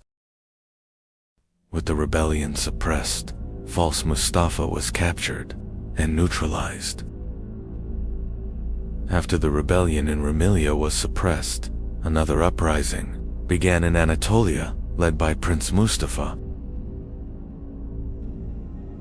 Prince Mustafa quickly gathered significant support around him. Murad II turned toward Anatolia to confront this new threat. These developments triggered a new internal struggle in Anatolia. Murad II quickly moved to suppress the rebellion in Anatolia. Prince Mustafa's resistance soon began to weaken. Following these events, Prince Mustafa was captured. With this development, Murad II strengthened his authority in Anatolia. With the suppression of internal rebellions, Murad II re-established strong authority across Anatolia and Rumelia. With the suppression of internal rebellions, Murad II re-established strong authority across Anatolia and Rumelia. As the Ottoman Empire regained its strength, greater wars were about to reshape the course of history, to be continued. During the reign of Murad II, the Ottoman Empire began regaining strength in the Balkans. The Ottoman resurgence caused serious concern across Europe. European powers began forming a new alliance to stop Ottoman expansion. Soon, a large Crusader army began marching toward Ottoman lands.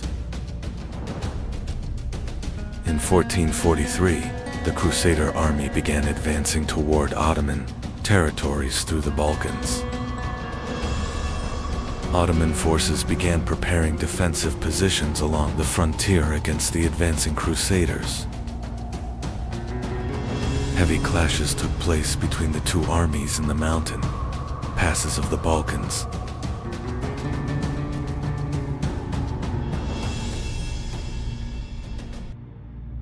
Despite harsh winter conditions, the Crusader army continued its advance.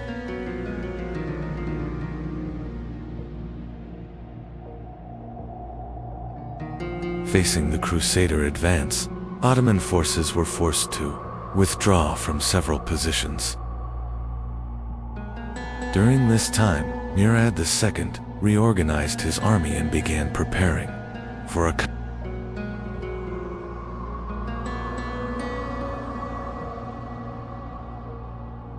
During this time, Murad II reorganized his army and began preparing for a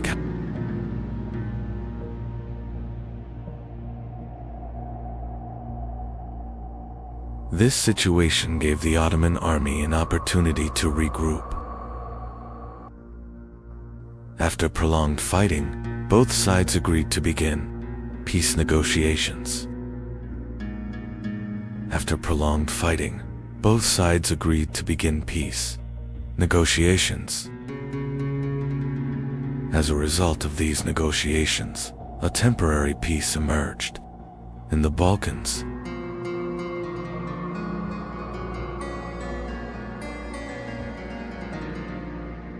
These developments paved the way for an important treaty between the Ottoman state and the European powers.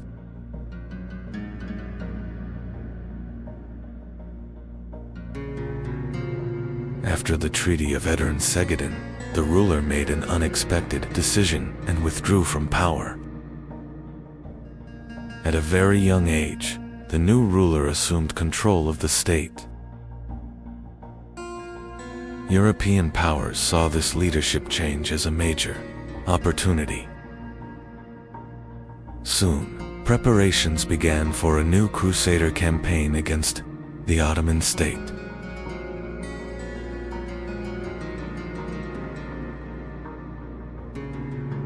European powers soon broke the recently signed peace agreement. A new Crusader army began mobilizing once again toward Ottoman lands. This development caused serious concern within the Ottoman leadership.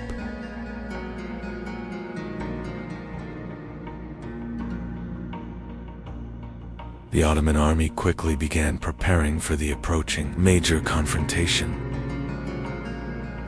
Facing a growing threat, the young ruler called the experienced leader back to command the army. In response to this call, the experienced commander set out to lead the army once again. After taking command of the army, preparations quickly intensified. The Ottoman army moved swiftly toward the coming great battle. The Crusader army advanced toward the Black Sea coast and reached the battlefield.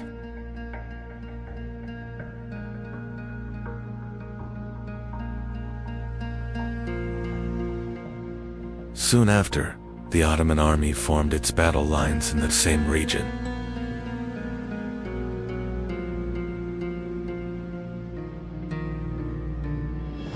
The two great armies faced each other on the plains of Varna.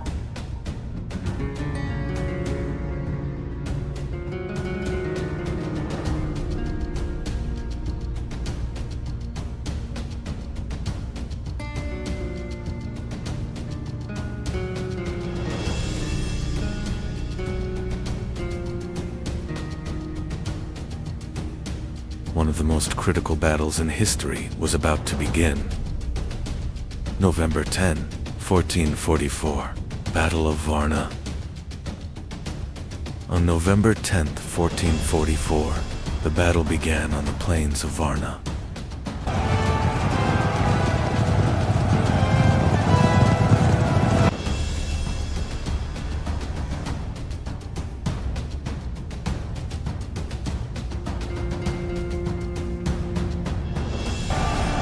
Fierce clashes erupted between the two armies. As the battle progressed, cavalry units began to play a decisive role.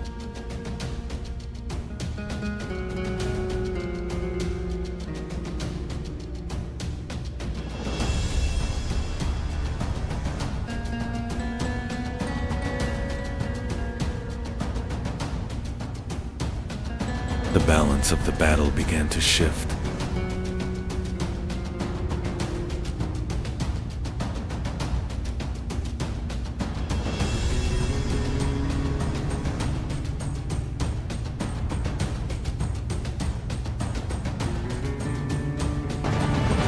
Critical moment in the battle, the Crusaders' central forces launched a direct assault on the Ottoman command line.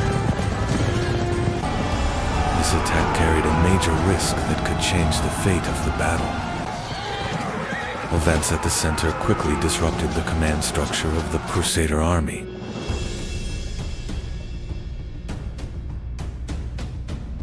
This development became one of the decisive turning points of the Battle of Varna.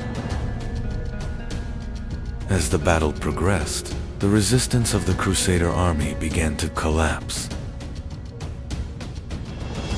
Soon, the Crusader forces began withdrawing from the battlefield. The Battle of Varna ended with a decisive Ottoman victory. This victory strengthened Ottoman dominance in the Balkans once again. Despite the defeat at Varna, European powers did not abandon their goal of stopping Ottoman expansion. Soon, a new Crusader army began preparing for another campaign against the Ottoman state. This newly formed army began advancing once again through the Balkans.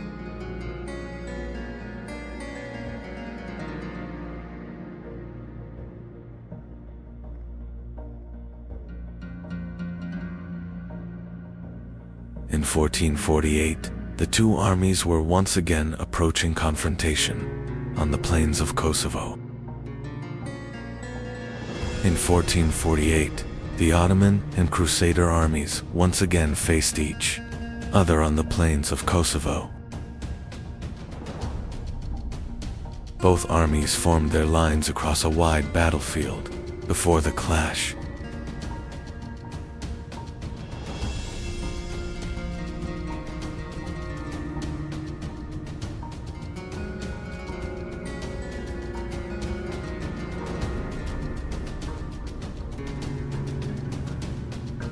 Soon, intense fighting began across the plains of Kosovo.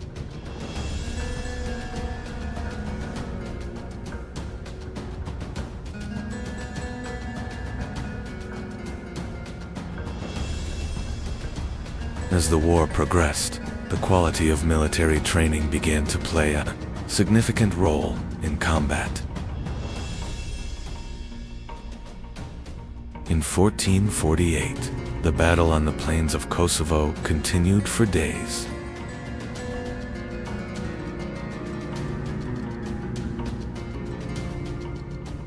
As the battle progressed, the resistance of the Crusader army began to collapse.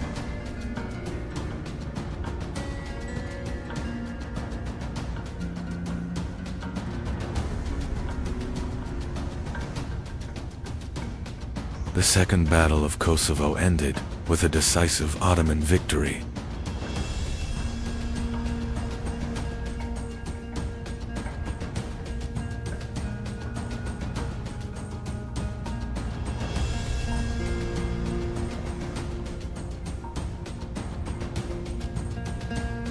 With this victory, Ottoman dominance in the Balkans was secured, and attention now turned toward Constantinople. To be continued. In 1451, Mehmed II ascended the throne at a young age. But his ambitions were far greater than those of an ordinary ruler. There was a city that had stood for centuries, and that city was Constantinople. Constantinople stood between Europe and Asia.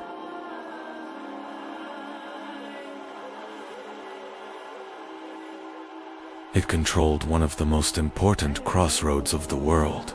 Its massive walls had protected the city for centuries.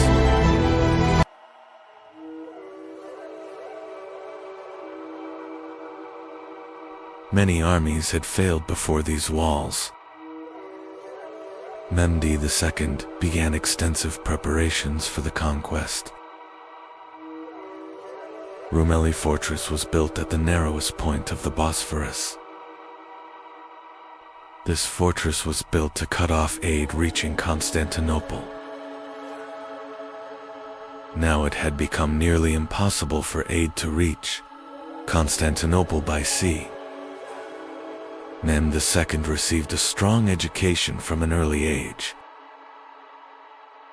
He was educated by the most important scholars of his time. He gained deep knowledge in history, geography, and military strategy. He learned Ottoman, Turkish, Arabic, Persian, Greek, and Latin, developing a remarkable intellectual background. From an early age, the idea of conquering Constantinople had taken root in Mehmed II's mind. Constantinople was seen not just as a city, but as a great objective. The words of Prophet Muhammad, foretelling the future conquest of Constantinople, had turned this objective into a great ideal in the Ottoman world. Mehmed II was determined to fulfill this ideal. Mehmed II ordered the construction of massive cannons to break the walls of Constantinople. These cannons were among the largest siege weapons of their time.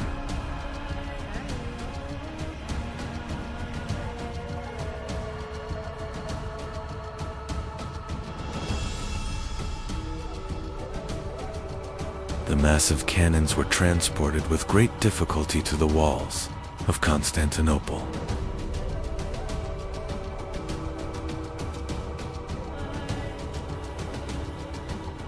Now the walls of Constantinople faced one of the greatest sieges in their history. Constantinople was no longer as powerful as it once had been.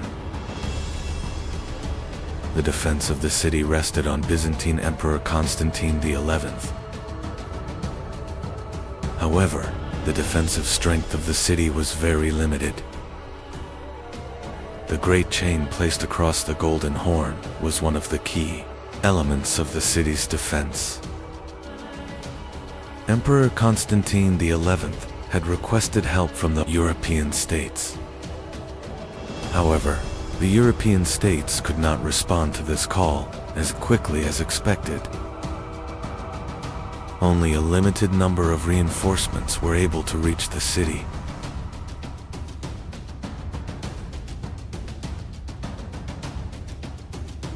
The Genoese commander, Giovanni Giustiniani, took an important role in the defense of the city. The Ottoman fleet advanced toward Constantinople to take part in the siege. However, the great chain across the Golden Horn prevented the Ottoman fleet from entering.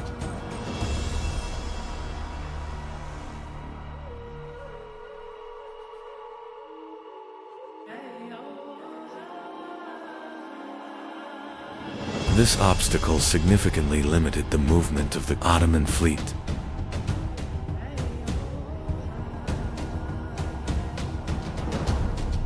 Mehmed II began preparing a new plan to overcome this obstacle.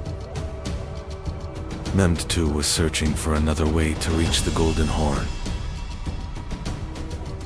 For this purpose, a plan was made to move the ships overland.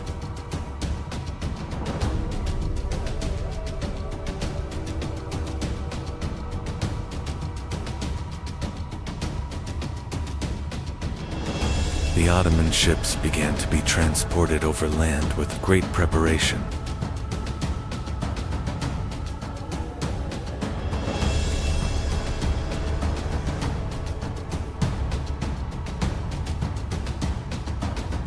This move came as a great surprise to the defenders of Constantinople. The entry of the Ottoman fleet into the harbor changed the course of the siege.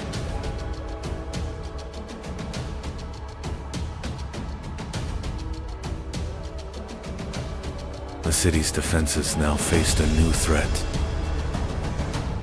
Ottoman forces had now surrounded the city, both by land and by sea.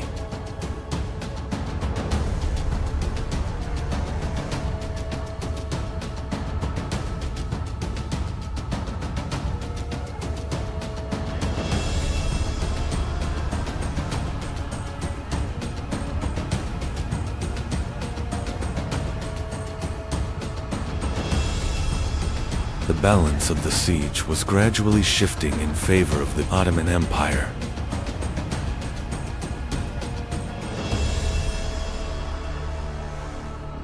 Ottoman cannons opened heavy fire against the walls of Constantinople.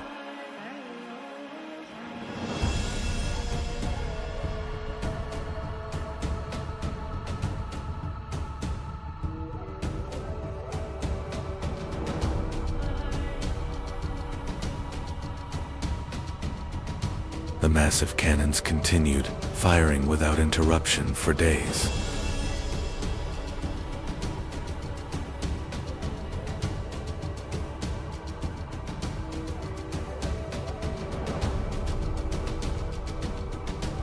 Byzantine defenders tried to repair the damaged walls. Throughout the night,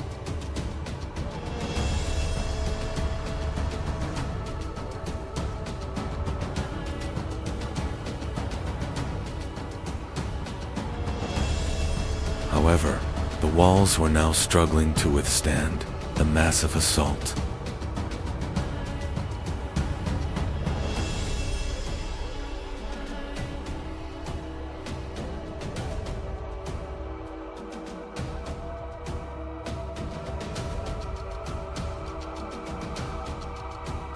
Before the final assault, intense preparations were underway in the Ottoman army.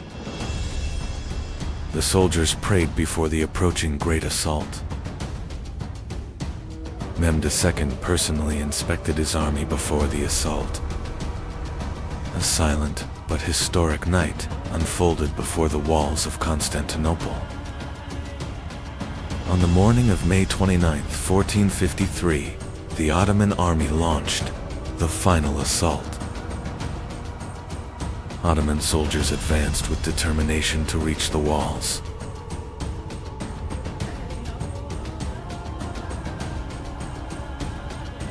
The Byzantine defenders resisted with all their remaining strength on the walls.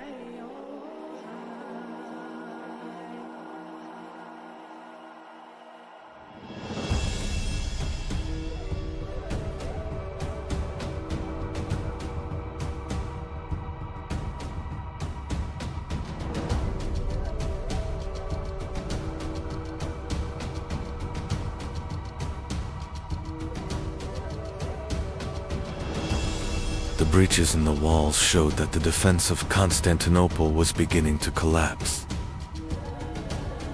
After a long siege, Ottoman soldiers finally breached the walls of Constantinople.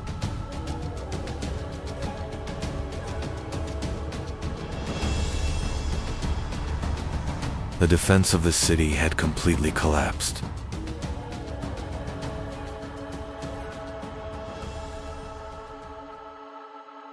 Mehmed II entered the conquered city, marking the beginning of a new era.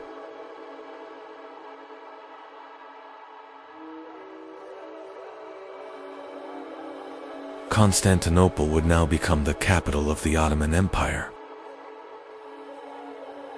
The conquest of Constantinople in 1453 marked not only the fall of a city, but the end of an era and the beginning of a new age. To be continued. Europe had lived for centuries under the shadow of wars, plagues, and fear. Cities were dark, the streets were silent, and death was everywhere. The church controlled the intellectual world of Europe, and people feared questioning it. But from this darkness, a new age would rise and change history forever. The Renaissance was born in Italy. Florence, Venice, and Genoa had become the centers of Mediterranean trade. Wealth arriving from the East was beginning to transform the Italian cities. And this wealth would begin the rebirth of Europe. In Florence, one family stood above the others. The Medici family had built immense wealth through banking. Artists, scientists, and thinkers were now supported by powerful families. And Florence was becoming the cultural heart of Europe. In 1453, Constantinople fell. Many Byzantine scholars began fleeing to Italy. They carried not only their belongings, but also the knowledge of the ancient world. And this knowledge would spark a great intellectual transformation in Europe. The people of the Renaissance were looking back to the past, especially to the worlds of ancient Rome and Greece. Ancient sculptures, architecture, and philosophy were being rediscovered. Europe was bringing the legacy of the ancient world back to life. And then, one of the greatest geniuses in history emerged. Leonardo da Vinci was not only a painter. He was also an inventor, engineer, and scientist.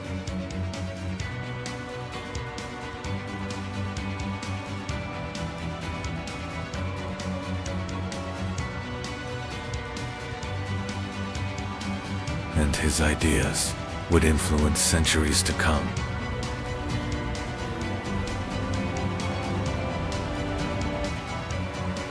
Renaissance scholars were trying to understand the human body. Muscles, bones, and organs were being studied in unprecedented detail. Knowledge was no longer coming only from ancient books, but from direct observation. And these studies would lay the foundation of modern science. The workshops of Italy were becoming the new centers of knowledge in Europe. Painters and artists had begun to recreate reality itself.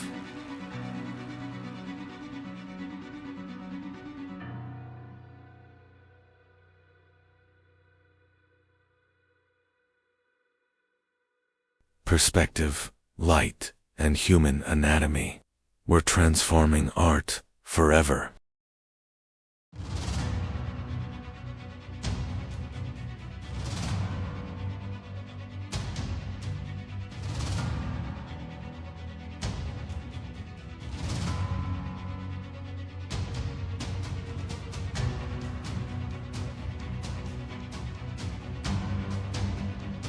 And art was becoming one of the greatest symbols of the Renaissance. The Renaissance was not only the rebirth of art, but also of science. people had begun to question the natural world. New ideas were spreading across Europe, and this transformation would lay the foundation of modern science. Scholars had begun to study the heavens.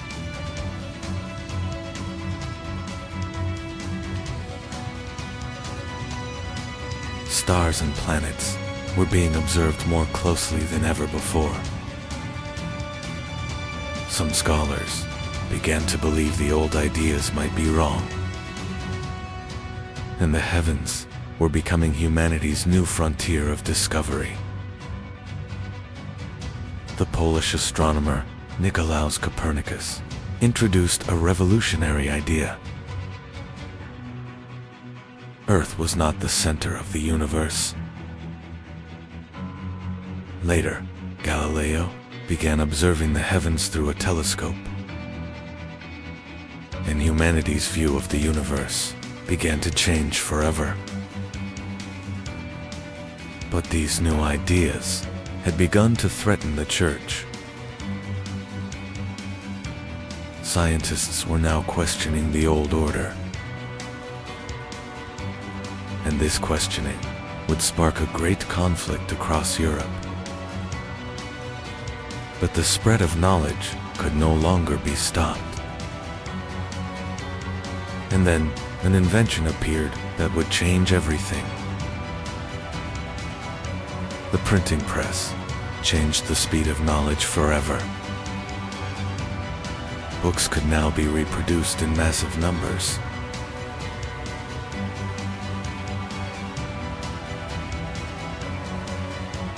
And ideas began spreading across all of Europe. The Renaissance had given people a new idea. The world could be explored. Europe was now sailing into the oceans, and the age of exploration was about to begin. In 1492, Christopher Columbus sailed westward. His goal was to reach India.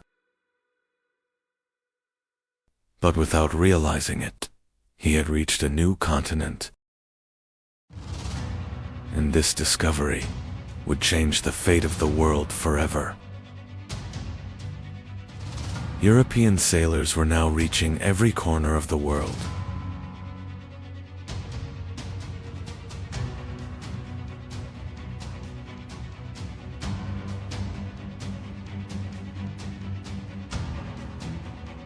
Vasco da Gama had found the sea route to India, and Magellan's fleet would sail around the world.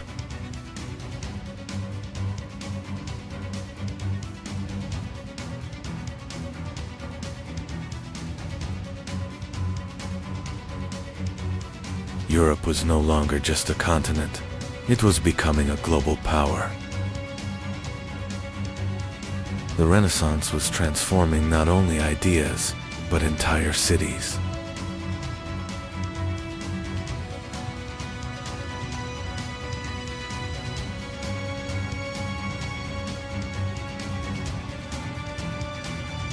Massive domes, marble columns, and grand structures were rising everywhere.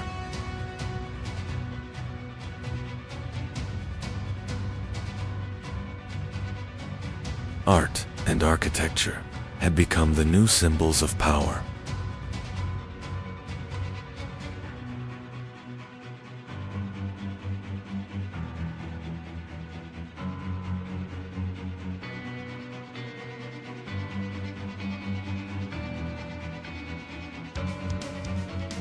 And Europe was being reborn.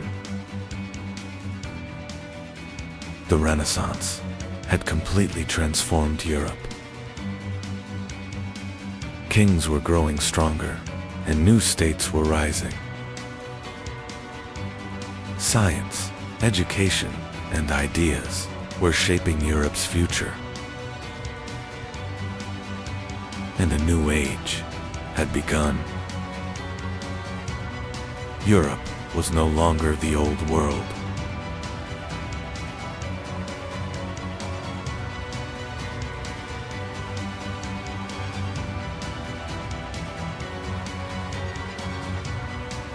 Science, art, and exploration were leading humanity into a new age.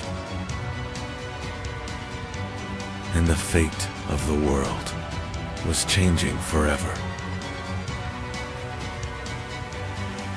Because the Renaissance was the birth of the modern world.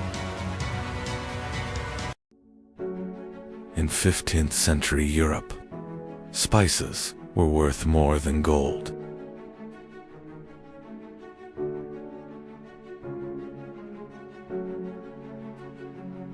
The Ottoman control over trade routes forced Europe to search for new paths. And so the kingdoms of Europe turned toward the oceans. The greatest age of exploration in human history was beginning. The pioneer of the age of exploration was the Kingdom of Portugal. Prince Henry established schools for navigation and cartography. Portuguese sailors began exploring the coasts of Africa. Their goal was clear: to reach India by sea. In 1497, Vasco da Gama began his voyage to India. Throughout the long journey, the sailors fought against death. And finally, Europeans reached India.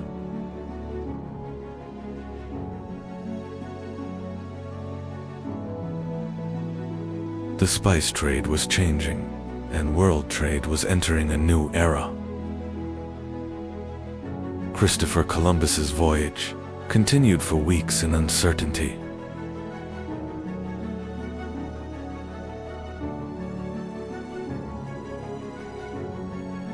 The crew was beginning to lose hope. And one morning, a new world appeared on the horizon.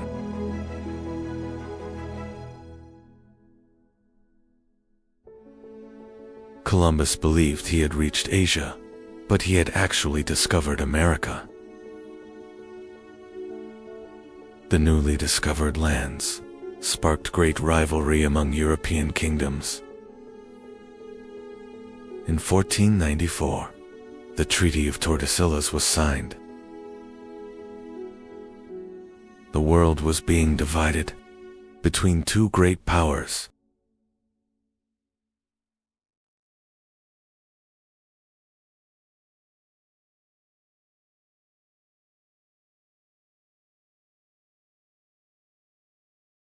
Because of this agreement, Brazil came under Portuguese control.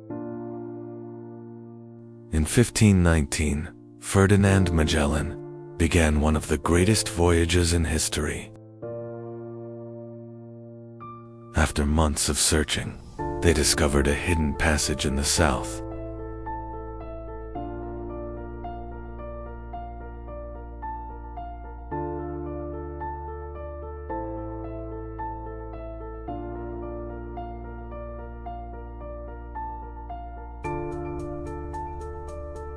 The Pacific Ocean was far greater than they had imagined.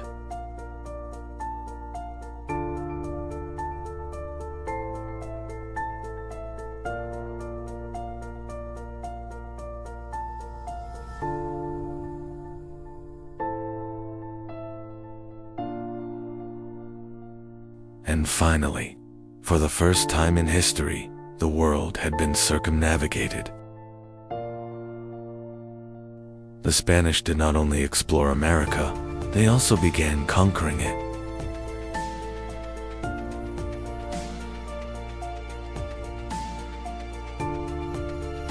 The Aztec Empire was one of the most powerful states in the Americas. But war, disease, and technological differences were weakening the Aztecs.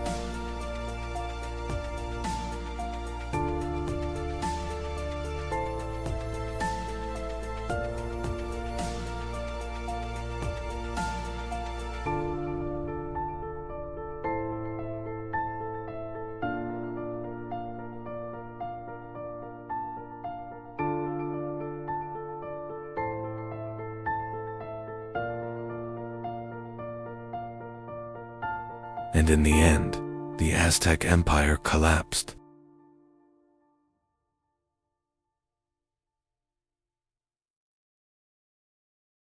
In South America, the Inca Empire became the next target.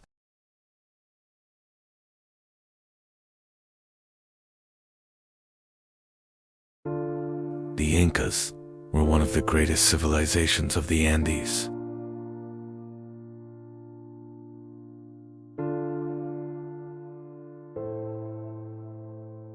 The Inca Emperor Atahualpa was trapped by the Spanish.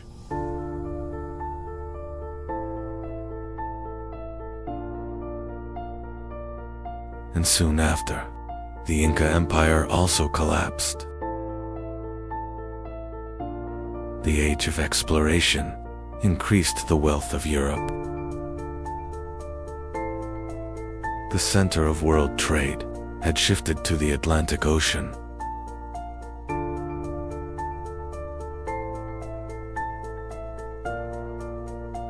But this era also brought suffering to millions.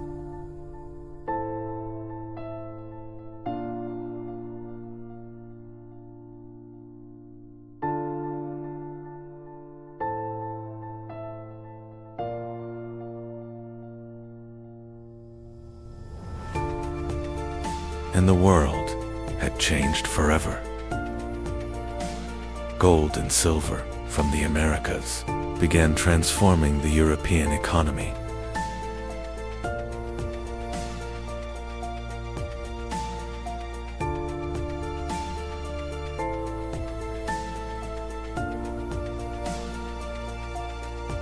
European cities were rapidly growing, and trade was entering a new era.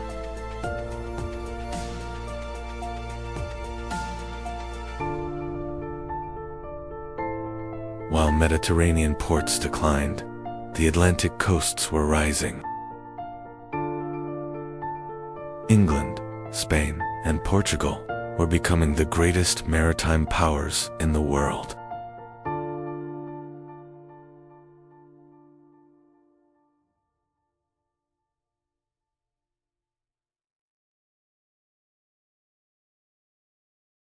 The age of exploration also had a dark side.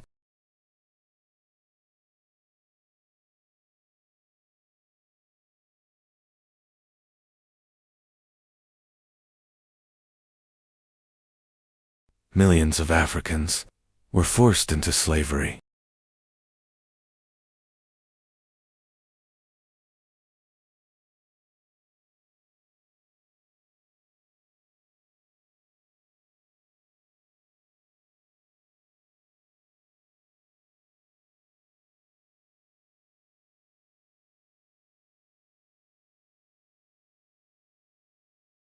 The wealth of the New World was built on human labor and suffering.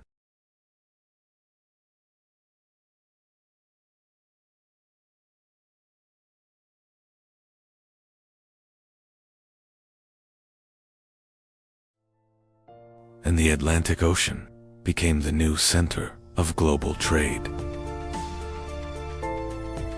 Over time, new maritime powers also emerged.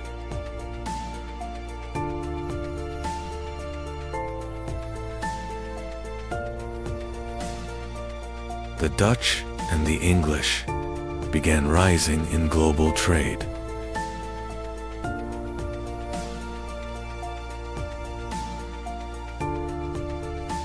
The riches of the East were falling under the control of European companies.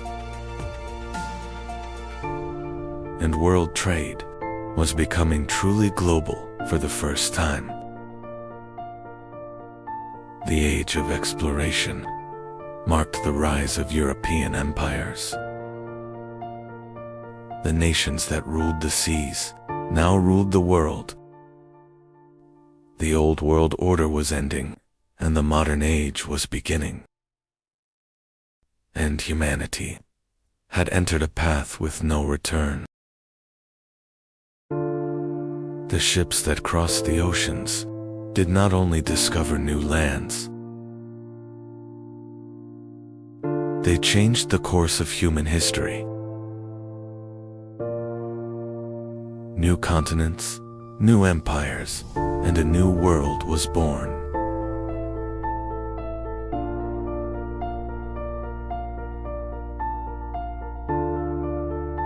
And the world would never be the same again. For centuries, Europe stood united under one faith.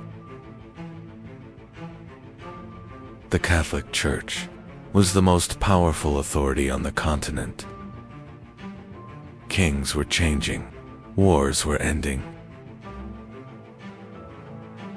But the power of the Church remained above all else. People believed salvation could only come through the Church. Fear of damnation had spread across every corner of Europe. The Church controlled not only religion, but laws, education, and human life itself. Europe was ruled under a single spiritual authority. Over time, corruption within the Church began to grow. Some priests were selling forgiveness for money.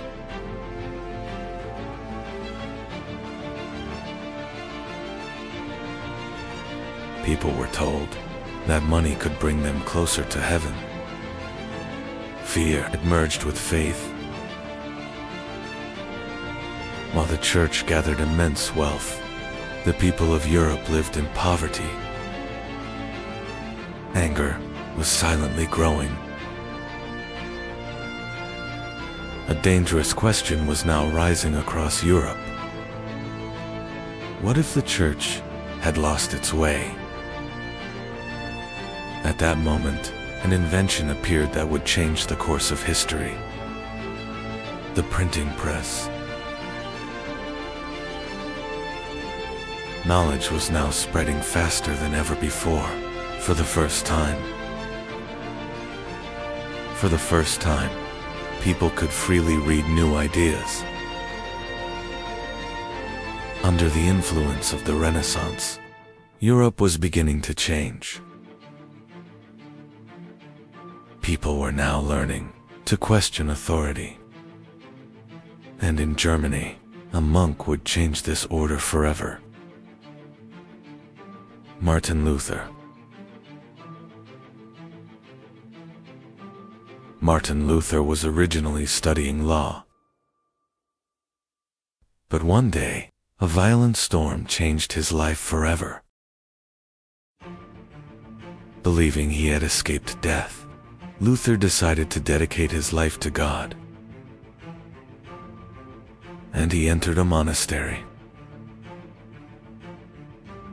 He prayed for hours and fasted for days. But no matter what he did, he could not find peace. While studying the Bible, Luther reached an idea that would change everything. Salvation was possible through faith alone. At that time, the Church was selling documents called indulgences. People were told their sins could be forgiven.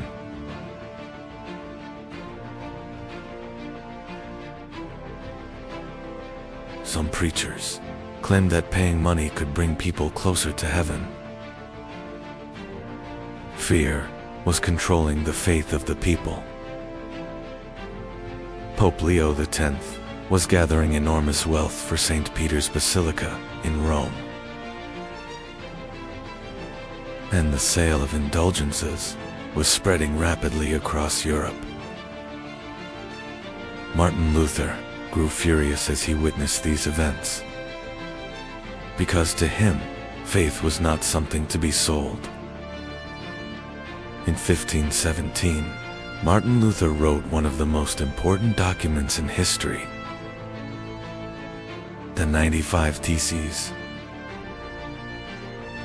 Luther nailed his theses to the door of Wittenberg Church, and the silence of Europe was broken. Thanks to the printing press, Luther's ideas spread across Europe within weeks. People were now openly questioning the Church. Rome was consumed with anger. For the first time, the authority of the Church was being seriously challenged. In 1521, Martin Luther was summoned to the Diet of Worms. The emperor and church officials demanded that he take back his words. But Luther refused to step back. "Unless proven otherwise, I cannot take back my words." The Pope excommunicated Luther, and the Holy Roman Empire declared him an outlaw. Now anyone could kill Martin Luther without punishment. But several German princes secretly began protecting him. Martin Luther continued working while hidden inside Wartburg Castle, and he began translating the Bible into German. This moment was a revolution in European history. For the first time, ordinary people could read the Bible in their own language. The Church's absolute control over knowledge was beginning to break. New ideas were spreading rapidly across Europe. The Reform movement was no longer limited to Germany. Europe was entering a new era. Luther's ideas began spreading across different regions of Europe. In Switzerland, Ulrich Zwingli was challenging Catholic traditions. Then, John Calvin emerged, and the Reformation movement became even more radical. According to Calvin, God had already determined the fate of mankind. This belief spread rapidly across Europe. Europe was no longer a single Christian world. Catholics and Protestants had begun seeing each other as enemies. As the Reformation grew, tension across Europe intensified. In Germany, the peasants began to revolt. For years, the people had lived under crushing taxes, and now they demanded freedom. Reformation ideas were turning into rebellion. But Martin Luther did not support the peasant uprising. He feared Europe would descend into total chaos. The rebellion was crushed with brutal force. Tens of thousands of people lost their lives across Europe.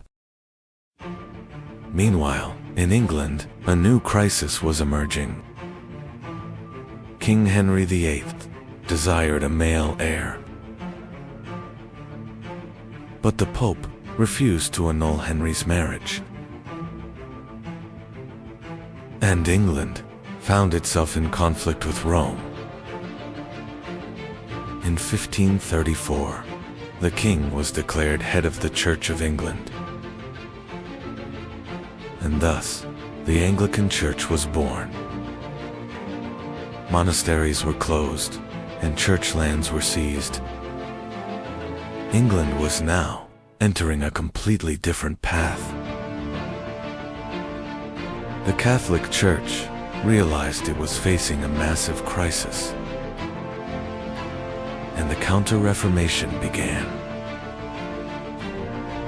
The Council of Trent was assembled. The Church was trying to stop corruption within itself. During this period, the Jesuits emerged. They became one of the strongest defenders of Catholicism. The Jesuits built schools, educated people, and spread Christianity across the world. But the conflicts in Europe were far from over. The religious division in Europe soon turned into massive wars. Catholics and Protestants took up arms against one another. In 1572, Paris witnessed a horrific massacre. Thousands of Protestants were killed during the St. Bartholomew's Day massacre.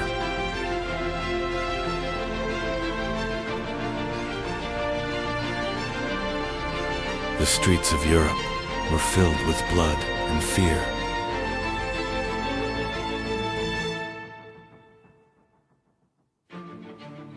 The religious wars were tearing the continent apart. In Spain, the Inquisition brutally punished religious dissent.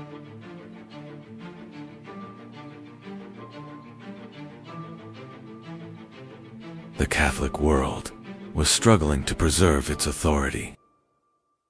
In 1618, Europe was dragged into a new catastrophe. The 30 Years' War had begun.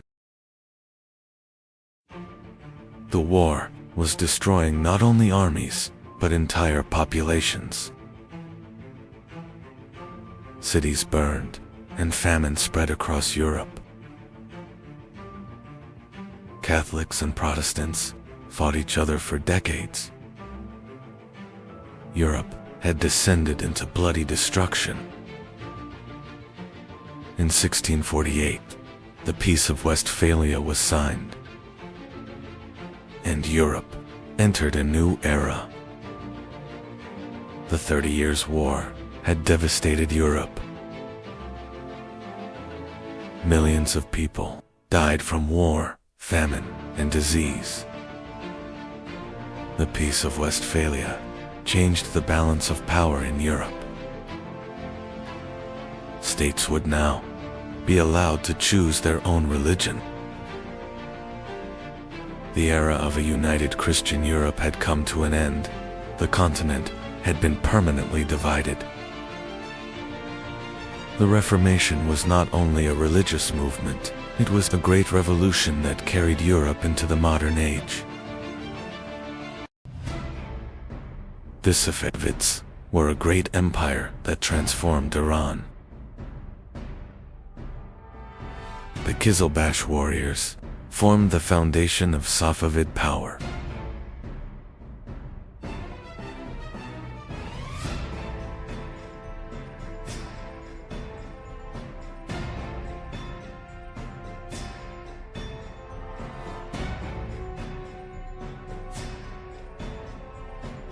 The Safavids did not only fight wars, they also expanded Persian culture and art. And eventually, they entered one of history's greatest rivalries against the Ottomans.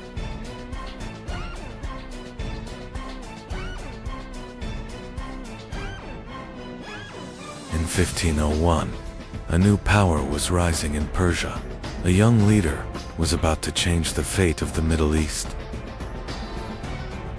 That leader was Shah Ismail Safavi. At a very young age, he captured Tabriz and founded the Safavid Empire. The greatest power of the Safavids was the Qizilbash Turkoman warriors. They were not just soldiers, they were a fanatical force loyal to Shah Ismail. The rise of the Safavids would become a major threat to the Ottomans, and soon the two empires would enter a deadly struggle. The origins of the Safavids did not come from an empire, but from a religious order. Everything began in Ardabil. The founder of the order was Sheikh Safi al-Din Ardabili. At first, the Safaviya was only a mystical Sufi movement. But over time, the order began to grow. Turkoman tribes were gathering under the Safavid banner.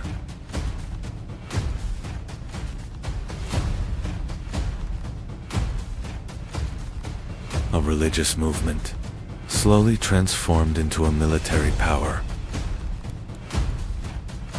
And eventually, the Safavids marched toward the throne of Persia. Shah Ismail's greatest decision was changing the official faith of Persia. The Safavids declared Shiism as the state religion. This decision completely changed Persian history, because Persia slowly began to form a Shiite identity. But this situation would create a major conflict with the Ottoman Empire.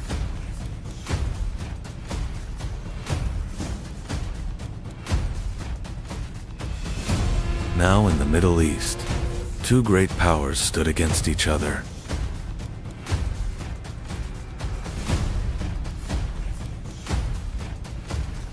And this rivalry would soon turn into devastating wars.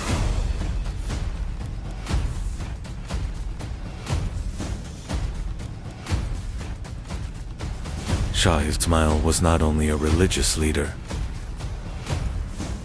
he was also a highly successful commander.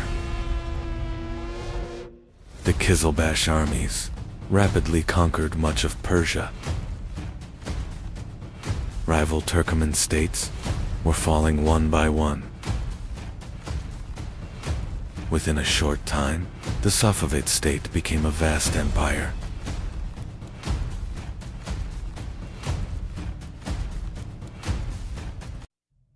Beyond Persia, they expanded into Iraq and the Caucasus.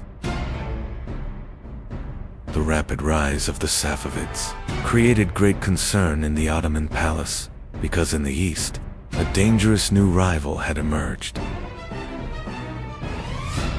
A harsh and determined ruler had now taken the Ottoman throne.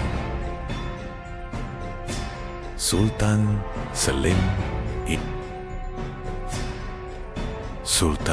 Selim Sato saw the Safavids as a major threat,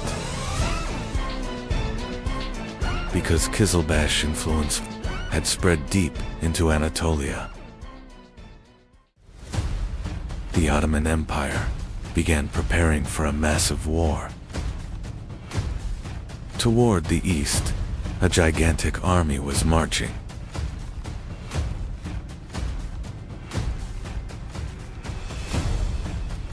Now, war was inevitable. The Ottomans and the Safavids were preparing for one of history's greatest conflicts.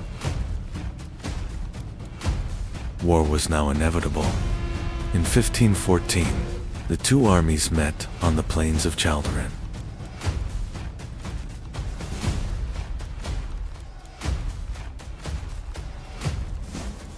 The Qizilbash cavalry launched their attack, but the Ottoman defense was extremely strong. The Battle of Chaldiran became one of the moments that changed military history forever.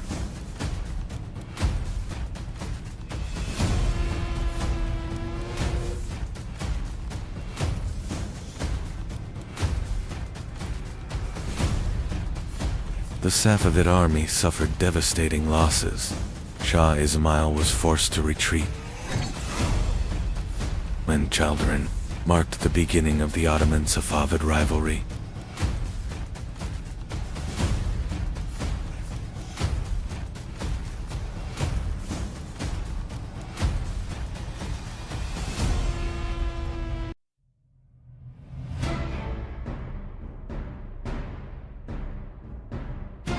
After the victory at Chaldiran, the Ottoman army entered Tabriz.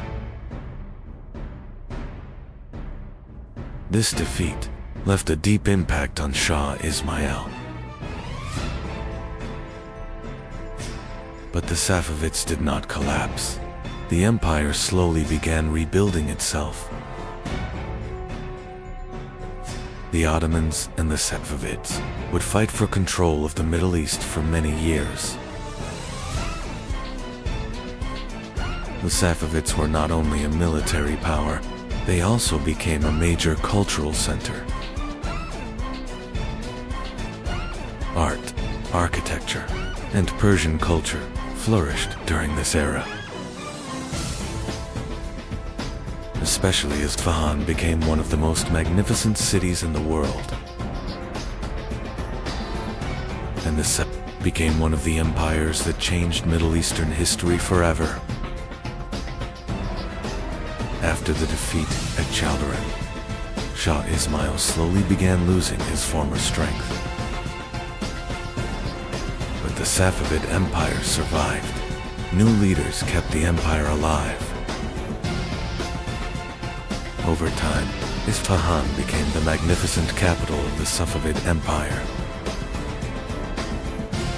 And this became one of the most powerful empires in Middle Eastern history. Years later, a powerful ruler rose to the Safavid throne. Shah Abbas completely transformed the military system. During his reign, Isfahan became one of the richest and most magnificent cities in the world. Art and science also flourished. Safavid culture influenced the entire region. But the Ottomans' favorite rivalry did not end.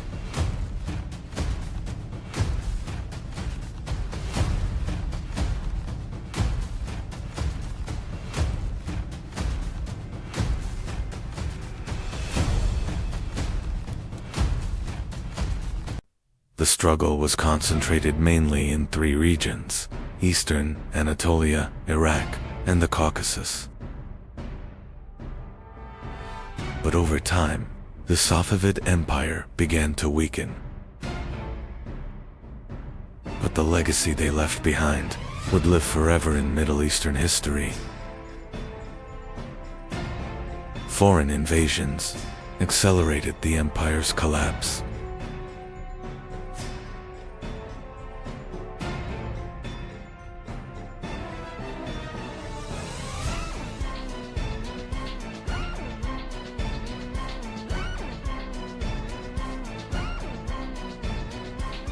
In 1722, the Safavid Empire effectively collapsed.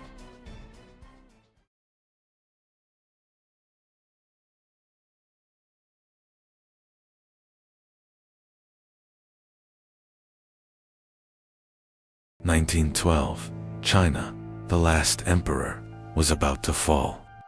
Puyi was only 6 years old, and a 4,000-year-old imperial system was ending. The longest-lasting empire in world history was fading into darkness. The ancient Chinese empire now rested on the shoulders of a child. There was fear inside the palace because the dynasty was collapsing. From Shang to Qing, a 4,000-year-old order was nearing its end. And China's last dynasty was fading into darkness. China had been ruled by dynasties for centuries. Empires rose, wars were fought, yet the system survived. And this civilization became the longest-lasting political system in history.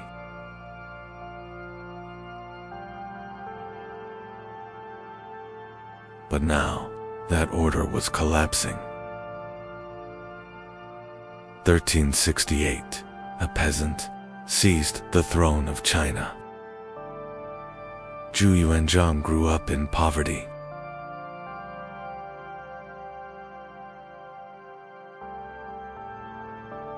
He became a monk, then a rebel.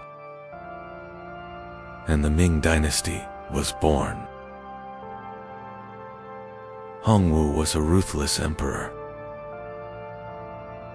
He executed thousands of officials. But he rebuilt agriculture.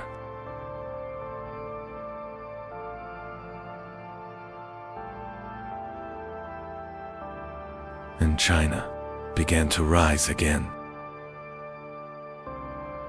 Yongle opened China to the seas. And Zheng He commanded the greatest fleet on earth. Chinese ships reached the coasts of Africa.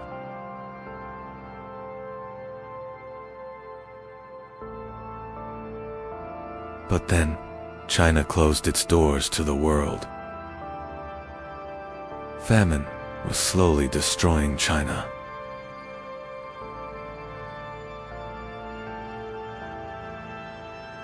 And the rebellions began.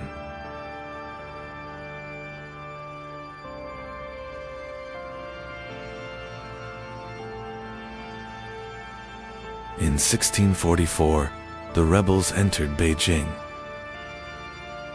and the last Ming emperor took his own life.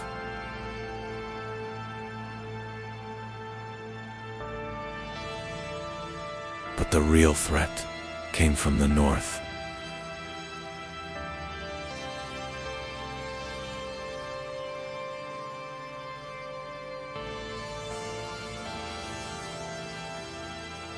The Manchus were building a new empire, and the gates of China were opened to the Manchus. In 1644, the Qing dynasty began. The new emperor was only a child. The Qing regime changed China by force.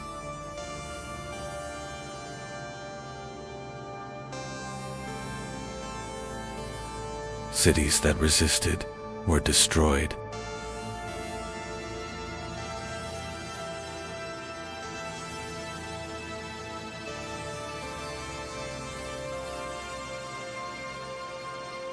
And the Qing began ruling all of China. In 1661, Kangxi ascended the throne. Kangxi remained on the throne of China for 61 years.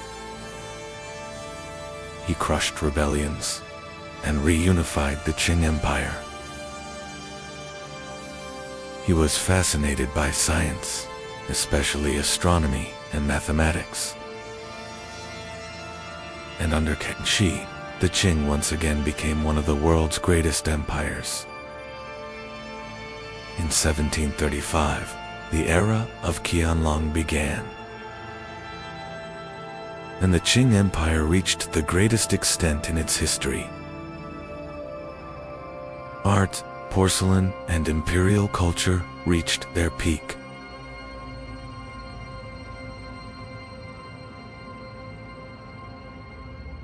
But China still believed it had no need for the outside world. In the 1830s, a new war was approaching. Opium addicted millions of people.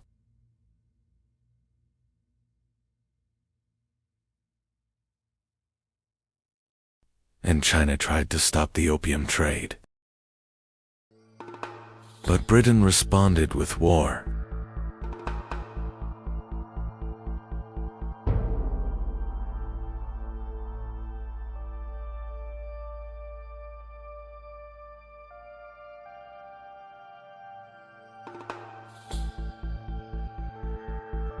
The Qing army was unprepared for modern warfare.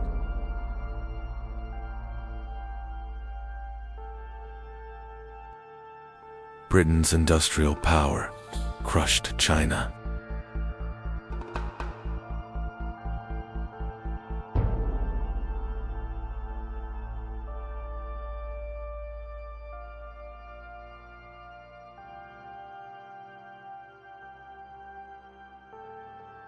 In 1842, the Treaty of Nanking was signed. Hong Kong now belonged to Britain. In 1860, Beijing fell.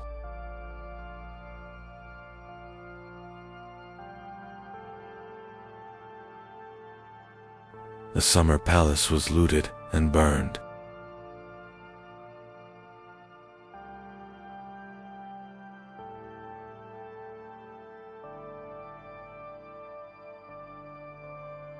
At the same time, China was falling into civil war. The Taiping Rebellion caused the deaths of millions.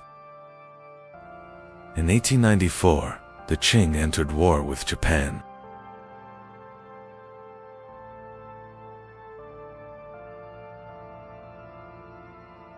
and China collapsed against Japan's modern army.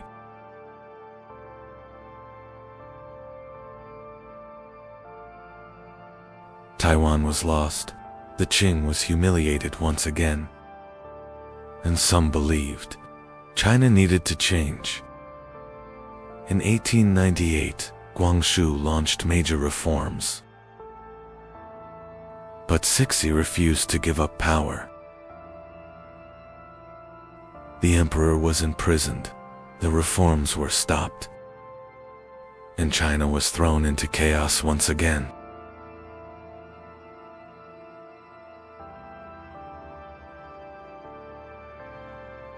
In 1900, the Eight-Nation Alliance marched toward Beijing.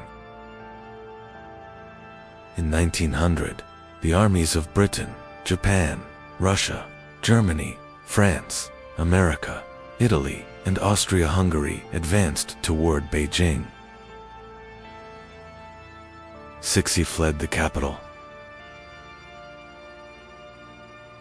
China was now under the pressure of foreign powers, and the Qing dynasty was living through its final days. China was occupied by foreign armies in its own capital. The Qing dynasty agreed to pay massive reparations, and the Chinese people began losing faith in the empire. Inside the army, revolution was now being discussed. In 1908, Empress Dowager Cixi died, and the Qing dynasty lost its last powerful ruler. The one who ascended the throne was only a small child, Pui, the last emperor of China.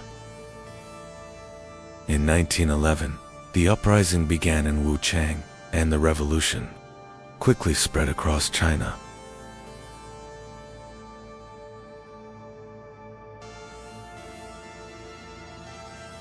One by one, the provinces broke away from Qing rule.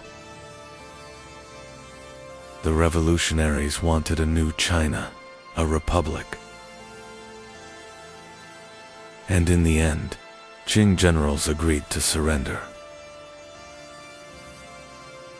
On February 12, 1912, Pui was removed from the throne, and the 4,000-year-old Chinese Empire came to an end.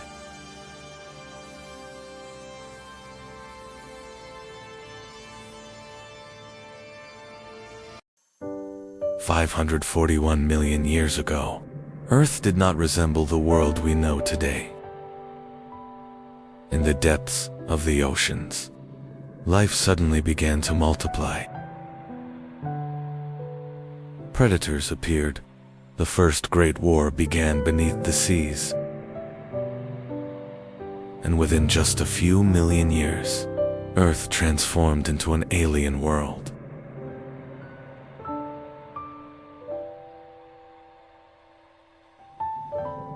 "541 million years ago, an incredible event began on Earth.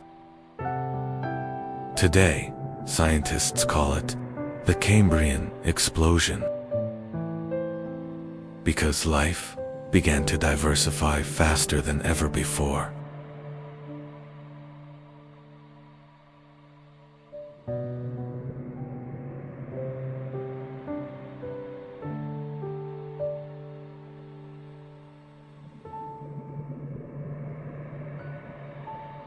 Life had existed on Earth for billions of years, but most organisms were extremely simple.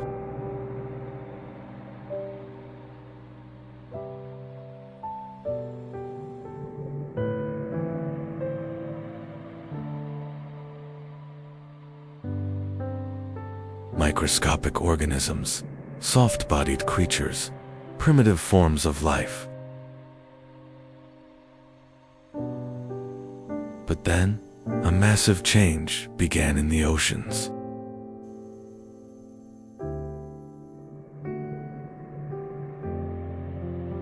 The atmosphere was changing. Oxygen levels were rising.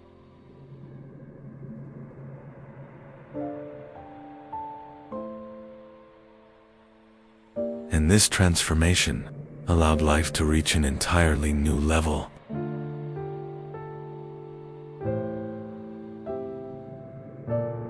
For the first time, complex eyes evolved. Hard shells appeared. Powerful muscle systems developed. Creatures could now move efficiently.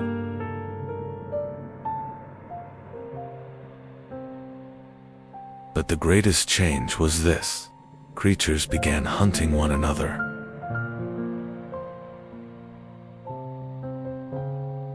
And so, Earth's first great predators emerged. One of the most terrifying creatures of the Cambrian seas was an Ottoman. It was nearly 1 meter long. By the standards of its age, it was a gigantic monster. It had enormous eyes. It captured prey with sharp, grasping limbs. The trilobites were among the most common creatures of the Cambrian period. They had hard outer shells. Some could swim, while others crawled across the ocean floor.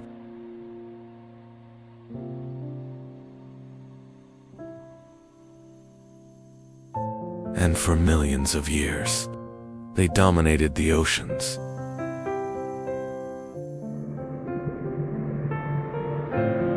But the Cambrian explosion did not only create new creatures, it also created competition.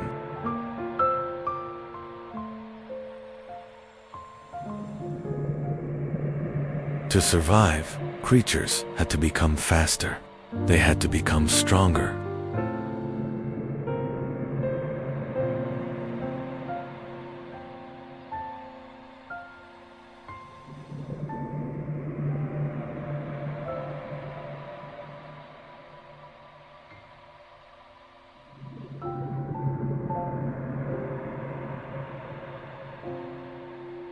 Defenses began to evolve.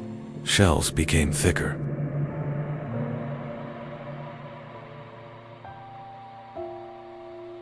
Spikes appeared. Camouflage began to evolve. Earth's first great evolutionary arms race had begun. The Cambrian oceans were extremely dangerous. Predators were everywhere. Strange creatures roamed the seas.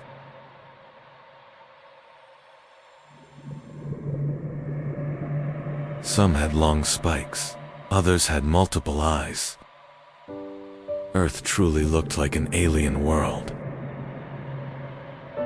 Many animal groups that appeared during this era became the ancestors of modern life.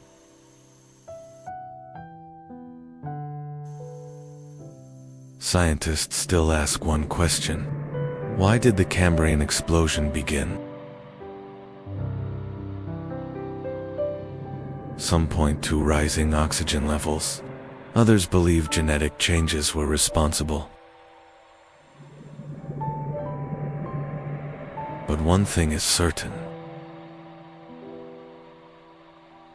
Without this event, complex life might never have evolved. There would be no fish, no dinosaurs.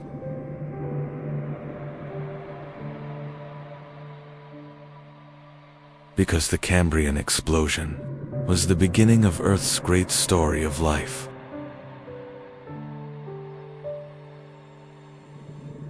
The story of humanity began in dark prehistoric oceans. 541 million years ago. Massive continents drifted slowly, while oceans covered most of the planet. On land, there was still great silence. The oceans were the true center of life. Strange colonies of organisms spread across the seafloor. Sponge-like creatures, primitive worms, and bizarre soft-bodied organisms. Some creatures began actively swimming for the first time. This development completely transformed predation.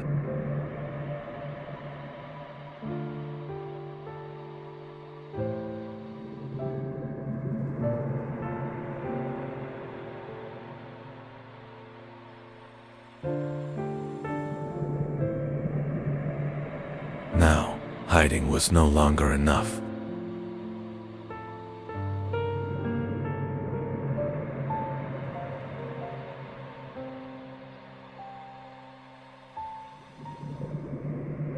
Creatures had to escape.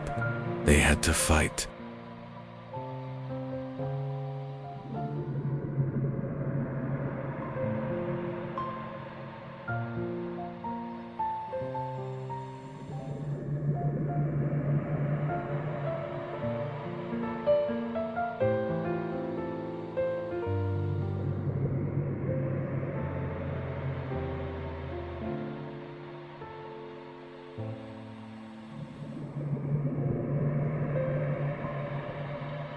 During the Cambrian explosion, evolution accelerated dramatically.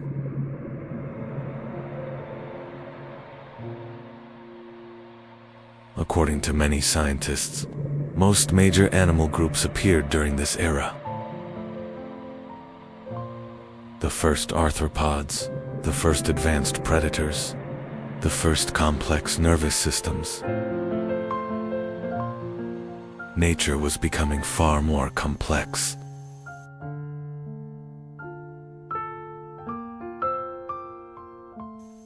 And this complexity became the foundation of all future life.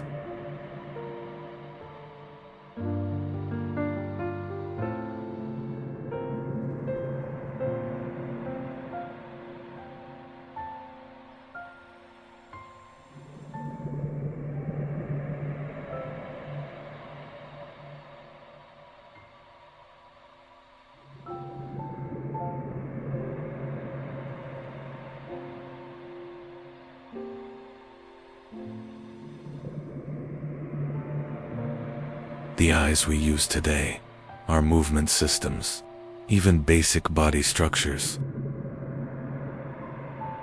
may trace much of their origin back to this period.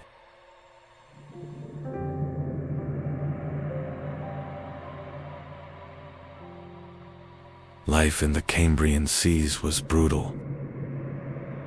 A predator could attack at any moment. That is why organisms were forced to evolve constantly.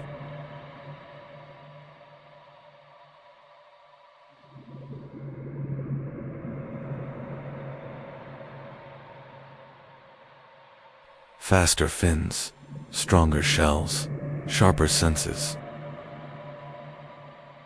For millions of years, this struggle continued.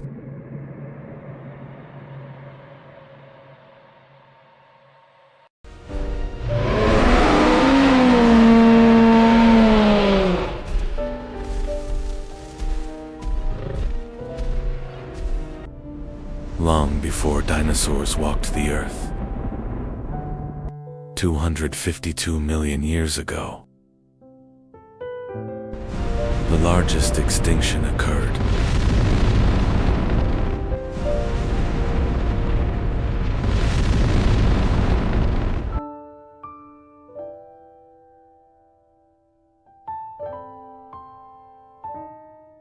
World. The world experienced hell. Giant volcanoes.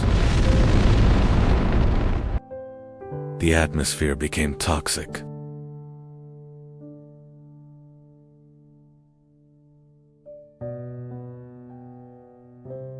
Oceans warmed and lost oxygen.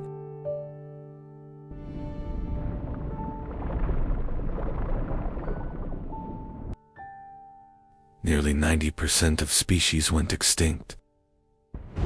The Earth began to reshape.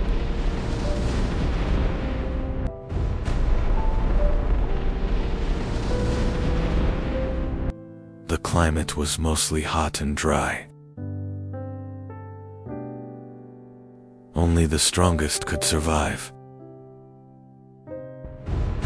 Triassic began after this devastation. About 252 million years ago.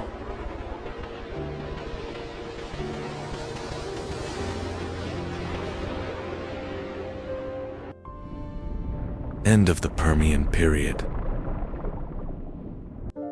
Pangea. Our world is still a single continent. 252 to 247 million years ago. Early Triassic begins. Earth is still extremely hot. Life struggles to recover. Inland areas are dry and desert-like. 240 million years ago. Archaea.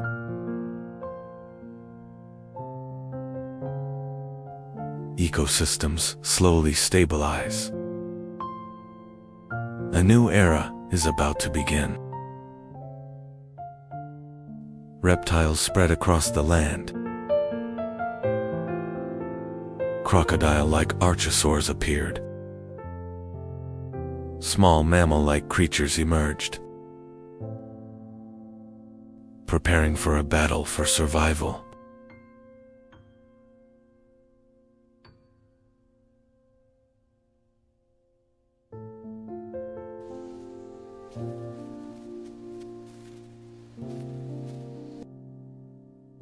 Giants had not appeared yet. Survival was the priority. The formerly dominant species had become extinct. The ecosystems were empty. This gap, it's an opportunity for new life. Resistant strains have begun to proliferate. Competition was low. Resilient species had an advantage.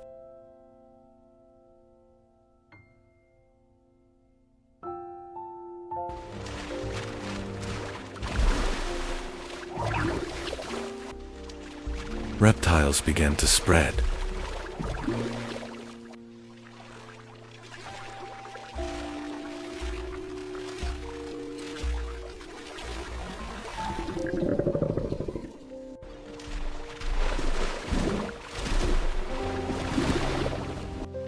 Some lived in water.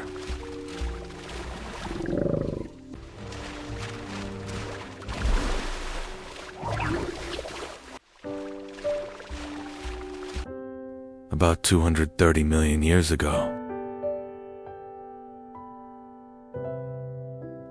the first small dinosaurs appeared.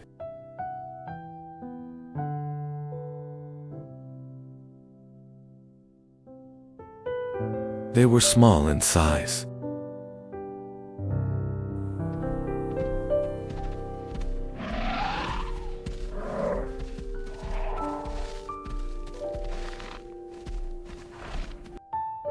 They were fast and agile.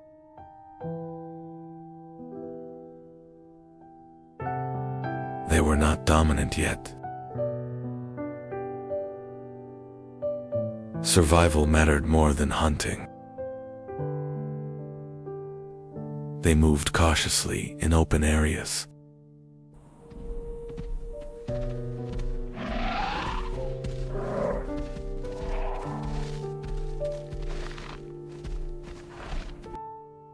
Being small was an advantage.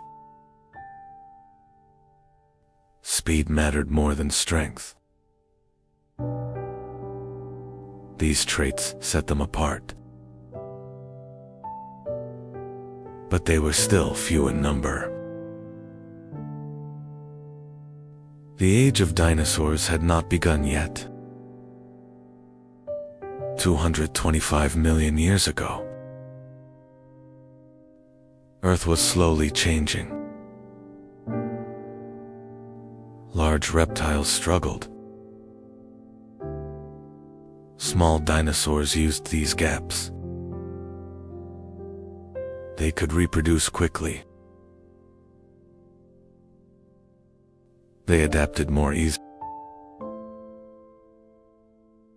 But they were still not dominant. Earth was approaching another turning point.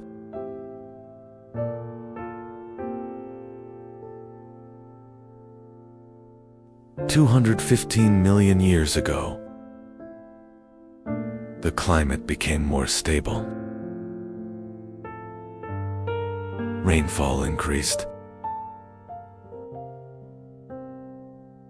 Plants spread across the land.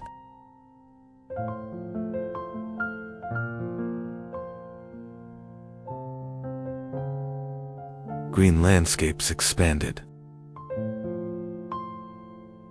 Ecosystems began to strengthen. Food sources increased. Survival became easier. Dinosaur numbers slowly increased. Species diversity grew. Small groups formed.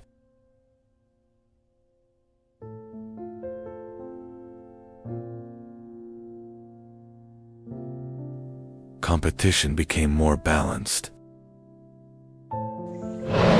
Earth became more humid. Dinosaurs adapted to their environment. Different feeding strategies evolved. Herbivores became more common. Predator-prey balance formed. Earth was now more alive. Rainfall became regular. Dinosaurs became more visible. But dominance was not complete yet. 201 million years ago, the Jurassic period began.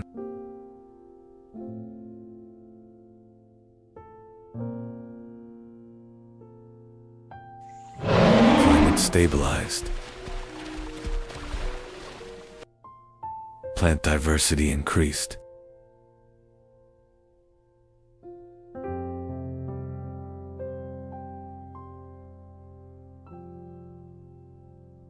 Dinosaurs rapidly multiplied. Species became more defined. Large body size became an advantage. Predators specialize. Initially, the small dinosaurs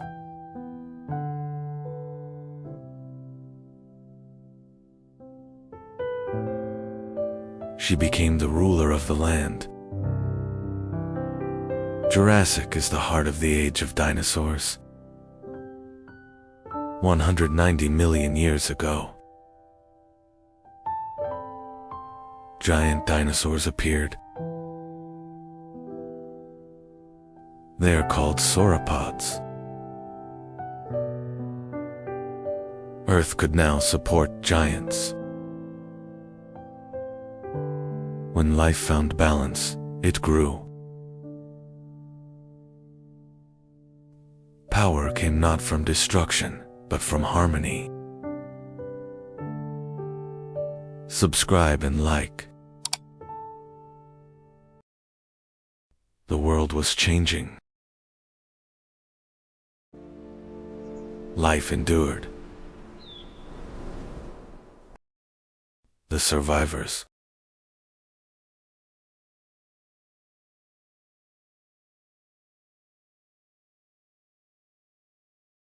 Mammals were rising.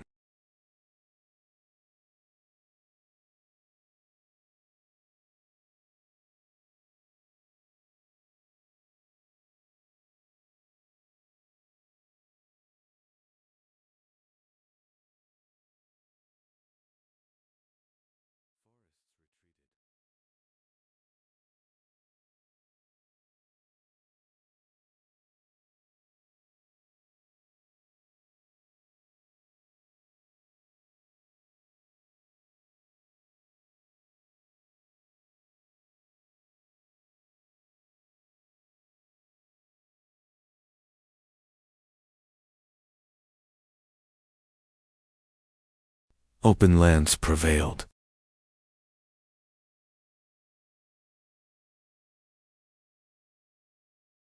The world was shifting. Cooling intensified.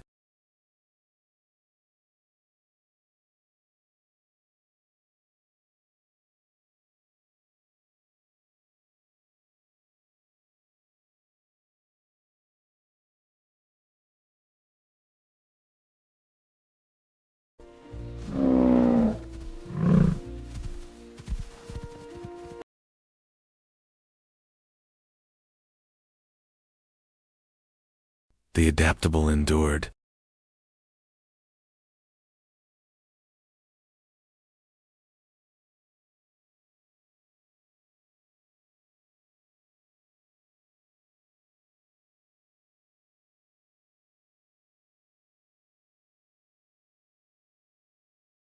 $2.6 million years ago.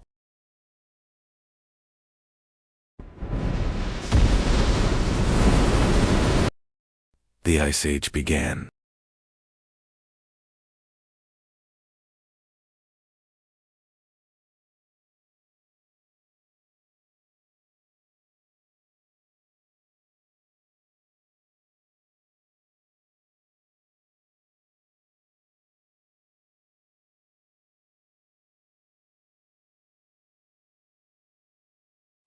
The struggle for survival began.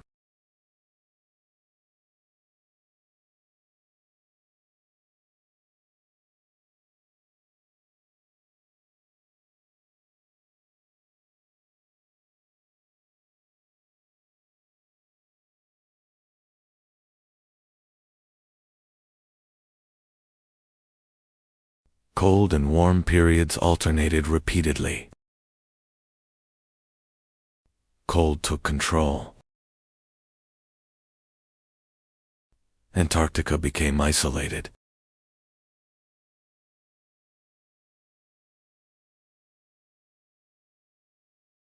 The ice sheets expanded further each year. The hot springs could no longer reach the shores. Life had to adapt to the increasing cold.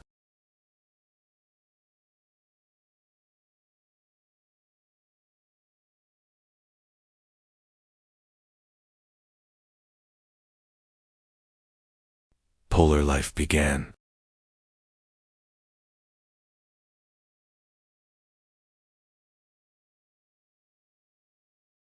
Forests have begun to be replaced by open spaces.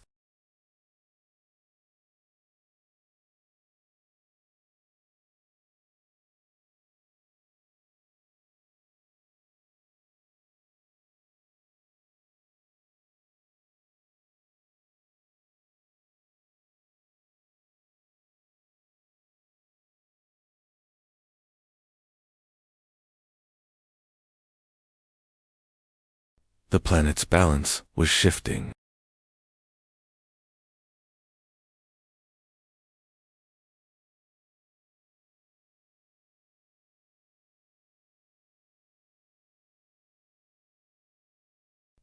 Marine life adapted.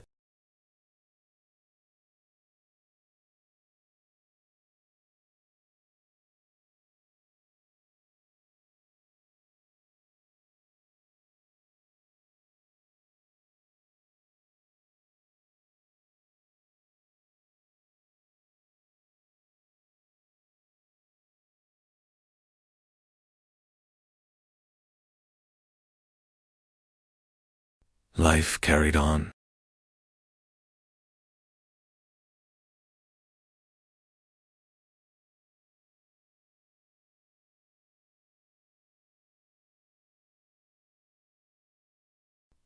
It was as if the world was preparing for something.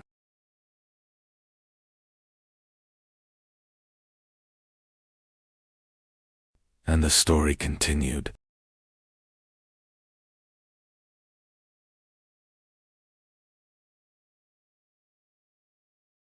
Life accelerated.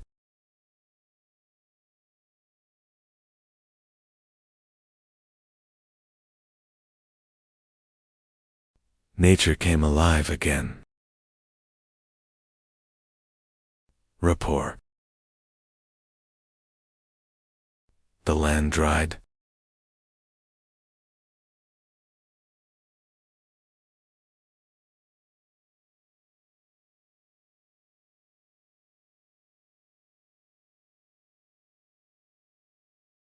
Drought spread.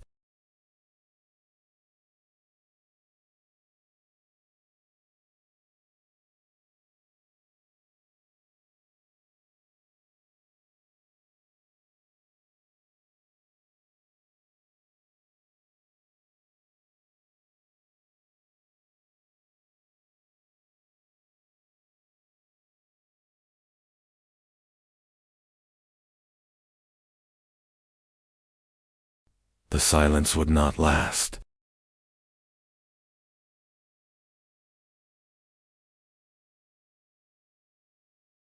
The change was very sharp.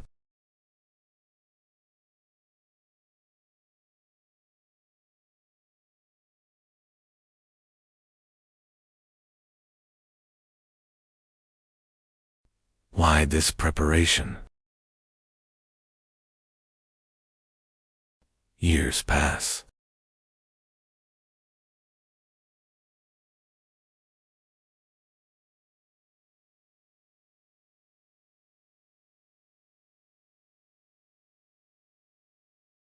It's as if a guest is coming.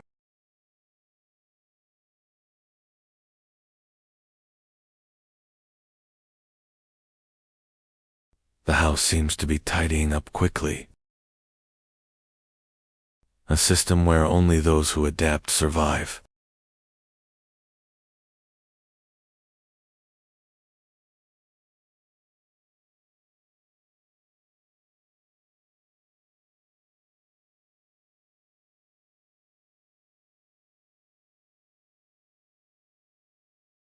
Glacial cycles began.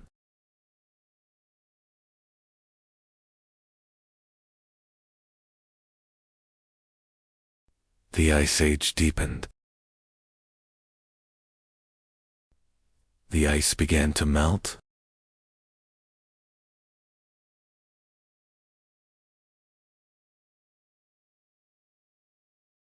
The Ice Age lasted long. But the climate did not remain constant. Sunlight reached the land again.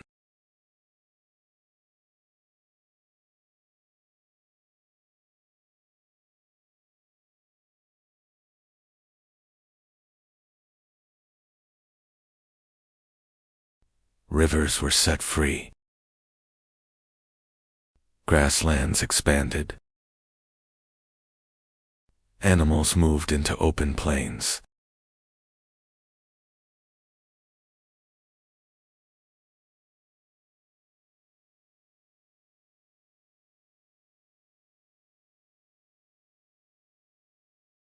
Time flowed.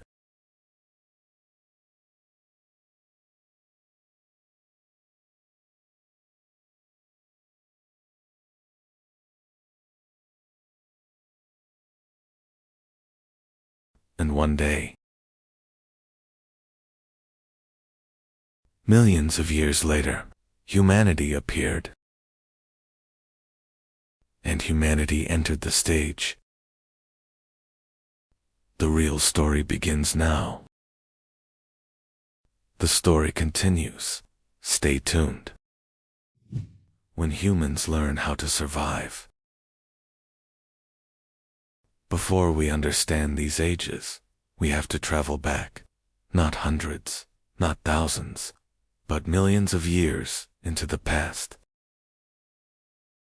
This is our world.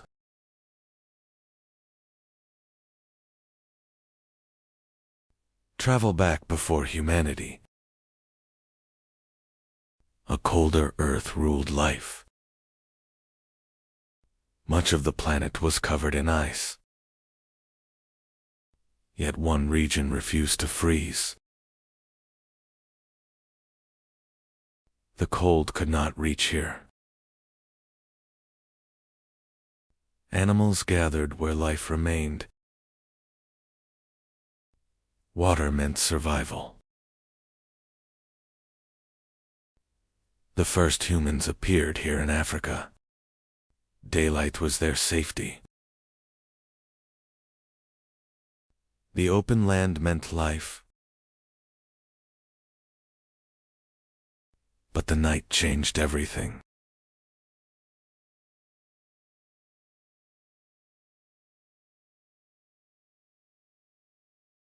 In the dark, they were not alone. Running was survival. They could not fight.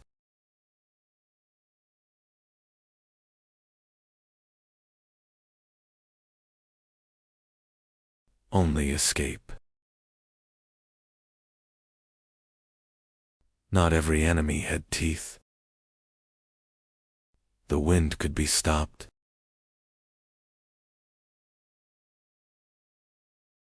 Not everywhere meant death.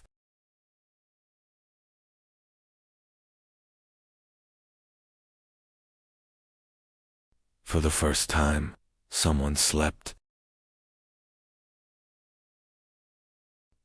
Something was wrong with the stone. They had found a place the wind could not reach. The dark was deeper than night. For the first time, it felt safe. For the first time, they did not fear the darkness. They fed on wild plants and fruits they found in nature. The animal carcasses they found were their only source of protein. This was insufficient for existence. They had to organize and become stronger.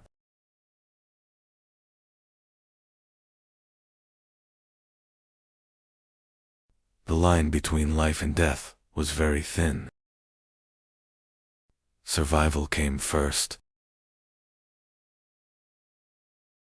The stone broke. The edge was different. It cut the skin. Meat separated. They had never seen flesh open like this before. The smell was strange, but irresistible. Others noticed the smell. Something new was happening. For the first time, food brought them together. The life reflex is about always being. Inventions are shaped by need. He looked at the stone again, this time, not as a rock, as a possibility. There wasn't much material where they lived. They didn't have time either. The strongest species was not human. The smartest had not awakened yet. One day, it picked up a stone. Not to throw. Not to hide. It looked at it. Something was happening. The bone cracked, not by teeth, but by stone. They had found a new force. He struck again. Same place, same motion. This time, on purpose. He struck. The others watched. The movement repeated. Now there was not only a doer, but learners. This was not a hunt. This became a lesson. Humanity began here. They fixed the sharp stone to a branch. It became the first spear. With the handle, the blow grew stronger. Even bone could break now. They moved together through the grass, not fleeing anymore, approaching. Step by step, they advanced. The sticks were no longer for defense. They stopped. So did it. No one fled. Something had changed. They held the spears tighter. Fear was still there, but controlled.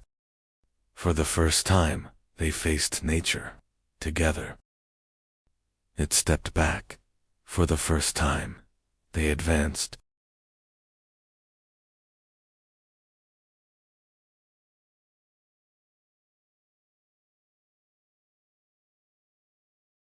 It ran. Now the hunters followed.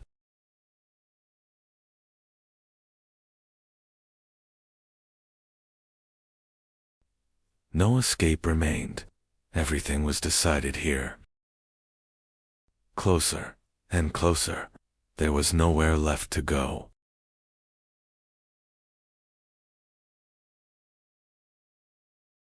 The hunt ended. Nothing would be the same again. They were no longer prey. They had become hunters. Stone met flesh. The tool had meaning now. They cut with intention, not tearing, shaping. This was more than food. This was control. The hide kept the cold away.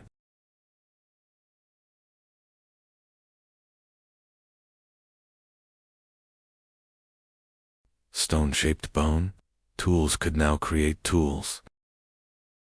A tiny hole appeared. Nothing would fall apart again. They no longer searched for shelter. They built it. Bone, wood, and hide became walls.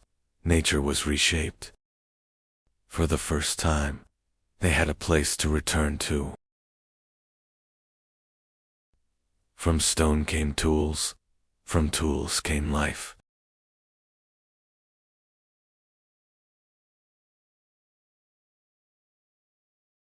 The sky flashed. Night changed. They had never seen light like this. They only watched. The sky struck the earth. The tree began to burn. They felt the power of the fire. They touched the light. It followed them.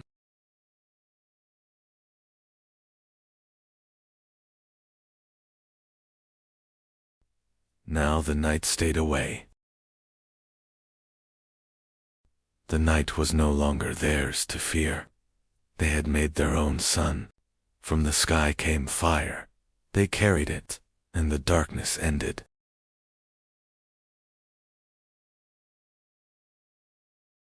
They brought the meat closer. Something changed. The smell was new. They waited. He tasted, then reached again. This was better.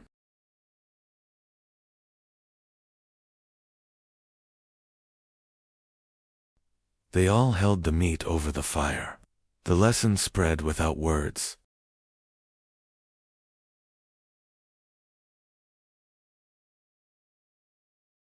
They tasted together. Hunger changed into comfort. The fire fed more than their bodies. Eyes spoke first. Faces carried meaning. Sound was no longer instinct. Imitation began.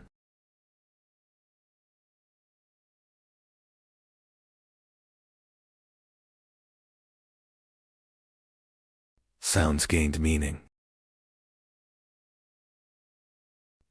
The first agreement was born.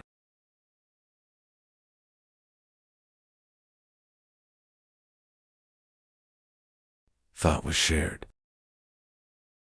Language was being born.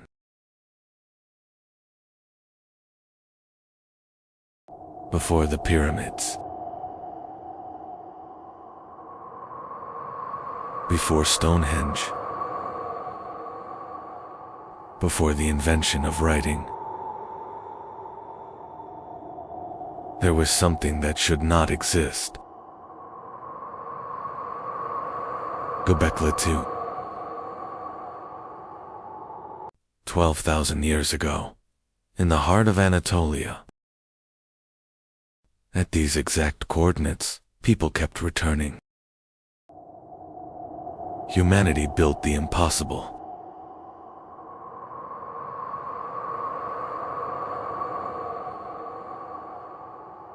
Massive pillars, weighing up to 20 tons. Carved with predators, foxes, snakes, scorpions. This was not random, this was deliberate. But how did hunter-gatherers build this?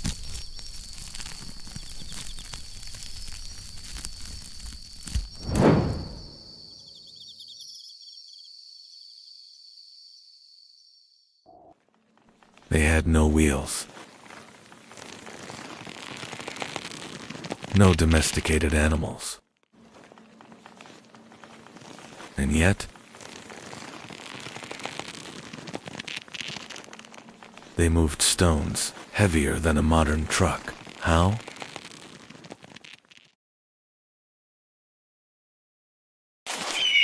Every strike meant something. These carvings were not crude. They show planning, skill, symbolism. This was intelligence, organized intelligence. Look closely. These carvings are not accidental. Every line has intention. Every animal has placement. This was precision, not chaos. They built something extraordinary. This was not an ordinary place. There was meaning carved into the stones.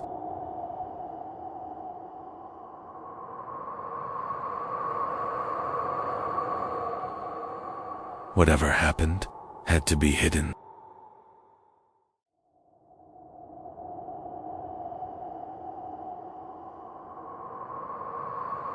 But the earth cannot hide everything forever.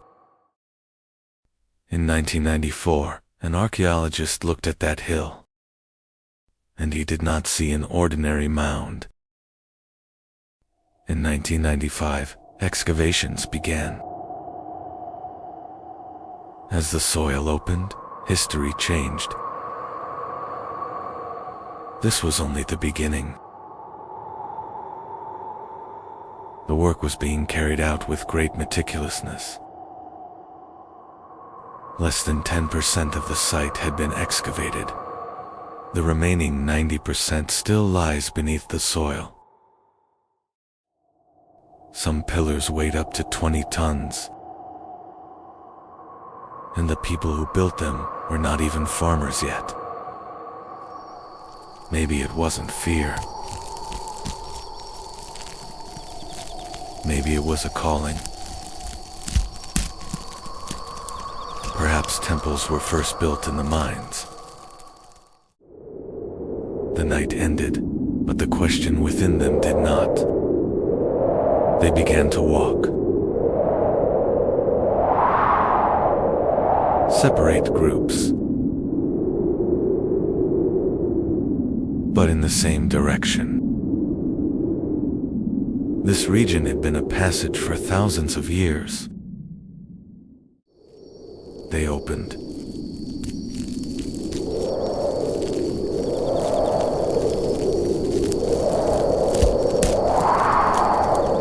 It was as if they were gathering strength. This was a beginning. Ropes tightened. Tons of weight. But heavier than the stone was the decision within them.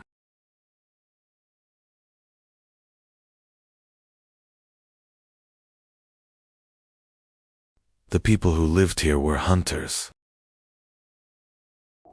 When the stones were erected, it wasn't just architecture. It revealed a ceremonial space where communities came together. Excavations point to Göbekli Tepe, not as a village, but as a ritual center.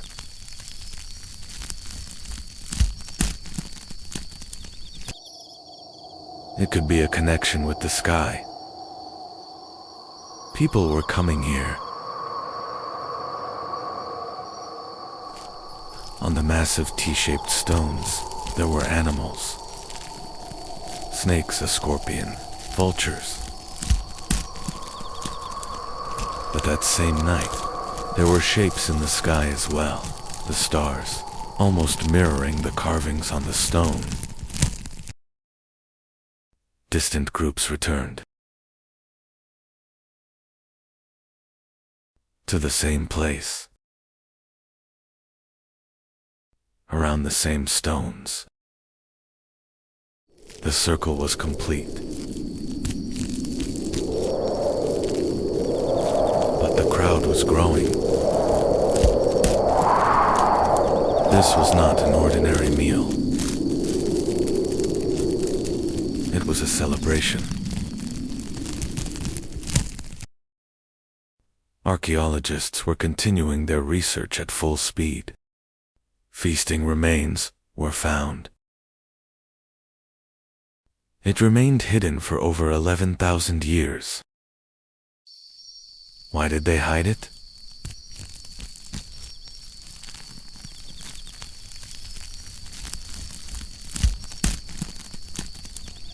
The ritual began. Before they settled there, they had already built their temples. Soil preserves history. Its age was measured in the laboratory.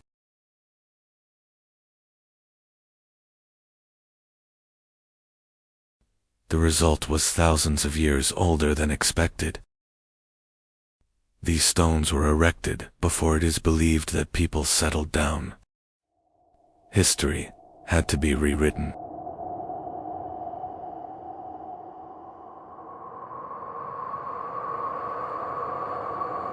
This discovery shook our understanding of civilization. The soil was slowly removed. Each layer.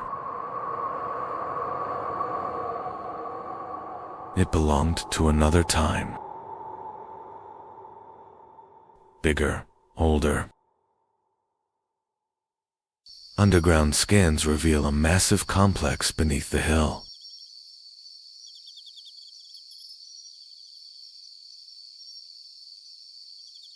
There was a past hidden beneath the earth. Like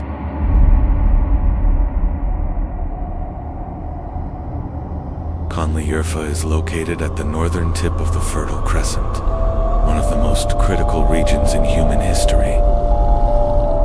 The climate was suitable for life in the post-Ice Age period. It is one of the areas where wild wheat and barley grow naturally.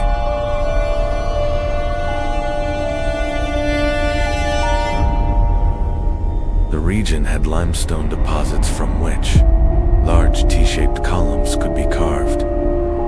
And one day, they decided not to return.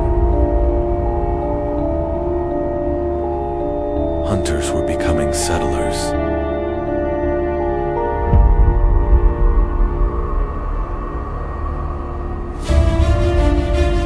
The temple was already there. Now, life was there too. Perhaps civilization began right here. Around the stones, the first houses began to rise. The walls were no longer temporary.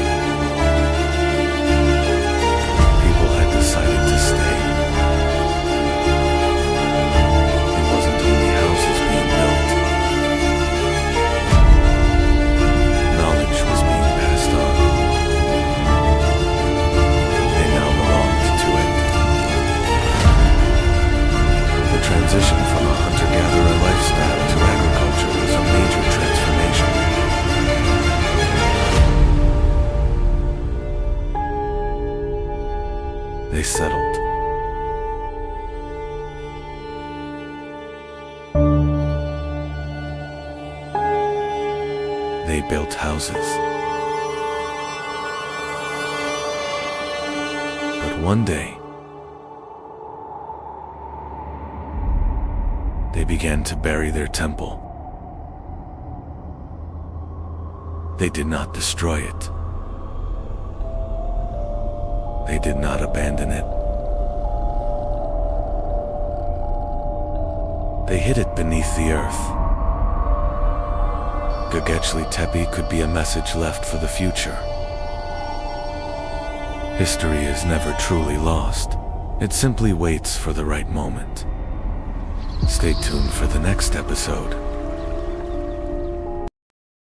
One night, humans stopped wandering. In the end, they understood each other. They talked about tomorrow, as if it would stay the same. They were chatting, unaware of what the morning would bring. The world was falling apart.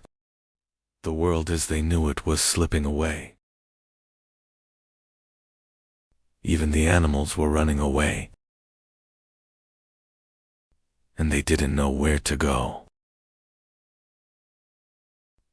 There was no road for the first time. For the first time, they fell behind. Knowing wasn't enough to understand.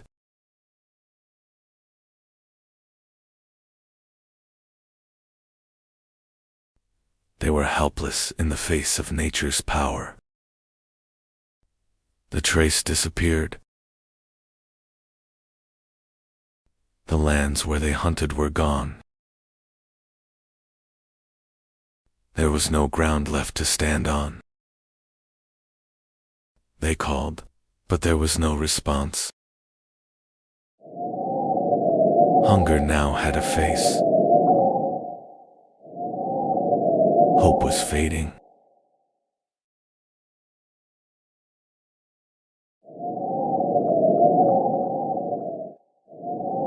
Fear divided the tribe.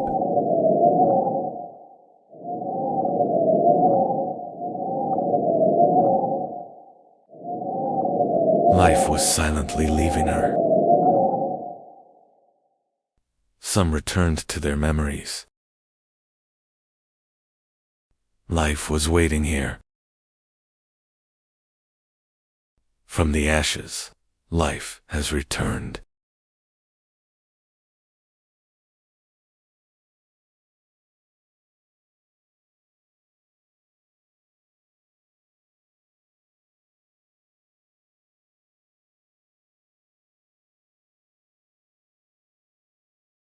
They didn't go this time.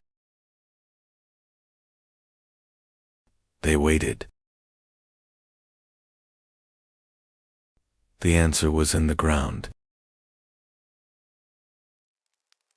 They tried to replicate the world. Patiently. They watched, and it changed.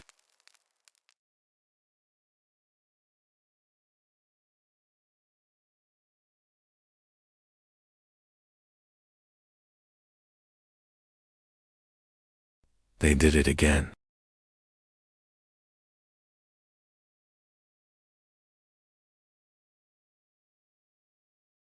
The animals are back.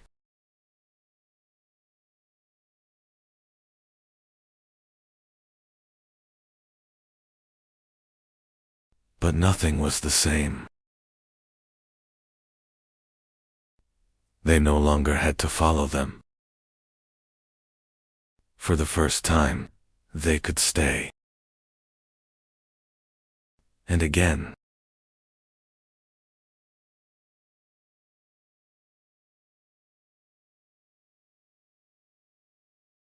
Now they understand.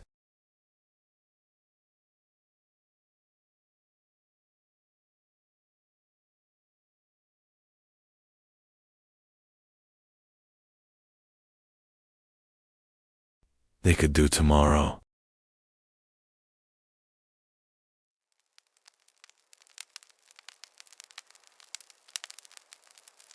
Humanity changed the day it stopped. Civilization began here.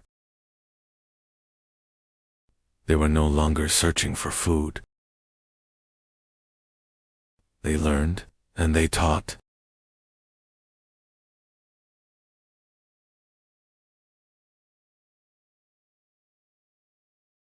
For the first time, they watched life grow. Days passed.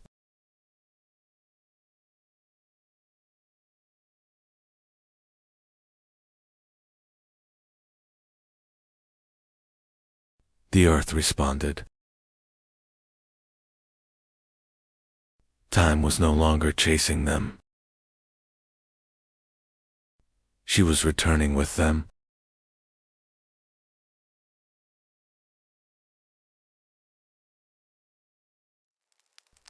They had entered the rhythm of the world. More fires were lit.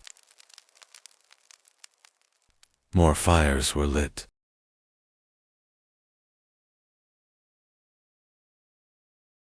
People don't travel very far anymore.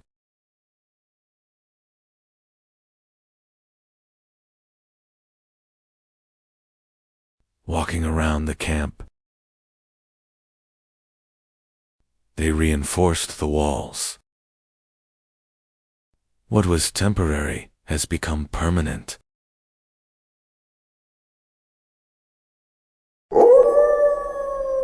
The wind no longer made the decision. They had some difficult visitors. He walked into the wilderness. They did not come as enemies. They allowed them to stay. They fed them. A new alliance was emerging. The person was no longer alone. They had a future ahead of them. They stayed nearby. They felt like they were part of something bigger.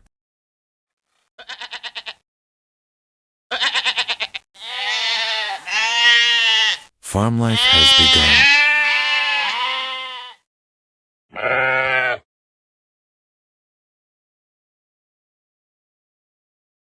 They learned to live with life. They led the flock. Fear has been replaced by confidence.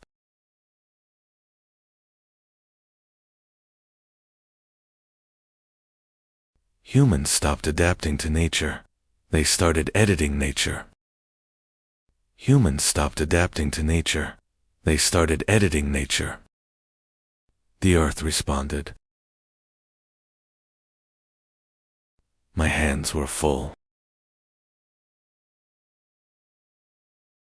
The hunger has receded. First time enough. The earth finally spoke. Their waiting weighed heavily on them. They hid the harvest. Not for today. For later.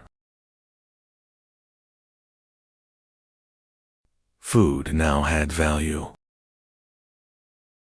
The value had to be protected. It was hidden in protected areas. Ownership is born. Some were protecting even more. This was no longer a partnership. They fought for tomorrow. Food became difficult.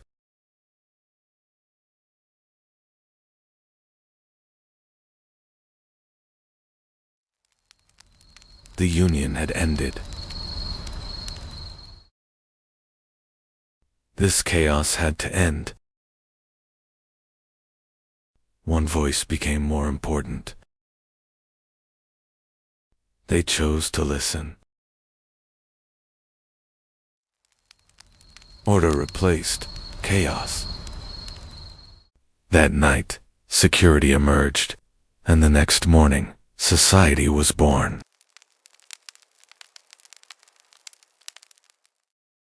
Not everyone was a hunter anymore. Some protected, some produced. Some of them were no longer hunting. They were making tools. The information wasn't withheld. It was taught. Experiences were shared. A voice began to be heard. Nobody was right yet. It was no longer power. It was words that determined the outcome. The first verdict was given.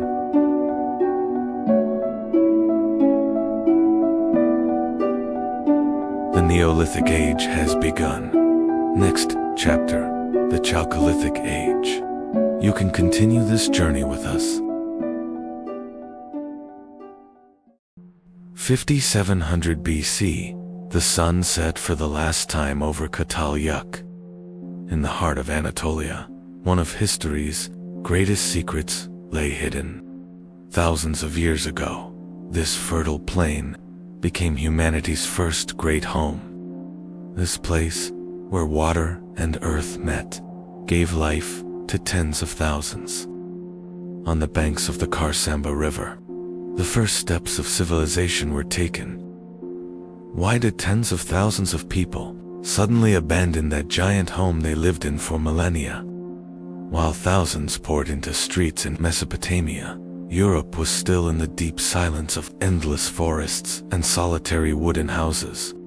The grandeur of stone had not yet begun on the Nile. Life consisted only of the river's mud and reeds. In the Far East, life flowed with the rhythm of the earth and collective serenity, far from the greed of property. Across the ocean, the door had not yet been invented. Humanity was migrating boundlessly, without property, in nature's lap. What was it that the great crowd on the roofs of Chronological couldn't fit, that they turned their backs on one another? Was that first gap between the walls a sign of a breakup or a new freedom? What did that transition period that gave birth to today's cities take from us, and what did it give? The 1,000-year experiment ended. The great city fell silent. Now begins the great void and the 1,000-year march. The earth turned bitter, the fertile marshes dried up. Granaries emptied, hunger seeped through the walls. Hearths went cold, the 1,000-year fire no longer warmed. It was time to leave. Nature was casting them out. Smoke trapped in cramped houses turned the air into poison. An invisible enemy, plagues, seeped through the walls. The price of living side by side was heavy, bodies grew weak. Now these sacred houses were turning into graves. The necessity of living in tight spaces gave way to rage. The silent harmony of 10,000 people broke with a great roar. Neither rules nor shared meals were enough anymore. The dream of living together was replaced by the ambition for independence. The great community shattered. Families broke away from the city one by one. Safe walls were abandoned. The first steps into the uncertain step were taken. Those dark holes, where thousands of voices once rose, fell into silence. Humanity was escaping into freedom from this giant prison of its own making. Walls were no longer shared. Houses began to separate from each other. That narrow gap between the houses was the first street in history. Humanity began to breathe and see sunlight at ground level. Now everyone had their own boundaries. Privacy was quietly being born. Walls were pierced from below. For the first time, entrances moved from roof to ground. There were no longer ladders, but thresholds. The first hello was said at the door. There were no longer ladders, but thresholds. The first hello was said at the door. The door was not just an entrance, but the first shield protecting man's fortress. When the door closed, the noise and gazes of the outside world remained behind. For the first time, humanity tasted the peace of breathing without others watching. Now we had secrets, private moments shared. Behind walls were born. When the door closed, the community ended, and the individual and family began. The colorful stones in the earth's bosom were heralds of a new power. Fire brought the hard rock to its knees.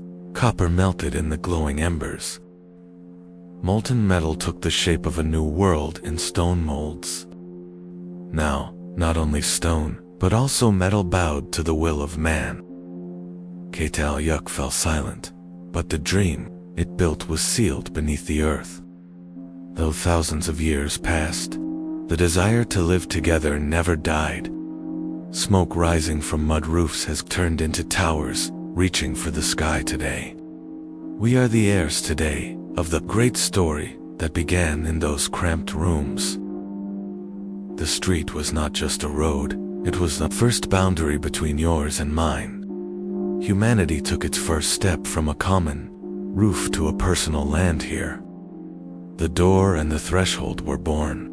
Now the front of the house was as private as the inside. The giant mound of the past was giving way to an organized order, the first neighborhood. Streets were not just paths, they were the world's first free markets. Economy moved from the privacy of roofs to the transparency of the street. Barter came to life on doorsteps. The street was a bond connecting people. Every story shared made the city grow a little more. Loads were no longer carried on backs but on wheels that the streets now allowed. Ownership brought fear with it. Now it was necessary to protect not just the house, but the street as well. Those first stones surrounding the houses drew the insurmountable boundary between us and them. The door was now being locked not just for guests, but to keep the enemy out. Streets turned into the defense lines of civilization. Every corner became a new fortress. The street was no longer just a passage. It was a giant machine holding thousands of people together. As the city grew, streets began to carry not just people, but water and the burden of civilization. Where the street ended, walls began. The city was now both a sanctuary and a giant prison. In Uruk, streets were no longer just passages. They were the first great social contract holding thousands of strangers together. Doors closed. Property became sacred. The street was now the sharp boundary between what belongs to all and what belongs to one. The sound of the wheel echoed for the first time on these unpaved roads. The street was no longer just for walking, but for hauling in trade. And then, time warped. Mud brick gave way to stone, and paths turned into imperial roads connecting continents. Light made the street livable at night. Random paths turned into a planned city. The gap between two houses was the street's first breath. Stone and gravel protected the street against mud. Crossing paths created the first public space. The cleanliness hidden under the street was civilization. The wheel widened the shoulders of the street. Climate changed. The Euphrates shifted. The street was condemned to the dust of a parched city. As the water receded, distant settlements were one by one plunged into silence. The streets became the dusty refuge for those fleeing to the city for survival. The street was no longer just a path. It was the last bastion of order. The wrath of the climate forced people to seek refuge behind massive walls. As the crowd grew, the rules of the street were carved into clay, not just memory. Records replacing words became the new and unshakable memory of the street. Information turned into an invisible power, governing the city and ending chaos. Water was trapped beneath the street. Hidden channels kept the city clean. Engineering turned chaos into health. Infrastructure became the foundation. The wheel made the street not just a path, but the main artery of civilization. Every brick was the work of a collective. Will that turned chaos into order. Randomness ended. The streets were now the work of a mind and a plan. The unseen revolution was under the street. The first channels gave life to the city. Speech faded. Clay tablets became the unshakable memory of the street. Millions of bricks protected the street from the chaos of the outside world. The street was no longer just a path, but the signature of a civilization. Randomness ended. Every street was the work of a mind and a plan. The story of the street didn't start here, but here it became immortal. It all began beneath this silent mound. For 9,000 years, this earth kept humanity's strangest secret in its heart. When the first shovel hit in 1958, all known history was torn apart like paper. What stood before us was not a village, but a giant labyrinth. As archaeologists gazed into that dark void, into the depths of a grave, a 9,000-year silence was shattered by a terrifying ritual. In this strange world, there were no roads or doors. The city was sealed together like a giant labyrinth. Life was on the rooftops. People lived their daily lives on these massive terraces that resembled public squares. So, what was the great fear that cut off 10,000 people from the outside world and trapped them in this breathless order? When science broke this deep silence and gazed into that dark void, into the depths of a grave, a 9,000-year silence was shattered by the coldness of the bones emerging to light. What we encountered was not just death. It was the first evidence of a terrifying and ancient ritual. To enter a home, you had to step down into the unknown through that narrow, dark hole in the sky. Every rung of the wooden ladder pulled you away from the outer world and left you in the arms of a smoky silence. When you reached the bottom, neither light nor doors welcomed you. There was only the suffocating narrowness of the walls. These houses were not just shelters. They were windowless, breathless cells where 10,000 people were trapped. Belongings were few, but silence was plenty. Everyone shared the same narrow space, the same dim light, and the same fate. The walls were so close. There was no private life here, nor a secret corner.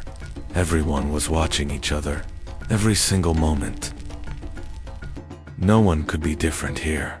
There were no leaders, no slaves, but there was no freedom either. 10,000 people moved as a single soul. Everyone slept at the same time, lived the same way, and bowed to the same rules. So, what great fear sustained this perfect order that even a king could not provide? Walls were not just mud.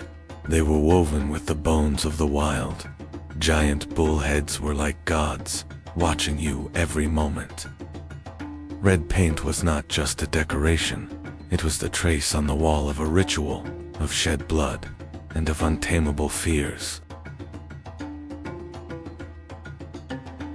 They did not conquer nature. They chose to imprison savagery in the deepest corner of their home and sleep beside it. Watch where you step. In these houses, the floor was not just earth, but a grave cover. They buried their loved ones right beneath where they slept, in a fetal position, as if in the womb. Death was not a parting here. The living and the dead were sealed together forever under the same roof. The story of some dead did not end with burial. They would separate the skulls from the bodies and give them a new life. They rebuilt their ancestors' faces with clay. They made new eyes from mud and pigment so they would never forget. These masks watched those sitting on reed mats by the fire. Death was right there, by the hearth, inside the family every evening.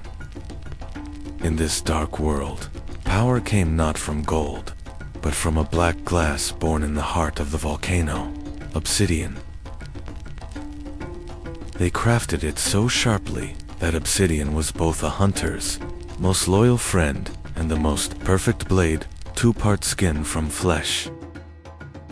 But obsidian was not just for cutting. It was a black, misty mirror where humans first encountered their own dark reflection. The true masters of the steppe were not them, but the leopards watching from the shadows. They could not domesticate this savagery, but by carving it onto their walls, they turned fear into a power imprisoned within their homes. Wearing a leopard skin was not just clothing, it was the only way to possess and rule the most predatory spirit of nature. It all began with these symbols: power, belief, and fear. These walls you touch are silent witnesses of 9,000 years. This is Chronological, the first metropolis with no streets and doors closed to the world. You had only one way in, this dark opening on the roof. Outside was a wild world. Inside, a life of claustrophobia. Why were they hiding? From the gods above, or from each other? Sunlight could only seep through this hole. Just like life, narrow and limited. Their weapons were made of volcanic glass, as sharp and dark as obsidian. But the real mystery was hidden in the floors of these empty rooms. 10,000 people were breathing inside a giant labyrinth. They are still there, watching us and guarding our secrets. And one day, when the sky filled with fire, everything would change. Watch where you step,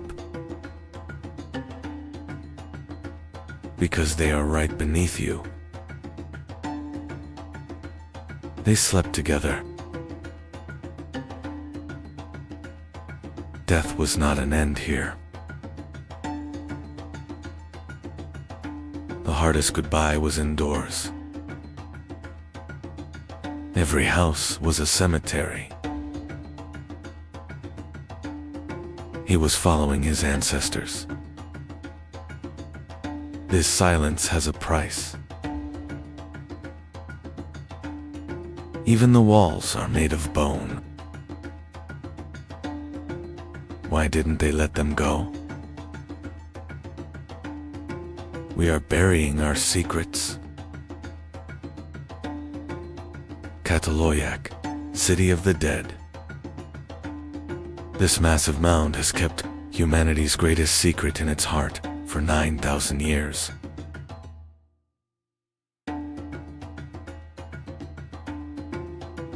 Today, science dives into the heart of this silent giant to map the digital past.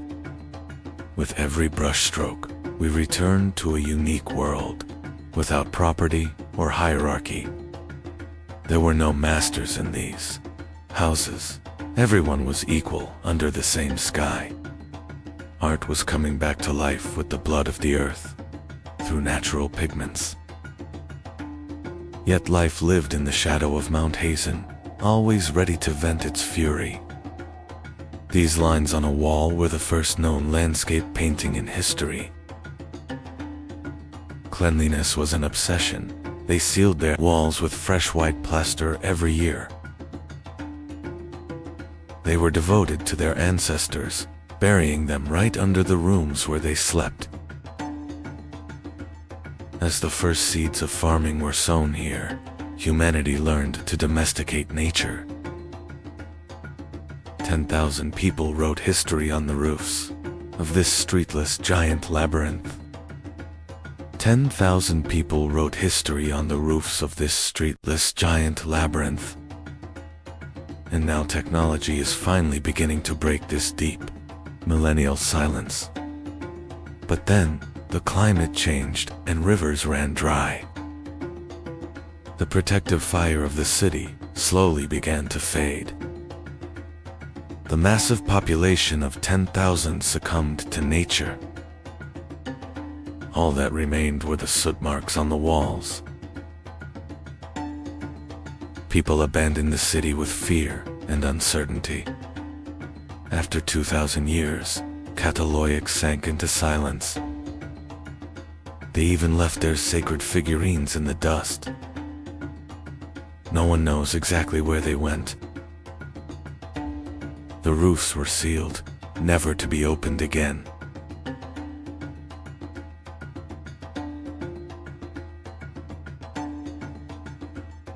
The last meals were never eaten.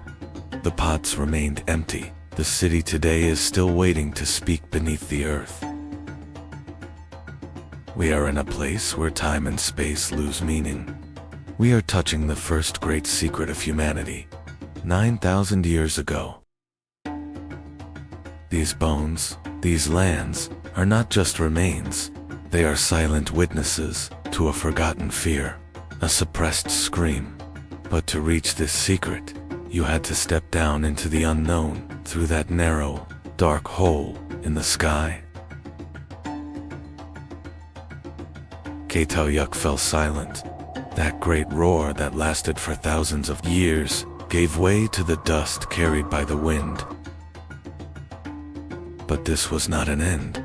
It was the beginning of a vast void. Humanity escaped these narrow walls and set out on that great march that would last 1,000 years. In the next episode, what happened after Chronological? How did humanity change in that great void? We are going to that new and wild world called by the rivers, Mesopotamia. Stay tuned. This is the lowest point on Earth, where everything ends, but for humanity, it all began. This is the lowest point on Earth. In the heart of a harsh desert, a lifeline that hasn't dried for 11,000 years, Jericho.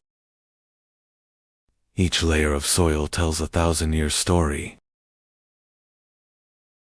Civilizations are sleeping beneath your feet, and it rises through the mist.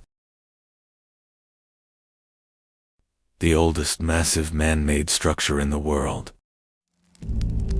22 steps descending into darkness. Where did these stairs lead? To protection or a ritual? They were the first masters to survive in a wild nature. When they found this oasis, the end of nomadism had come for humanity. They began to build not just a shelter, but a collective memory here. History was carved into stones and souls here, for the first time. Welcome to the greatest mystery of human history, the world's first city, Jericho. Before civilization.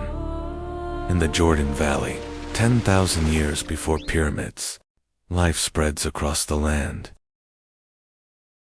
Around 9,000 BCE, the Jordan Valley. Why did humans stay here? To the Levant, in the Jordan Valley. The Ice Age comes to an end. The world grows warmer. Food was already here.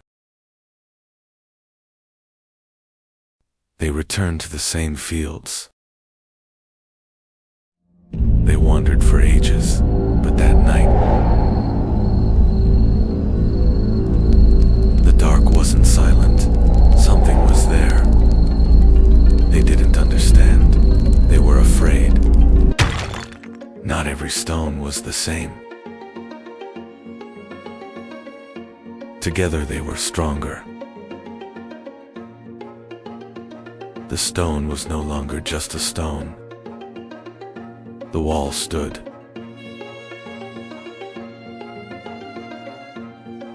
The wall wasn't enough. Something was missing. No one knew what it would become. Stone was placed upon stone. And for the first time, fear was controlled. A name was spoken. The first duty was chosen. He was no longer just a man. He was the first guard. The guard was alone.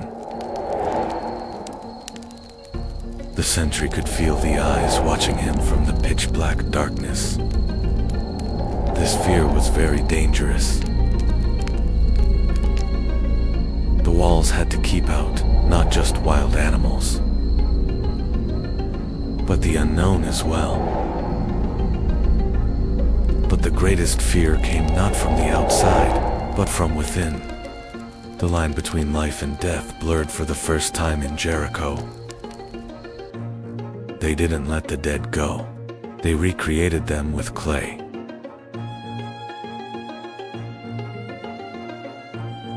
The tower was no longer just a lookout. It was a gateway. Those dull eyes began to watch the living at every moment.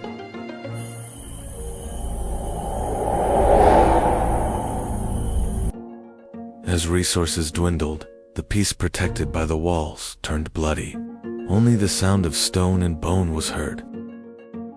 At sunrise, Jericho was no longer the same. The first city had become humanity's first prison. Jericho's greatest secret was not outside the walls or in the tower. It was right beneath the houses. They didn't bury their dead far away. They lived with them under the same roof, beneath their feet. But after a while, the graves were opened. The skulls were separated from the bodies. But after a while, the graves were opened. The skulls were separated from the bodies. Was it respect or an attempt to bring them back? They gave the skulls life again with clay. Cowrie shells were placed in the eye sockets. Now those voids had begun to look back again. These masked skulls were placed in the corner of the house, among the living. The world's first city was hosting the world's first spirit summoning rituals. Even 11,000 years later, these faces ask us the same question. Were they afraid of death, or did they want to rule it? Wild beasts, or enemy tribes? Jericho sealed its fears with walls. Harsh hunt outside, civilization inside. Who were these walls truly for? Jericho's people shut the world out. The greatest secrets lay underground. Silent guardians, plastered skulls. Their ancestors were still watching. Is this legacy from Quebec? The first portraits carved on bone. Why strive so hard to be remembered? Did the war with death begin here? A deep mystery at the world's lowest point. Jericho, mankind's first great trial. The locks of the past are opening. The mystery inside The giant tower. 22 steps. The first stairs to heaven. A defense line or a giant calendar.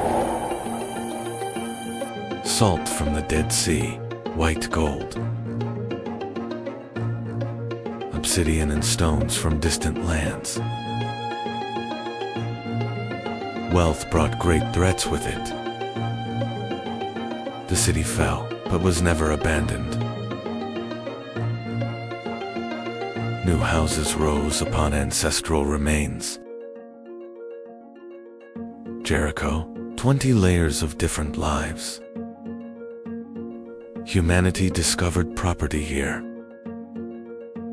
This ancient legacy still lives within us. The voices are fading. The fire no longer warms. Like life,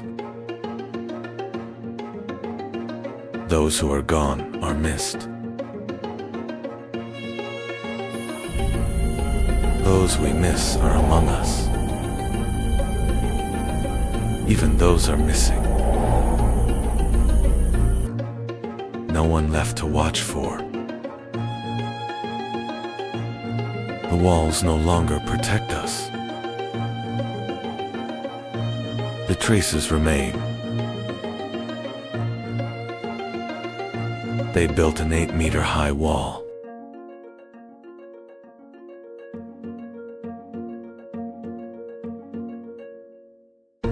They took them with them so they wouldn't forget their dead.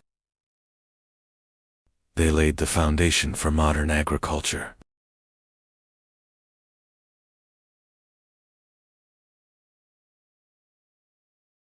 They hunted. Then one day, they left in small numbers. The rest,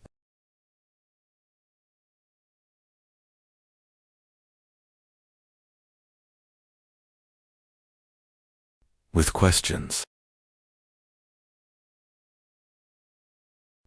They left us alone. Fear shapes life. And now we know that.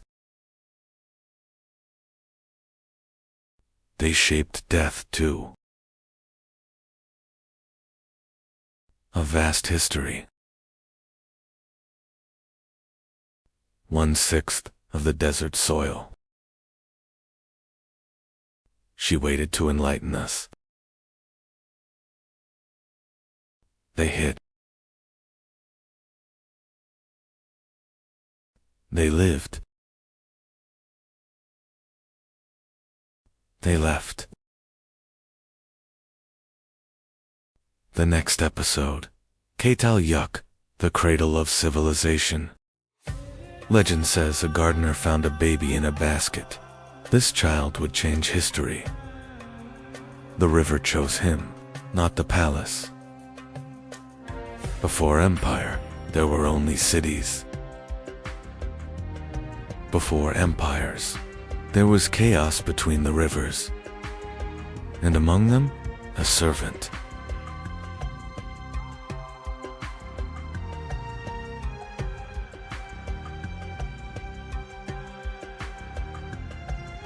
He learned how power truly worked.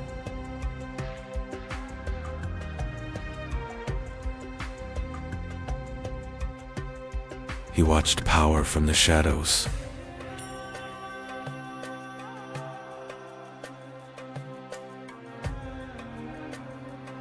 He felt the power. He was crushed under the weight of that power.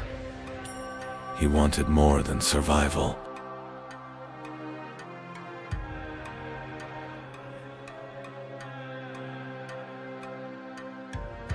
Into the unknown.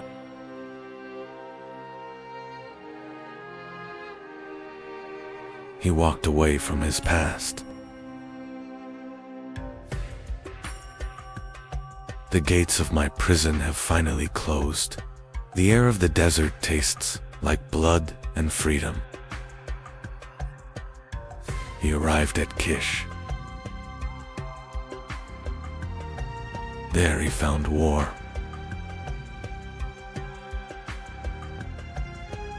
War was discipline.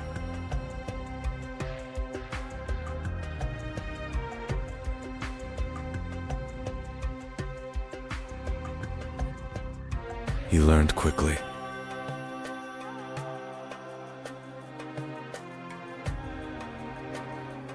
Men began to follow him. Order began to crack. Power changed hands.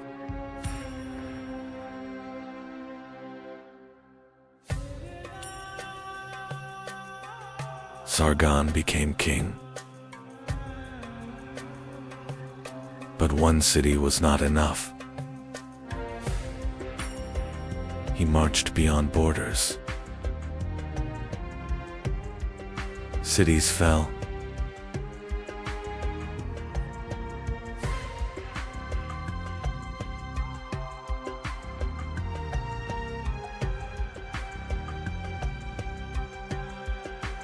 Others surrendered.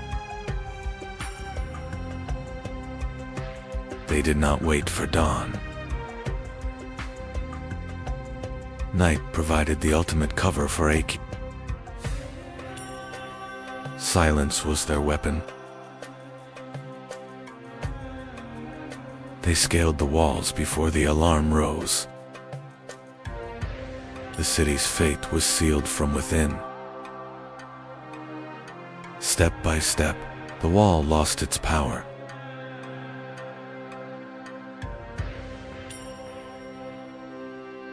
A name lost to the sands of time, AKD, the world's first empire.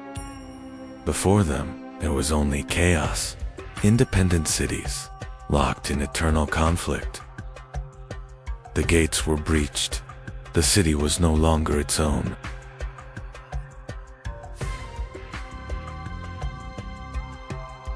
And Uruk was only the beginning. Another city stood in their path. One city fell, and the next one trembled. The march did not stop. Walls meant nothing now.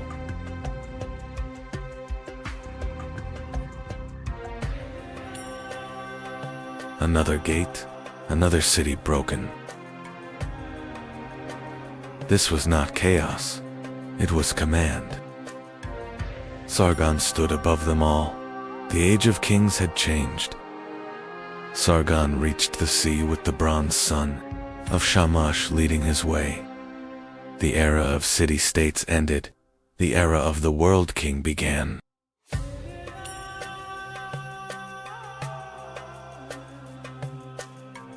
The Akkadian Empire had now been established.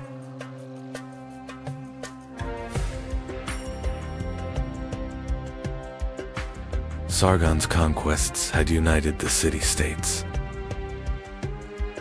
Independent cities were now under a single power.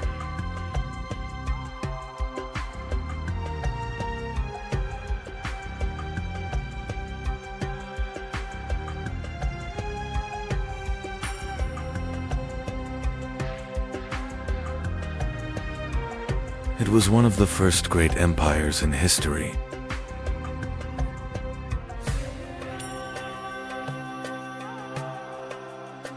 Vast lands were united under a single rule.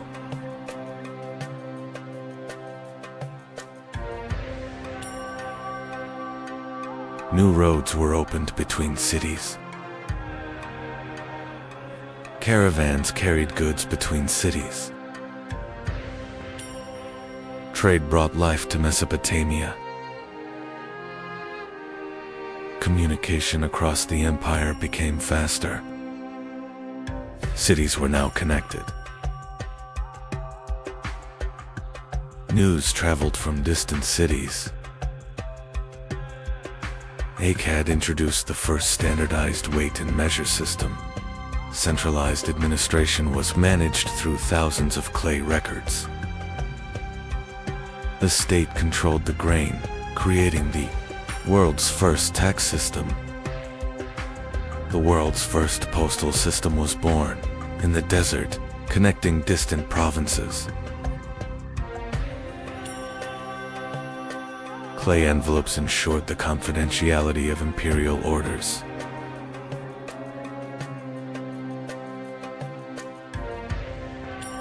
A sealed system allowed the central government to control the flow of information.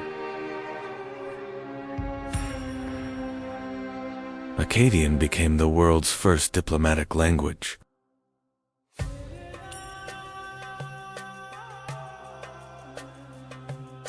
A common identity was forged through shared laws and faith. In Mesopotamia, people carefully observed the sky. The movements of stars and planets were recorded on clay tablets. These observations later formed the foundations of astrology.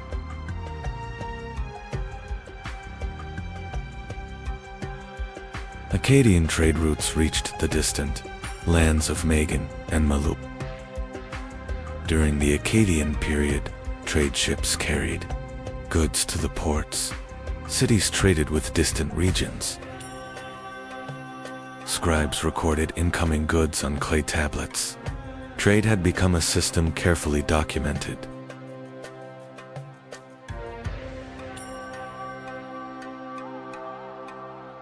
Trade routes connected Mesopotamia.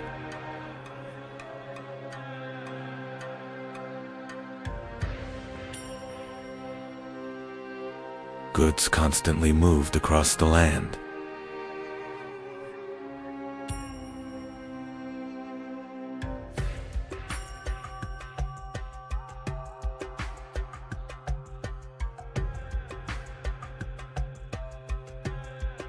Copper and stone were valuable trade goods. Precious goods were sold in markets. Trade brought wealth. Governors were appointed in cities.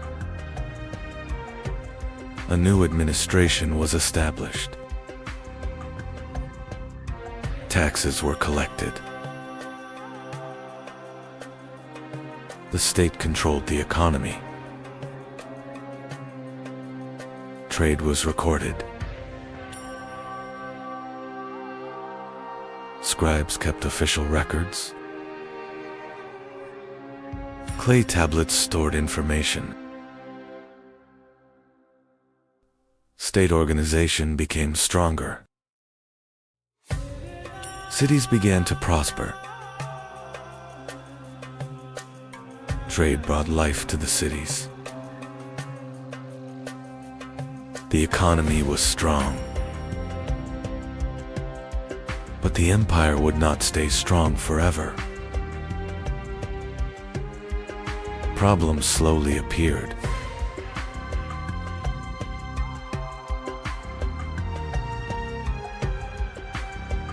A great change was coming. Rebellions began to shake the empire.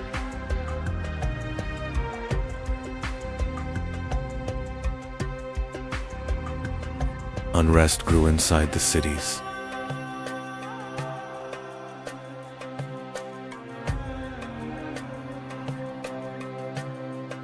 Cracks appeared within the empire. Distant cities became harder to control. The empire had grown too large.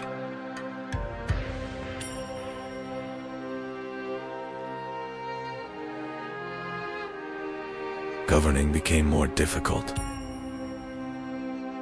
The Gutian tribes came from the north. A new threat appeared.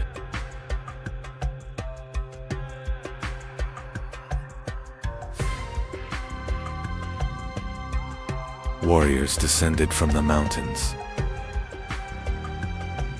Wars weakened the empire. Cities were under attack.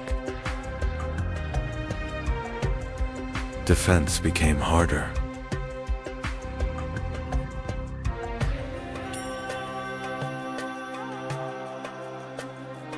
the Akkadian Empire finally collapsed. Mesopotamia fragmented again. But its idea endured. The concept of empire lived on in history. The Akkadian legacy remained. Thousands of years later, the story of Akkad emerged again from beneath the sands. Through archaeology, the Akkadian Empire was remembered again.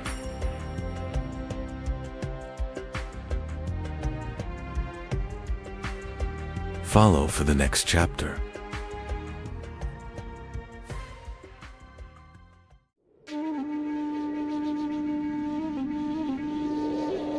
History began with a question asked between two rivers. Sumer, cradle of civilization, where rivers were tamed and time measured. They didn't just survive, they recorded human memory. Law, math, and time were born here. They controlled the rivers and built an empire.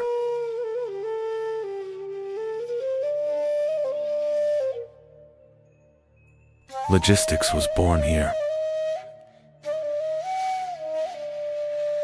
The wheel-powered trade.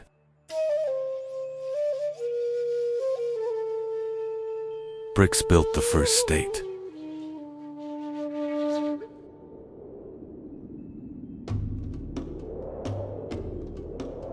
Wealth became numbers, power became records. They divided time itself. The hour was born.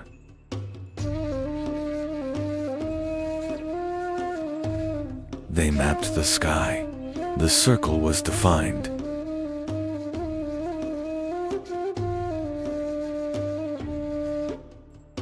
Writing began to tell stories and laws.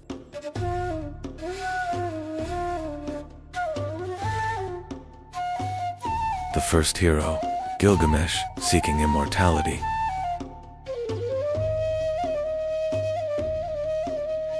Enlil roared, the great flood came.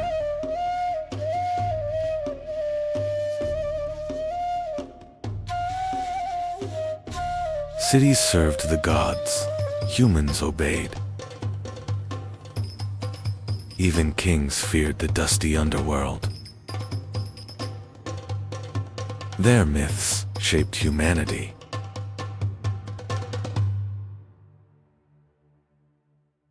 They fought for water, not unity. Internal wars ended their golden age. Drought turned nature into their enemy.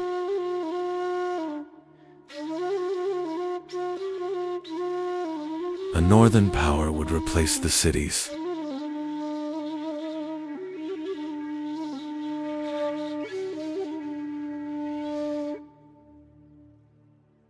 Every civilization is a continuation of a memory.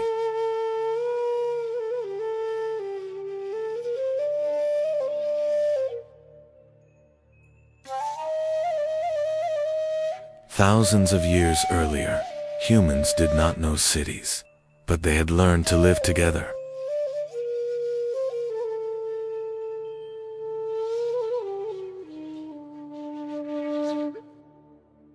This was not a world of walls. It was a world of people leaning on each other.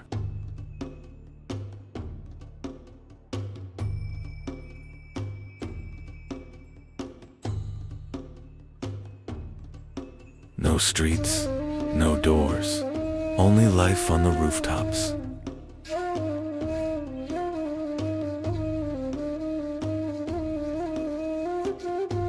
Life began on the rooftops. A streetless human hive. Change broke the old safety. In 5000 BC, the first souls took a leap of faith. They walked away from the only home they knew, heading south toward the wild marshes. They were not searching for a place. They were searching for a way to live.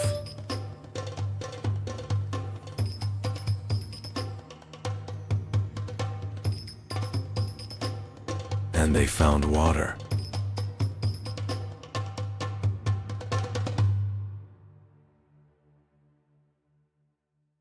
But water was not life. Water was chaos. Then someone cut the earth.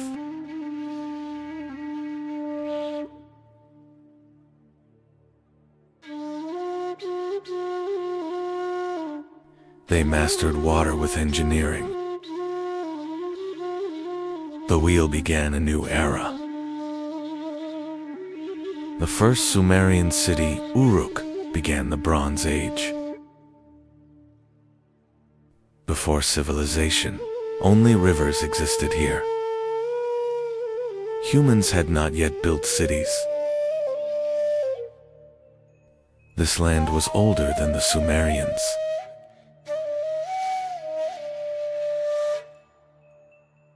Sometimes the water gave life. Sometimes it took everything away.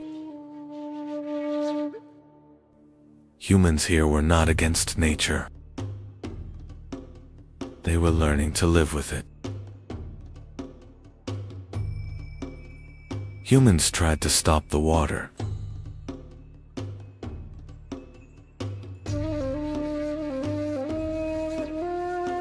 Alone, it was impossible.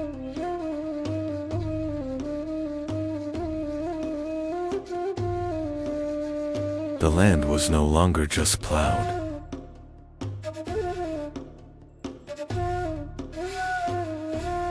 A path was given to the water. Nature was changing direction for the first time.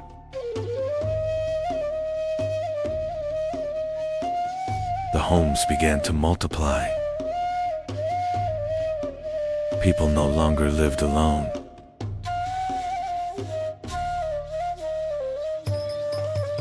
Neighborhoods appeared. Shared spaces formed.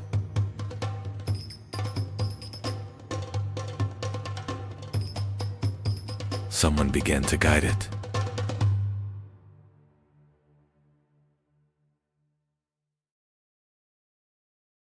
They built the first skyscrapers.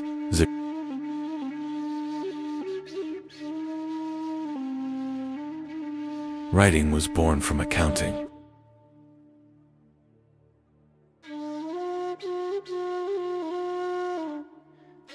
They turned stars into numbers.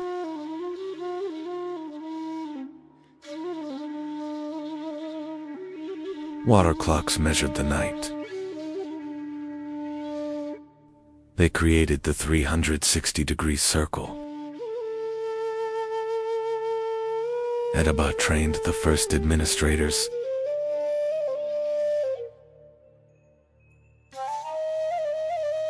Information became power through records.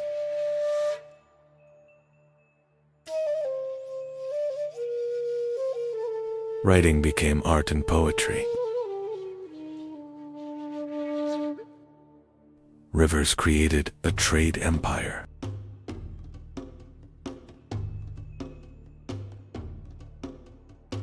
They created the state treasury system.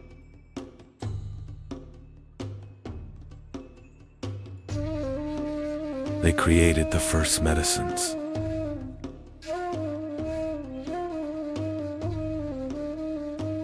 The cedar plow fed the first cities.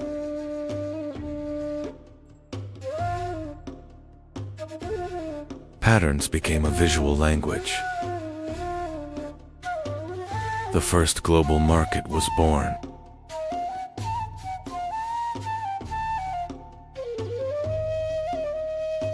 Law replaced tribal rule.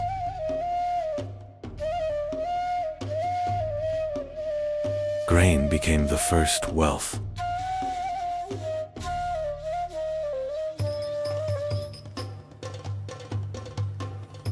bronze gave them power.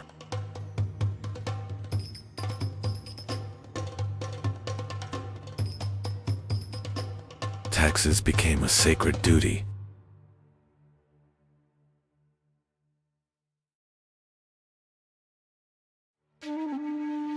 They connected east and west by sea.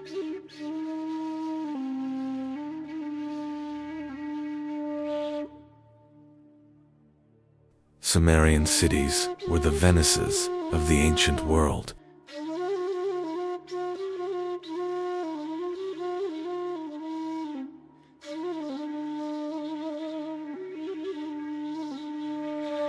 A city raised against the desert.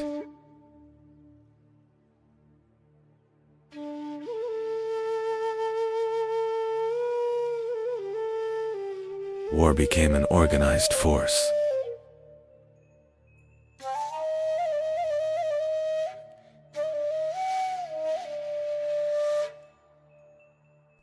The first army marched as one.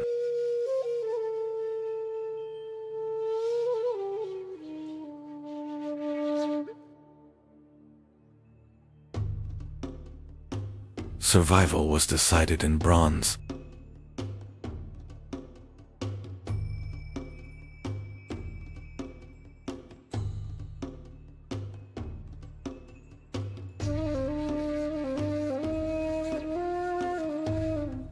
Sumer didn't die, it waited.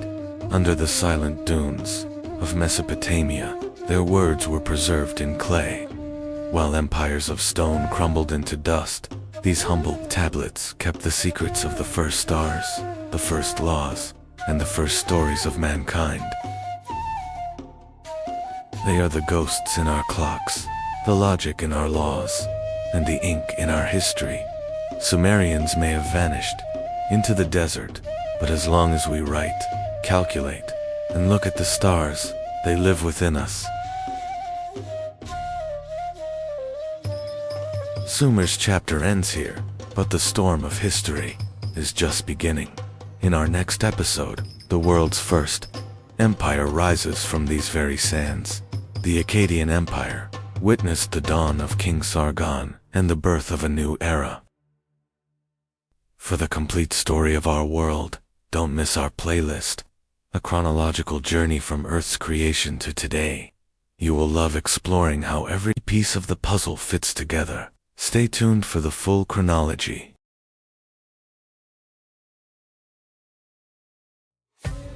Mesopotamia was one of the lands where the earliest civilizations in human history were born. Around 2000 BCE, in the heart of Mesopotamia, a small city was rising.